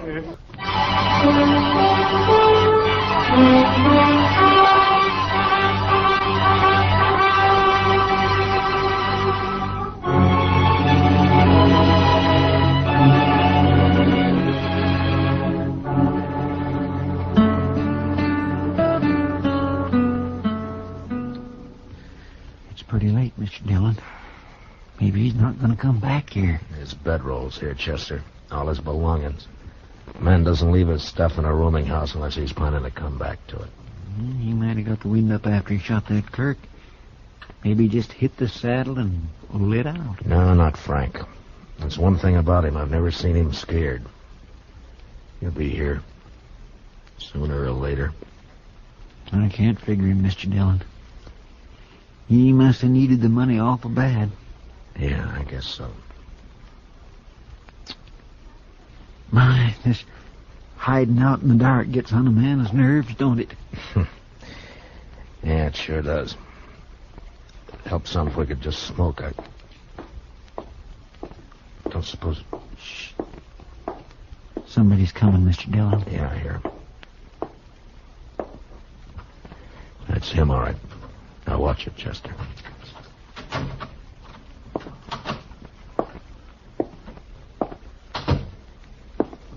All right, hold it, Frank, and don't move. It's Matt Dillon.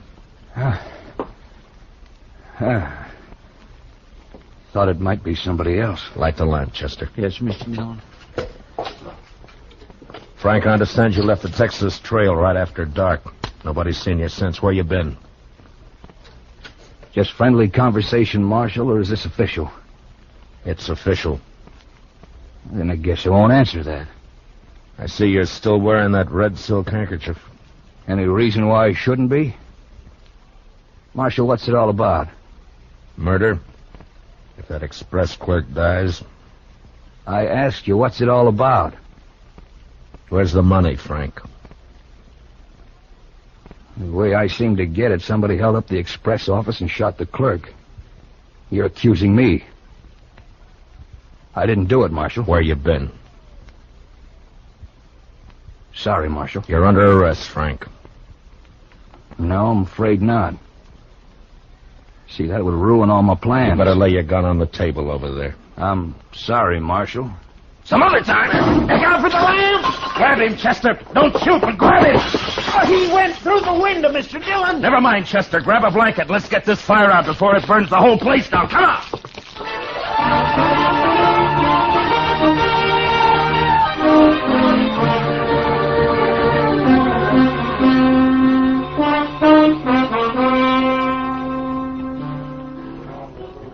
Matt, don't look so sour. In an hour, it'll all be over. Kitty, I'd be a lot surer of that if I had Frank Craig locked up in jail. No trace of him, huh? Not a sign. Then forget about him, Matt. He could be halfway to Wyoming by now. And I wish I could think so. I wonder what artist Nash is thinking about him. What business has she got thinking about him when she's going to marry Ben in an hour? Matt, I'm afraid you'll just never understand women. Well, who does? Frank Craig's a born drifter. He'll never settle down. He's wild as a range colt. Never been broken, never will be. And sooner or later, he'll come home tight across his saddle. How any girl can get herself interested in a man like that beats me. Not me, Matt. I know exactly how a girl can get herself interested in a man like that. What? I'll see you at the wedding. I gotta help artist finish dressing. Morning, Miss Kitty. Morning, Doc. Hey, good morning, Matt. You working up your courage? What for, Doc? I'm not getting married. How's the express clerk? Oh, he's bad. And he's getting worse. I don't think he's going to make it. What about Frank Craig? Nothing, not a sign. I think he's still around town somewhere, but we Morning, can't Mr. find Dillon. him. Well, Doc? Doc, look at that. Well, look, it's an alpaca coat, a boiled shirt, green galluses, and a pink silk tie. Oh, well, Chester, I haven't seen a get-up like that since I hauled out of Boston. Well, I figured it was only due respect to the bride. Where's your gun, Chester? Oh, goodness gracious, Mr. Dillon, you can't wear a gun to a wedding. Well, at this wedding, even the bridegroom's wearing a gun, Chester. I'm wearing one, and so are you, so you better go get it. Meet me at the church.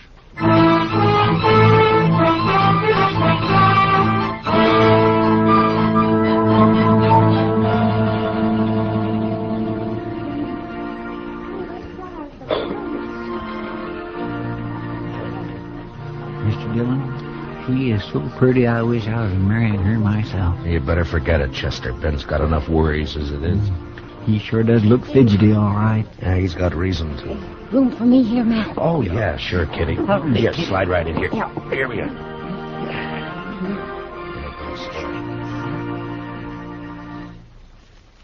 My dearly beloved friends and neighbors, it is the privilege of all of us to be gathered here together in the sight of the Lord and in the presence of one another for the purpose of uniting this man and this woman in the bonds of holy matrimony. It won't be long now, This Mr. fine Dillon. young couple Yeah, the standing sooner around the better. me, Barbara Artis Nash and Benjamin Martin. There is, I am sure, no need to emphasize the solemn and sacred nature of the great institution into which they are about to enter. I never heard all of this before. You still want to marry her, Chester? Wicked world, beyond and above the decay and corruption of the flesh and the devil. Your manifest presence as you come here together and forsaking all others, stand hand in hand. Look at the back of the church. To have, Yeah, and to hold Frank from Craig. this day forward. He's just standing there, Mr. Dillon, just standing there and looking. Slide out to the side aisle, Chester. Maybe we can get to him quietly without breaking up the meeting. I think it's already broken up, Matt. I just fainted, Mr. Dillon. She fell right on the floor. Yeah. Come on, Chester. Pardon me. Would you let me through, please? I'm sorry, lady. Would you... One side, please. He was right here by the door. Outside, Chester.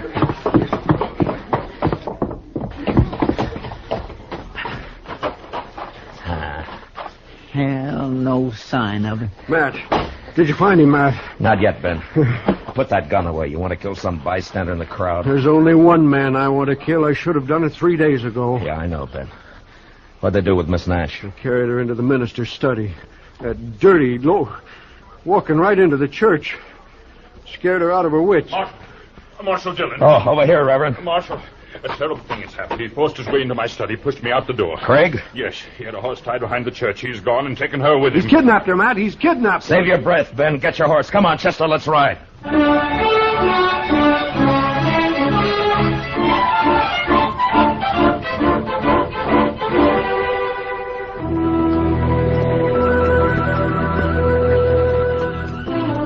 I never did think we'd get back to town, Mr. Dillon. I'm saddle sore and beat. Yeah, Chester. 100 men hunting him, and he slipped past all of them. I swear I just can't figure it. Any trace of him, Matt? Not a sign, Kitty. Some of the boys are still beating the riverbed south, but I don't know. Guess he kind of made fools of us, Mr. Dillon. Yeah, I guess so, Chester. Matt, What? any luck? Yeah, sure, Doc. Oh, bad. Yeah, mine too, Matt. That clerk died a half hour ago. So now it's murder, Mr. Dillon. Yeah. Now it's murder. Hold up, boy. Well, let's go into the office and get out a bulletin. A bulletin. rather good that'll do.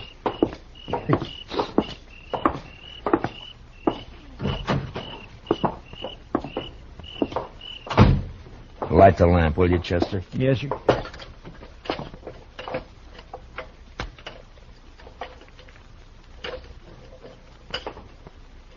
Here we are. Hold it, Matt.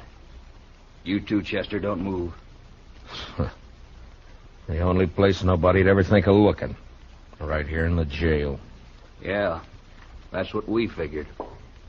Well, Miss Nash, you seem to be in pretty fair shape for a kidnapped victim. I'm not a victim of anything, Mr. Dillon. Unless it's my own foolishness. That's what most people would say, I guess. Maybe they're right. I only know this. When Frank came back to town, I knew then that it wasn't over and never would be. I'm Frank's girl, Mr. Dillon. For better or worse, right or wrong. I'm going with him to Wyoming. He's wanted on suspicion of murder, Miss Nash. He didn't do it. He couldn't have. He was with me when it happened. What did you say? He slipped past Ben's guards and came to see me. That's why he wouldn't tell you where he'd been. He didn't want to get me in trouble. He's telling the truth, Marshal. Yeah, maybe. Mr. Dillon, you might ask Ben Martin what happened to my red silk scarf. I missed it right after he came to see me that afternoon. Go on. He didn't do it for the money. But to ruin me once and for all. If we were lying, we wouldn't have come here, Mr. Dillon. Yeah, it makes sense, all right, but Chester, who rode up out there? It's Ben Martin, Mr. Dillon. Think he's coming in here? Where's your horse, Frank? In the corral back of the jail. All right, go out the back way. Get it and head for Wyoming. Take one of my extra horses and leave it at Bison Flats. You can buy another horse from the Indians there. Matt, I don't know how we can ever thank you for... Never mind that. Just get going before I change my mind. And, good luck to both of you. Thanks, Mr. Dillon.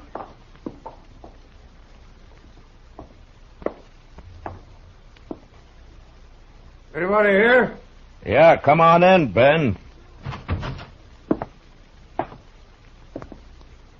Saw the light on. Figured you must be here. Any sign of him? What's the matter? The clerk died. Why'd you do it, Ben? I don't know what you mean. Where's the red scarf you stole from Miss Nash? I gotta arrest you for murder, Ben. I don't think so, Matt. I don't think I'm going to let you do that. You've seen me draw before. Now you better give me your gun, Ben. Don't do it the hard way. What you call the hard way, Matt, may be the easiest way of all. So win or lose, I guess...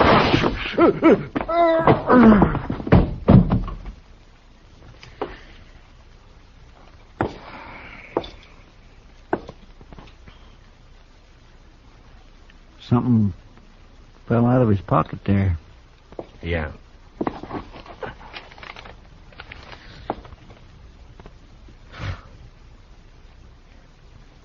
His marriage license.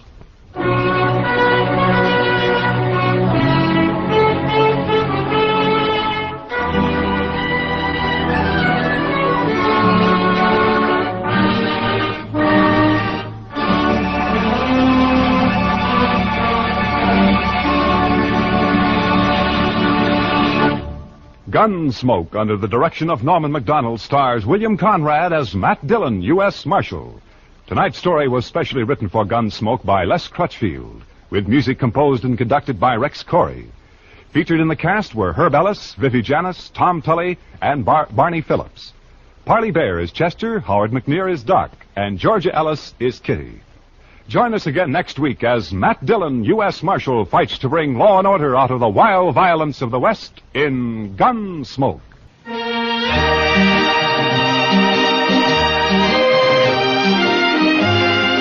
My second encounter with the Jesse James gang was a little more fortunate than the first.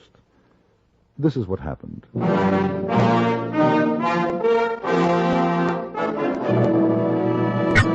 Frontier Gentlemen.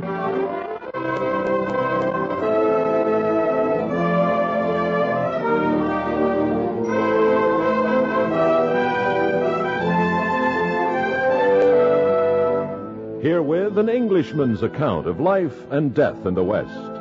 As a reporter for the London Times, he writes his colorful and unusual stories. But as a man with a gun, he lives and becomes a part of the violent years in the new territories. In just a moment, we will bring you the latest report from the Frontier Gentleman. Keeping one ear to the ground may offer fine possibilities for calisthenics. But when it comes to keeping up with world affairs, you'll find CBS News much more reliable, much more convenient, too. Regularly scheduled CBS News programs, like those featuring Walter Cronkite and Wells Church, come to you on most of these same stations throughout the week. They keep you right up to the minute with history, with concise, informative reports.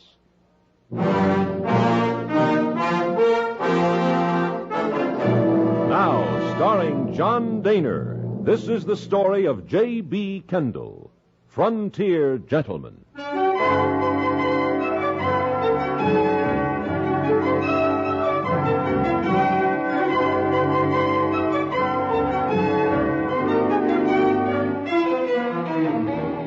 Thaddeus Clark was a miner returning to Illinois from the western Wyoming gold mining country. He and I shared a common bond. We had both been held up by Jesse James and his companions outside of Laramie. But Clark had been relieved of some $5,000 in gold dust, whereas my loss, although leaving me stony broke, amounted to a matter of only $20. In all friendliness and goodwill, Clark offered to pay for my ticket to Cheyenne, where I was sure my remittance from England would be waiting. I accepted the loan, and the two of us boarded the train. As we waited in the station for our departure, I commented to the conductor on the fact that except for us, the carriage was empty. Yeah, these days, folks is moving west. Not many coming back. You should have seen us last trip out to Salt Lake. Biggest crowd in the year. Any particular reason for that? No, just like a plague of locusts. No telling why. Same with Eastern folks. Seems they all decided once to pull up stakes and head out this way. Of course, there'll be more getting on in Cheyenne. How soon will we be pulling out, mister? About 2 minutes. Arrive in Cheyenne, barring Buffalo, Indians, and bad men at 4:30. Buffalo and Indians is all right. We've had enough of bad men. That's so? Trouble, huh? And we had the dubious honor of being held up by Jesse James. You don't say. Well, now, Jesse James. I'd given something to seen him. We did. Well, sir, proud to have met you boys.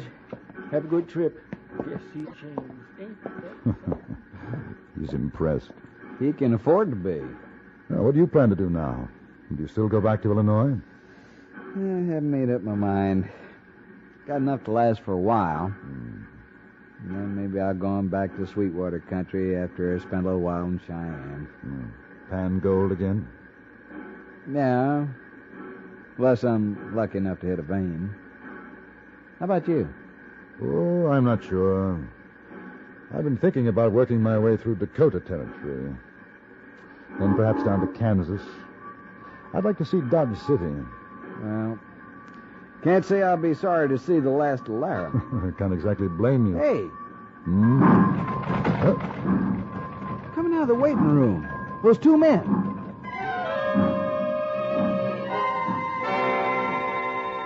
Both men were well dressed and carried no luggage.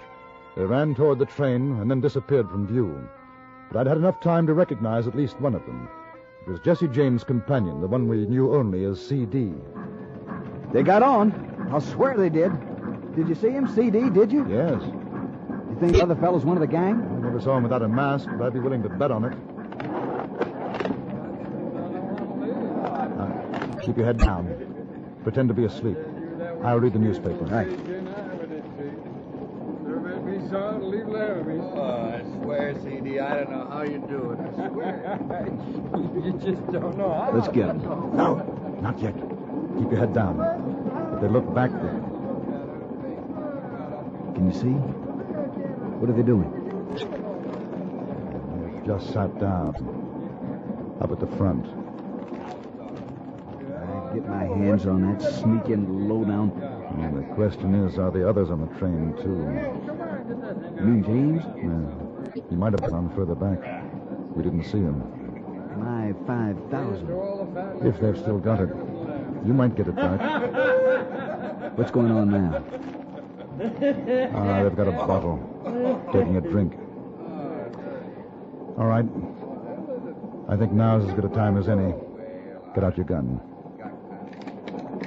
You sure it's loaded? Yep. We'll walk up there, quietly. We'll sit down behind them. If they see us before we get there, drop to the floor and start shooting.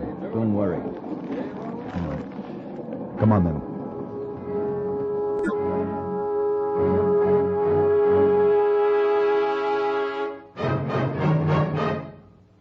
Listening to Arthur Godfrey Time 5 days a week is a virtue that comes with a built-in reward.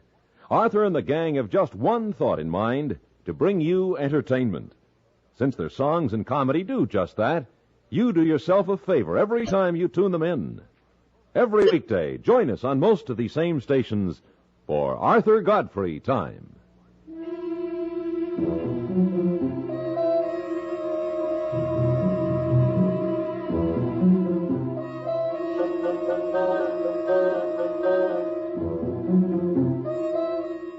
The two men who had robbed us, members of Jesse James' gang, occupied seats at the front of the carriage. Clark and I moved up the aisle toward them, the carriage rocking and swaying as we rounded a bend. We sat down behind them. Now listen, I tell you, I've seen it myself, Billy. This fella, he's only got one eye, and Frank, he don't like the way the cards is going. Yeah. Well, he figures the one-eyed gent is doing some fancy dealing. So he skins his gun out. You've seen Frank draw. I sure have seen him draw. Well, he lays it on the table in front of him, and he says, well, boys, we're going to have a fresh deal. Fellas in the game, they take one look at Frank's face. Yeah. Just one, they say, all right, Frank, sure, anything you say. And Frank says, all right, now we got that settled. And you know what he's doing all this time? he's tapping on that gun laying there while he's talking. And he says, now we got that settled, I'm saying right now that from here on there ain't going to be nothing but square deal. I ain't making no accusations, nothing like that. But I'll tell you, if I catch any son of a gun cheating again, I'm going to shoot his other eye out. Very good. Good story. But don't turn around, gentlemen. Just put your hands up. All the way. Hey. Don't I know you? Recognize the voice, huh? Kendall? And Clark, where's my gold? All in good time. Better search them first. If they try anything while I'm doing it, Clark, shoot CD in the back of the neck. Right here. How? Just so.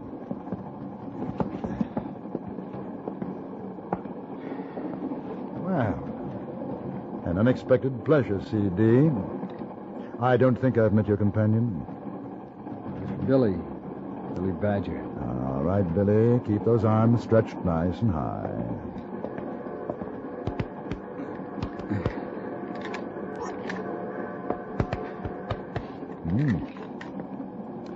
Quite an arsenal. And that does for you. Now, CD. Very carefully. Get up and come out into the aisle. Behold these, Clark.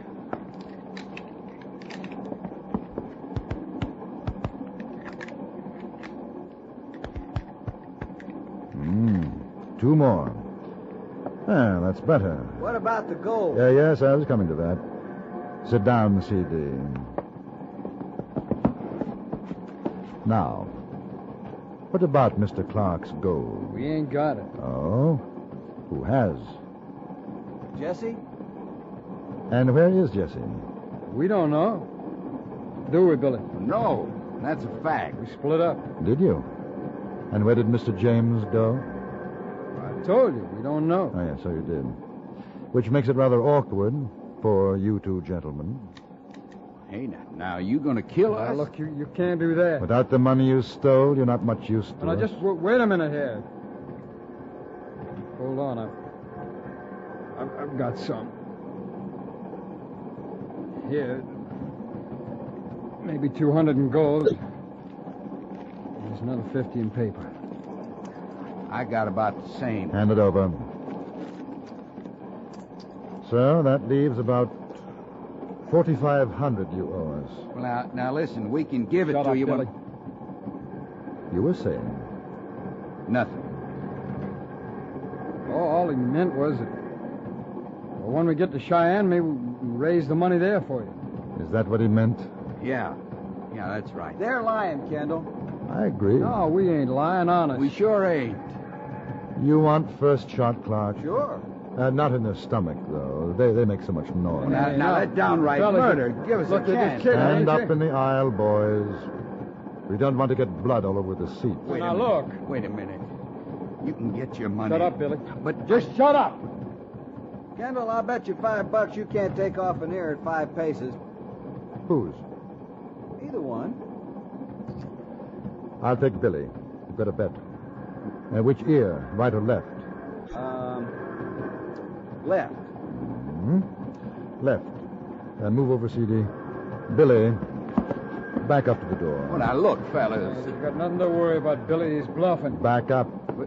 He's bluffing, Billy. How do you know? Ain't your ear. Yeah, that's far enough, Billy.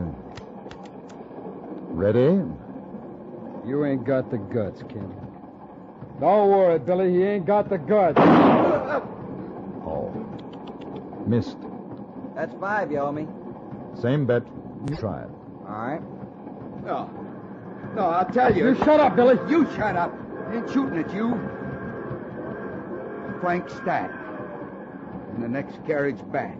He's carrying them gold sacks we took off him. Anybody else with him? No. Where's he's James? alone. Where is James? We're meeting him up ahead. Good. Now sit down again, both of you. Clark, I'll get Stack. You keep an eye on these fellows. What's he wearing, Billy?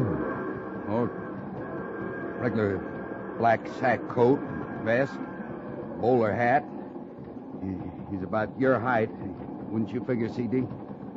Yeah, I guess. Fine.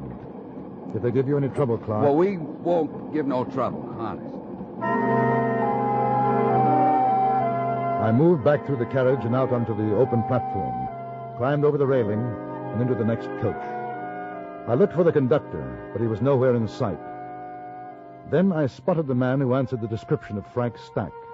He was sitting alone, but I felt uneasy when I saw that the seats both behind and in front of him were occupied. Keeping my gun hidden underneath my jacket, I quickly moved down the aisle and sat down next to Stack. Find another place, mister. I don't This is a gun, Stack. See? Now, we don't want any of the people in here to be hurt, do we? Hey, you're the fella that was... That's right. It's the one you held up near Laramie. Pick up your bag and walk ahead of me. Hey, now, listen, Don't I talk, don't have... just do as you're told. Yeah, all right. Don't get itchy. We're going to join your friends up in the next coach. Walk slowly, behave yourself, and you may live until we reach Cheyenne. Yeah, sure. That ain't going to prove nothing.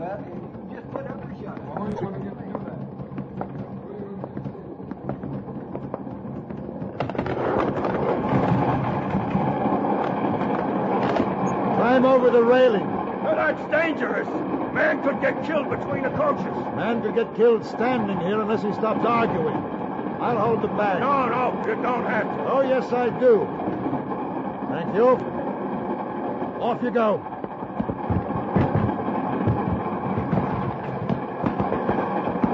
Open the door and go in.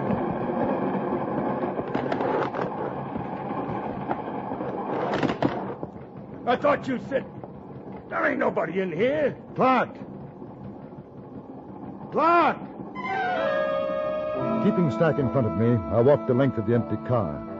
Then, where Clark had been sitting, I found him. The miner was sprawled out on the coach floor, wedged between seats.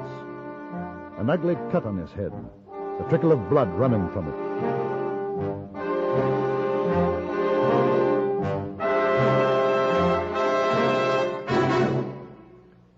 Get more for the money you spend. Earn more on the money you save by making use of the practical information that comes your way on the business news.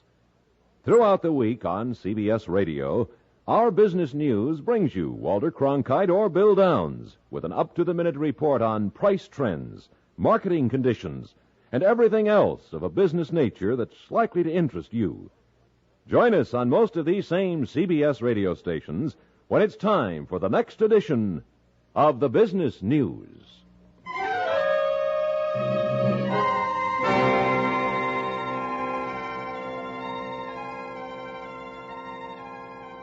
I had a pretty good idea of where the other two road agents had gone. In front of our carriage was the mail and baggage car. I disarmed Stack, then forced him to lie face down on the floor while I tried to help Clark. It took about 10 minutes for him to recover consciousness. Clark. Say, Clark. Clark. I thought I was dead. Clark, what happened? Well, we hit a rough bed of rail on a curve. It threw me off balance.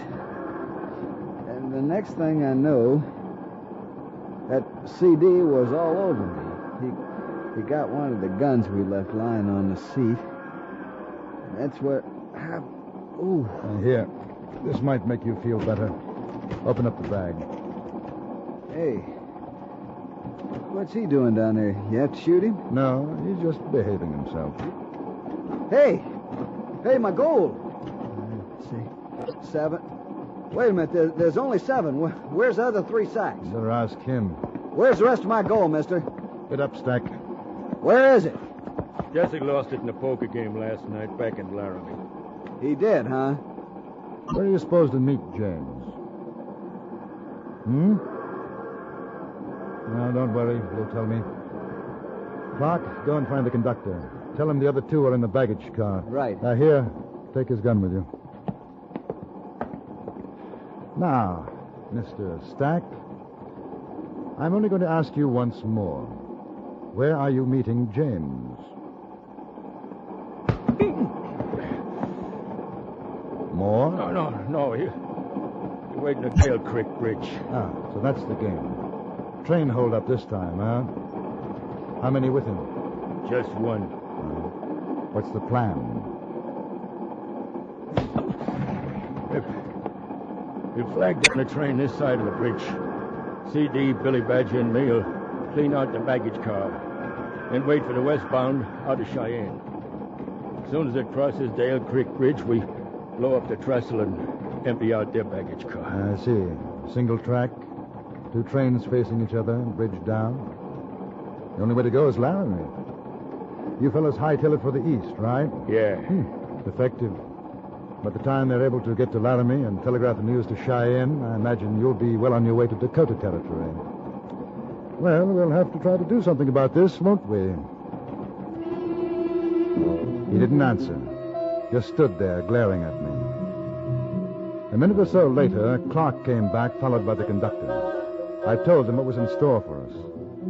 The first thing we did was to bind Stack securely and place him under the guard of one of the other passengers. Then we had to work out the best plan of procedure. I don't know. Dale Creek Bridge ain't so far off. Maybe 5 minutes, probably less. We're making pretty fair time. Is there any way of getting into the baggage car beside through the door? No, sir. I got no key. Mail clerk must have opened it for them. Side door is sealed, too. Only way to get in is to blow it in. No. If you ask me, we'll keep right on going. Right into Cheyenne. Then we can let the marshal get him out. It's a good idea, except for one thing.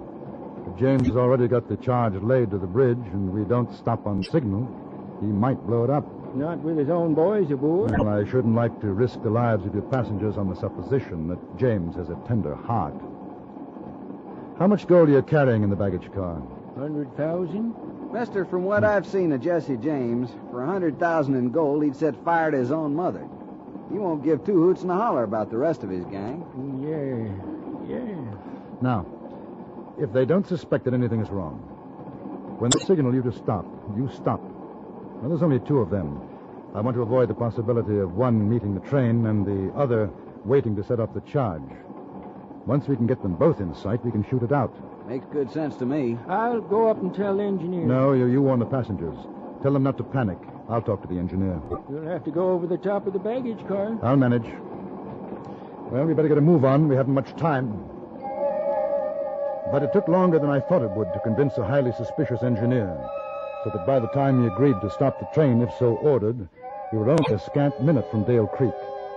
I remembered the trestle from another trip I had taken a few weeks before. It was more than 130 feet high, spanning a chasm between 600 and 700 feet in width. The thought of a charge blowing up as we were crossing was not pleasant. I left the engine cab and had just reached the platform, standing between the baggage car and the coach, when there was a scream of brakes.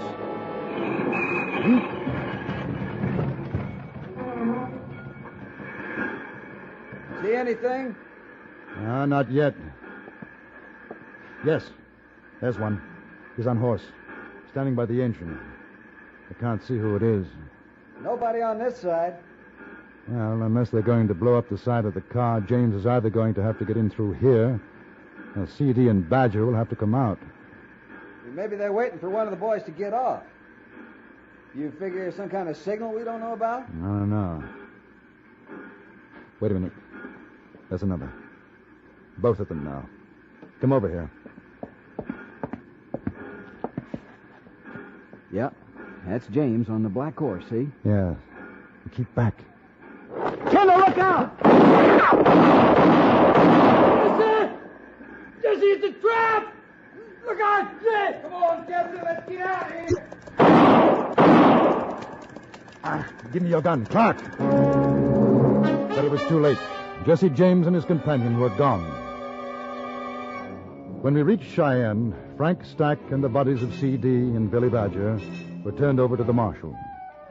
Thad Clark recovered all but $750 of his fortune, and I, my $20, as well as being able to boast that I had fired at and missed the notorious Jesse James.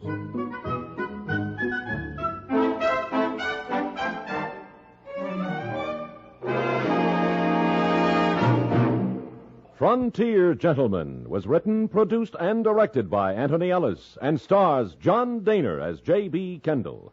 Featured in the cast were Harry Bartell as Clark, Stacey Harris as C.D., Charles Seal as the conductor, and Vic Perrin as Billy Badger.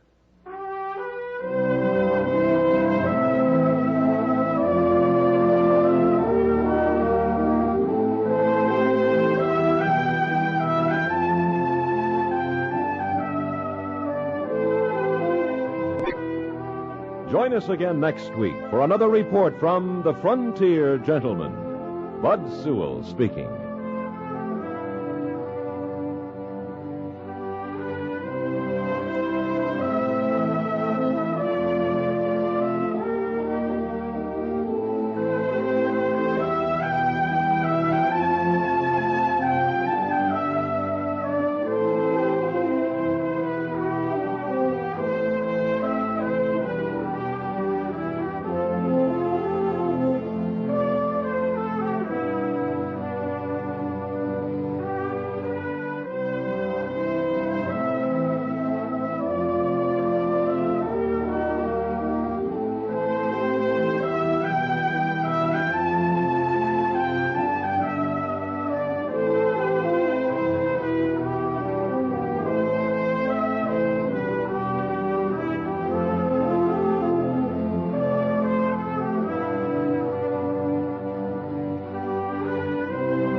Around Dodge City and in the territory on West, there's just one way to handle the killers and the spoilers, and that's with a U.S. Marshal and the smell of Gunsmoke.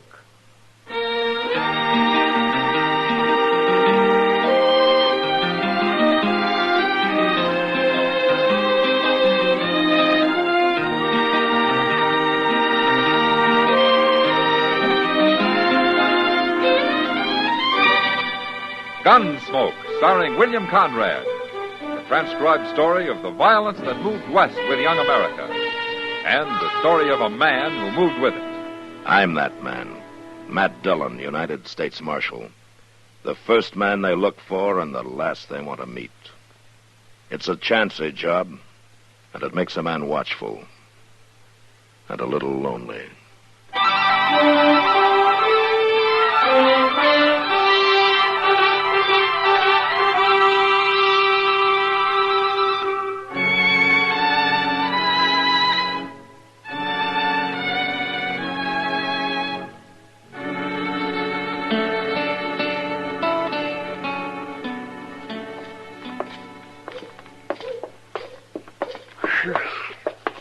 My, ain't that dust awful, Mr. Dillon. Now we need rain, Chester. You know what I'd do if I was running Dodge? Now what? I'd get me a big bunch of them flat rocks, and I'd lay 'em all the way up and down Front Street. That'd take care of this dust. I'd also take care of the first rider that came along. Well, something ought to be done. Hey, look. There's a stage. Let's wait and see who gets off it, can we? Are you expecting somebody? No, sir, I'm just curious. You know how it is. Well, I know how it is with you. You know, you ought to get yourself a job as a railroad agent or something like that. Oh, I'd like that fine.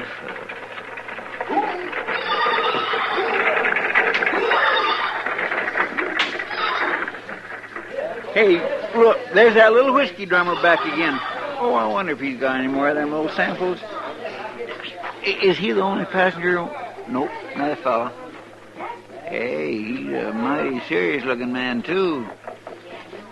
Kindly handles himself like a gunfighter or something, don't he? Chester. What? That's Troy Carver. Who's he? Oh, he's an old friend of mine from Arizona. Come on. Is he a gunfighter, Mr. Dillon? Yeah, one of the best, too. Looks like he's headed for the Dodge House. Well, we'll catch him. He's a big fella, ain't he? Yeah. He's sure going to be surprised to see me. Oh, watch him jump now. Hey, Carver, hold it! He's got his gun on, Mr. Dillon. He's going to shoot. Stay back, Chester. Keep coming, mister. I'm watching your hands. Troy, it's Matt Dillon. Matt Dillon? Put that gun away, you crazy fool. Matt. Well, Matt, how are you? Oh, good, Troy. Well, what happened there? Did you recognize me? Yeah, sure, of course I did. Well, you were ready to shoot, Troy. No, I was joking, Matt. Oh, you were? Sure, of course I was. Besides, you come on me awful sudden, yelling like that. Yeah, I guess I did. Well, what are you doing in Dodge, Troy? What are you doing here? Oh, I work here. I'm a marshal. A marshal? Uh-huh. Is that a fact? Come here, Chester. I want you to meet Troy Carver. It's Chester Proudfoot, Troy. Well, I'm pleased to meet you. Any friend of Matt's, Chester. My gracious, you sure do move fast, Mr. Carver. I thought you was going to shoot. Guess you didn't recognize him. Oh, I was just playing. I've known Matt Dillon off and on for 20 years. Yeah, it's so, but it's been a long time since we last saw each other. No Gallus, wasn't it? Yeah, that was back in the days when I was still trying to make an honest living. But you haven't told me what you're doing here, Troy. Looking for a fella. Oh? You ever know Lee Poland? Lee Poland? Oh, yeah, a long time ago. Well, the law's finally got him cold. He'll hang for murder when I catch him. When you catch him? I'm a deputy sheriff, Matt. Tucson. What? We got word Lee Poland was going to set up in Dodge, so I come after him. Well, you must have beat him here. I haven't seen him. I got plenty of time. Besides, it'll give me a chance to do a little gambling. Where are you going to stay? The driver told me there's a hotel down the street here. Well, sure, right there. Where? With the Dodge House, right there. Oh, sure. Troy. Yeah? When Poland does show up, I'll help you take him, huh? What'd you say that for? Well, no reason, except that Poland's mighty fast with a gun. I ain't exactly a beginner, Matt. Well, I didn't mean that, Troy. Well, why should anybody take a chance with a man like Lee Poland? If we both go up against him, he'll probably give up without a fight. You talk like you think I'm afraid of him. No, of course I don't. I'll handle him. It's my job, and you stay out of it. Right. Sure, Troy. Just as good as I ever was, Matt.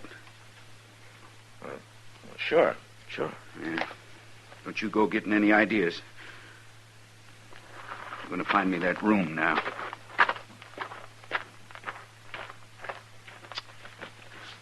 Mr. Dillon? Yeah, Chester. I swear I don't understand him. I mean, he about shoots you. Then he gets mad at you for wanting to help him. And then I just do not understand him. Neither do I, Chester. Was he always like that? No, he wasn't. Well, what is it? I don't know for sure. But I better find out.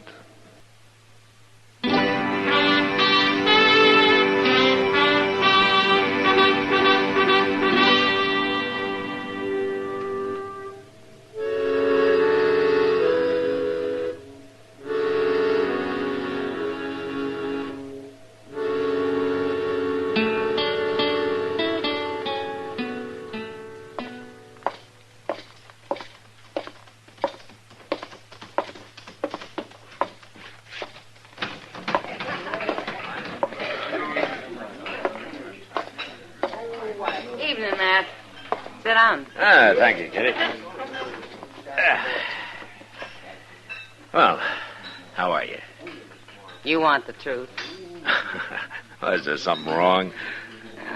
I guess I'm tired tonight, Matt. Well, why don't you go home? No, what I'm tired of is heat and dust and Texas Cowboy. Oh, that's right. I forgot about that big herd that came in yesterday. Well, there wasn't a man with it that could ever have known a mother. They all acted like they'd been raised in caves. You know something? Huh? You need a few weeks in St. Louis, Kitty. I'm going next month. No? Yep. They already bought me a ticket on the Santa Fe. Well, good. How long are you going to stay? As long as my money holds out. Which means a couple of days, I suppose. You come to see me, or are you looking for Troy? And I see he's still here. Oh, he hasn't left that poker table for 3 hours. Yeah, it's probably the first gambling he's done since he left Arizona. He seems like a good head, man. Yeah, he's the best. Oh, there's one thing about him, though. Now, what's that? He's awful hair-triggered. He almost had a fight with a barkeep a while ago. Oh? Well, for nothing at all. He's got something on his mind, Matt. Something's bothering him. Yeah, I know. What is it? I'm not sure, Kitty. Get up. Matt, he's starting a fight with a dealer. Yeah. Talk, mister. Well, you're wearing a gun. I ain't gonna use it. Now use it. No. Troy. Keep out of this, Matt. I never saw you try to force a man to draw before, Troy. That's what he's trying to do, Marshal. No, I'm not. What would you call it, then? I said for you to keep out of this, Matt. Dodge is my town, Troy. I stop trouble here no matter who starts it. Now, what's this about? I'll tell you, Marshal. He made me out like I was cheating, that's what. I had my cards laying face up right in front of me, and he told me to shove them over in front of him, and I wouldn't do it. They were showing plain enough right where they was. I don't deal crooked, you know that. I didn't say you was dealing crooked. It sounded like it to me. What do you want, Troy? It ain't no business of yours, Matt. I'm out of this game. I'm leaving.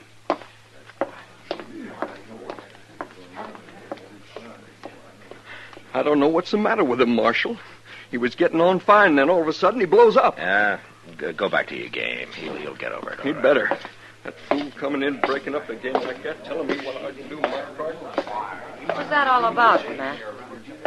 I'll tell you later, Kitty. I gotta leave now. Huh? I want to find Troy as soon as he cools off a little. It looked like you and him were having an argument. Yeah, we were. But I know what's wrong with him now. And it isn't good, Kitty. It isn't good at all.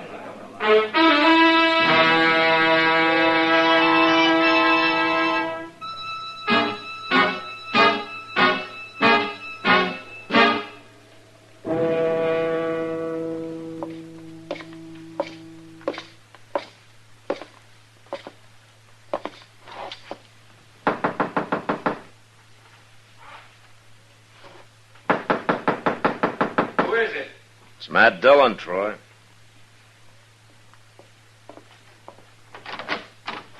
Well, are you doing here? I want to talk to you. Morning.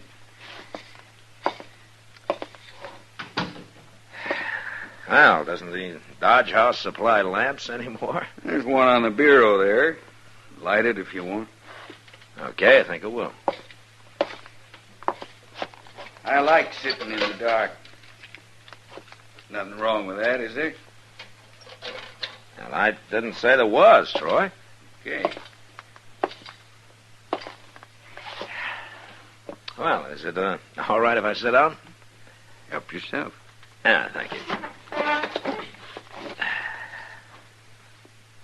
What's on your mind, Matt? Don't you know, Troy?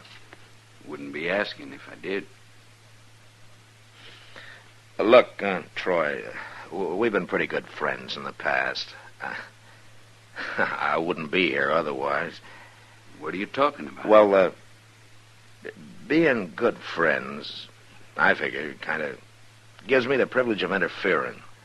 Interfering with what? With you. How? With me? Troy, you know what I'm talking about. You gotta quit, Troy. You gotta get out of this business while you're still alive.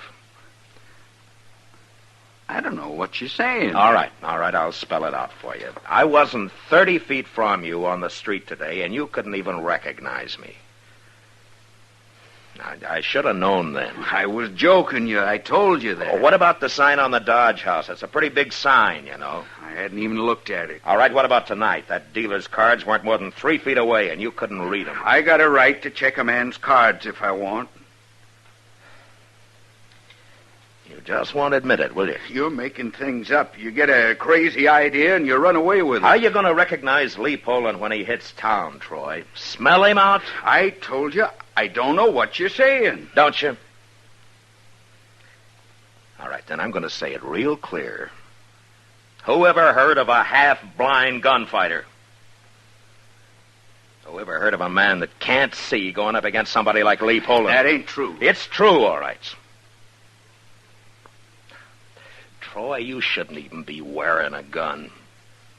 The only reason you haven't been killed already is because this can't have been going on for very long. Matt, there's nothing... No, now you listen to me. Now, pride is a good thing, Troy, but it's not worth dying for. Not this way. And besides, there's nothing shameful about a man's eyes going bad. Or do you think people are going to call you a coward for that? Well, do you? I come here to take Lee Poland, and I'm going to do it. All right. You can arrest him, you can take him back to Arizona, but let me face him with you. No. He'll kill you, Troy. He'll kill you easy. You stay out of it, Matt. Look, Troy, I'm trying to help you. I don't need help. No man's going to do my work for me. You won't say it yourself, will you? You won't even listen to my saying. Now, you're talking crazy.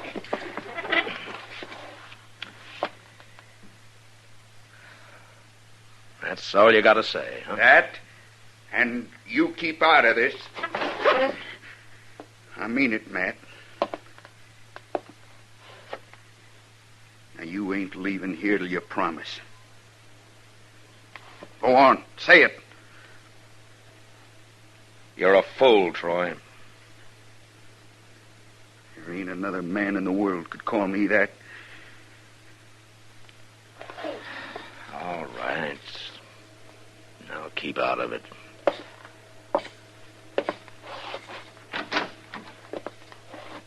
Good night, Troy. Good night.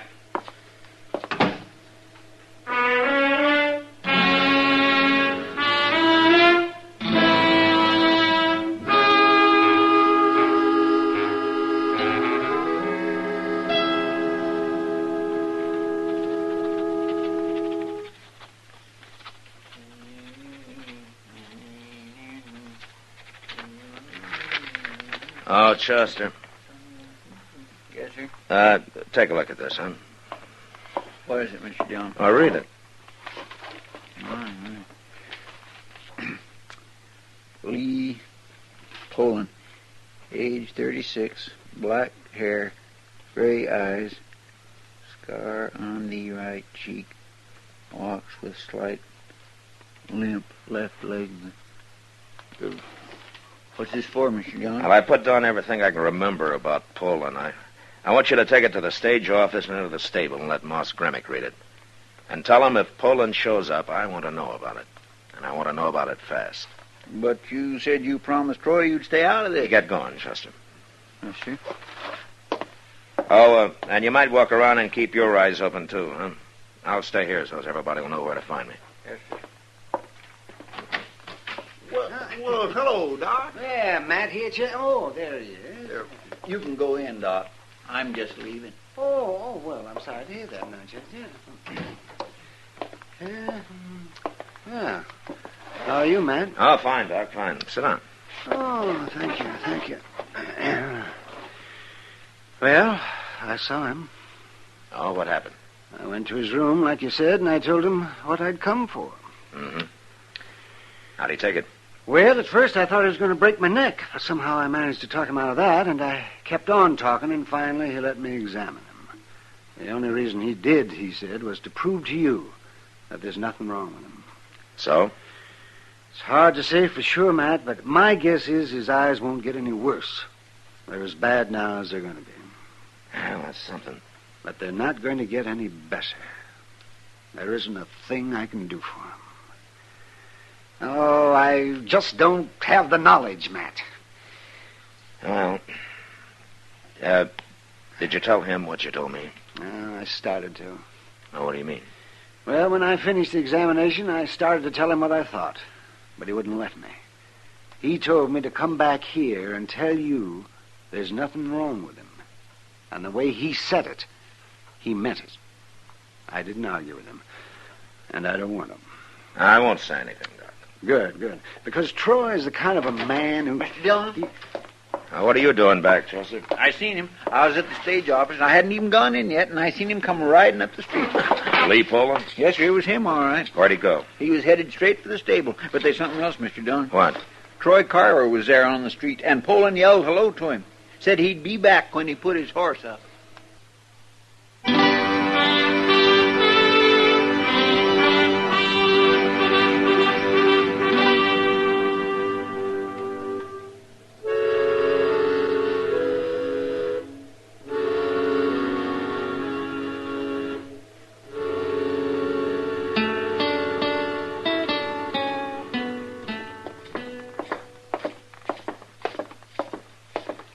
There's Troy Carver, just across the street there. He ain't moved at all. Yeah, he's waiting for Poland to come back. He knows it's the easiest way you can find him. It's kind of awful, ain't it? Yeah. Wait a minute, Chester. What? There's Poland. Yeah, I see him. 1 minute earlier, I might have stopped this. Well, I hurried as fast as I could. Oh, it's not your fault, Chester. You stay back and out of the way now, huh? Yes, sir. Poland! Hold it! Hold it right there! Matt, what are you doing here? Well, if it ain't Matt Dillon. Don't you pay him no mind, Poland. Look at me. What's going on here? What do you want, Dillon? I'm the marshal in this town, Poland. He's got nothing to do with this. I'm arresting you, Poland. I'm arresting you for murder. Now, wait a minute. I ain't facing the two of you. It's me you're facing. Me, not him. That's enough, Troy. Don't come no closer. I want your gun. Now unbuckle your belt and drop it right there. No. Do it, Poland. You heard him. Shut up, Matt. You keep out of this. You can't face both of us, Poland. You said so yourself. Get out of here, Matt. I'm not moving, Troy. I don't understand this. I sure don't like it. You haven't got a chance, Poland. I always got a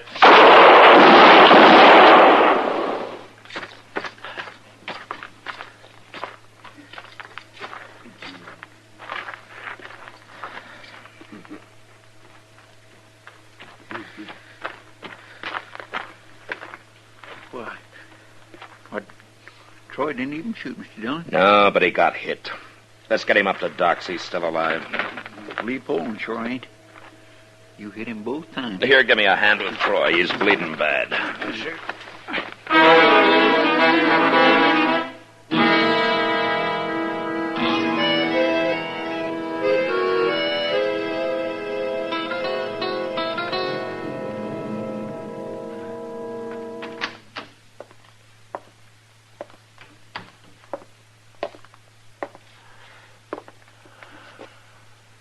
Matt? Here, Matt. What? Matt. What? What? Oh, the doc. Oh, I must have fallen asleep, huh? Yes, I see.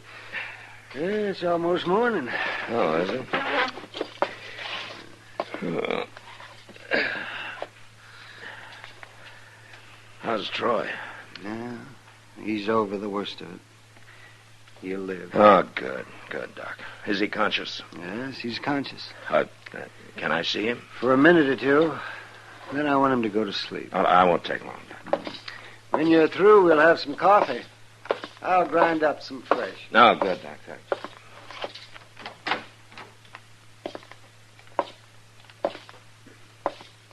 Hello, Troy. Matt? Yeah, Doc says you're going to be all right. You shot me, Matt. Yeah. You broke your word. You promised to stay out of it. I know, Troy. Man ought to keep his word. Yeah. I shouldn't have believed you in the first place. No, I guess you shouldn't. And I wouldn't have either if I'd been thinking straight. I wasn't thinking straight about something else, too. Oh, is that so? You want to know what it was? Oh, sure. I don't see very good no more. A gunfighter, he's got to be able to see better than I do. All right. I'm going to quit. Now you satisfied? Yeah. Yeah, I'm satisfied, Troy.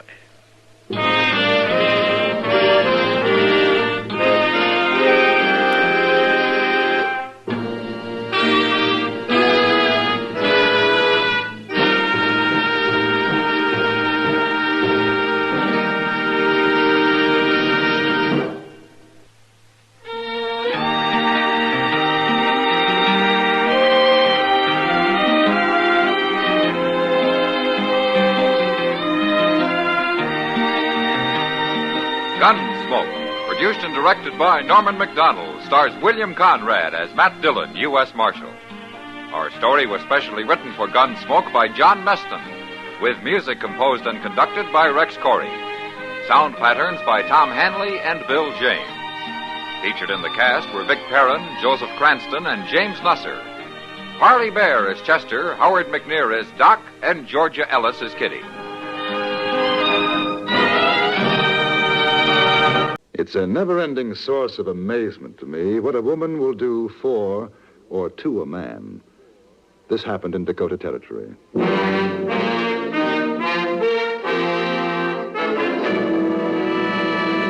Frontier Gentlemen.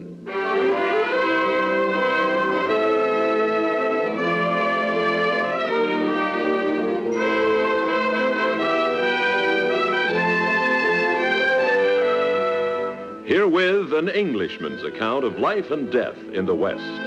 As a reporter for the London Times, he writes his colorful and unusual stories. But as a man with a gun, he lives and becomes a part of the violent years in the new territories. In just a moment, we will bring you this latest report from the Frontier Gentlemen. Not just a news program, but a clever, concise focus on the world tonight, 7 nights a week on CBS Radio. Listen to The World Tonight, reporting odd, stimulating, and important sidelights to the day's events. Hear CBS News round up the stories behind the news, frequently in the voices of the newsmakers themselves. 7 nights a week on most of these stations, CBS Radio presents The World Tonight.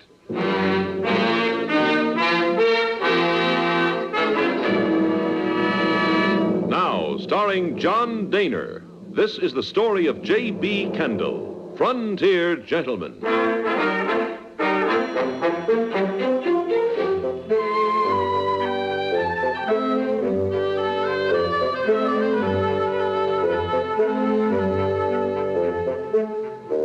The lady I knew as Belle Siddons had brought her gambling establishment to Deadwood. And as I had reason to know, where went Miss Siddons, so followed trouble. This remarkable and very pretty woman had once been a Confederate spy. In the years following the war, she had married, been widowed, and after spending a short time as a tutor at the Red Cloud Indian Agency, she drifted into gambling, becoming one of the most skillful 21 dealers in the West. Belle, or Madame Verdi, as she called herself in Deadwood, was playing a very dangerous game. This was impressed upon me by a peace officer named Boone May. I was sitting in his office the morning after he had learned of a planned stagecoach holdup. You get to talk to Madame Verdi last night, Kendall? I spoke to her. She say anything? About what? You know about what? Stage holdup is supposed to be on for tonight. Well, she knows there's going to be one, that's all. What'd she say about McLaughlin? Nothing much. I told her you thought they were planning the robbery together. What'd she say? She laughed. Huh? That's so. Then she said she'd told you the truth. No, one of her casemen had heard a gold shipment was going to be stopped between here and Rapid City. She doesn't know who's going to do it. The way things are between her and McLaughlin, I wouldn't figure her square. Would you? If she's really in love with him, I don't imagine she'd want to see him caught. Well, I'm going to find out. That's for sure. How? Well, I'll tell you, Kendall. It wouldn't be smart me getting mouthy about what I aim to do until it's time to do it. You being a newspaper feller and all. You savvy? You afraid I'll tell Madame Verdi? Well, now, I ain't exactly afraid, but I ain't over anxious neither. See, I've been living in Deadwood long enough to know it ain't smart to put trust in any man or a woman. Maybe that's how come I'm still living. Yeah, I suppose in your job it's the safest way. Yeah, that's right. What about this Archie McLaughlin? You haven't met him? No. Well, he's real polite. Good-natured young feller. Leastways, that's the way you figure him to be. Then you find out he fought with Quantrell's raiders on the Kansas border in the war. I ain't kept track of his killing since then, but they say there's 4 or more he shot down here and other places. He's a road agent, spends most of what he steals gambling. But if you know his record, why haven't you arrested him? Well, I know what I hear tell. I ain't got proof. That's what I need. Maybe tonight that's what I'm going to get. I'd like to be there when you do.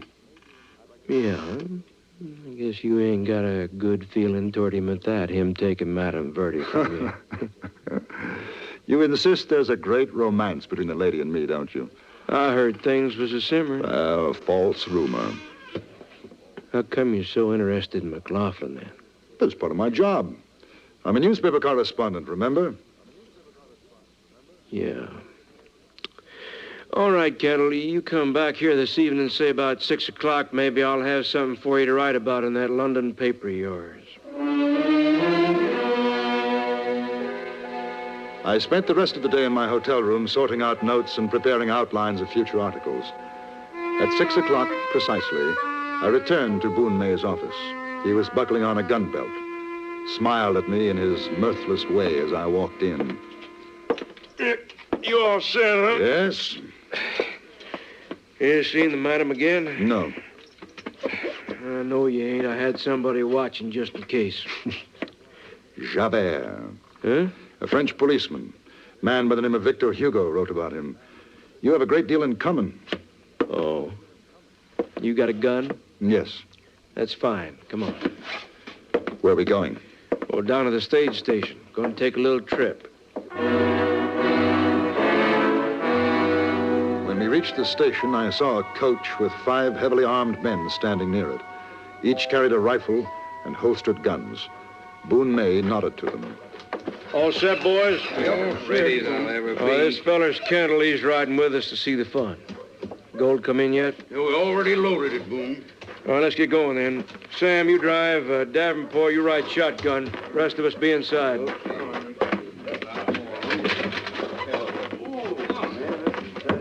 Go ahead, Kendall, after you. All right, you are. Move over just a little. I'm sorry. Yeah, it's kind of tight squeezed with all the artillery. Now, come on, boys. Get the rifles on the floor. We won't have no use for them for a while.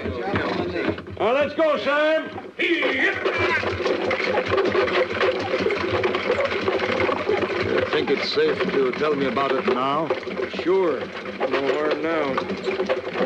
Now, this here is a regular coach for Rapid City. Instead of the company driver and guards, these are my men. Yes, I gathered that. Oh, see that box on the seat?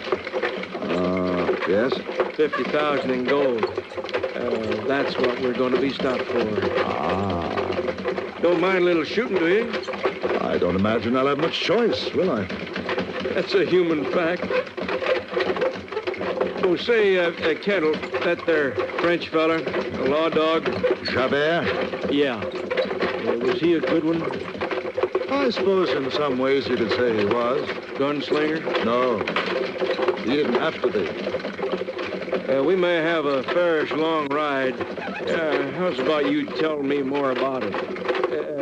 How'd you say that name again? Javert. Javert.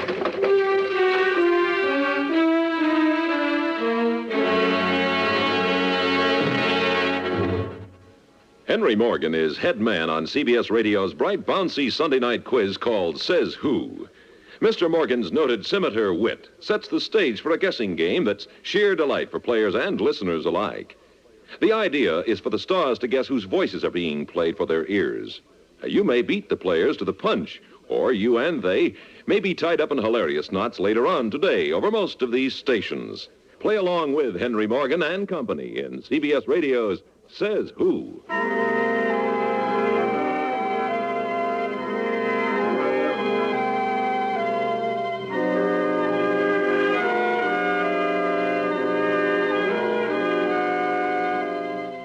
It may appear odd, but at the time there seemed nothing particularly strange about recounting a condensation of Hugo's Les Miserables to Boone May and his deputies. I suppose I'm becoming used to the peculiarities of my life in the West. One accepts anything, even the gleam in a peace officer's eye as he compares himself to the dedicated bloodhound, Javert. May's deputies listened, respectful, silent. I finished the story. Well, now, I'd say that was a man who believed in the law. Wouldn't you say that, boys? Sure was. Yes, sir. Oh, I like that word you used, Kendall. Dedicated. That there's a fine word. What's the matter, Sam? Cottonwood tree falling across the road. All right, stay where you are, Sam. Might be natural, might not. Up with him. Get down off the coach, both of you, or you're 4 or dead. 5 of them. You passengers, come on outside. Me and Kendall go outside as soon as we hit the ground. You 3 start shooting. All right, come on, Kendall. When I tell you to You hear drop, what you I do it said? quickly. You Get won't out. have no back left to your head. Caswell, hold on to them horses. Right. Billy, you cover the passenger. Yeah. Archie McLaughlin. Where? If it ain't Boone May. Down, get down!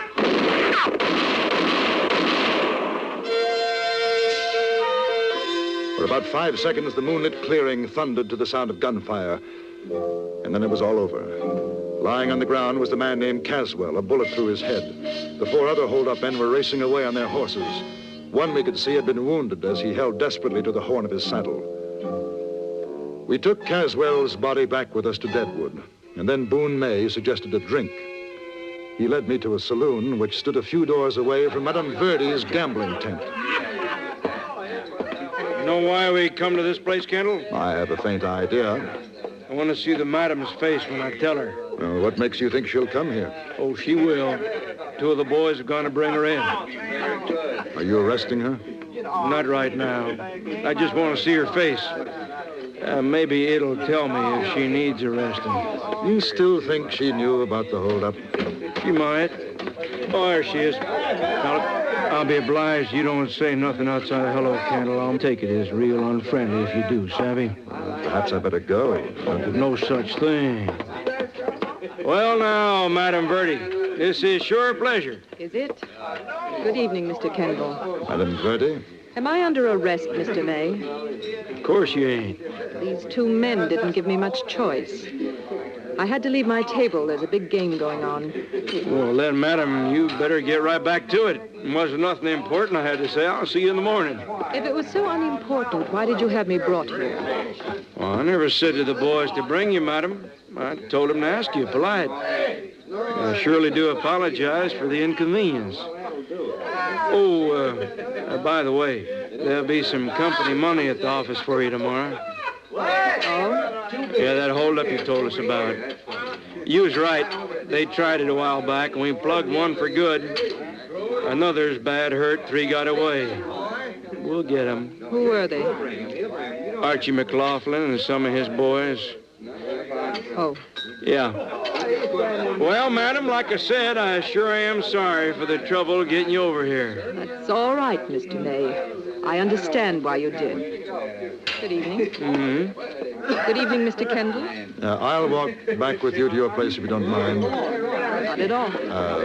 You have no objection. Oh, shucks, no, you go right ahead.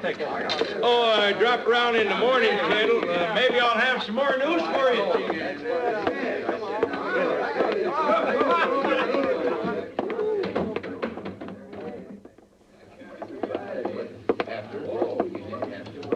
Who was it? Who was killed? A man named Caswell. I don't think it was McLaughlin who was hurt, but I'm not certain. May wanted to find out what I knew about it. That's why he didn't tell me who the dead man was, isn't it? That mostly, I think. And he enjoyed watching me. I expect so. Were you there during the holdup? Yes. Archie's such a fool. Why didn't he tell me? You didn't know he was going to do it? Of course not. Well, Boone May will be watching you now, you know that. He'll expect you to get in touch with McLaughlin, or McLaughlin to try to reach you. Shall you be watching me, too? Is that why you came with me? You think I'm on Boone May's side? I've known newspaper men before. The story's the important thing, isn't it? Not to that extent. I have to get back now. Money waiting to be won? Yes. Before you go, may I ask you something? You're not angry with me about Archie? No. Not jealous? No. Most men would be. I know, but I have no reason. It was just something that was rather nice and right between us. That's all. Will you let me know if you'll hear anything about him? Yes. You know, I'd be much wiser to fall in love with a man like you. Good night.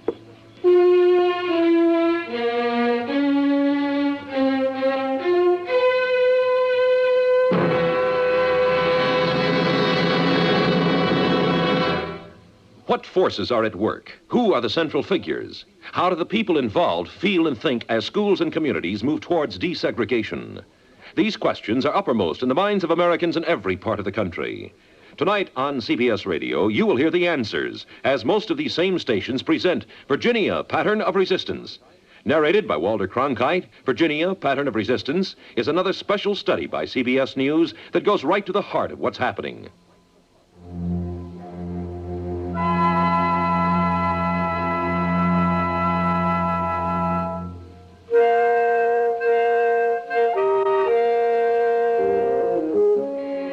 For the next few days, I saw Belle Siddons from time to time, but never for more than a few minutes, and then it was usually on the street or in her gambling establishment. If Boone May expected me to be the unwitting liaison between Belle and Archie McLaughlin, he must have been disappointed. There had been no word concerning McLaughlin or his companions. Then, one night, I had just returned to my hotel room. Get inside. Don't make no noise, mister. You carrying a gun? Well, it's hanging up over there. Sit down. All right. I'll tell you the straight of it. My name's Billy Mansfield. Oh, J.B. I know you're Kendall. Archie says you know Madame Verdi. Archie? McLaughlin? Yeah, he sent me to find her. I think one of Boone May's boys spotted me when I come into town. I figured if I couldn't get through to the madam, you would. Well, what makes you think that? Archie says you're a friend of Madame Verdi's, that's why. Oh. I recognize you now. You were with McLaughlin in that holdup, weren't you? Yeah. Listen, one of the boys, John Brown, he's like to cash in his chips any minute. One of the shots got him plumb through the belly. Has he had a doctor? He ain't no doctor we could trust around. Archie wants the madam to come and do something. What could she do? Get the bullet out. Archie says she knows about doctoring. You can't ask her to do that. Not a man with a bullet in his stomach. He needs a doctor. Mister, I ain't here to argue with you. Will you get the message to the madam? Supposing I go to Boone May. Ain't no skin off my saddle if you do. I won't be here when you get back. Besides, you being a friend of madam, you wouldn't want to see her get in no trouble. What's the message? Tell her to come to the place she and Archie went. The start of the timber road. She'll know where it is. If she ain't alone, one of us will get her before they get us. Archie didn't say that, but I'm saying it, Kendall. Supposing I come with her. That's your business. When is she supposed to go? Tonight, as soon as she can. We'll be waiting.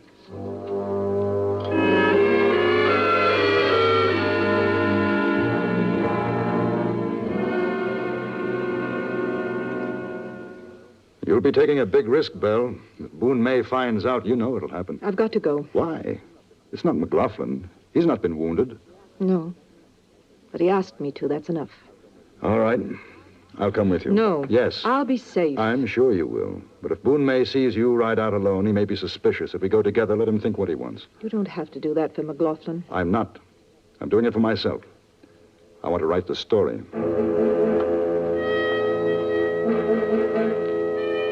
Belle Siddons and I drove out of Deadwood in a buckboard. And to any casual or inquisitive onlooker, we had all the appearances of a romantic couple enjoying a midnight drive. As far as I could tell, we weren't followed. This is it. Ooh. You better go back. Leave me alone. I'll get back to Deadwood, all right. No, I'd rather not. You've done enough. I've told you, Belle. This is the kind of thing that earns me a living. Besides, I'm rather curious to meet your Archie McLaughlin. Belle? Yes? Who's that with you? Mr. Kendall. Were you followed? I don't think so. This is McLaughlin, Kendall. I thank you for what you've done. Now you better get on back to Deadwood. You trusted me to get the message through for you.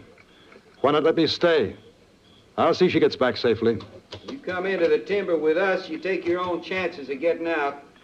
I ain't sitting to argue. Follow me up the road.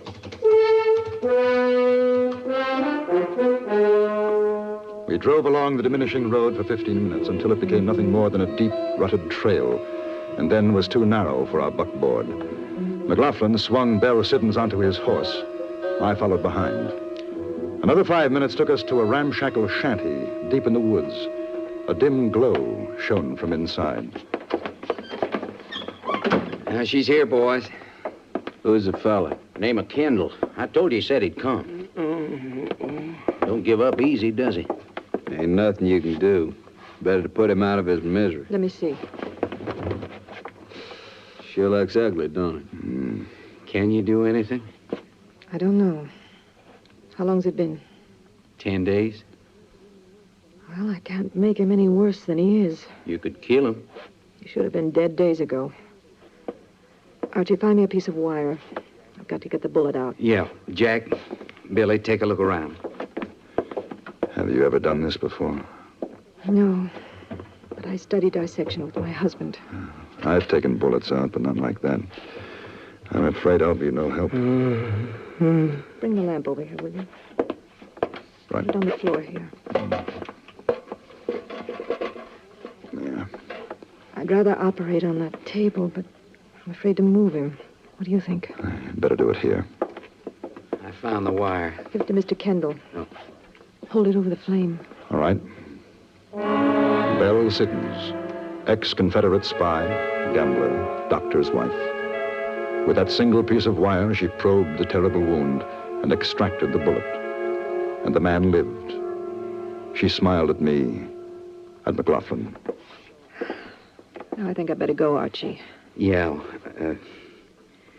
You think he'll make it? He's got a chance. Hey, wait a minute.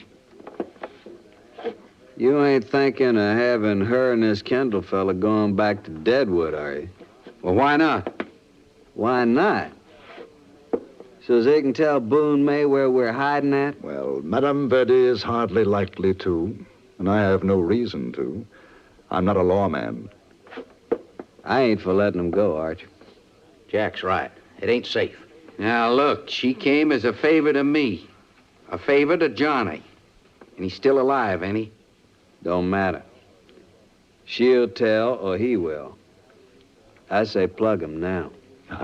I'd rather you didn't, gentlemen. Oh, put away your gun, Kendall. There's no call for shooting. Leastwise, not between us.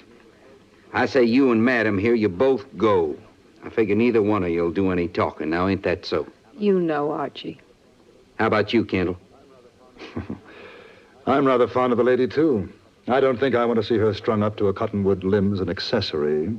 No, I won't do any talking. Hey, you hear that, Jack? Billy? Now we're going to let him out of here. Quiet and peaceable. Any killing to be done, you'll have to draw on me. Will I see you again, Archie? Sure you will, honey. Don't you worry. I'll be around real soon.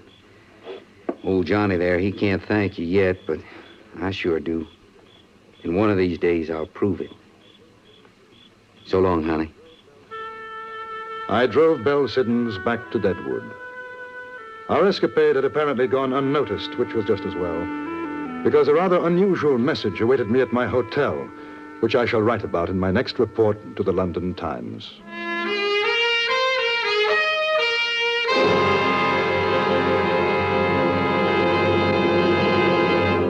Frontier Gentlemen was written, produced, and directed by Anthony Ellis and stars John Daner as J.B. Kendall.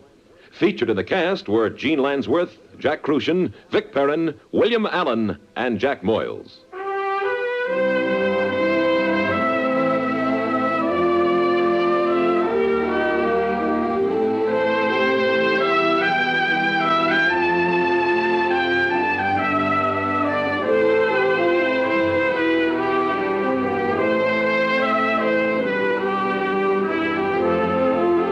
Join us again next week for another report from the Frontier Gentlemen.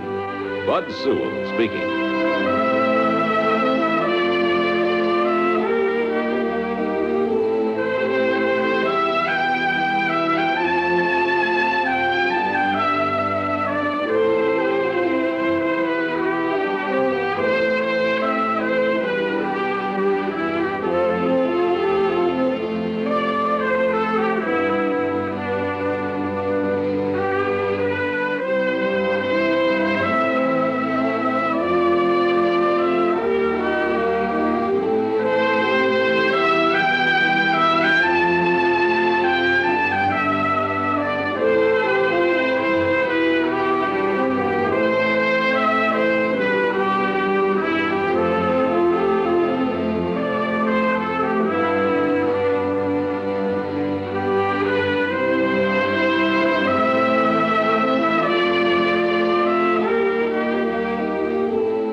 It occurs to me that in this, my last report to the London Times, there are many incidents which I have omitted, things seen and heard during these several months of my journeys through the American West.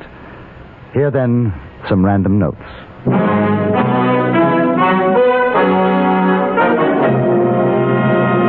Frontier Gentlemen.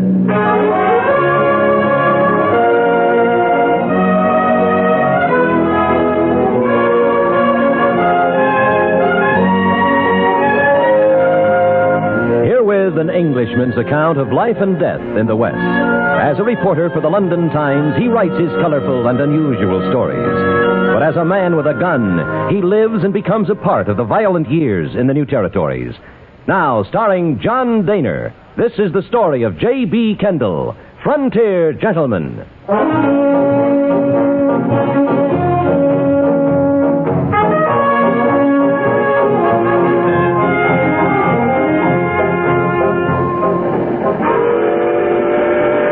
These notes are being written as I journey by train to New York. From there, I shall board a ship for England and home. I recall in the Montana Territory town of Helena, a tall gentleman in high hat, black broadcloth frock coat, a dirty shirt with a torn paper collar, and the most singularly unpressed pair of nankeen trousers. He stood outside a saloon with a small case of bottles set before him. About a dozen men and women were crowded around, and a small yellow dog slumbered at his feet. Yes, sir, yes, lady, it's here. Here in this little bottle. Magic, you ask? No, say I, not magic. Pollock's Original Mameluke Liniment, a sovereign remedy for man and beast. It is confidently recommended to the afflicted as an infallible remedy for the following diseases. To wit, burns, cramps, pains in the joints, sore throat, frosted feet, rheumatism, spinal complaints, lumbago, old sores, cuts, bruises, swellings, sprains, pains in the back or sides, headache, cutaneous affections, ague, cake, bites of insects or reptiles, salt rheum, mange, cracked hands, tetter, dysentery, cholera morbus, and cholera. What about the heaves, mister? Oh, the heaves you ask, sir. And in this bottle, the answer to your question, sir. Pollock's syrup of sassafras, a cure, nature's noblest remedy for heaves, consumption, bronchitis, croup or hives, colds, coughs, asthma, hoarseness, difficulty of breathing, purifying the blood, whooping cough, and a dozen ailments too horrible to mention. Ladies and gentlemen, it costs only 25 cents for one bottle, or as an added inducement for your health, ladies and gentlemen, Pollock's Original Mameluke Liniment and a bottle of Pollock's syrup of sassafras, both for the small sum of 40 cents. Think of the dollars and suffering you will save by this miraculous move.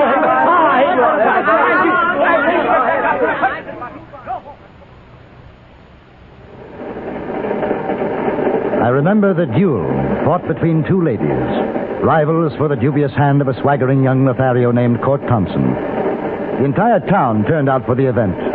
The duelists were Mattie Silks and Katie Fulton. They were to fire at 10 paces, and all was in readiness. Well, sir, if you ask me, my money's on Mattie. Mattie? Why, sure, everybody knows Mattie Silks. You mean you ain't visited? No. I got $10 says you'll blow Katie Fulton's bustle clean out of the county. Aside from Court Thompson, Mattie ain't standing for Katie's bar being on the same street. There's real bad feeling there. Well, which is Court Thompson? Feller standing next to Mattie. Oh, he's the one. He is. You got to excuse me now, mister. I've been selected to count off the steps. All right, folks. Stay back. Let's get on this here duel of honor. Mattie, Katie, you know the rules. 10 paces, and I count 3, and you start shooting. Let's go. 1, 2, 3, 4, 5, 6, 7, 8, 9, 10. Ready, ladies? 1, 2, 3. You killed me! I'm shot!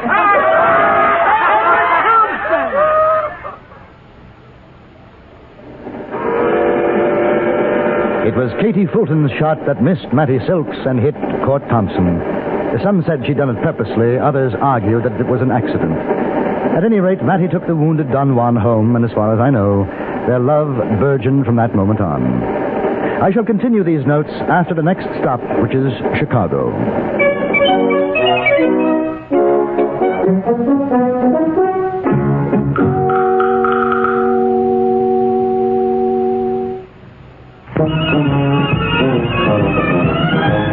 Of all leading filtered cigarettes, Kent Filter's best, Kent Filter's best. It makes good sense when you smoke Kent, Kent Filter's best. Of all of the brands of cigarettes, Kent tastes the best, Kent tastes the best. A richer taste than all the rest, Kent Filter's best.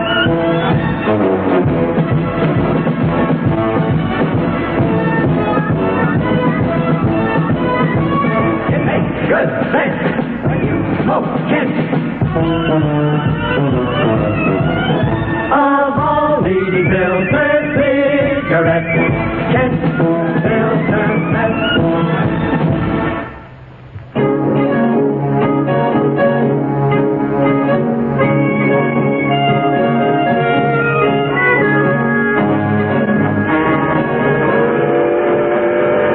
I remember an old man a miner I met in Fort Benton. His name was Shorthorn Tom. On our journey to locate his lost mine, he gave me an insight into Western speech, which I have found to be most valuable. He was leading a balky mule along a winding trail, and the air was blue with invective. Oh, it ain't really cussing. Just sort of airing your lungs. Now, you take that mule. I call him a son of a gun. Now, that ain't rightly so, because anybody can see he ain't nothing but a son of a mule. But he's a no good son of a gun, because that's the way it goes, see? Yes, I follow you. Now, speaking of that, what exactly is son of a gun stew? Son of a gun stew? Yes. Shucks, I'll tell you. That's just about the best thing a man ever put in his insides. It's got brains and sweetbreads. Got to be fresh killed calf, got to be. And tongue, liver, light, heart, kidney. Oh, I tell you, mister, that is something. That's better than pooch any day. Yes, sir. When I find this claim, I'm going to get me a set of store-bought teeth. And I'll show you how to make a son of a gun stew. You throw everything in except the hair, horns, and holler. Oh, that's a real grub. Yes, sounds it. Tell me, what's hardtail? Oh, it's just a mule. Like this ornery stump-sucking son of a gun. A hardtail mule. Hear it. Stump-sucker?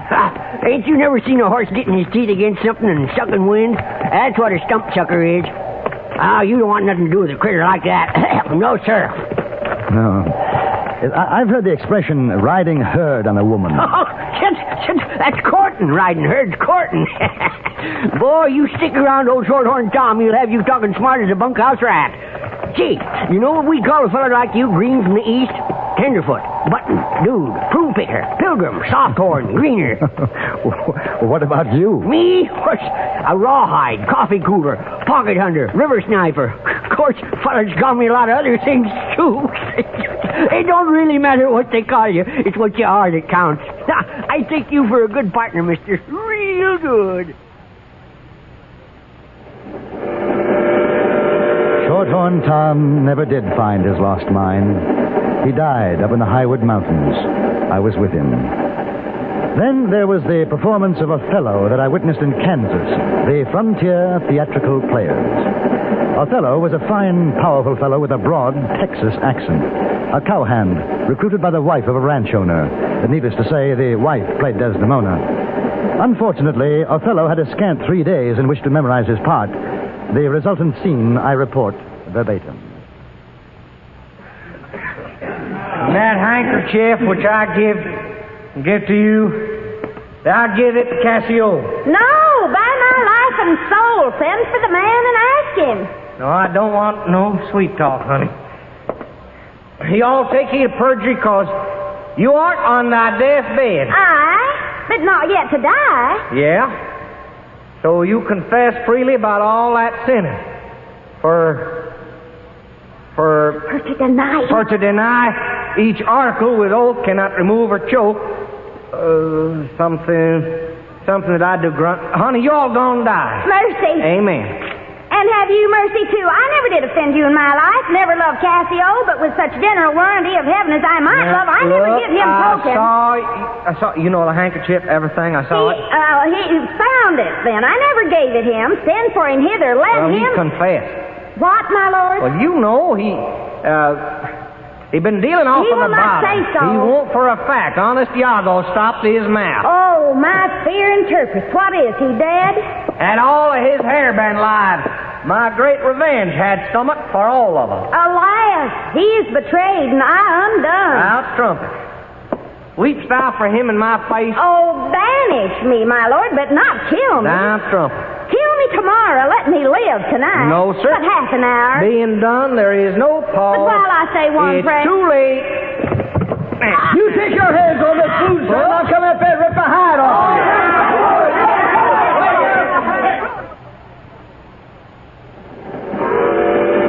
The player's conclusion had deviated somewhat from Shakespeare's intent, but I found it nonetheless dramatic. I've often wondered whether the Texas Othello continued his thespian career. He could have made a fortune in London. Speaking of fortunes, reminds me of an extraordinary thing that happened in Montana Territory. I shall note it down after dinner.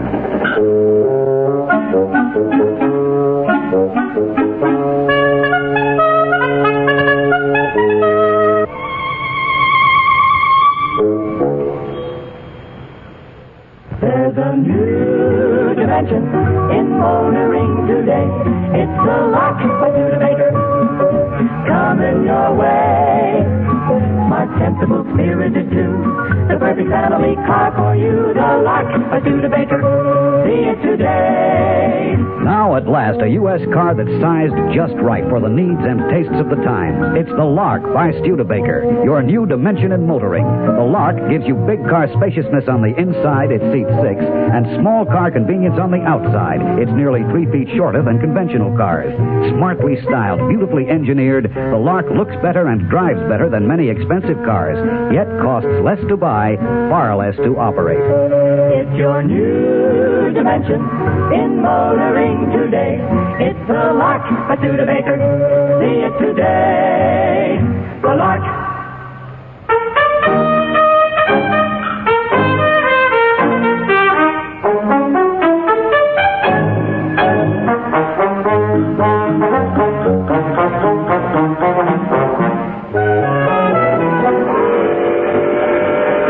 I mentioned an event in Montana Territory, but it happened to a Chinese gentleman named Li Chao. He was a well-educated man, scrupulously honest, and ran a general supply store in Helena. During a few days of my visit, I had enjoyed several cups of tea and 1 or 2 chess games with him. I remember that one afternoon he seemed quite excited. His hand shook as he poured the tea. This is a momentous day for me, my friend Kendall. Oh? You are the first to know. I am a mine owner. No. Look, a legal document which gives me possession of the Lucky Hand Plaza claim. I have paid for it with my life's earnings, $40,000. You know that some men have been bringing me their gold dust to keep for them, as in a bank? Yes, I remember you telling me. It was their claim that I bought. It took much time, much trade talk, but finally they agreed to sell. Now I am a mine owner. As soon as I have made my fortune, Kendall, I shall return to China and live the remainder of my life in peace and security.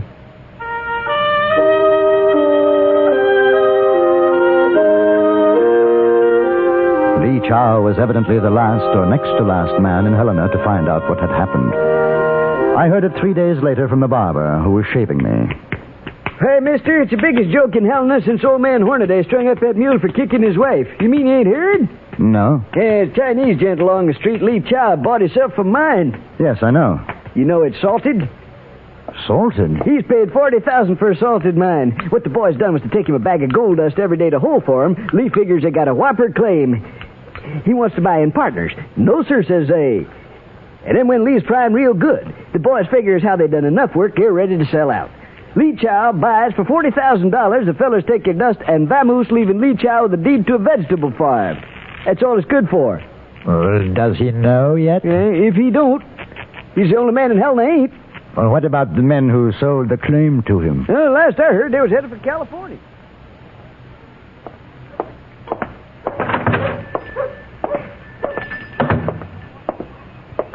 Good morning, my friend Kendall. Good morning, Mr. Lee. You appear downcast. Is something the matter? Well, I've just heard some rather bad news. It's about your claim. Oh?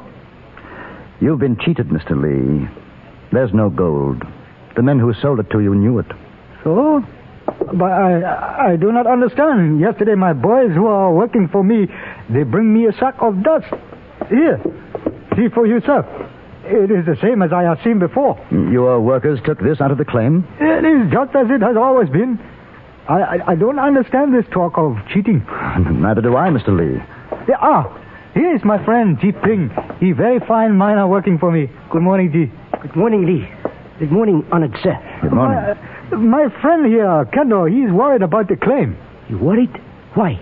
There is talk of salting the mine. Then salt is of gold. Here, from work of yesterday. 1 ounce more than first day. I do not know from where you hear this bad news, my friend Kendall.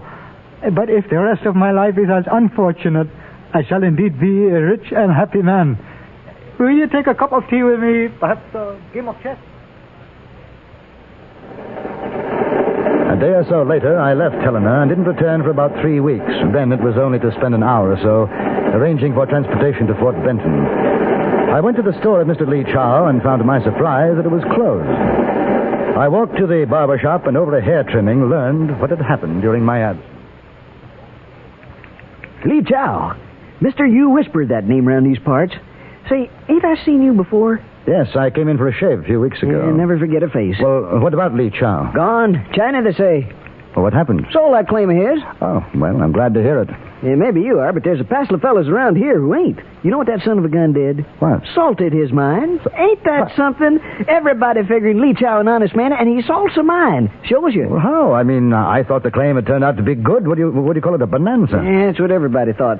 You know what he was doing? Every day he had one of his coolies bring in a sack of dust, made sure people saw it. After a while, fellas begun figuring that Lee really had struck pay dirt. A couple of them went into Lee's place, showed him a sack of dust. He showed it to me. Sure he did. And he had one other sack. That's all he had. When he kept in the store, the other he'd give back to the coolie who'd bring it in the next day. It ain't nothing to laugh at, mister. You know what he done? No, I haven't any idea. Sold that worthless bit of ground for $100,000. Yes, sir, $100,000. Then skips off to China. Biggest swindle I ever seen in the territory. Fellows who bought it found out the next day they didn't.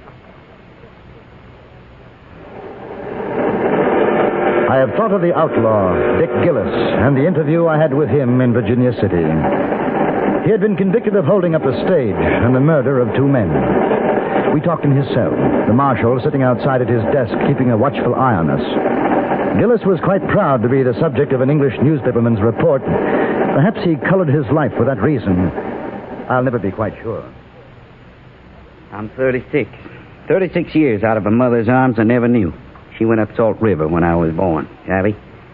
My pa, he were a wicked old so-and-so, used to beat the tar out of me. I run away from home when I was 10. Where did you go? Nebraska, Kansas, Colorado. I've been all over. I've seen more than most men see in 5 lifetimes. Less than I wish I had. What made you start just being an outlaw? Man doesn't start, mister. Shucks, I was born outlaw. Did my first killing when I was 10. Shot me my pa's horse. That's how come I run away. Why did you shoot his horse? I don't know. Because I guess old Varmint cared more for horse flesh than for his own son, maybe. I sure hated that critter. If I hadn't killed the horse, I'd have killed the old man. Now, that's for sure. How many men have you killed? In fair fight, 2. Don't matter telling it now, because I'm going to hang anyway. 7. 7 I killed in hate, for killing's sake. Do you have a girl? I got a wife. Ain't seen her for 3 years now. There's a kid, too. But I never did go back. I guess it's how they'll manage along. You know, a man like me oughtn't to take up with a wife and her kids. There's something mortified wrong. Wrong? A fella like me, I know I done bad. I know I'm going to hang. There ain't no one going to sorrow. Kind of wish I weren't so. What do you think? I know what you mean. If I had me a 44, I'd shoot my way out of here and I'd head for the hills and live, you know? Funny how quick a man forgets the smell of grass and sage. I should have been one of them poet fellas. I knew Jack Crawford once. You ever meet up with him? No. I'd like to ask you a favor, mister. What is it? You write what I'm telling you in that English paper of yours. You say maybe somebody sorrowed when I got my neck broke, huh? Make it up maybe like my wife or kid heard, and they sorrowed. I will. Day comes when man gets to be alone. Ain't nothing more to look at except what's inside. I sure hadn't ought to kill that horse, you know?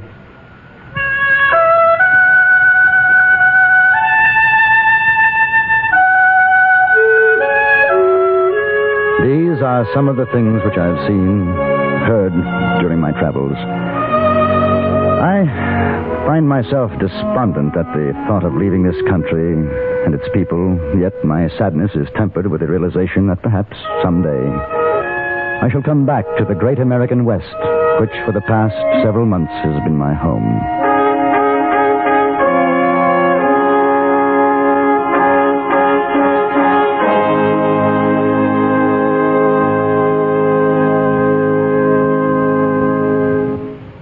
Do you know about the little white tablet in the little green pocket roll? Just a-waiting for the moment when you need 'em to bring your acid indigestion under control. Tums are the little white tablets in the little green pocket roll. Tums for the tummy, T-U-M-S. Bring relief quicker than you'd ever guess. Best for any kind of acid distress. Keep 'em handy in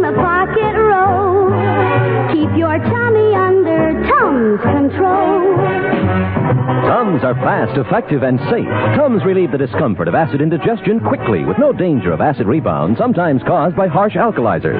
Always carry Tums, 10 cents. 3-roll pack, a quarter. New 6-roll pack with free metal carrier, 49 cents. Frontier Gentleman was written, produced, and directed by Anthony Ellis and stars John Daner as J.B. Kendall. Featured in the cast were Ben Wright, Virginia Gregg, Lawrence Dobkin, Joseph Kearns, Vic Perrin, Jack Crucian, Jack Moyles, and Harry Bartell. Bud Sewell speaking. CBS, caution before speed. This is the CBS Radio Network.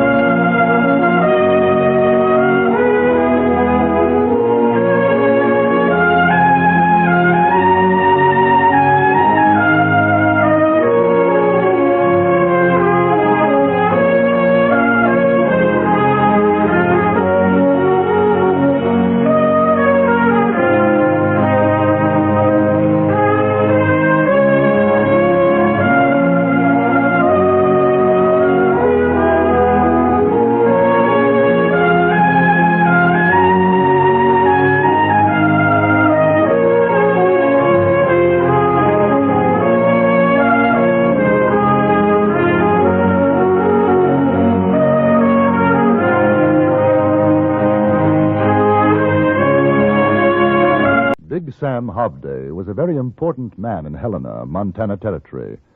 He wanted to be even more important and insisted that I write about him. This is what I wrote.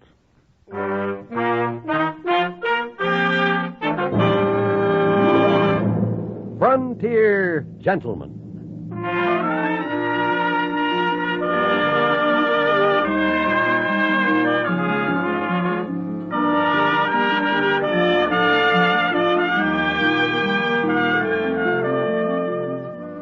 Herewith an Englishman's account of life and death in the West. As a reporter for the London Times, he writes his colorful and unusual stories. But as a man with a gun, he lives and becomes a part of the violent years in the new territories. In just 1 minute, we will bring you this latest report from the Frontier Gentleman. Did you fill up the gas tank of my swept-wing Dodge? Yes, I did. That'll be 80 cents. She didn't need no oil or nothing. Okay, wipe off the windshield, will you? Yeah. Hey, this is some big windshield, boy. Yes, it's a Dodge picture window windshield. I can't reach the middle part, right up there where it curves back. Hold my ankles and boost me out on the hood. All right, up you go. My, this is a big car. I still can't reach all the windshield. Well, just walk out on the hood and finish it up. Okay. Boy, you must be rich to own a big car like this. Well, actually, Dodge costs less than 59 different models of the low-price field. I just got all the car I was paying for. I forgot my squeegee. Here it is. Why, I could afford a Dodge. Come on, we'll see a Dodge dealer. Well, pull up to the pump and I'll swing down.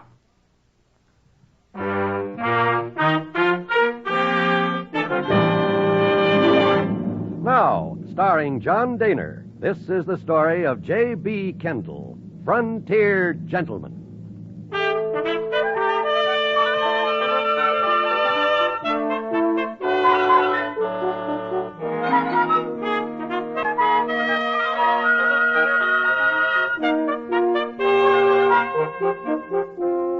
I had been 4 days in Helena, the capital of Montana Territory. It fascinated me, this lusty city, which owed its very existence to the discovery of gold. It was the evening of that 4th day that I was made aware of the fact that my presence in Helena was a newsworthy event.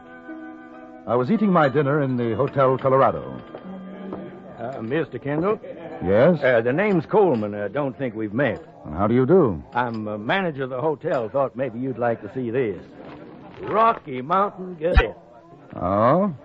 Right there, see? Oh, yeah. Yes, sir. Correspondent for the London Times visits our fair city. That's you. Well, I wouldn't exactly I got say the whole story about you and the kid and them claim jumpers you brought in a few days back. It has. You know, we're mighty proud to have a visitor from foreign shores with us, Mr. Kendall. Anything I can do for you, you just sing out. That's very kind of you, Mr. Coleman. Will you be staying a while? Oh, no. No definite plans. I'd like to do 1 or 2 stories from here. Yeah, kind of put Helena on the map if you did. Mm-hmm. You might mention my hotel while you're at it if it's not too much trouble. No trouble at all, Mr. Coleman. That's fine. I'm obliged to you. Much obliged. Now, you be sure... Something wrong? Those fellas just come in. Walking over to the bar. Ed Jefferson, Tucson Willie, Big Sam's boys. Big Sam? You've been here 4 days and you ain't here to Big Sam Hub Day? Should I? He kind of runs things, him and his boys. Got mixed up with the vigilantes a few years back, and nobody figured yet which side he was on. But when the shooting was finished, Big Sam was top dog in these parts. I'm surprised I haven't met him. Between you and me, Mr. Kendall, he's not the kind of man we want. You Kendall? Yes, that's right. Good evening, Ed. You shake your hocks, Coleman. Me and Tucson here, we want words with this fellow. Sure, Ed. That's fine. See you later, Mr. Kendall. You want to talk to me? It ain't us, Kendall. Big Sam. Really? Big Sam? Yeah. All right, let's go. I haven't finished my dinner. Well, you finish it when you get back, huh? Come on. Rather an aversion to cold steak. What's he talking about? Aversion? What's aversion? How come you ain't educated Tucson? What just means you don't like it. Would you like to go over to the bar until I'm finished, and then possibly we can talk about it? Mister, I guess you just didn't hear me right. Big Sam wants to see you now. Well, you tell Big Sam I'll see him. He can come to the hotel in the morning. Man, you shouldn't ought to even think like that, let alone talk it. Hey, Tucson. This place is getting real fancy. Look, yeah. They lay a cloth on the table for a man to eat off it. Yeah.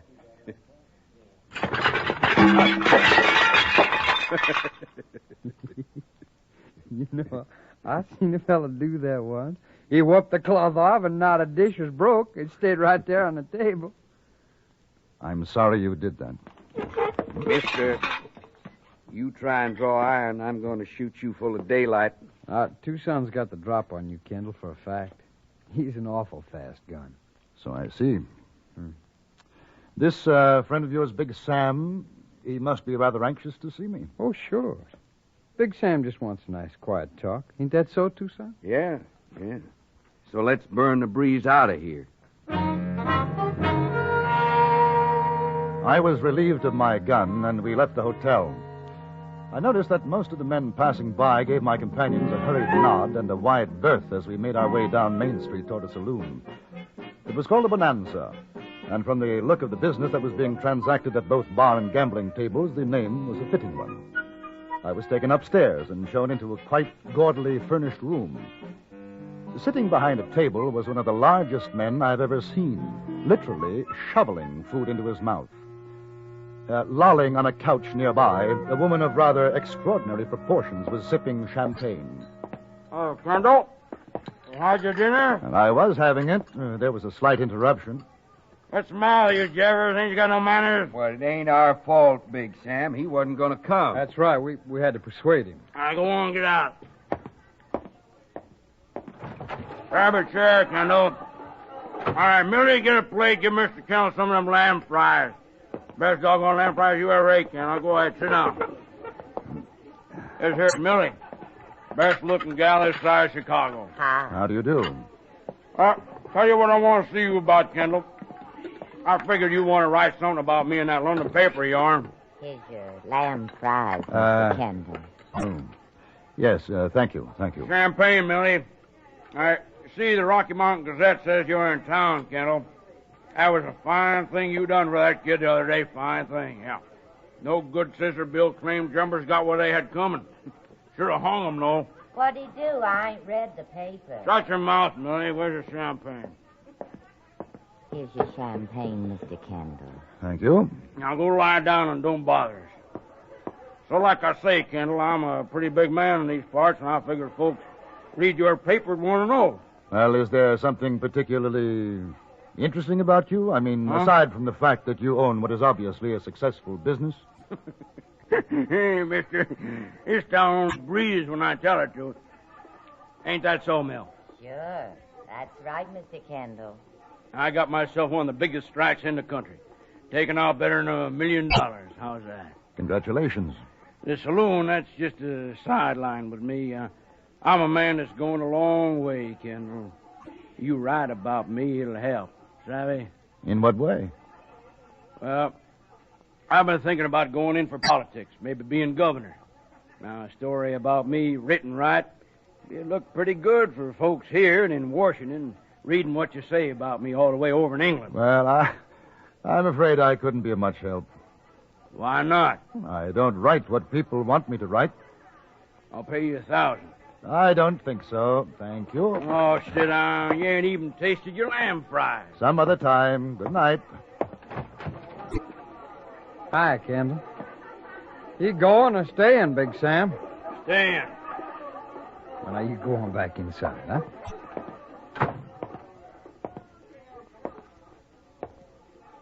Tell you what, Kendall. I'll pay you $2,000. Easiest money you'll ever make. Sorry. Well, I'm being nice to you.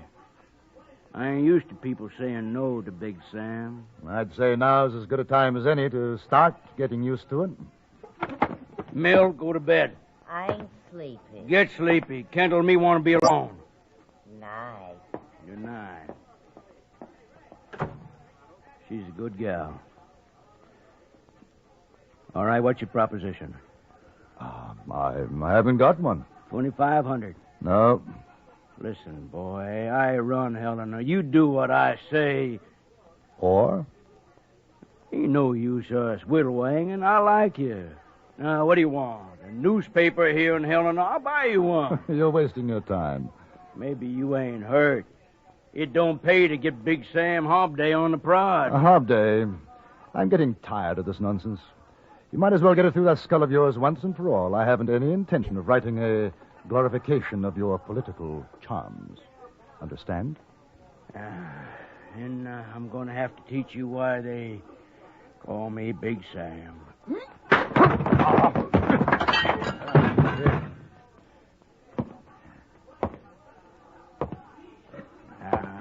Maybe you understand now, huh?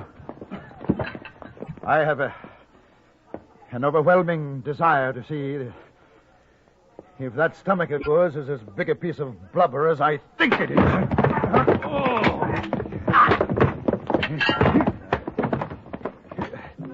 He must have weighed 280 pounds.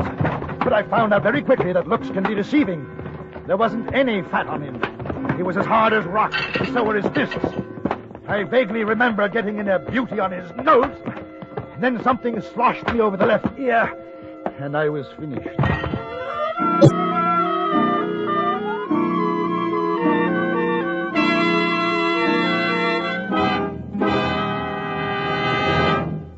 In a moment, we return to Frontier Gentlemen. Today on CBS Radio, Everett Sloan stars in a thrilling drama about a big game hunt on Suspense. You'll find excitement waiting for you, too, on our next high-tension episode of Yours Truly, Johnny Dollar. Today and every Sunday, enjoy one fast-moving drama after another on most of these same stations. And now we return you to the Anthony Ellis production of Frontier Gentlemen.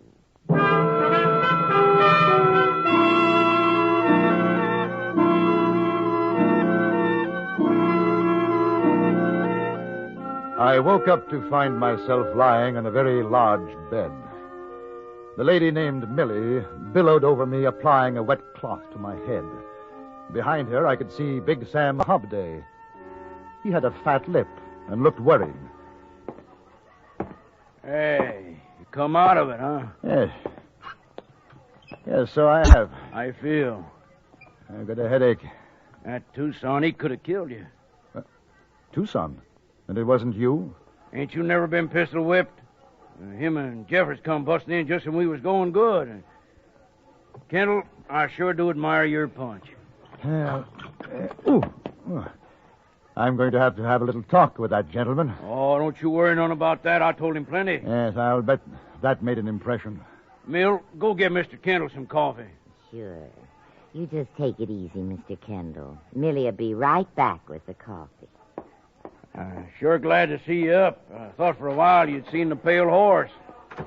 Let's go in the other room. How about a drink? Name your poison. Brandy? Sure. You're all right, Kendall. And when Big Sam says so, it means something. Now, I want to do something for you. Yeah, I think you've already done more than enough. Yeah, you're all right. Yeah. Now, how about it? How about what? You writing a piece on me? I thought we'd settled that. We ain't settled nothing. Must we go through it again? I told you, I write only the way I see things, not as you or anybody else wants me to. Then you ain't going to do it? Oh, I'll send a story about all this, but I don't think you'll like it. But you're stubborn as a bobtail mule. No doubt. Now, if I can have my gun, please, I'd like to go back to the hotel. You ain't going nowhere, Kendall. I've been real friendly to you, and I asked you a favor, polite and nice, and you turned me down. Well, I ain't asking no more, I'm telling you. Big Sam wants you to write what he says to write. Yes. Well, you tell Big Sam there's not a chance. Scabbard! Sword! That's the trouble with me. I get easy with folks like you. They take the bit in their teeth. Something you want, Big Sam? Well, sure, there's something I want. How come you figure I call you? Now, get some writing paper, quill and ink. Kendall here's going to work. Sure. Tucson, you stay here. I'll be right back.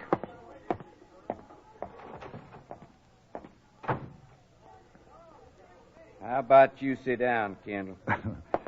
Yeah. That's fine. Don't you do nothing to make me shoot you. The Big Sam will be awful mad. Ooh, perish the thought. Here's your coffee, Mr. Kendall. Thank you, Millie. You sure are welcome. Tucson, how come you're holding a gun on Mr. Kendall? I'm watching him for Big Sam. Oh. You know, Mr. Kendall, you shouldn't ought to wrangle with Big Sam. He's a real loving man when you get to know him, that is. Why don't you do like he says, huh? It'd make him real happy to be a governor. But it would make me very unhappy. Oh. Tucson, put away that gun. Look here now, Kendall. I brung Sheriff Downer. He just happened to be passing by. Hello, Sheriff. Mr. Kendall, sure is nice seeing you again. You walked out so quick after bringing in them claim jumpers, I never did get a chance to properly thank you. Sheriff could tell you about me, Kendall. I could for a fact, Big Sam. Sheriff thinks I'd make a doggone good governor, don't you, Downer? Well, what I think ain't so much, Big Sam. It's the people that count. You see? Now, we all know what a fine thing it'd be if that London Times of yourn says a lot of purty English words about Big Sam Hobday. Just a point of information. Sheriff, are you aware that I am being held here against my will? Well, sure he is. As a citizen, I've been keeping you for the sheriff because you disturbed the peace. I disturbed the peace? That's right. I invited you up for a peaceable talk, and you jumped me. That's against the law in Helena. Ain't that right, Downer? If a man wants to bring a complaint, I guess it is. Now, I'm a fair man. Don't hold no grudges. As far as I can see, no harm done. So you write what I want, and I don't swear out no complaint. You know, if I didn't have more respect for the people I've met in the territory, I'd do it. What does that mean? The answer is still no. Downer, take him over to the jail. Oh, now, I got my rights. I'm sorry, Mr. Kendall. That's all right. And while we're at it, I want to serve a counter-complaint against Big Sam. Same charge. If I go to jail, he goes too. We'll settle it in court. Yeah. My word against his. Ain't a judge in town going to believe you, Kendall. I'm Big Sam. I'll take the chance. You arrest me, Sheriff, you arrest him, too. He's in his rights, Sam. What do you mean in his rights? He ain't got no rights. You do like I say, Downer. We're getting a new sheriff. Well, I got to uphold the law, Sam. If I take him, I got to take you. He's made a complaint. Donner, you get me hog wild. I'm mighty sorry, Sam. You gonna do like I say? Well, I can't. I swore to uphold the law. Took an oath. You remember when I was swore in? I'm warning you, Donner. It don't make no difference. All right.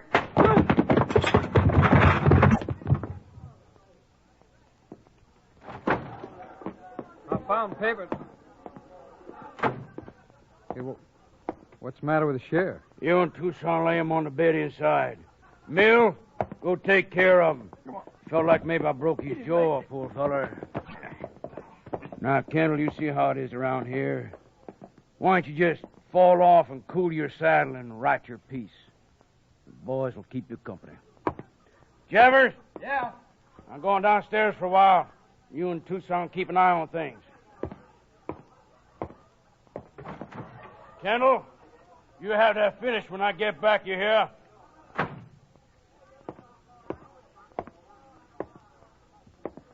You heard what Big Sam told you. Yes. Oh, yes. Now, how's the sheriff? He's fine. Didn't break a thing. He'll be coming around. Now, you get going, huh? I'll put the paper and quill there on the table. I may need some help.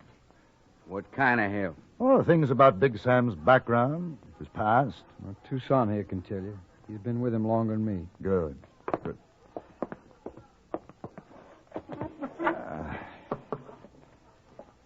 Now, where was he born?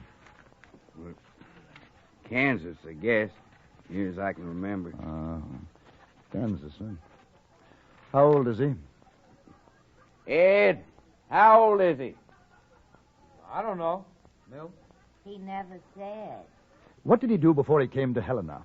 Well, lots of things. Some maybe he wouldn't want you to write. Helpful. I'll just use my imagination.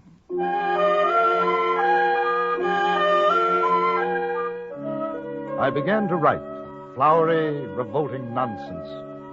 Tucson came closer, leaning over my shoulder. From time to time, I asked him a question. I knew if I could take him off guard for just a moment, it would give me a chance to get his gun. I had filled almost 2 pages when the time came. Well, now, what do you think of this, Tucson?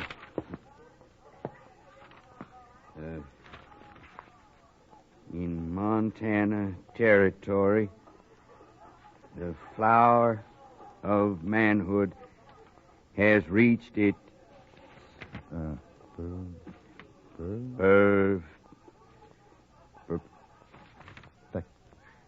perfection. That's right. In the mining town of Helen. I refer to a stalwart citizen who bears, and with good reason. Hey, what's going on? Put your hands high over your head, Jeffers. I'll take your gun if you don't mind. Another patient for you, Florence Nightingale. Pick him up, Jeffers. Take him in there. Kendall, Big Sam ain't gonna like this. I have an idea there'll be quite a few things Big Sam won't like. This is the least of them. Move over, Sheriff, honey. You got company. I'm all right. Let me up. Millie, you souse him with water. Get him awake. I'm arresting him. And you, Jeffers. Big Sam, too. Mr. Kendall, I'll ask you to be a witness at the trial. My pleasure, Sheriff. And you can't arrest Big Sam. Listen, boy. Maybe I ain't the best sheriff in the country, but there ain't a man alive gonna bust me in the jaw and get away with it. Oh, he didn't mean nothing, Sheriff. He's just a big, playful puppy. Kendall! Tucson! Jeffers! Shall we break the news to the playful puppy?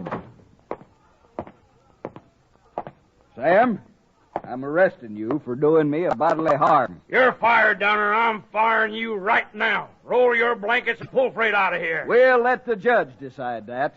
The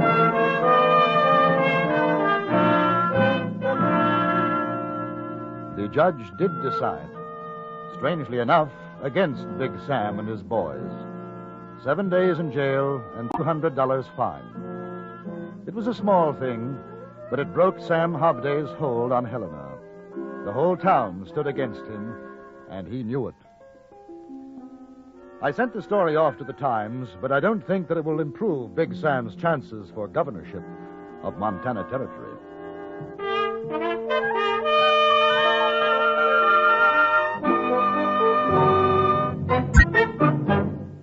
Frontier Gentleman was written, produced, and directed by Anthony Ellis and stars John Daner as J.B. Kendall. Featured in the cast were Jack Crucian, Stacey Harris, Vic Perrin, Gene Carson, Harry Bartell, and Charles Seal. Music was composed and conducted by Wilbur Hatch.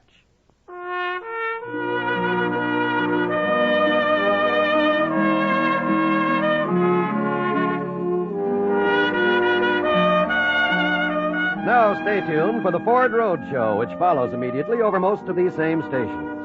And join us again next week for another report from the Frontier Gentleman. John Wall speaking.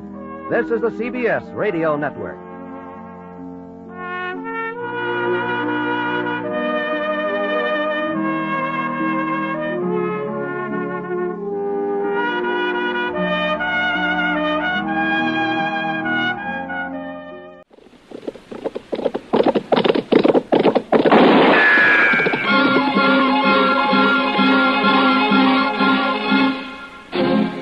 Around Dodge City and in the territory on West, there's just one way to handle the killers and the spoilers, and that's with a U.S. Marshal and the smell of Gunsmoke.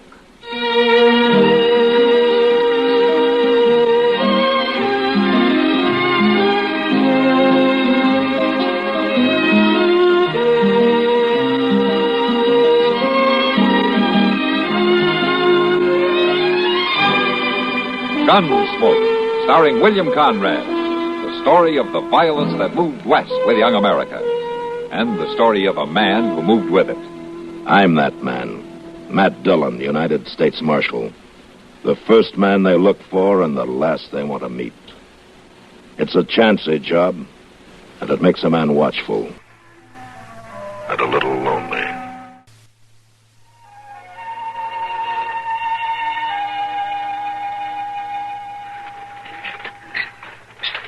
Hit him again, Buford. Do I have to, Pa? Hit him again. I can't hold him up all day. All right, but I'm sure getting awful tired. Can I stop now? Yeah, you can stop. We'll rest a minute, then finish up. Oh, you think I done all right, Pa? You're learning. Being a man ain't easy, especially with a ma like you had. If she was still alive, I'd sure get a caning for this. Women just don't understand about these things, Buford. If they had their way, man never come into his own. She sure made her way sound right and proper, though. I know, but she ain't around no more. You know, I gotta get that woman thinking out of your head, fill it up with man thinking. Shake his feet there, help me drag him to that ditch yonder. Sure, Pa. You ain't never put a bullet in a man, have you? No, I ain't. You're gonna get your chance now. In him? In him. Well, ain't he dead? Never take no chances, boy. All right, come on now, just roll him down that bank. Now let's just break off some of these here branches. Well, I think we should bury him proper. Branches is proper enough for the likes of him.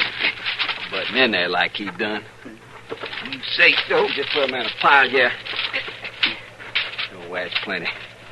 Here's my gun. Shoot him and throw that stuff on top of it. Where you going? Kick out that campfire. See if there's any pickings we can use. No use leaving nothing good laying around for strangers. Sure, Pa.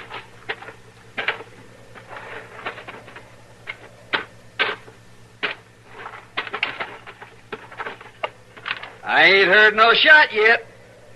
Come on, boy, get it done. Get it, Pa. That's more like it. Now cover him up and get back here. Solitary thing around here worth tooting. Not even none of them pans is worth nothing. Some people just got no pride at all. Here's your gun, Pa.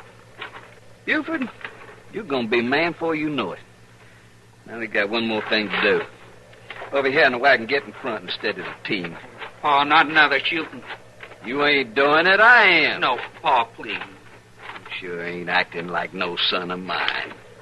Turn your back in. I just can't let you do it. Get out of the way, boy. No, Pa. Oh! Now look what you've done. Hold out! Made me spook your team. I'm sorry, Pa. I got half a mind to stomp your head. I said I was sorry, Pa. Yeah, never mind. I guess it don't matter too much. You still gonna get me them boots, like you promised? When we get to Dodge, you'll get your boots, if you're man enough to fill them. Yeah, nothing more we can do here. Let's get going.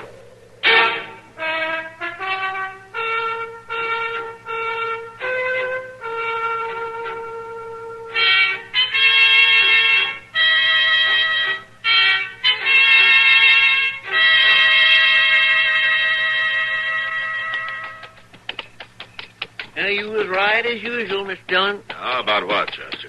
About waiting till sundown to start back to Dodge. Well, that makes more sense than riding in the heat of the day, doesn't it? It sure does. Just look at that moon, will you? Mm-hmm. Did you ever taste green cheese, Miss Dillon? What? Green cheese. Did you ever taste it? No, not lately. Well, what's it taste like? Well, I don't know, Chester. Don't know. Well, you said not lately, so I figure you must have ate. Hold up a minute. What's the matter? That wagon moving along the ridge up there. Well, it's moving awful slow, but Chester, there's no driver. Then you're right. Must have wandered off from somebody's camp. Yeah, could be. But only a greenhorn would set up camp and leave his team in harness. We gonna take a look? Yeah, I think we better. Come on.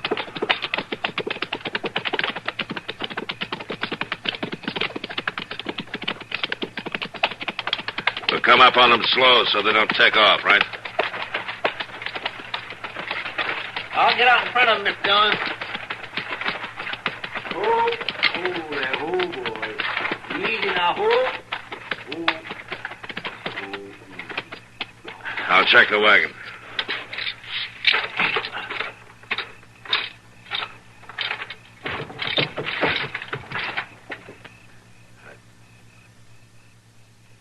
Chester, come here. What is it, Miss Dillon? What's the... Oh, my goodness. Cut those thongs on her wrists. Yes, sir. She alive? She's still breathing. Here, let's raise her up a little so we can see better. Why, it's an Indian girl. Yeah. Is there anything we can do for her? Not much, I'm afraid. Not out here. We gotta get her to Dodge. Well, I sure do hope Doc can save her. Well, he'll try. But I'm not too sure she'd want him to. Mr. Dillon, anybody who'd treat a woman like this, well, it just ain't human. He's an animal. Yeah. When I find him, he'll get his cage. Poor little thing. I'll drive the team, Chester. You ride back here with her. Steady her as much as you can. It's a rough ride from here to Dodge. Yes, sir, it sure is.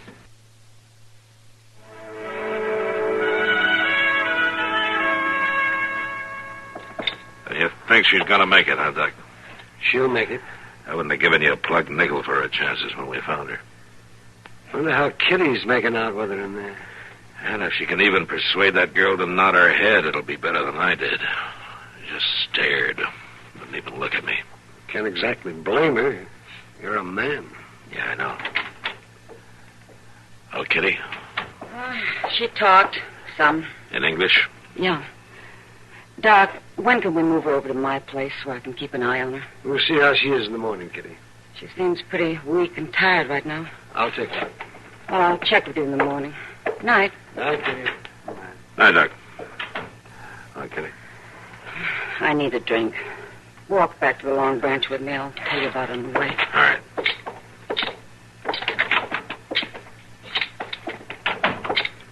She wouldn't talk about herself, what happened to her. Only about her husband. Her husband? Yeah. Well, start from the beginning, Kitty, huh? Well, as I put it together, she and her husband were setting up camp for the night. And while he was out getting firewood, two men rode in. She offered him coffee. And that's when they... Yeah, go on. Her husband heard her scream, came running back, tried to fight him off, and they grabbed him. She could hear them beating him. Then, just before she passed out, she heard a shot. Could she describe these two? Not really. Just that they were both big men. Yeah, there's not much to go on. I know. Well, it's like Chester found a couple of drinking friends.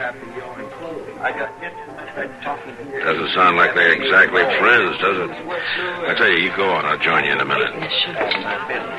He ain't your son, is he? No, he ain't. But I just don't think it's right to make anybody stand there. All right, then, stop sticking your skin and nose where it don't belong. Now, you look here. All right, Chester, what's the trouble here? Oh, Mr. Dillon. Who are you? He's the marshal, that's who he is. Marshal, huh? Well, listen, Marshal. This nosy fella here... You just shut up a minute. You'll get your turn. Now, what's this all about, Chester? I've been watching him for an hour, Mr. Dillon. He's making this young fella here drink down whiskey almost as fast as Sam can pour it. What's wrong with that? He's my son. I got the right. I see. He's 26 years old, Marshal. Never had no hard liquor. Now, I think it's time I teach him to hold it. What is your name, Mr.? Wilkins. Zachary Wilkins. And this here's my boy. I'm Buford. Buford, turn loose to the bar and shake hands with the marshal.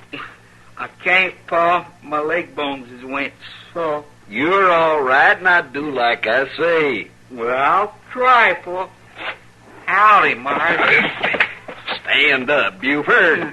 All right, you listen to me, Wilkins. I can't tell you how to treat that boy of yours, but while you're in Dodge, I don't want to see him like this again.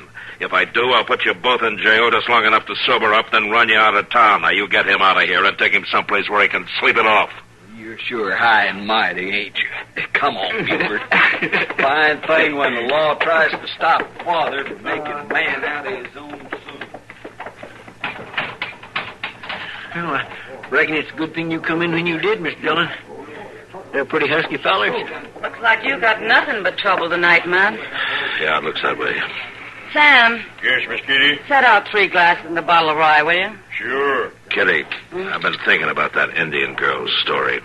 Now, the team couldn't have run too far from where they camped. I'm going out first chance I get tomorrow and see what I can find. You gonna bring in her husband's body? Either that or bury him. Adam. What? Adam. That's what you called him. It's a strange name for an Indian. I guess I forgot to tell you, Matt. Her husband wasn't an Indian.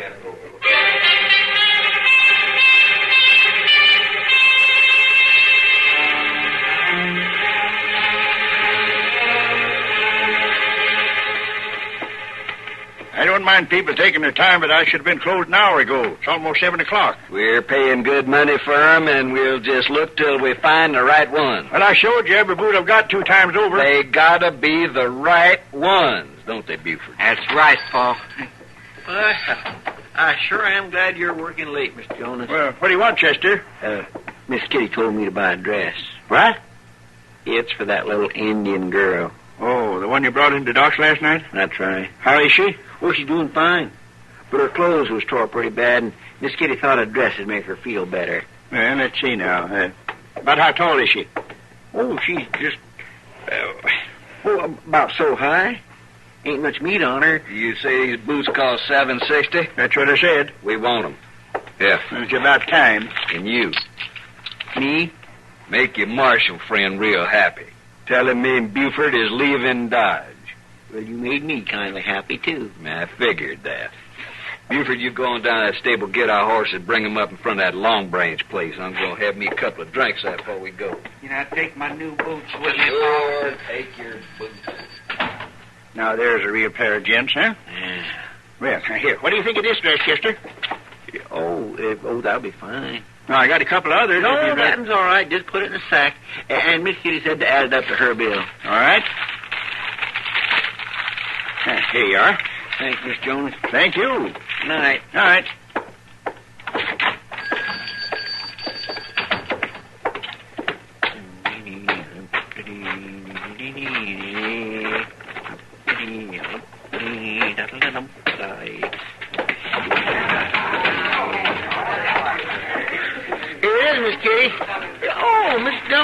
I didn't know you was back. Yeah, I just got in, Chester. Here, I'll take that dress on up to Raina. Raina? Oh, is that her name? That's what she calls herself. Now, you know that's kind of pretty. Sit down, Chester. Your friend, Zach Wilkins, just came in ahead of you. I know. I seen him over at Jonas's. He's leaving town. Good. Did you find where Raina's camp was at? Yeah. But there wasn't any body. No body? No, I found a few blood stains in a ditch and a pile of branches. That's all. You reckon somebody stole it? Well, either that or Raina's not telling the truth. Well, why in the world would she lie about anything? Matt, she's not there. Huh? Raina? She's gone. We better find her, Chester. Yes, sure. Oh, she ain't well enough to be going nowhere. Why, Mr. Dillon, look! Buford! Marshal, my boy, he's been scalped. Somebody scalped Buford. Yeah. Somebody scalped my boy. Chester, get Doc. We'll meet you at the jail.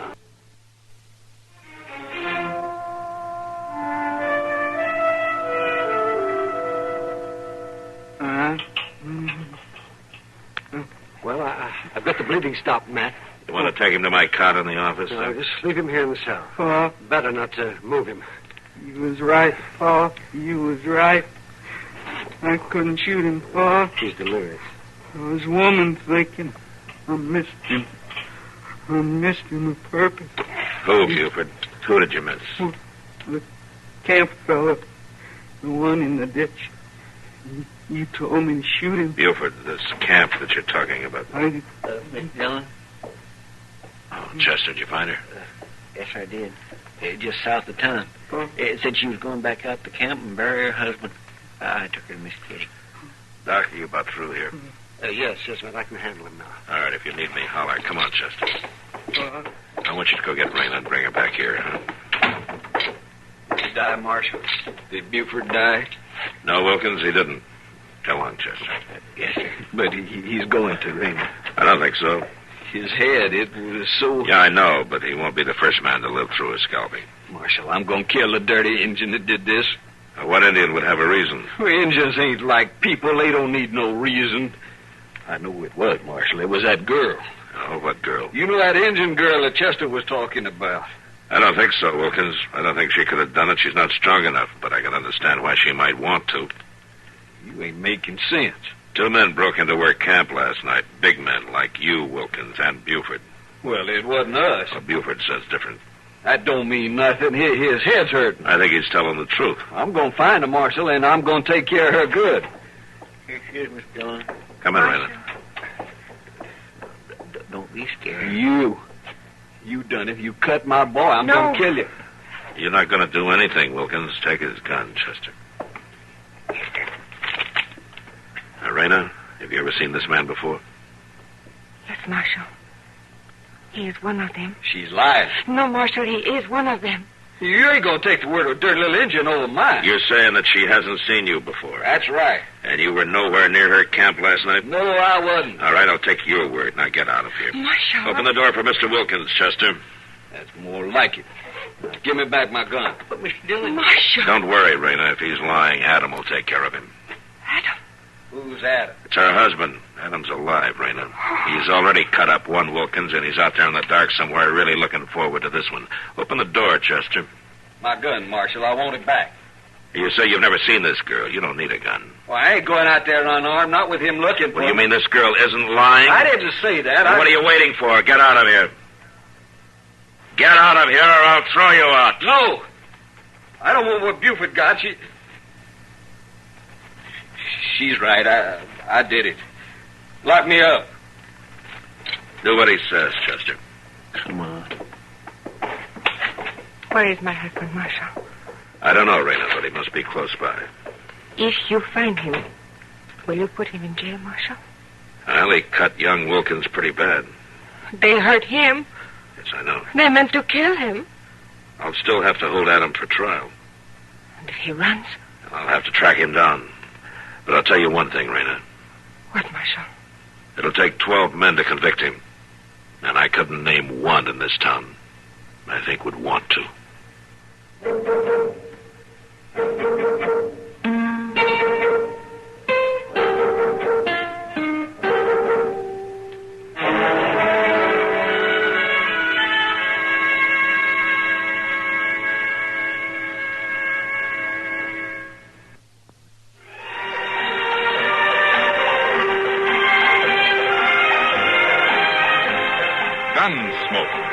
Produced and directed in Hollywood by Norman Macdonald, stars William Conrad as Matt Dillon, U.S. Marshal. The story was specially written for Gunsmoke by Vic Perrin and Harry Bartell, with editorial supervision by John Meston. Featured in the cast were Harry Bartell, Vic Perrin, Lillian Bayef, and Ralph Moody. Harley Bear is Chester, Howard McNear is Doc, and Georgia Ellis is Kitty.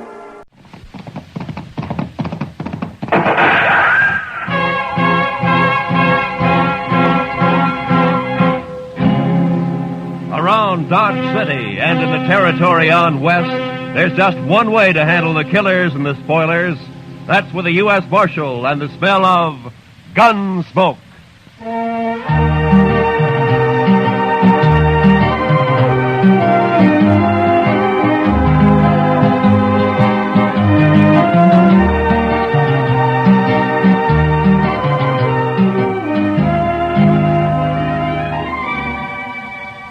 Gunsmoke, starring William Conrad. The story of the violence that moved west with young America. The story of a man who moved with it. Matt Dillon, United States Marshal.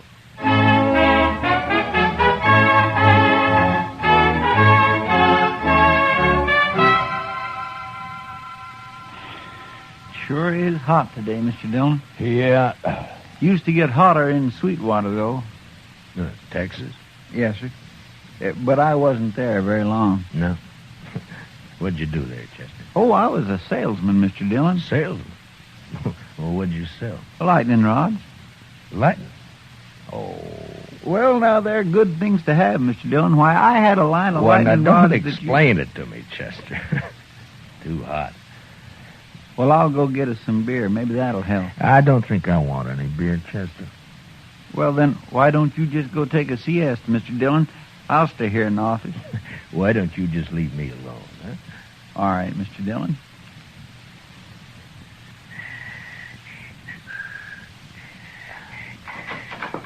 Marshal. Yeah, what do you want, Doc? A couple of cowboys been feeling their liquor over at the Texas Trail. That's what saloons are for, isn't it? And they were giving Kitty a bad time. Oh? She got rid of them now. But they're down at the end of Front Street now, making remarks and pestering the town ladies. It just might lead to trouble. Well, I'm not going to walk down there in this heat just to lecture a couple of hard-nosed cowboys. I'll go, Mr. Dillon. Oh, good, Chester. You go, huh? Just tell them to take it easy and leave the ladies alone. Yes, sir, I will, Mr. Dillon.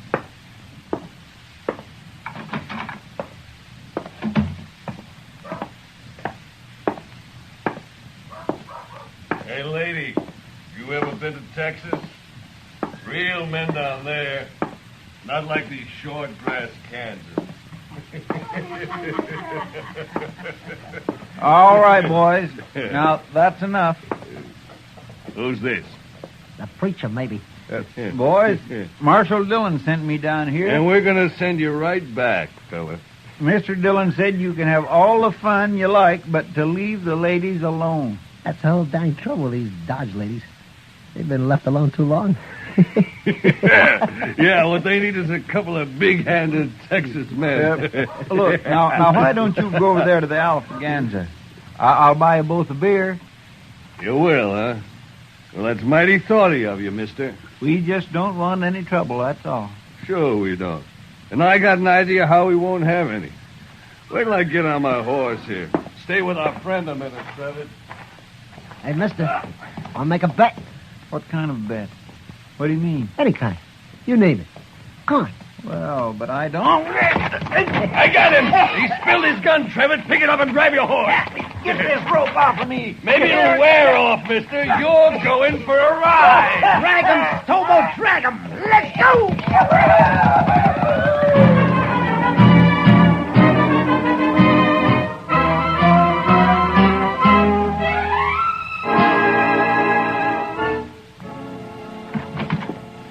Chester, Marshal. What?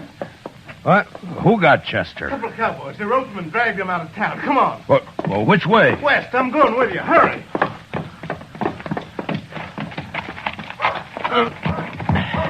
Come on.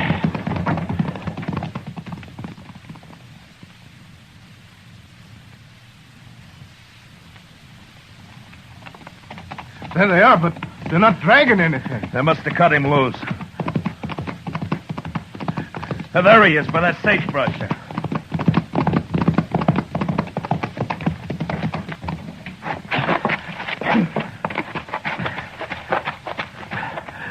Chester. Chester. Get that rope off his feet, Shiloh. Look at him. He's bleeding all over. They tore him to ribbons. I'll stay with him, Marshal, if you'd like to. No, Shiloh. Go get our horses. I want to get him back to the dock right away. All right, Marshal. It's all over, Chester. I got you now. We'll be at the dock soon. Easy, Chester. Easy, fella. Easy now. I'll carry him when you get tired, Marshal. I won't get tired, Shiloh. Not for a long time.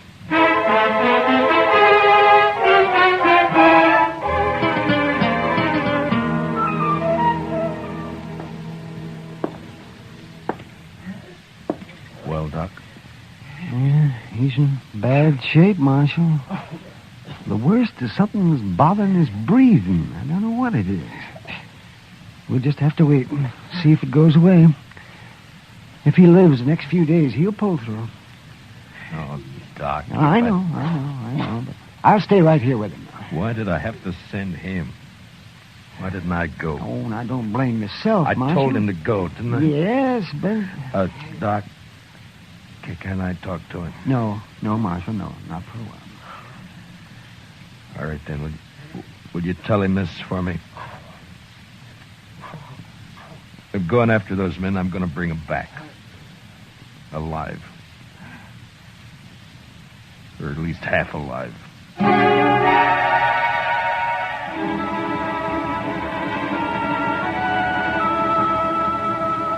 In the street outside, waves of heat move back and forth, making things seem unreal. Like Chester lying up there at docks. That seemed unreal somehow. I walked down to the jail and I went inside and I sat there for a while. And then all at once I got up and unbuckled my guns and I hung them on a peg behind the desk. And I went over to the Texas Trail. I'm over here, Matt. Sit down. Matt, I heard about Chester. How is he? Doc doesn't know for sure. Oh. They were in here bothering you. Who were they, Kitty? I never saw him before. One was a kind of weasel-faced man named Trevitt. And the other? Big man. Real brute. Named Stobo, I think. I see. What outfit, they say? Would it be the Crow Track? Yeah. The Crow Track's holding a herd up the river. Thank you, Kitty. Wait a minute, Matt. Yeah? No business of mine to ask, but where are your guns? It would have been easier for Chester if they'd have shot him and killed him. But I don't see... So I'm not going to shoot them. Chester dies, I'll see him hanged. Otherwise... Otherwise what, Matt? I don't know. But I'm going to bring him back and we'll wait and see. You're taking an awful chance. Maybe. Oh, Matt. Please be careful. Sure. Kitty? Yeah, Matt. Look in on Chester once in a while, will you? Maybe Oh, of course I will. Don't worry about him. Thank you, Kitty. So long. Hey, Marshal. What is it, Shiloh? I'll walk outside with you. Marshal, I want to ride after those cowboys with you. No, Shiloh, I'm going alone. But we could use you here at the jail. Here? I'm going to take 2 prisoners. I don't know when or how, but I need a jailer when they come in. So I'll bring them in with you, and then I'll... No. That's something I have to do alone. Marshal, you're a stubborn man. But, okay, I'll do it. Keys are in my desk. Here's my horse. I'm going now. Wait a minute, Marshal. You're not armed. I know it, Shiloh. Goodbye.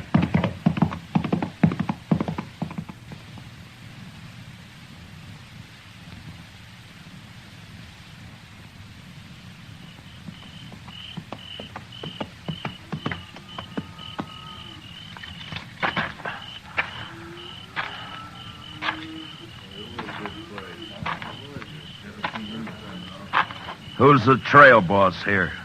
Where is he? Here I am, and I don't need any rider. Maybe not, but you got 2 riders I need. How's that?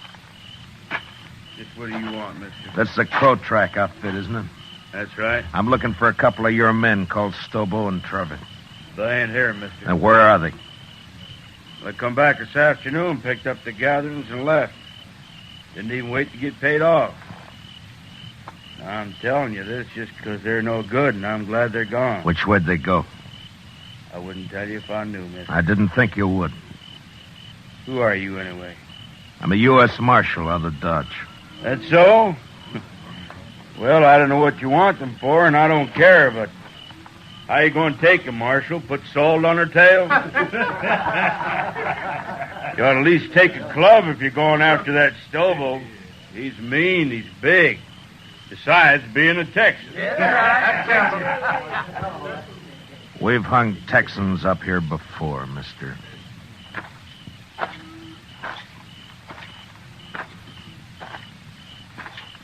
Marshal. Yeah? I heard Stobo and Trevor say they were heading west, following the Arkansas. Where are you from, son? Texas, near Waco. And what are you sniveling around informing on these men for? That Stobo kicked me, knocked me down and kicked me. All right, son, I'll ride along the Arkansas. But you ride back to Texas and learn how to fight your own battles.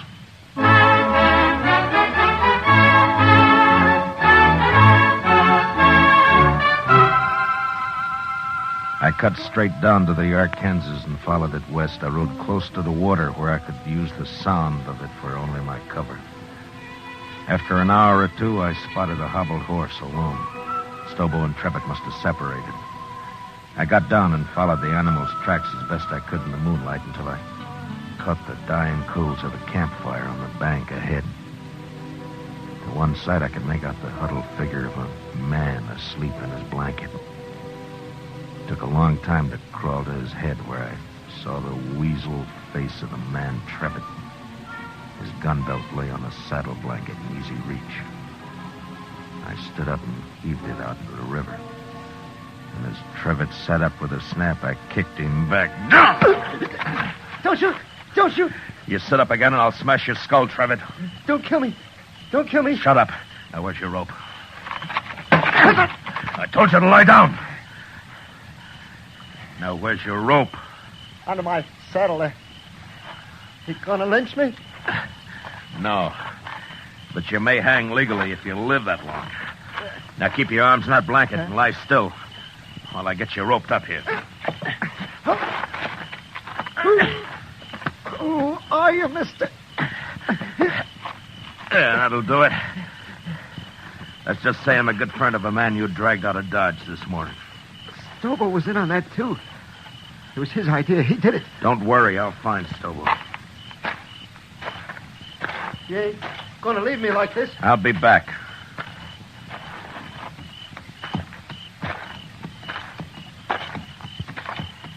You ain't even carrying a gun. Too bad for you, I'm not. Now, Trevor, I'm going to throw you across my horse and tie you on. He'll take you into Dodge right to the jail. When you get there, tell Shiloh who you are if you can still talk. And he'll give you a nice, clean cell. You're the marshal. I'll be back when I find Stobo. You can't do it, Marshal. I'll die on that, son. Ride like that across a horse. No, listen. Stobo's about a mile upriver. We had a row and I left him. See, I told you, Marshal. Let me go now. Trevitt, how would you like to go to Dodge behind my horse with a rope around your heels? No, don't, Marshal. Don't kill me. I'll pack you on now.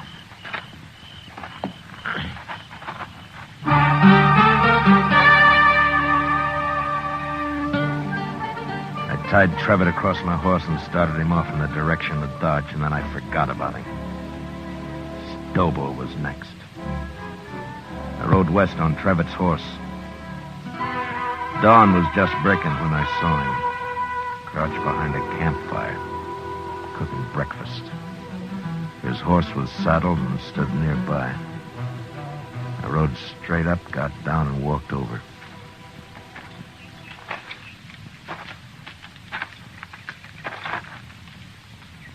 You lost, stranger? No. I'm not lost. Stobo. No tricks, mister. I don't see a gun, but no tricks. Relax, Stobo. I'm unarmed. Who are you? Matt Dillon. I'm a U.S. Marshal, out of Dodge. You're a long way from Dodge, Marshal. Stobo, you and your pal had some fun with a friend of mine yesterday. You hurt him bad. Maybe you killed him. You rode out here without a gun to tell me that? You're the craziest marshal I ever saw. I'm going to shoot you, Marshal, and bury you in the river. What do you think of that? I expected you would. Huh? But unless you want it on your conscience that you refused to feed a man on the trail, you better give me a piece of that pork first. You're about the coolest man I ever saw, Marshal. Do I eat? Sure you do. Sure. You just stand right there across the fire and don't move. I have to shoot you before you've been fed. I know. It's too bad I only got one dish for your last meal, Marshal. A man can keep sassy on meat alone, Stobo. Yeah, he sure can. Well, looks about done. At least this here piece says you can't... All right, I got your gun, Stobo, so don't try anything. You burn me! You burn me! Just a few coals. They won't hurt you. Now shut up and get on your horse. I'll kill you for this, Marshal. You can't hurt me like that. On your horse! Come on now. Get up there. Now, you just sit there, Stobo. I'm going to throw a noose around your neck, so keep your hands down. There now. Now, you ride toward Dodge. And you do anything I don't like, and I'll jerk you off your horse and drag you the rest of the way. Now ride.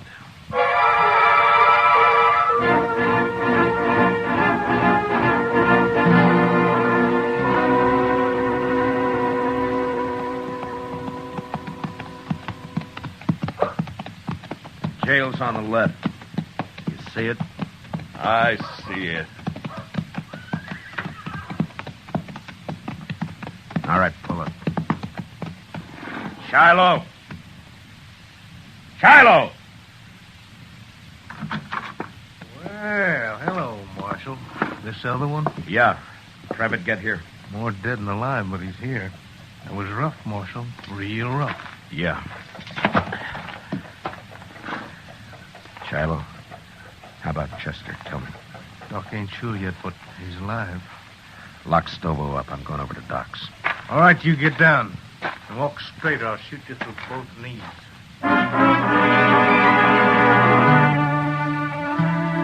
Chester was asleep, but the doc let me take a look at him. Seemed to me he had more trouble breathing than before. But the doc said another day might see him out of it.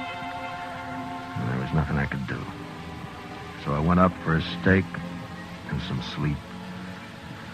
And the next morning I went back to the jail. Morning, Marshal. Is everything all right, Shiloh? Doc looked over your prisoners. Trevitt's pretty sick yet, but Stobo's all right. Got a few burns is all. Nothing could hurt that moose. A hanging might. Sure, but what if Chester pulls through? You can't hold us in, Marshal. There's no law that says... I don't like the sound of your voice, Trevitt. But you can't Be hold... quiet. Don't worry, Trevitt. There's nothing he can... You too, Stobo. Shut the door, Shiloh. I don't even want to look at him. That's Stobo's a mean one, but I feel kind of sorry for Trevor. And go cry about it someplace else. I don't feel sorry. Don't you take it out on me, Marshal. I didn't send Chester off to do my job. Yeah.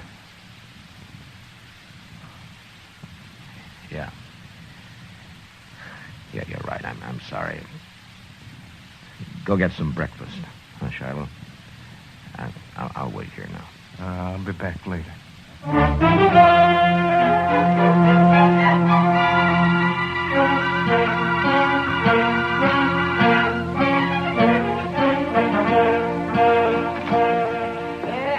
Hello, Marshal.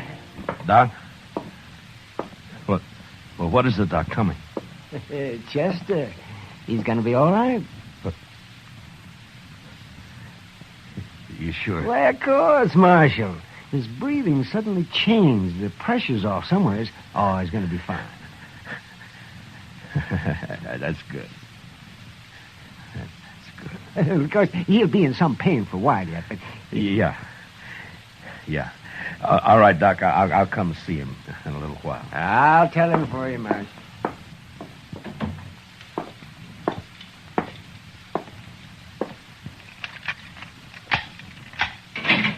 All right, come on, Trevor. Where to? Come on, I said. What's up, Marshal? I'll be back for you, Stobo. Now get going. Come on.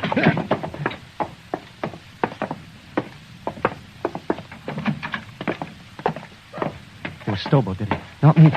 You can't do anything to me. Shut up. Trevitt, your horse is down at the National. Go get on it. You turning me loose? Get your horse and ride, and don't ever come back to Dodge, not while I'm alive. Now go on before I change my mind. Yeah, sure, I'll go.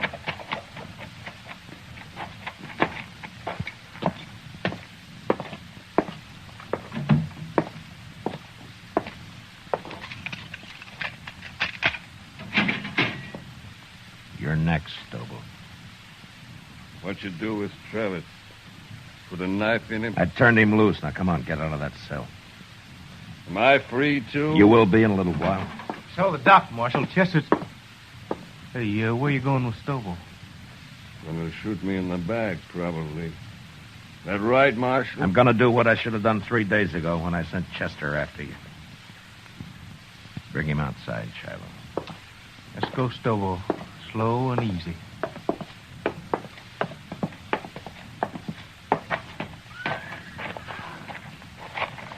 Bring him over here, Shiloh. You're gonna drag me, is that it? You try that. That's what you do, isn't it, Stobo? Don't try. Never mind. Shiloh, hold my guns. Here. What the... Oh, I get it. You're gonna fight me. Marshal, you're crazier than I thought. Why, I'll tear your throat out. If he wins, let him go, Shiloh. Maybe I will. I said you'll let him go. All right, Marshal, all right. Maybe you're crazy, but I guess this is your party. Come on, Marshal. I'll make it short for you. Real short. Stand back, everybody. Get back, do you hear? You're big, Stobo, but you're stupid. You're ugly stupid. Why, you... I'll kill you! I'll kill you!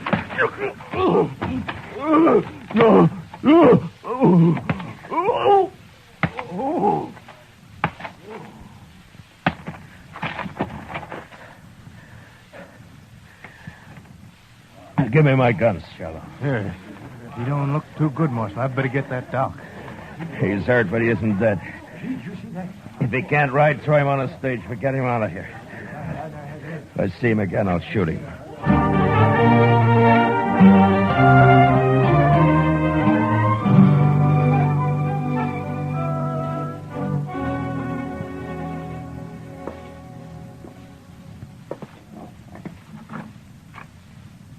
Chester? Can I come in? Yes, sir, Mr. Dillon. My, What happened to you? I've been lecturing a couple of hard-nosed cowboys. One in particular. Oh, I see. I'm sorry, Mr. Dillon. Those two sort of got the drop on me. Yeah, it sure did. Mr. Dillon? Yeah? I've been thinking, and... Yeah? What is it, Chester?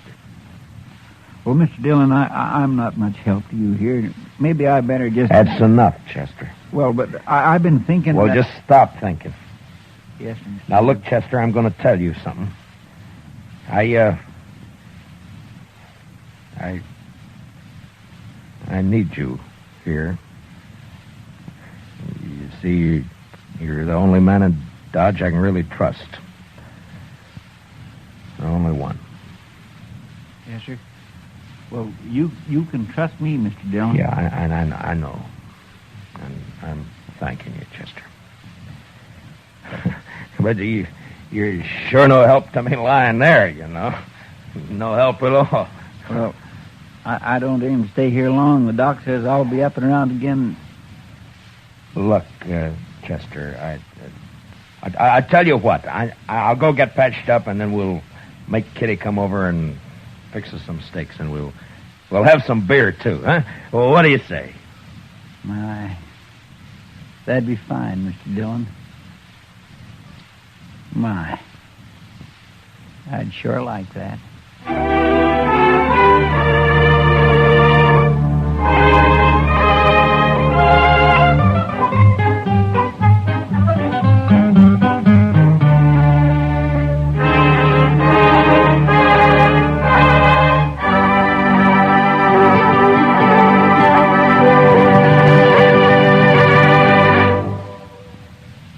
Gunsmoke, transcribed under the direction of Norman MacDonald, stars William Conrad as Matt Dillon, U.S. Marshal. Tonight's story was especially written for Gunsmoke by John Meston, with music composed and conducted by Rex Corey. Featured in tonight's cast were Paul Dubov, Lou Krugman, and Georgia Ellis, with Don Diamond, Gil Stratton, and Jack Crucian. Parley Bear is Chester, and Howard McNear is Doc. Join us again next week as Matt Dillon, U.S. Marshal, fights to bring law and order out of the wild violence of the West in Gunsmoke.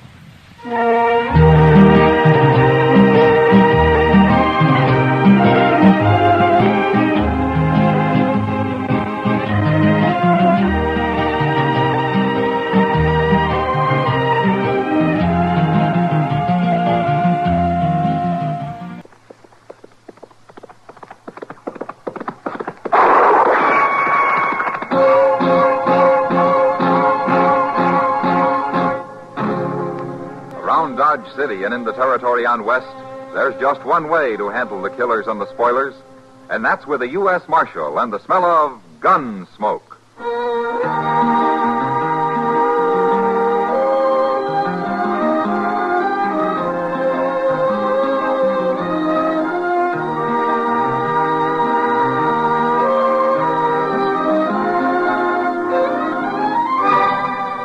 Gunsmoke, starring William Conrad. The transcribed story of the violence that moved west with young America, and the story of a man who moved with it. I'm that man, Matt Dillon, United States Marshal. The first man they look for and the last they want to meet.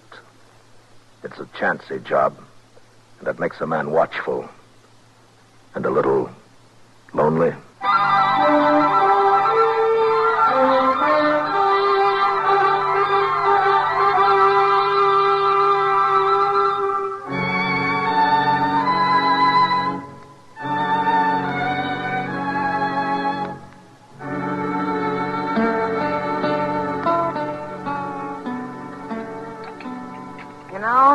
I'd sure like to meet whoever's running the kitchen in this place. Oh, why, Kitty? A cook that can make antelope stew taste like prairie dog ought to be something to see. Well, at least it's hot. No, it isn't. Well, mine is. You forgetting you dumped half that bowl of chili peppers in yours? Well, I've eaten here before, Kitty. Oh, hello, Marshal. Hello, John. You know what I'd do if I owned this place, Matt? Tear it down? No. Look, it's got tables and chairs and knives and forks and spoons. And out back, they got a kitchen all set up with a stove and everything. So? Well, it's all here. I'd open a restaurant. You're spoiled, Kitty. Dodge isn't St. Louis, you know. St. Louis? I was there 6 months, 4 years ago. Hello, Matt. I'm Kitty. How are you, Doc? Oh, I'm fine. Well, sit down, Doc. Sit down. Oh, thank you. Oh, well, what are you eating? Stew? That's what they call it, Doc. Ah. Well, I'll try a little anyway. And then I'm going to bed. At noon? I was up all night, Kitty, out at the Brandt place. Mrs. Brandt have a baby? Uh-huh, a boy. That's 5 I've delivered out there. You know, it seems to me it's about time they gave you one. Doc. Oh, no, gave me one. I've got enough trouble all by myself. But seriously, I'll tell you something, Matt. It's got so I'm afraid to be driving onto the prairie at all. More Indians, Doc? I ran into Sam Butler outside. He just drove in with his whole family and all his belongings loaded onto his wagon. Says he's quitting. Well, why? The Pawnees wiped out another family up near his place on the Smoky Hill River a couple of days ago. That's the second raid in the last 2 weeks. No wonder he's scared. Matt, he's telling everyone who will listen that it's a shameful thing for the law to be hiding out in Dodge while whole families are being slaughtered in the country. He is, huh? Yes. I thought you'd like to know. Hey, you sit with Kitty, Doc. I'm going to have a talk with Sam Butler. Sure. I'll see you later.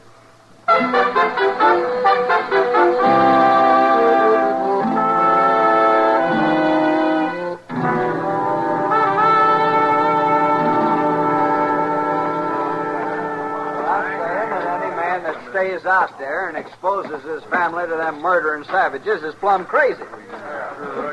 You can't fight a Pawnee war party all by yourself. And we sure ain't getting no help from the law around here. We can die and rot for all the law cares. Hello, Sam. Well, where you been hiding, Marshal? I hear the Pawnees made another raid up near you.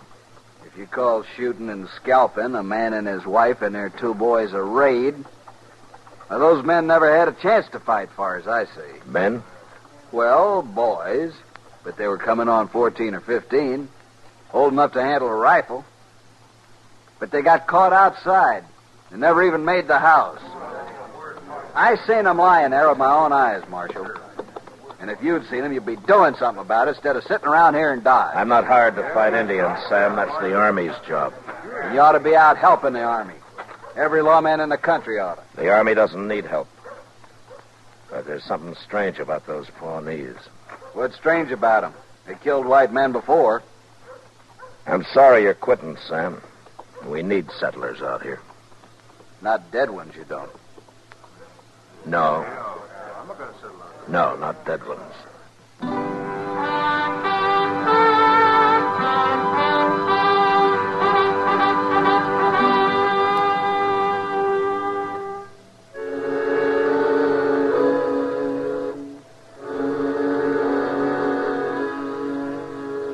Chester and I left Dodge that afternoon, and toward evening the next day we ran across a troop of cavalry camped on the Smoky Hill River.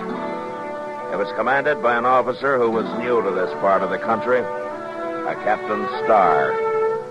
He was anxious to make a success of his first expedition, but so far he hadn't even seen an Indian. I decided to stay with him for a while, and I'm glad I did. The next afternoon, while we were on the march, his scouts reported another settler's cabin burned. The family killed. At my request, Captain Starr filed his troop out in patrols while he and Chester and I rode forward to the scene of the slaughter.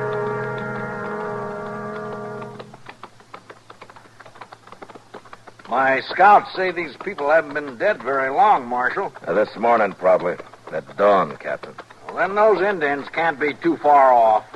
No, but Indians have a way of disappearing. There it is, Mr. Dillon. Burned right into the ground. It's just like that last cabin. Their bodies scattered around out front. Well, let's get up there. Come on. Oh.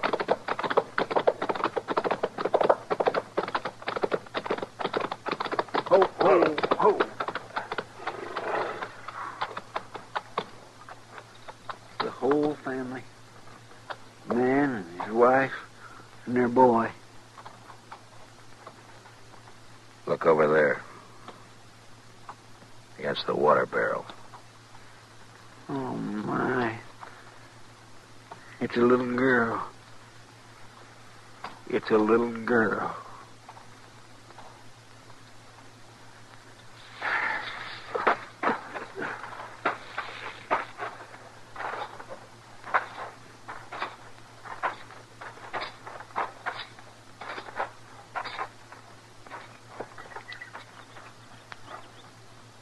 They scalped them, every one of them. Even that little girl. They even scalped her. At least they didn't torture them. Did they torture the other families, Captain? No, they didn't, Marshal. They shot them just like this and scalped them. Where are you going, Marshal? What is it?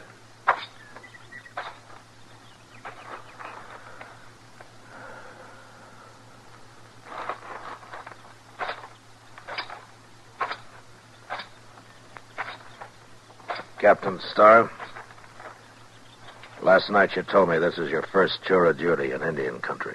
That's right, Marshal. Well, take a good look around here, Captain. Well, I have. All right.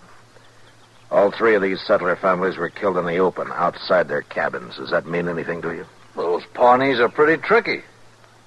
I guess they really surprised them. Yeah, they sure did. There are not many arrows around. If these people had had a chance to put up a fight, there'd be a lot of arrows. They were shot, Marshal, with rifles. Pawnees don't usually waste ammunition, Captain. There's a reason for it here, though. Well, what reason? Look at the ground. There are no tracks. Every sign of tracks have been dragged out with a blanket. Say, you're right. I hadn't noticed that. Well, there's another thing you haven't noticed, or maybe you didn't know about. Oh, what's that? That boy there. How old would you say he was? Oh, about the same age as the boys at the last place. Maybe 12, 13. Well, Captain, that's old enough to be a brave in a couple of years if he was a Pawnee. What do you mean, if he was a Pawnee? They usually keep a boy that age. They don't kill him. They take him and try to make a brave out of him. Oh, well, I didn't know that. I know what he's driving at, Captain. You don't think it was Pawnees that done this. Ain't that right, Mr. Dillon? Yeah, that's right. But the Pawnees are the only tribe around here we know of, Marshal. Captain, it's them tracks. Pawnees wouldn't hide their tracks. No, they wouldn't. What? A man wearing moccasins doesn't care about his tracks, Captain. He's got nothing to hide. I'm afraid I don't understand, It Marshal. wasn't Pawnees that did this. It wasn't Indians at all. It was white men. Marshal Dillon, it's impossible for me to believe white men could have done this. Is it, Captain? No white man would shoot that little girl over there and then scalp her. Did you ever hear what Chivington did to the Cheyennes at Sand Creek? Kill and scalp them all, he said, big and little. Nits make lights. Congress has repudiated that whole affair, Marshal. Well, it still happened. And it was still white men that did it.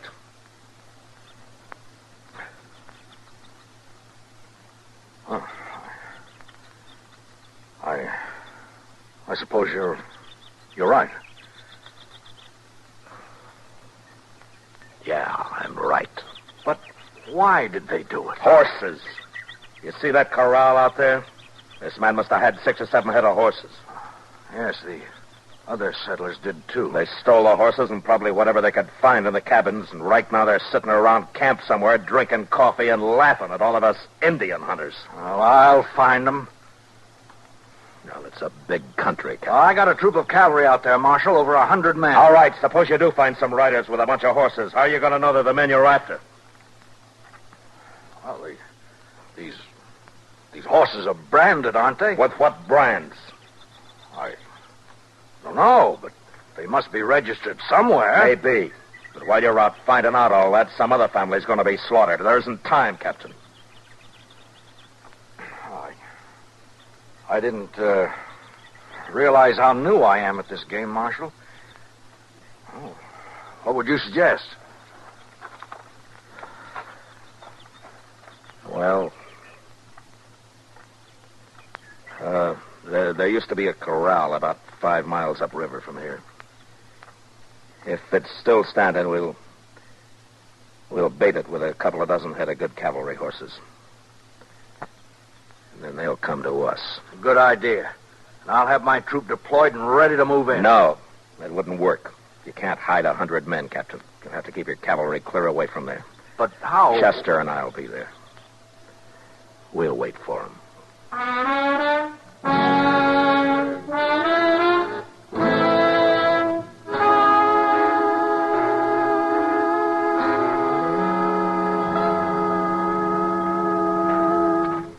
Here's another load of green branches, Mr. Dillon. I'll throw them on the fire, Chester. Let's have some more smoke, huh? Yes, sir.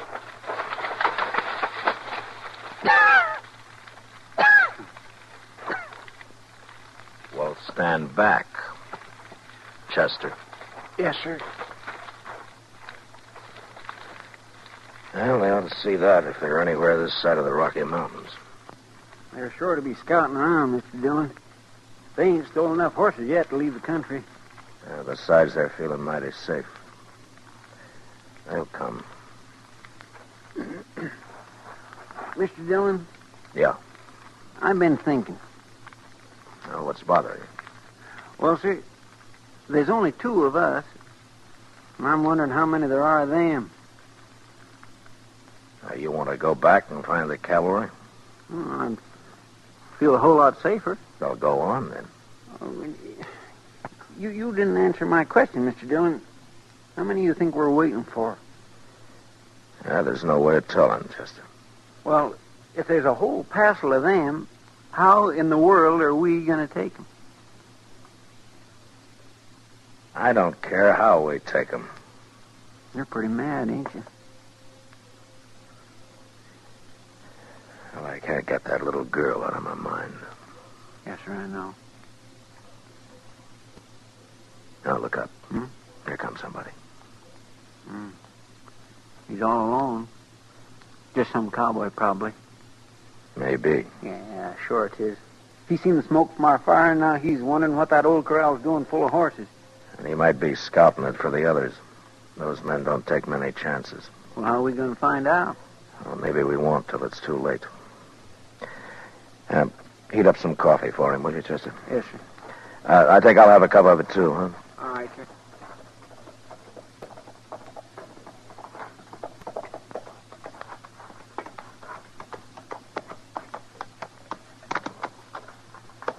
Morning. Well, get on, stranger. We'll have some hot coffee up in a minute. Well, let's tie my horse here.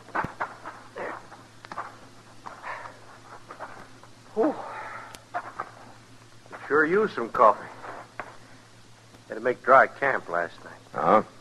Well, you couldn't have been very far away. Why didn't you ride on down to the river here? Tell you why, mister, I was lost. I rode till after dark, and I got lost. Well, your horse could have found it for you. Maybe my horse ain't smart as yours. No offense. Sit down. Chester's bringing the coffee now. I've been sipping all morning. Here you are, mister. Oh. We ain't got no sugar. You men are traveling pretty light, ain't you? What do you mean? Here's your coffee. Oh, thanks, Chester. I mean all them horses. Mighty big remote and no wagon. Not much grub I can see. We're driving those horses to Cheyenne. There's only 2 of us. We couldn't handle a wagon and the herd both. Only 2 of you, huh? Yeah, that's right. Well, mister, look, and I'm drifting. Maybe you could use another hand. Maybe. Where you from? Dakota Territory. Name of Lee Stapp. I sure would like to see Cheyenne. I never been there. Well, why don't you ride up there alone? It'd be chasing a herd of horses all the way. Well, I'm broke, mister. Wouldn't have much of a party in Cheyenne broke, would I? No, I don't guess you wouldn't. I'm a good hand. I work cheap. How about it? You're a good hand, huh? Of course I am. Did you take a look at those horses we got? Yeah, I sure did. I ain't never seen none better. Well, they're good horses, and we take good care of them. Well, okay. What's that got to do with hiring me? Mister, I wouldn't hire you to herd sheep. What? You said you made dry camp last night. How come you tie your horse up without watering him while you stand here slopping up coffee? Well, it's my horse, ain't it? Sure. How's the coffee? Coffee? Is it any good? Well, yeah, sure it is. Well, then have some more of it. Hey, what's the...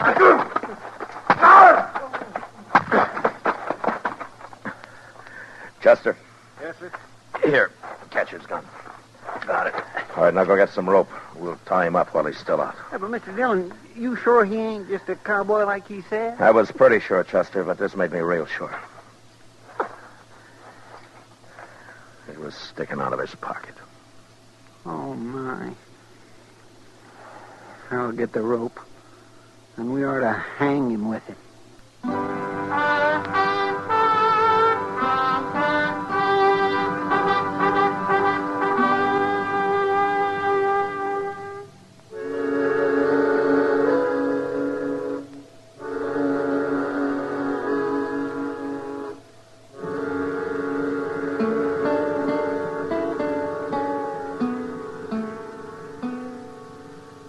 See anything yet, Chester? Yes, sir. There's some dust about a mile away, Mr. Dillon. Is it moving? Right this way. I'd guess maybe a half dozen riders. Your friends don't take many chances, do they? They ain't friends of mine. Well, I'll tell them that when they get here.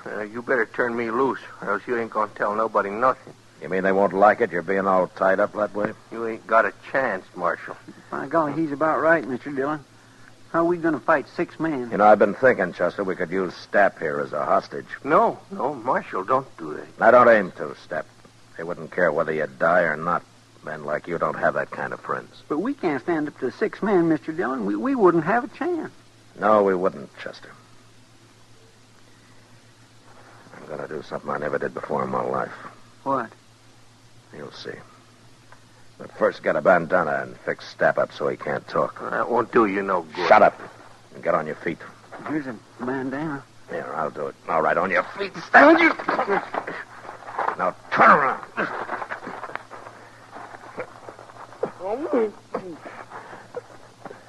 Get our rifles, Chester. Yes, sir. There. That'll keep you quiet, Stapp.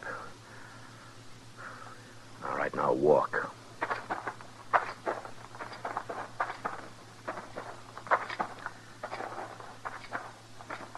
Here's yours, Mr. Dillon. Oh, thanks. You get on behind that log over there, Chester. Yes, sir. I'll keep Stapp here with me.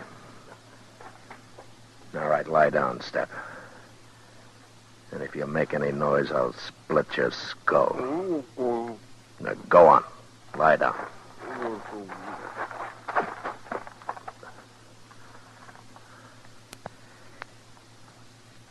You okay, Chester?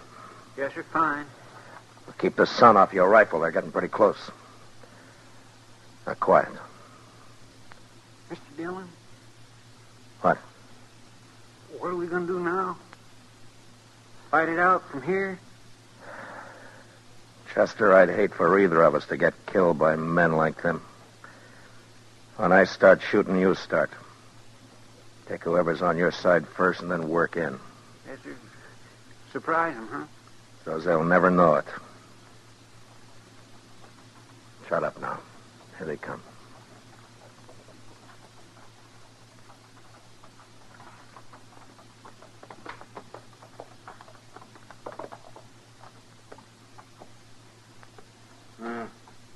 They must be over the river.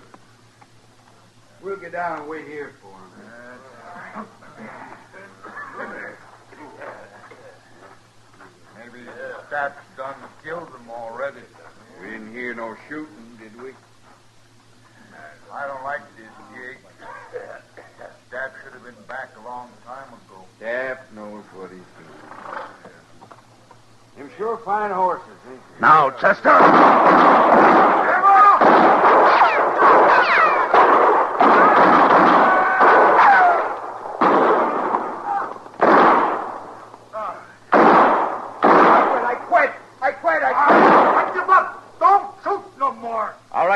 away your guns. Now turn around and get your hands up in the air. Chester, come over here. We killed 4 of them, Mr. Dillon. 4 of them. Prod Stapp up and bring him up to the fire.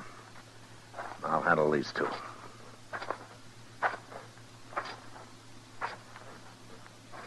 You 2 stopped just in time. You can turn around now. Who are you? What'd you ambush us for? Well, you went and killed 4 men. I'm a U.S. Marshal, mister. You're lying. Am I? What kind of marshal would ambush a bunch of men like that? My kind. I untied his bandana, Mr. Dillon. No reason you shouldn't talk now. That was murder. That's what that was. That was plain murder. Sure was. Even if he is a marshal, he'll hang for this. He never give us a chance. You're right, mister. I didn't give you a chance. There were too many of you. Besides, I never knew any man that deserved a chance less than you. What are you talking about? We ain't done nothing. You haven't, huh? Well, I found this on your friend Stapp, mister. Here. Take a good look at it. Well, what's this? This ain't nothing, just a little yellow ribbon. I burned the rest of it. You blasted fool, Stapp. I didn't get nothing else. It was just kind of a souvenir. I told you to get rid of everything. Stapp, I'm sorry you came in alone. I wish you'd been with the others. But I'll see you hanged. All 3 of you. And it's that little girl's yellow hair ribbon that's gonna hang you.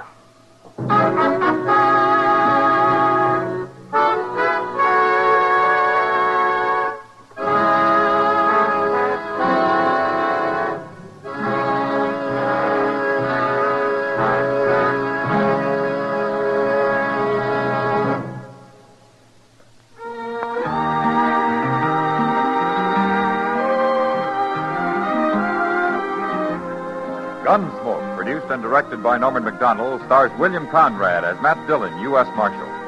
Tonight's story was specially written for Gunsmoke by John Meston, with music composed and conducted by Rex Corey. Featured in the cast were Lawrence Dobkin, Joseph Kearns, and Harry Bartell. Harley Bear as Chester, Howard McNear as Doc, and Georgia Ellis as Kitty. Join us again next week as Matt Dillon, U.S. Marshal, fights to bring law and order out of the wild violence of the West in Gunsmoke.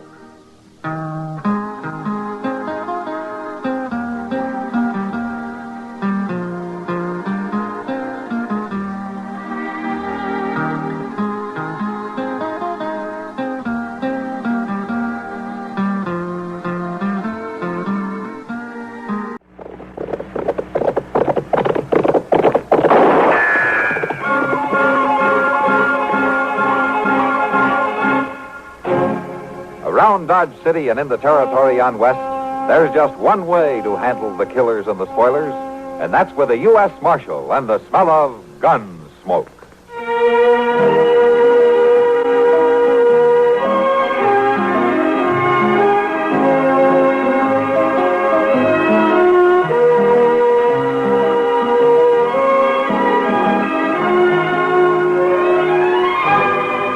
Gunsmoke, starring William Conrad, the story of the violence that moved west with young America, and the story of a man who moved with it. I'm that man, Matt Dillon, United States Marshal. The first man they look for and the last they want to meet. It's a chancy job, and it makes a man watchful and a little lonely.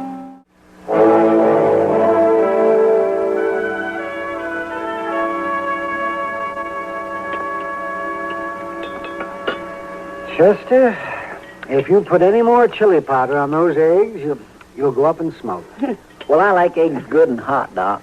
Yeah, well, what you do to your stomach is your business, but Kitty and I have to sit here and watch. Oh, my gracious, you don't have to watch. When Matt has breakfast with you two, does he have to listen to this kind of nonsense? Yeah, when Matt's around, Chester isn't so cheeky. There's one thing sure, Miss Kitty. Mr. Dillon don't interfere with a man's natural pleasures like some people I know. Oh, for heaven's sake, sir. Pour me some more coffee, will you, Doc? Coffee. Oh, of course, yes, here we go. Oh, by the way, did Matt say when he'd be back? Yeah, he told me the end of the week. After all, Doc, it's a 2-day ride to Tascosa, and he didn't leave here till 2 days ago. Well, I only asked a simple question, Chester. Anyhow, how was I supposed to know? Nobody ever tells me anything. Nobody don't have to, the way you snoop around. What's Matt doing in Tascosa, Kitty? Talking to the men that sent for him, that's what. What men, Kitty? The Citizens Committee. Something to do with hiring a new sheriff for the town. I guess they figured Matt would know where to find one. Hire a sheriff? What in the world for? To keep the town from running wild. That's what in the world for. The man they've got a sheriff now is no good, and the decent citizens can't get rid of him. Well, if he's no good, why'd they hire him in the first place? Oh, Tascosa was a pretty wild camp a few years back, and they needed a rough man to clean it up. Trouble is that after this sheriff ran the old gang out, he stayed on and took over for himself, and now it's worse than before. It ain't the first time it's happened, Doctor. I just don't understand it. The whole frontier's an armed camp. Shooting and killing everywhere you look. Nobody left but the quick and the dead. Doc, would you please reach me that chili pie? Oh, for heaven's sake, yeah. Well, Kitty, I'll tell you one thing. I don't know how bad the trouble is down in Tascosa, but Matt better get back here quick. Why, Doc? What's wrong? What's wrong? You asked that when the only vestige of the law that we've got in this town is a chili-eating cherry rocker like the fool I'm sitting next to. Oh, so what's wrong? It is. Now, look here, you just let me tell you something, Doc Adams. Now, you wait. You two are worse than children. Settle back now, both of you, and have some more coffee. Well, maybe just a dab, but that's all. I swear it's a caution what happens to some people when they get out in polite society. Drink your coffee, both of you.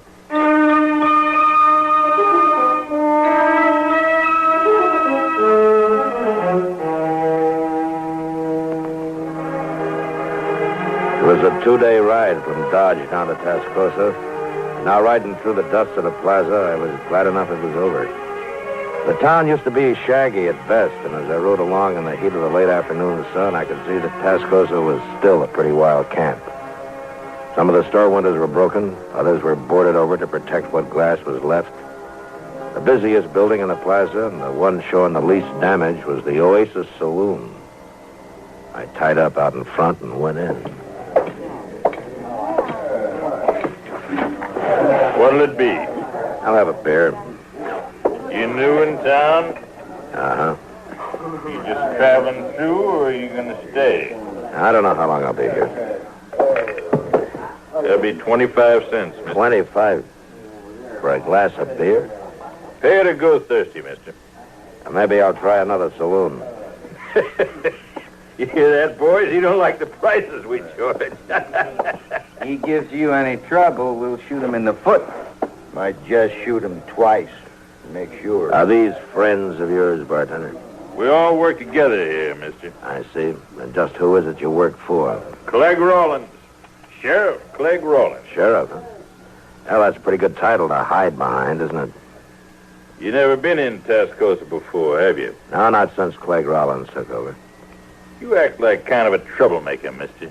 I got a feeling he don't like the way this town is run.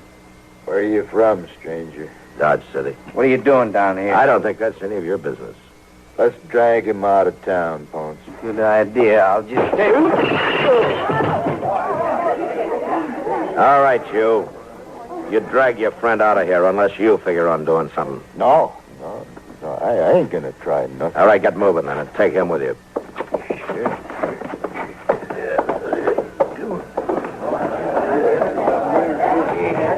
You're kind of rough, mister. I can be rougher. What'd you say your name was? Dillon, Matt Dillon. Oh. I'll tell you something else, bartender. After I put up my horse, I'm going over to the Tascosa house for a room and a bath. You might tell that to anybody that seems interested. Yeah, well, sure, Mr. Dillon. How much did you say the beer was? 25... 15 cents, Mr. Dillon. Keep the change.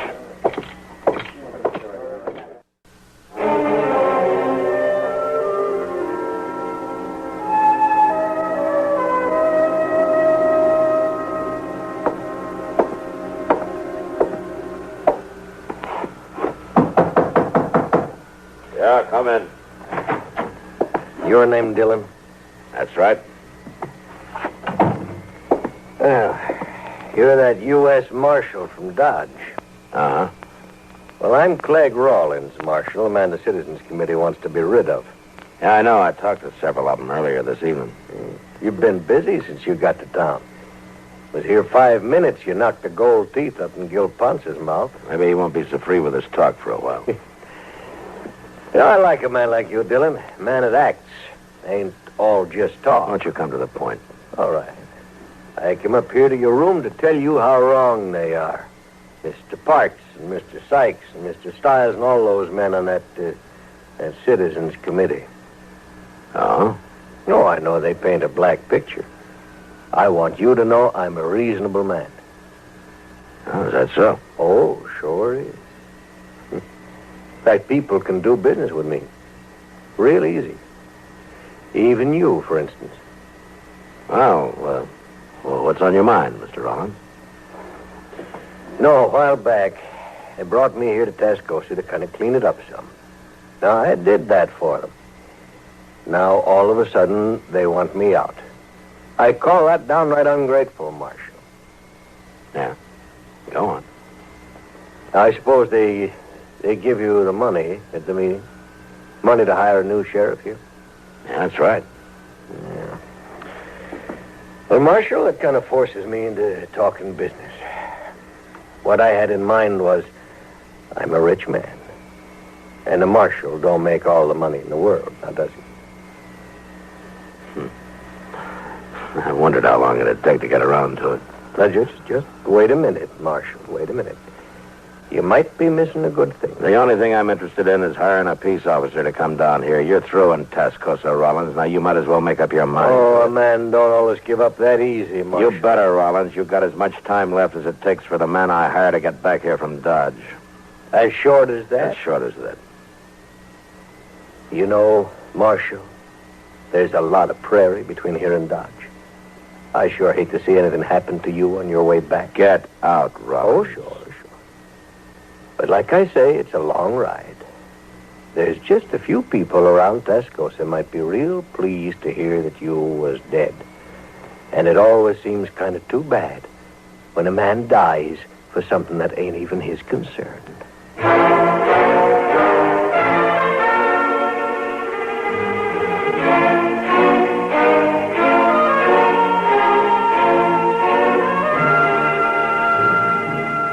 The next morning, I was in the saddle before dawn, and by the time the sun was up, I'd covered a good 15 miles. A slight breeze blew apart the dust puffs my horse raised, and I knew it'd be hard for anybody to follow me. And for the same reason, I knew that someone could track me without being seen. About noon, I stopped in the shade of a grove of cottonwood to rest the horse. I was easing the cinch a little when I saw a rider coming up fast. I pulled my rifle from the saddle boot, and I waited. And then I put this rifle back.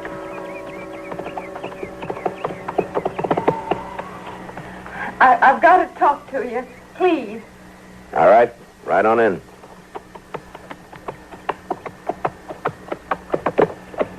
Here, let me help you down.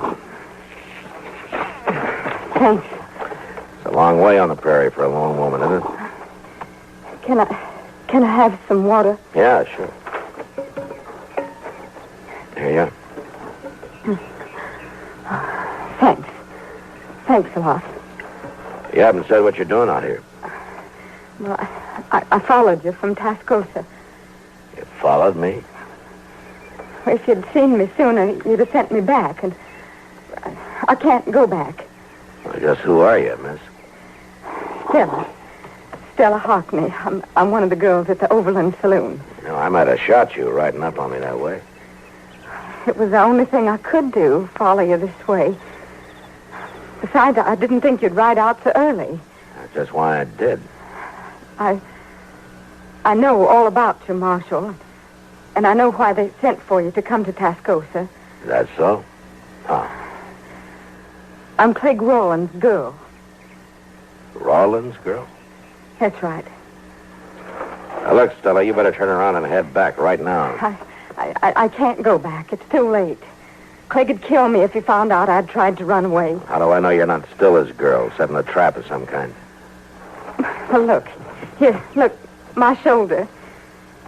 He put these marks there. Now, do you think I'd stay with a man like that? All I'm asking is to ride on to Dodge with you, Marshal. Look, I've got a rifle, and 2 rifles are better than 1. Clegg will come after you. You can be sure of that. Seems to me you're awful anxious to help kill the man you belong to. Oh, well, I belong to him right enough. He brought me down here from Hay City. Going to marry me, he said. I found out different. Just wanted me to work in his saloon. He already has a wife down by Willow Springs. Didn't exactly like that. I told him so. That's when he beat me. Let me ride with you, please. I don't know. I'm not going back, Marshal. All right, I guess it doesn't matter now that you come this far. Thanks. You may be telling the truth, but you better ride a little bit ahead of me anyhow. What for? Just be easier to keep an eye on you.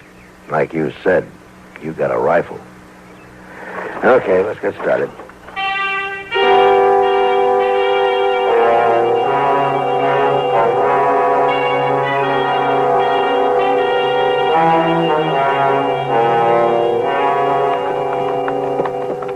You pretty tired, Stella? I'll make it. Now, there's a nester's cabin not far from here. If we can find it before dark, maybe he'll put us up for the night.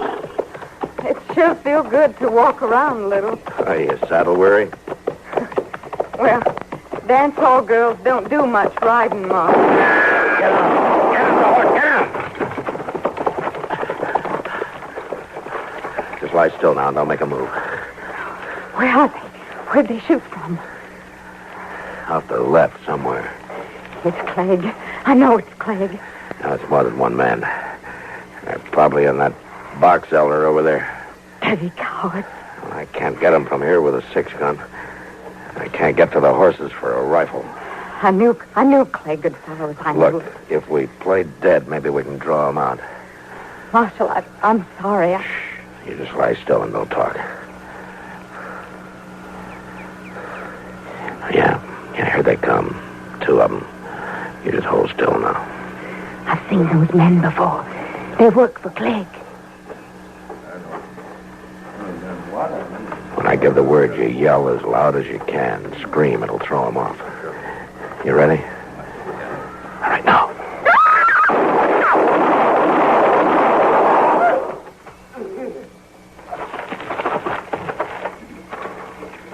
Are they dead? I don't know, but the fight's sure out of them. If Clegg's with him, he's still in that grove. Come on, let's get out of here fast. I can't get up. What? I'm hit. My leg. Here, let me see. Oh, yeah. Well, can you make it to your horse? I'm afraid I can't ride. I'll have to put you up on my horse. We'll ride double. Marshal, are you blaming me for this? No, Stella, but we better get out of here before whoever's in those trees gets a little braver. Come on now, let's get you to that cabin.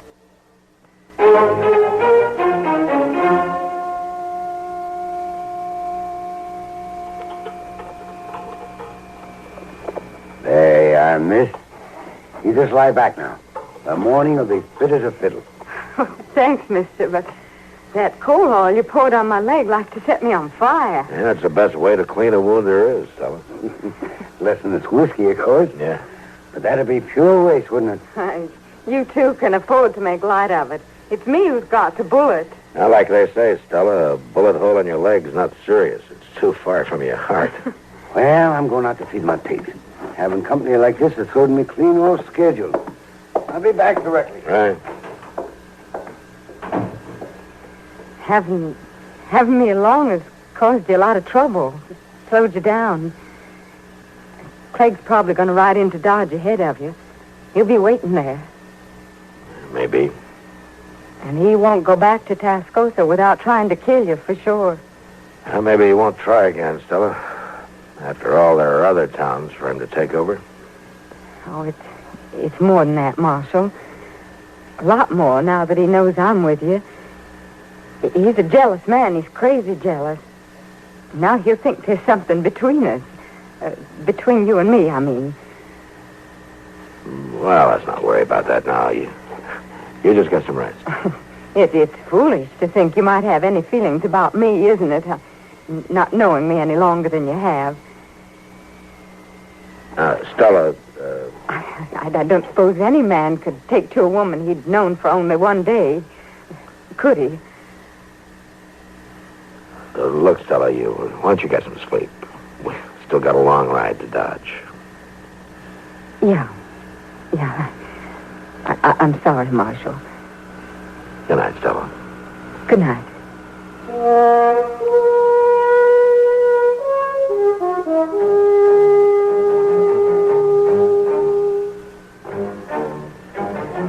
The next morning, Stella's leg wasn't anywhere near well enough for her to ride, so I borrowed a spring wagon from the nester, and we started out for Dodge. It was a rough trip and a slow one. Stella sat there, not saying much, just staring ahead. Once or twice, I saw a dust cloud on the horizon, and I knew if it was Clegg Rollins, he'd be in Dodge long before I would. It was nearly dusk by the time we drove down the plaza and stopped outside Doc's office. And it was a half hour later before Doc had clean bandages on Stella's leg.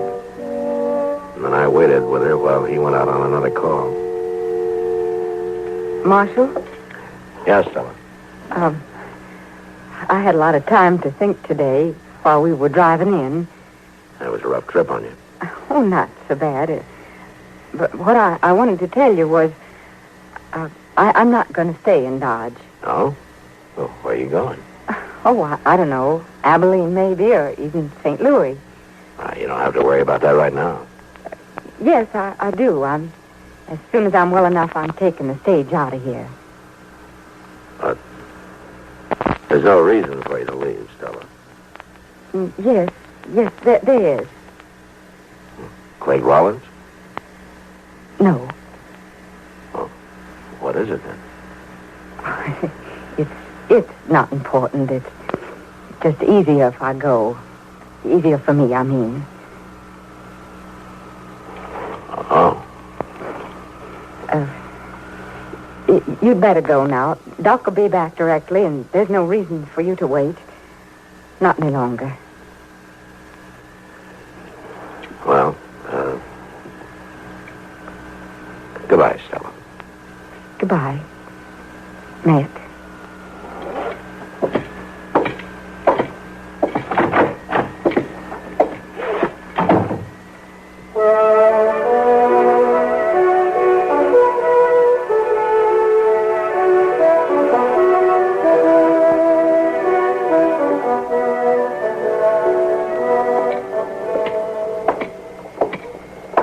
Marshal. Hello, Rollins. I've been waiting for you, Marshal. Last time you sent a couple of your men to do the talking. I don't know what you're saying. Your two riders who tried to dry gulch me. I hope you buried them, Rollins, because I didn't have time. You don't know that they was my men, Marshal, and you can't prove nothing about me being there neither. Not hiding in that grove like you were, no. I come here to tell you, you and I can still work things out, Marshal. You didn't get me killed, so you still want to buy me off, huh? Any man can use money. The government pays me. Not as much as I could. Listen, Rollins, so far I got nothing personal on you, nothing I can prove anyway. Now, if you're smart, you'll saddle up and you'll ride out of here. And you'll keep away from Tascosa, too. We'll see. And in the meantime, how is Stella? I'm telling you, Rollins, you get out while you can. Oh, sure. Oh, sure.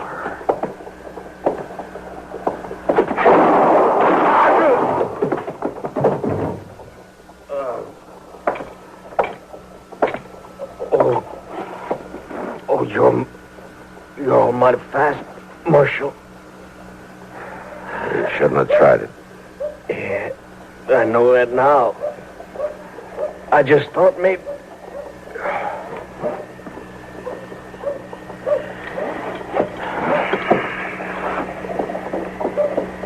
Miss Dillon? Miss Dillon, I seen it. I seen the whole thing. What happened? Who was he? A man named Rollins. Oh, what'd he do? He didn't want me to send a new peace officer to Tascosa.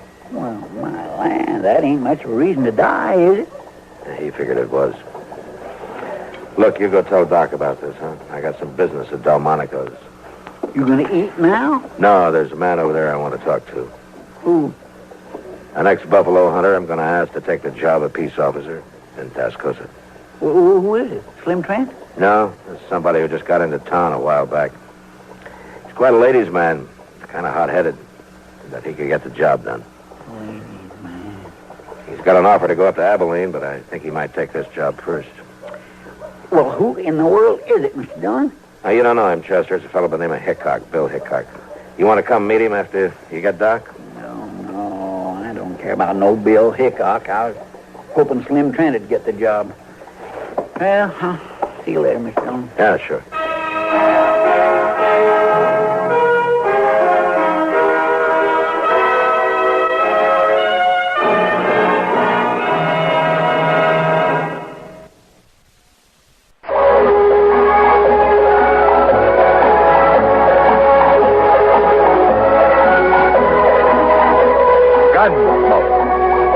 And directed in Hollywood by Norman Macdonald, stars William Conrad as Matt Dillon, U.S. Marshal.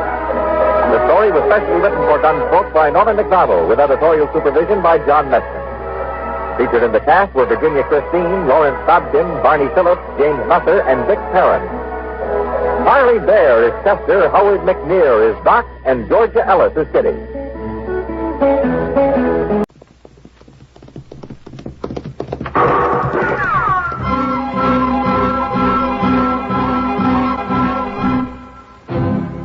Around Dodge City and in the territory on west, there's just one way to handle the killers and the spoilers, and that's with a U.S. Marshal and the smell of Gunsmoke.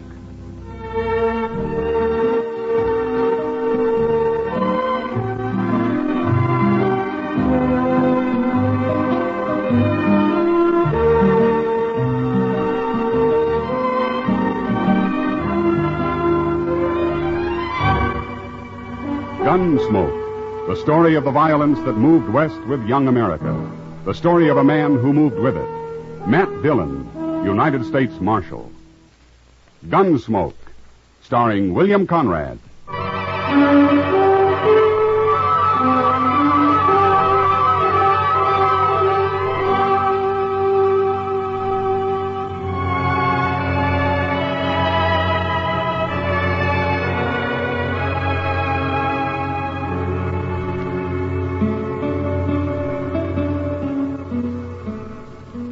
This ain't much of a room, Quarter.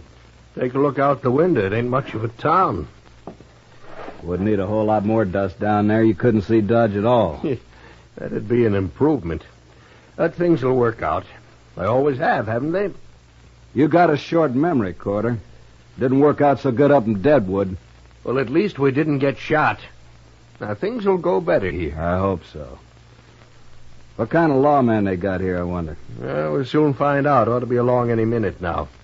I sent word we'd like to have a talk right away at the hotel here. By the way, Quarter, who's going to do the talking this time? I'll do it. It must be him. You let me handle this now, Duggan. Okay. Come in.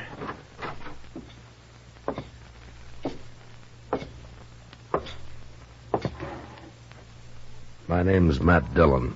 Well, I'm Ben Corder, Marshal. This is my partner, Harry Duggan. Hello. Good night, Marshal. You asked me to come here. You said it was urgent. Oh, it is, Marshal, it is. You see, Duggan and me, we're business partners. And whenever we come to a new town, like Dodge here, we like to get to know whoever's running the place. That way we figure there won't be any misunderstanding later on. Well, what is your business, gentlemen? We're gamblers. Oh? Now, what do you want of me? Dodge is an open town. We make money gambling, Marshal. Sometimes a lot of money. We just want you to know in advance that you'll get your share of it. I'm a lawman, Corder, and as long as I am, there won't be any crooked games in Dodge. Oh, no, Marshal, you know how sometimes a player will lose a little money and start a fuss over it, and then maybe even go to the law about it. And when he does, he's usually been cheated. Before he gets to the law, there's another killing. Now, you can run your game, Corder, but you keep it straight or out you go. Both of you. That's not friendly, Marshal. You've made one mistake, trying to bribe me. You make another and you're through in Dodge. One of those hard-nosed marshals, huh? You'll find out soon enough, mister. Good day, gentlemen.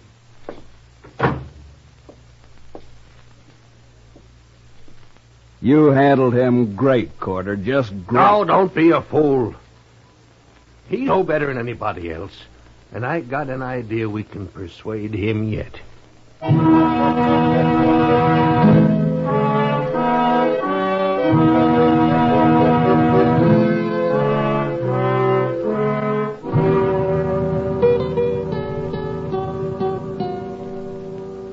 Chester, Yes, sir? how's the prisoner? Oh, he's all right, Mr. Dillon. Just sleeping off his drunk. Well, it's late. I think I'll get out of here and go to bed. Don't forget to put the lamp out before you leave the office, Chester. No, sir, I won't. Get up! You see anybody? You want a rifle? No, stay where you are. All right, you can crawl over now and put that lamp out, huh? But stay low. Yes, sir.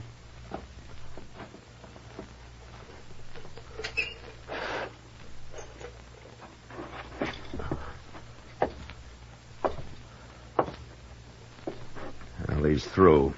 Ain't we going after him, Mr. Dillon? Now, he had a rifle, Chester, and he was in the alley just across the street. That's mighty poor shooting if he wanted to hit me. What do you mean? I think he was trying to scare me. To show me how they treat the law where he comes from. Oh, them two gamblers, huh? Yeah, maybe. But I can't be sure. Well, I'm going to take a rifle and go out the back way.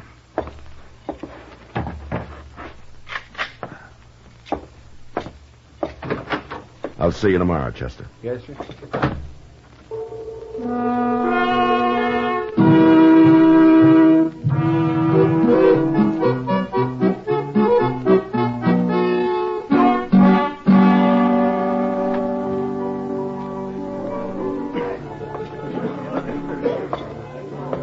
Hello, Matt. Good evening, Kitty. Sit down. Thanks. It's crowded in here tonight. I'll get you a drink. No, not now, huh? Chester was in earlier. He told me about your getting shot at last night.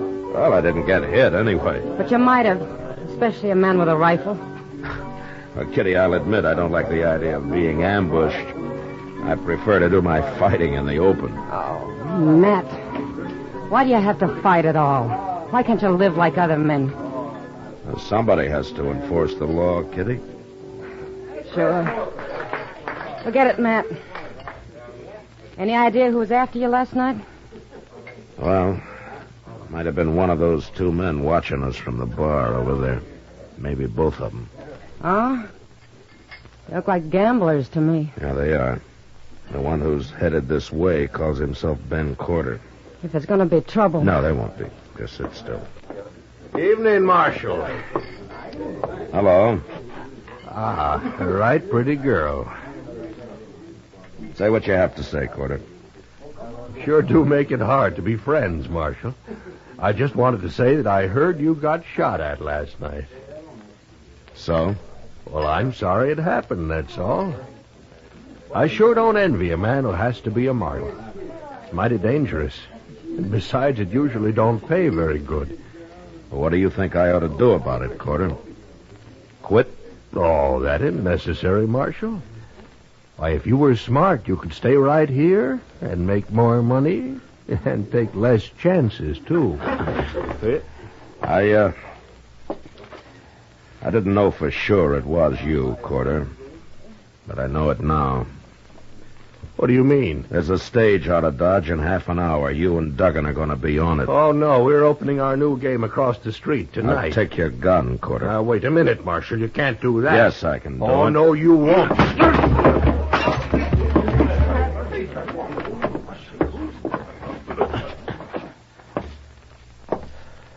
All right, Duggan. I want your gun next. Sure, Marshal. Sure. Turn around and put your hands on the bar.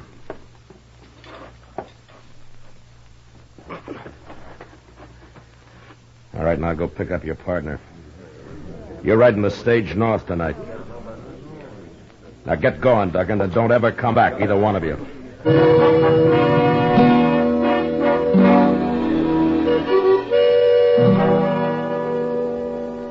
They got on the stage all right. I was there to see them do it. And just before it pulled out, I unloaded their guns and tossed them into the floor inside. And then they left, and I forgot about them. I figured these two, like so many others I'd run out of Dodge, would keep going and make their trouble somewhere else. But a couple of weeks later, I found out I'd figured wrong.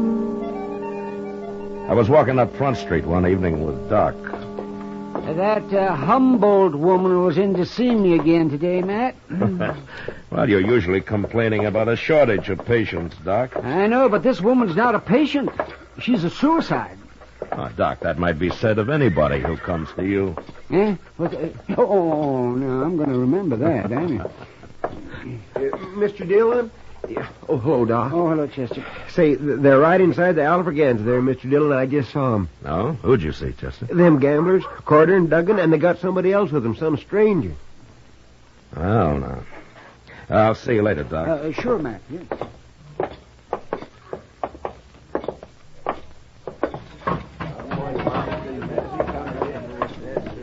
There they are, right down at the end of the bar there.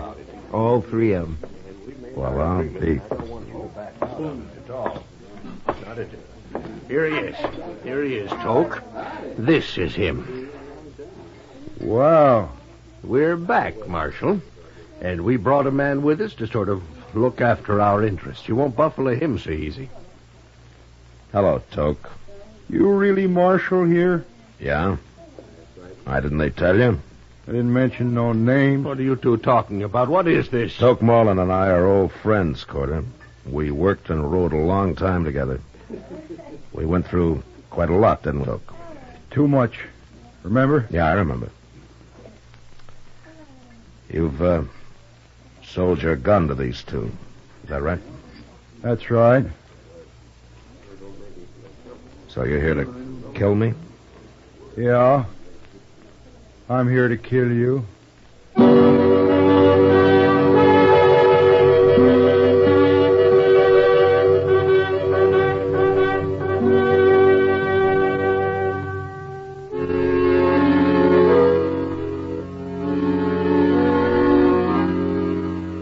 It was a bad feeling to meet Toke Moreland again after some 15 years, and to have him standing at the bar of the Alfreganza, hired by a couple of crooked gamblers to kill me.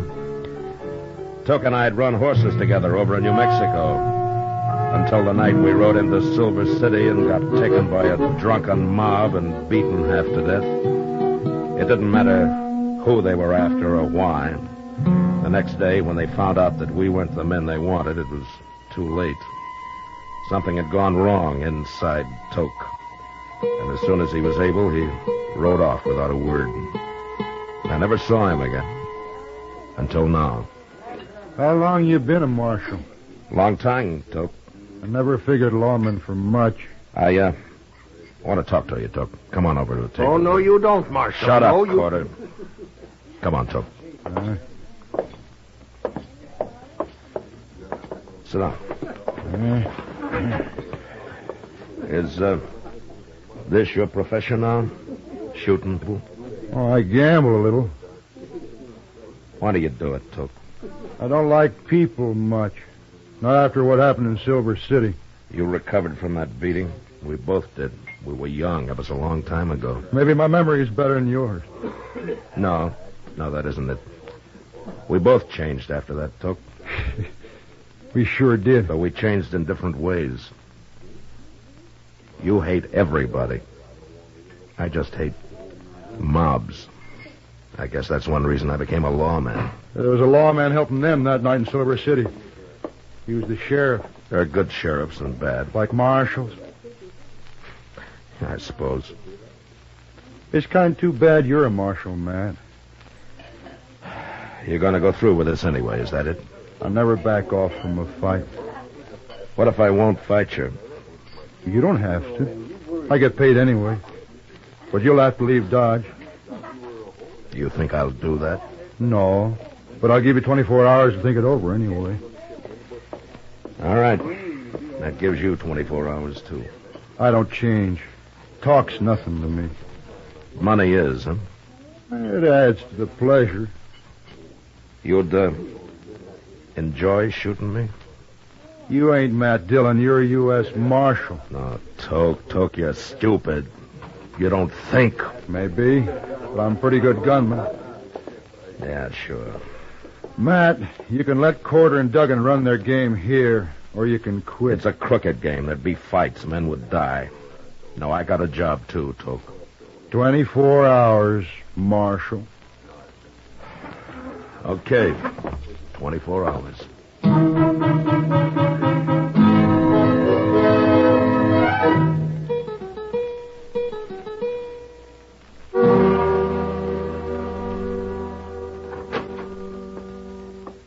Hello, Matt. Chester? Hello, Doc. Doc. You're looking mighty glum today, Matt. Am I? You should be. Why? Well, I've been over to the Dodge House. Mr. Reisling's down with the gout again. And there's a lot of talk, Matt. I know you must have your reasons, but people are sure wondering what those two gamblers are doing back in town again. Well, that'll all be settled tonight, Doc. Well, I'm glad to hear it. Don't go to bed early, huh? We might need you. Yeah? A fight, man? Why, you didn't have any trouble with them before. Why, you...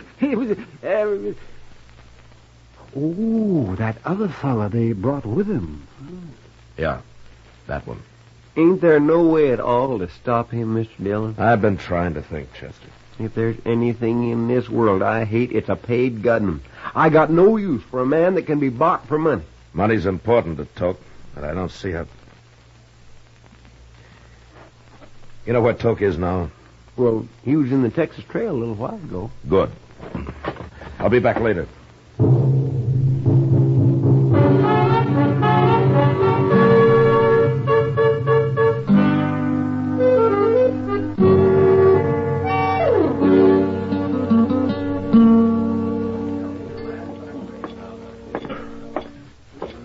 Hello, Toke. Well, it's Marshal Dillon. Sit down, Marshal. You know, Miss Kitty here. Hello, Matt. Kitty? You've been talking about you and me and Kitty. Been talking about me, too. Well, then I'm not interrupting because I'd like to talk about you. Go right ahead, but don't stay too long. She's an awful pretty girl, Matt. Maybe I better leave. No, you stay right where you are. Anything the Marshal's got to say, we can all hear. You leave, I'll leave. It's up to you, Matt. It's all right, Kitty. Stay.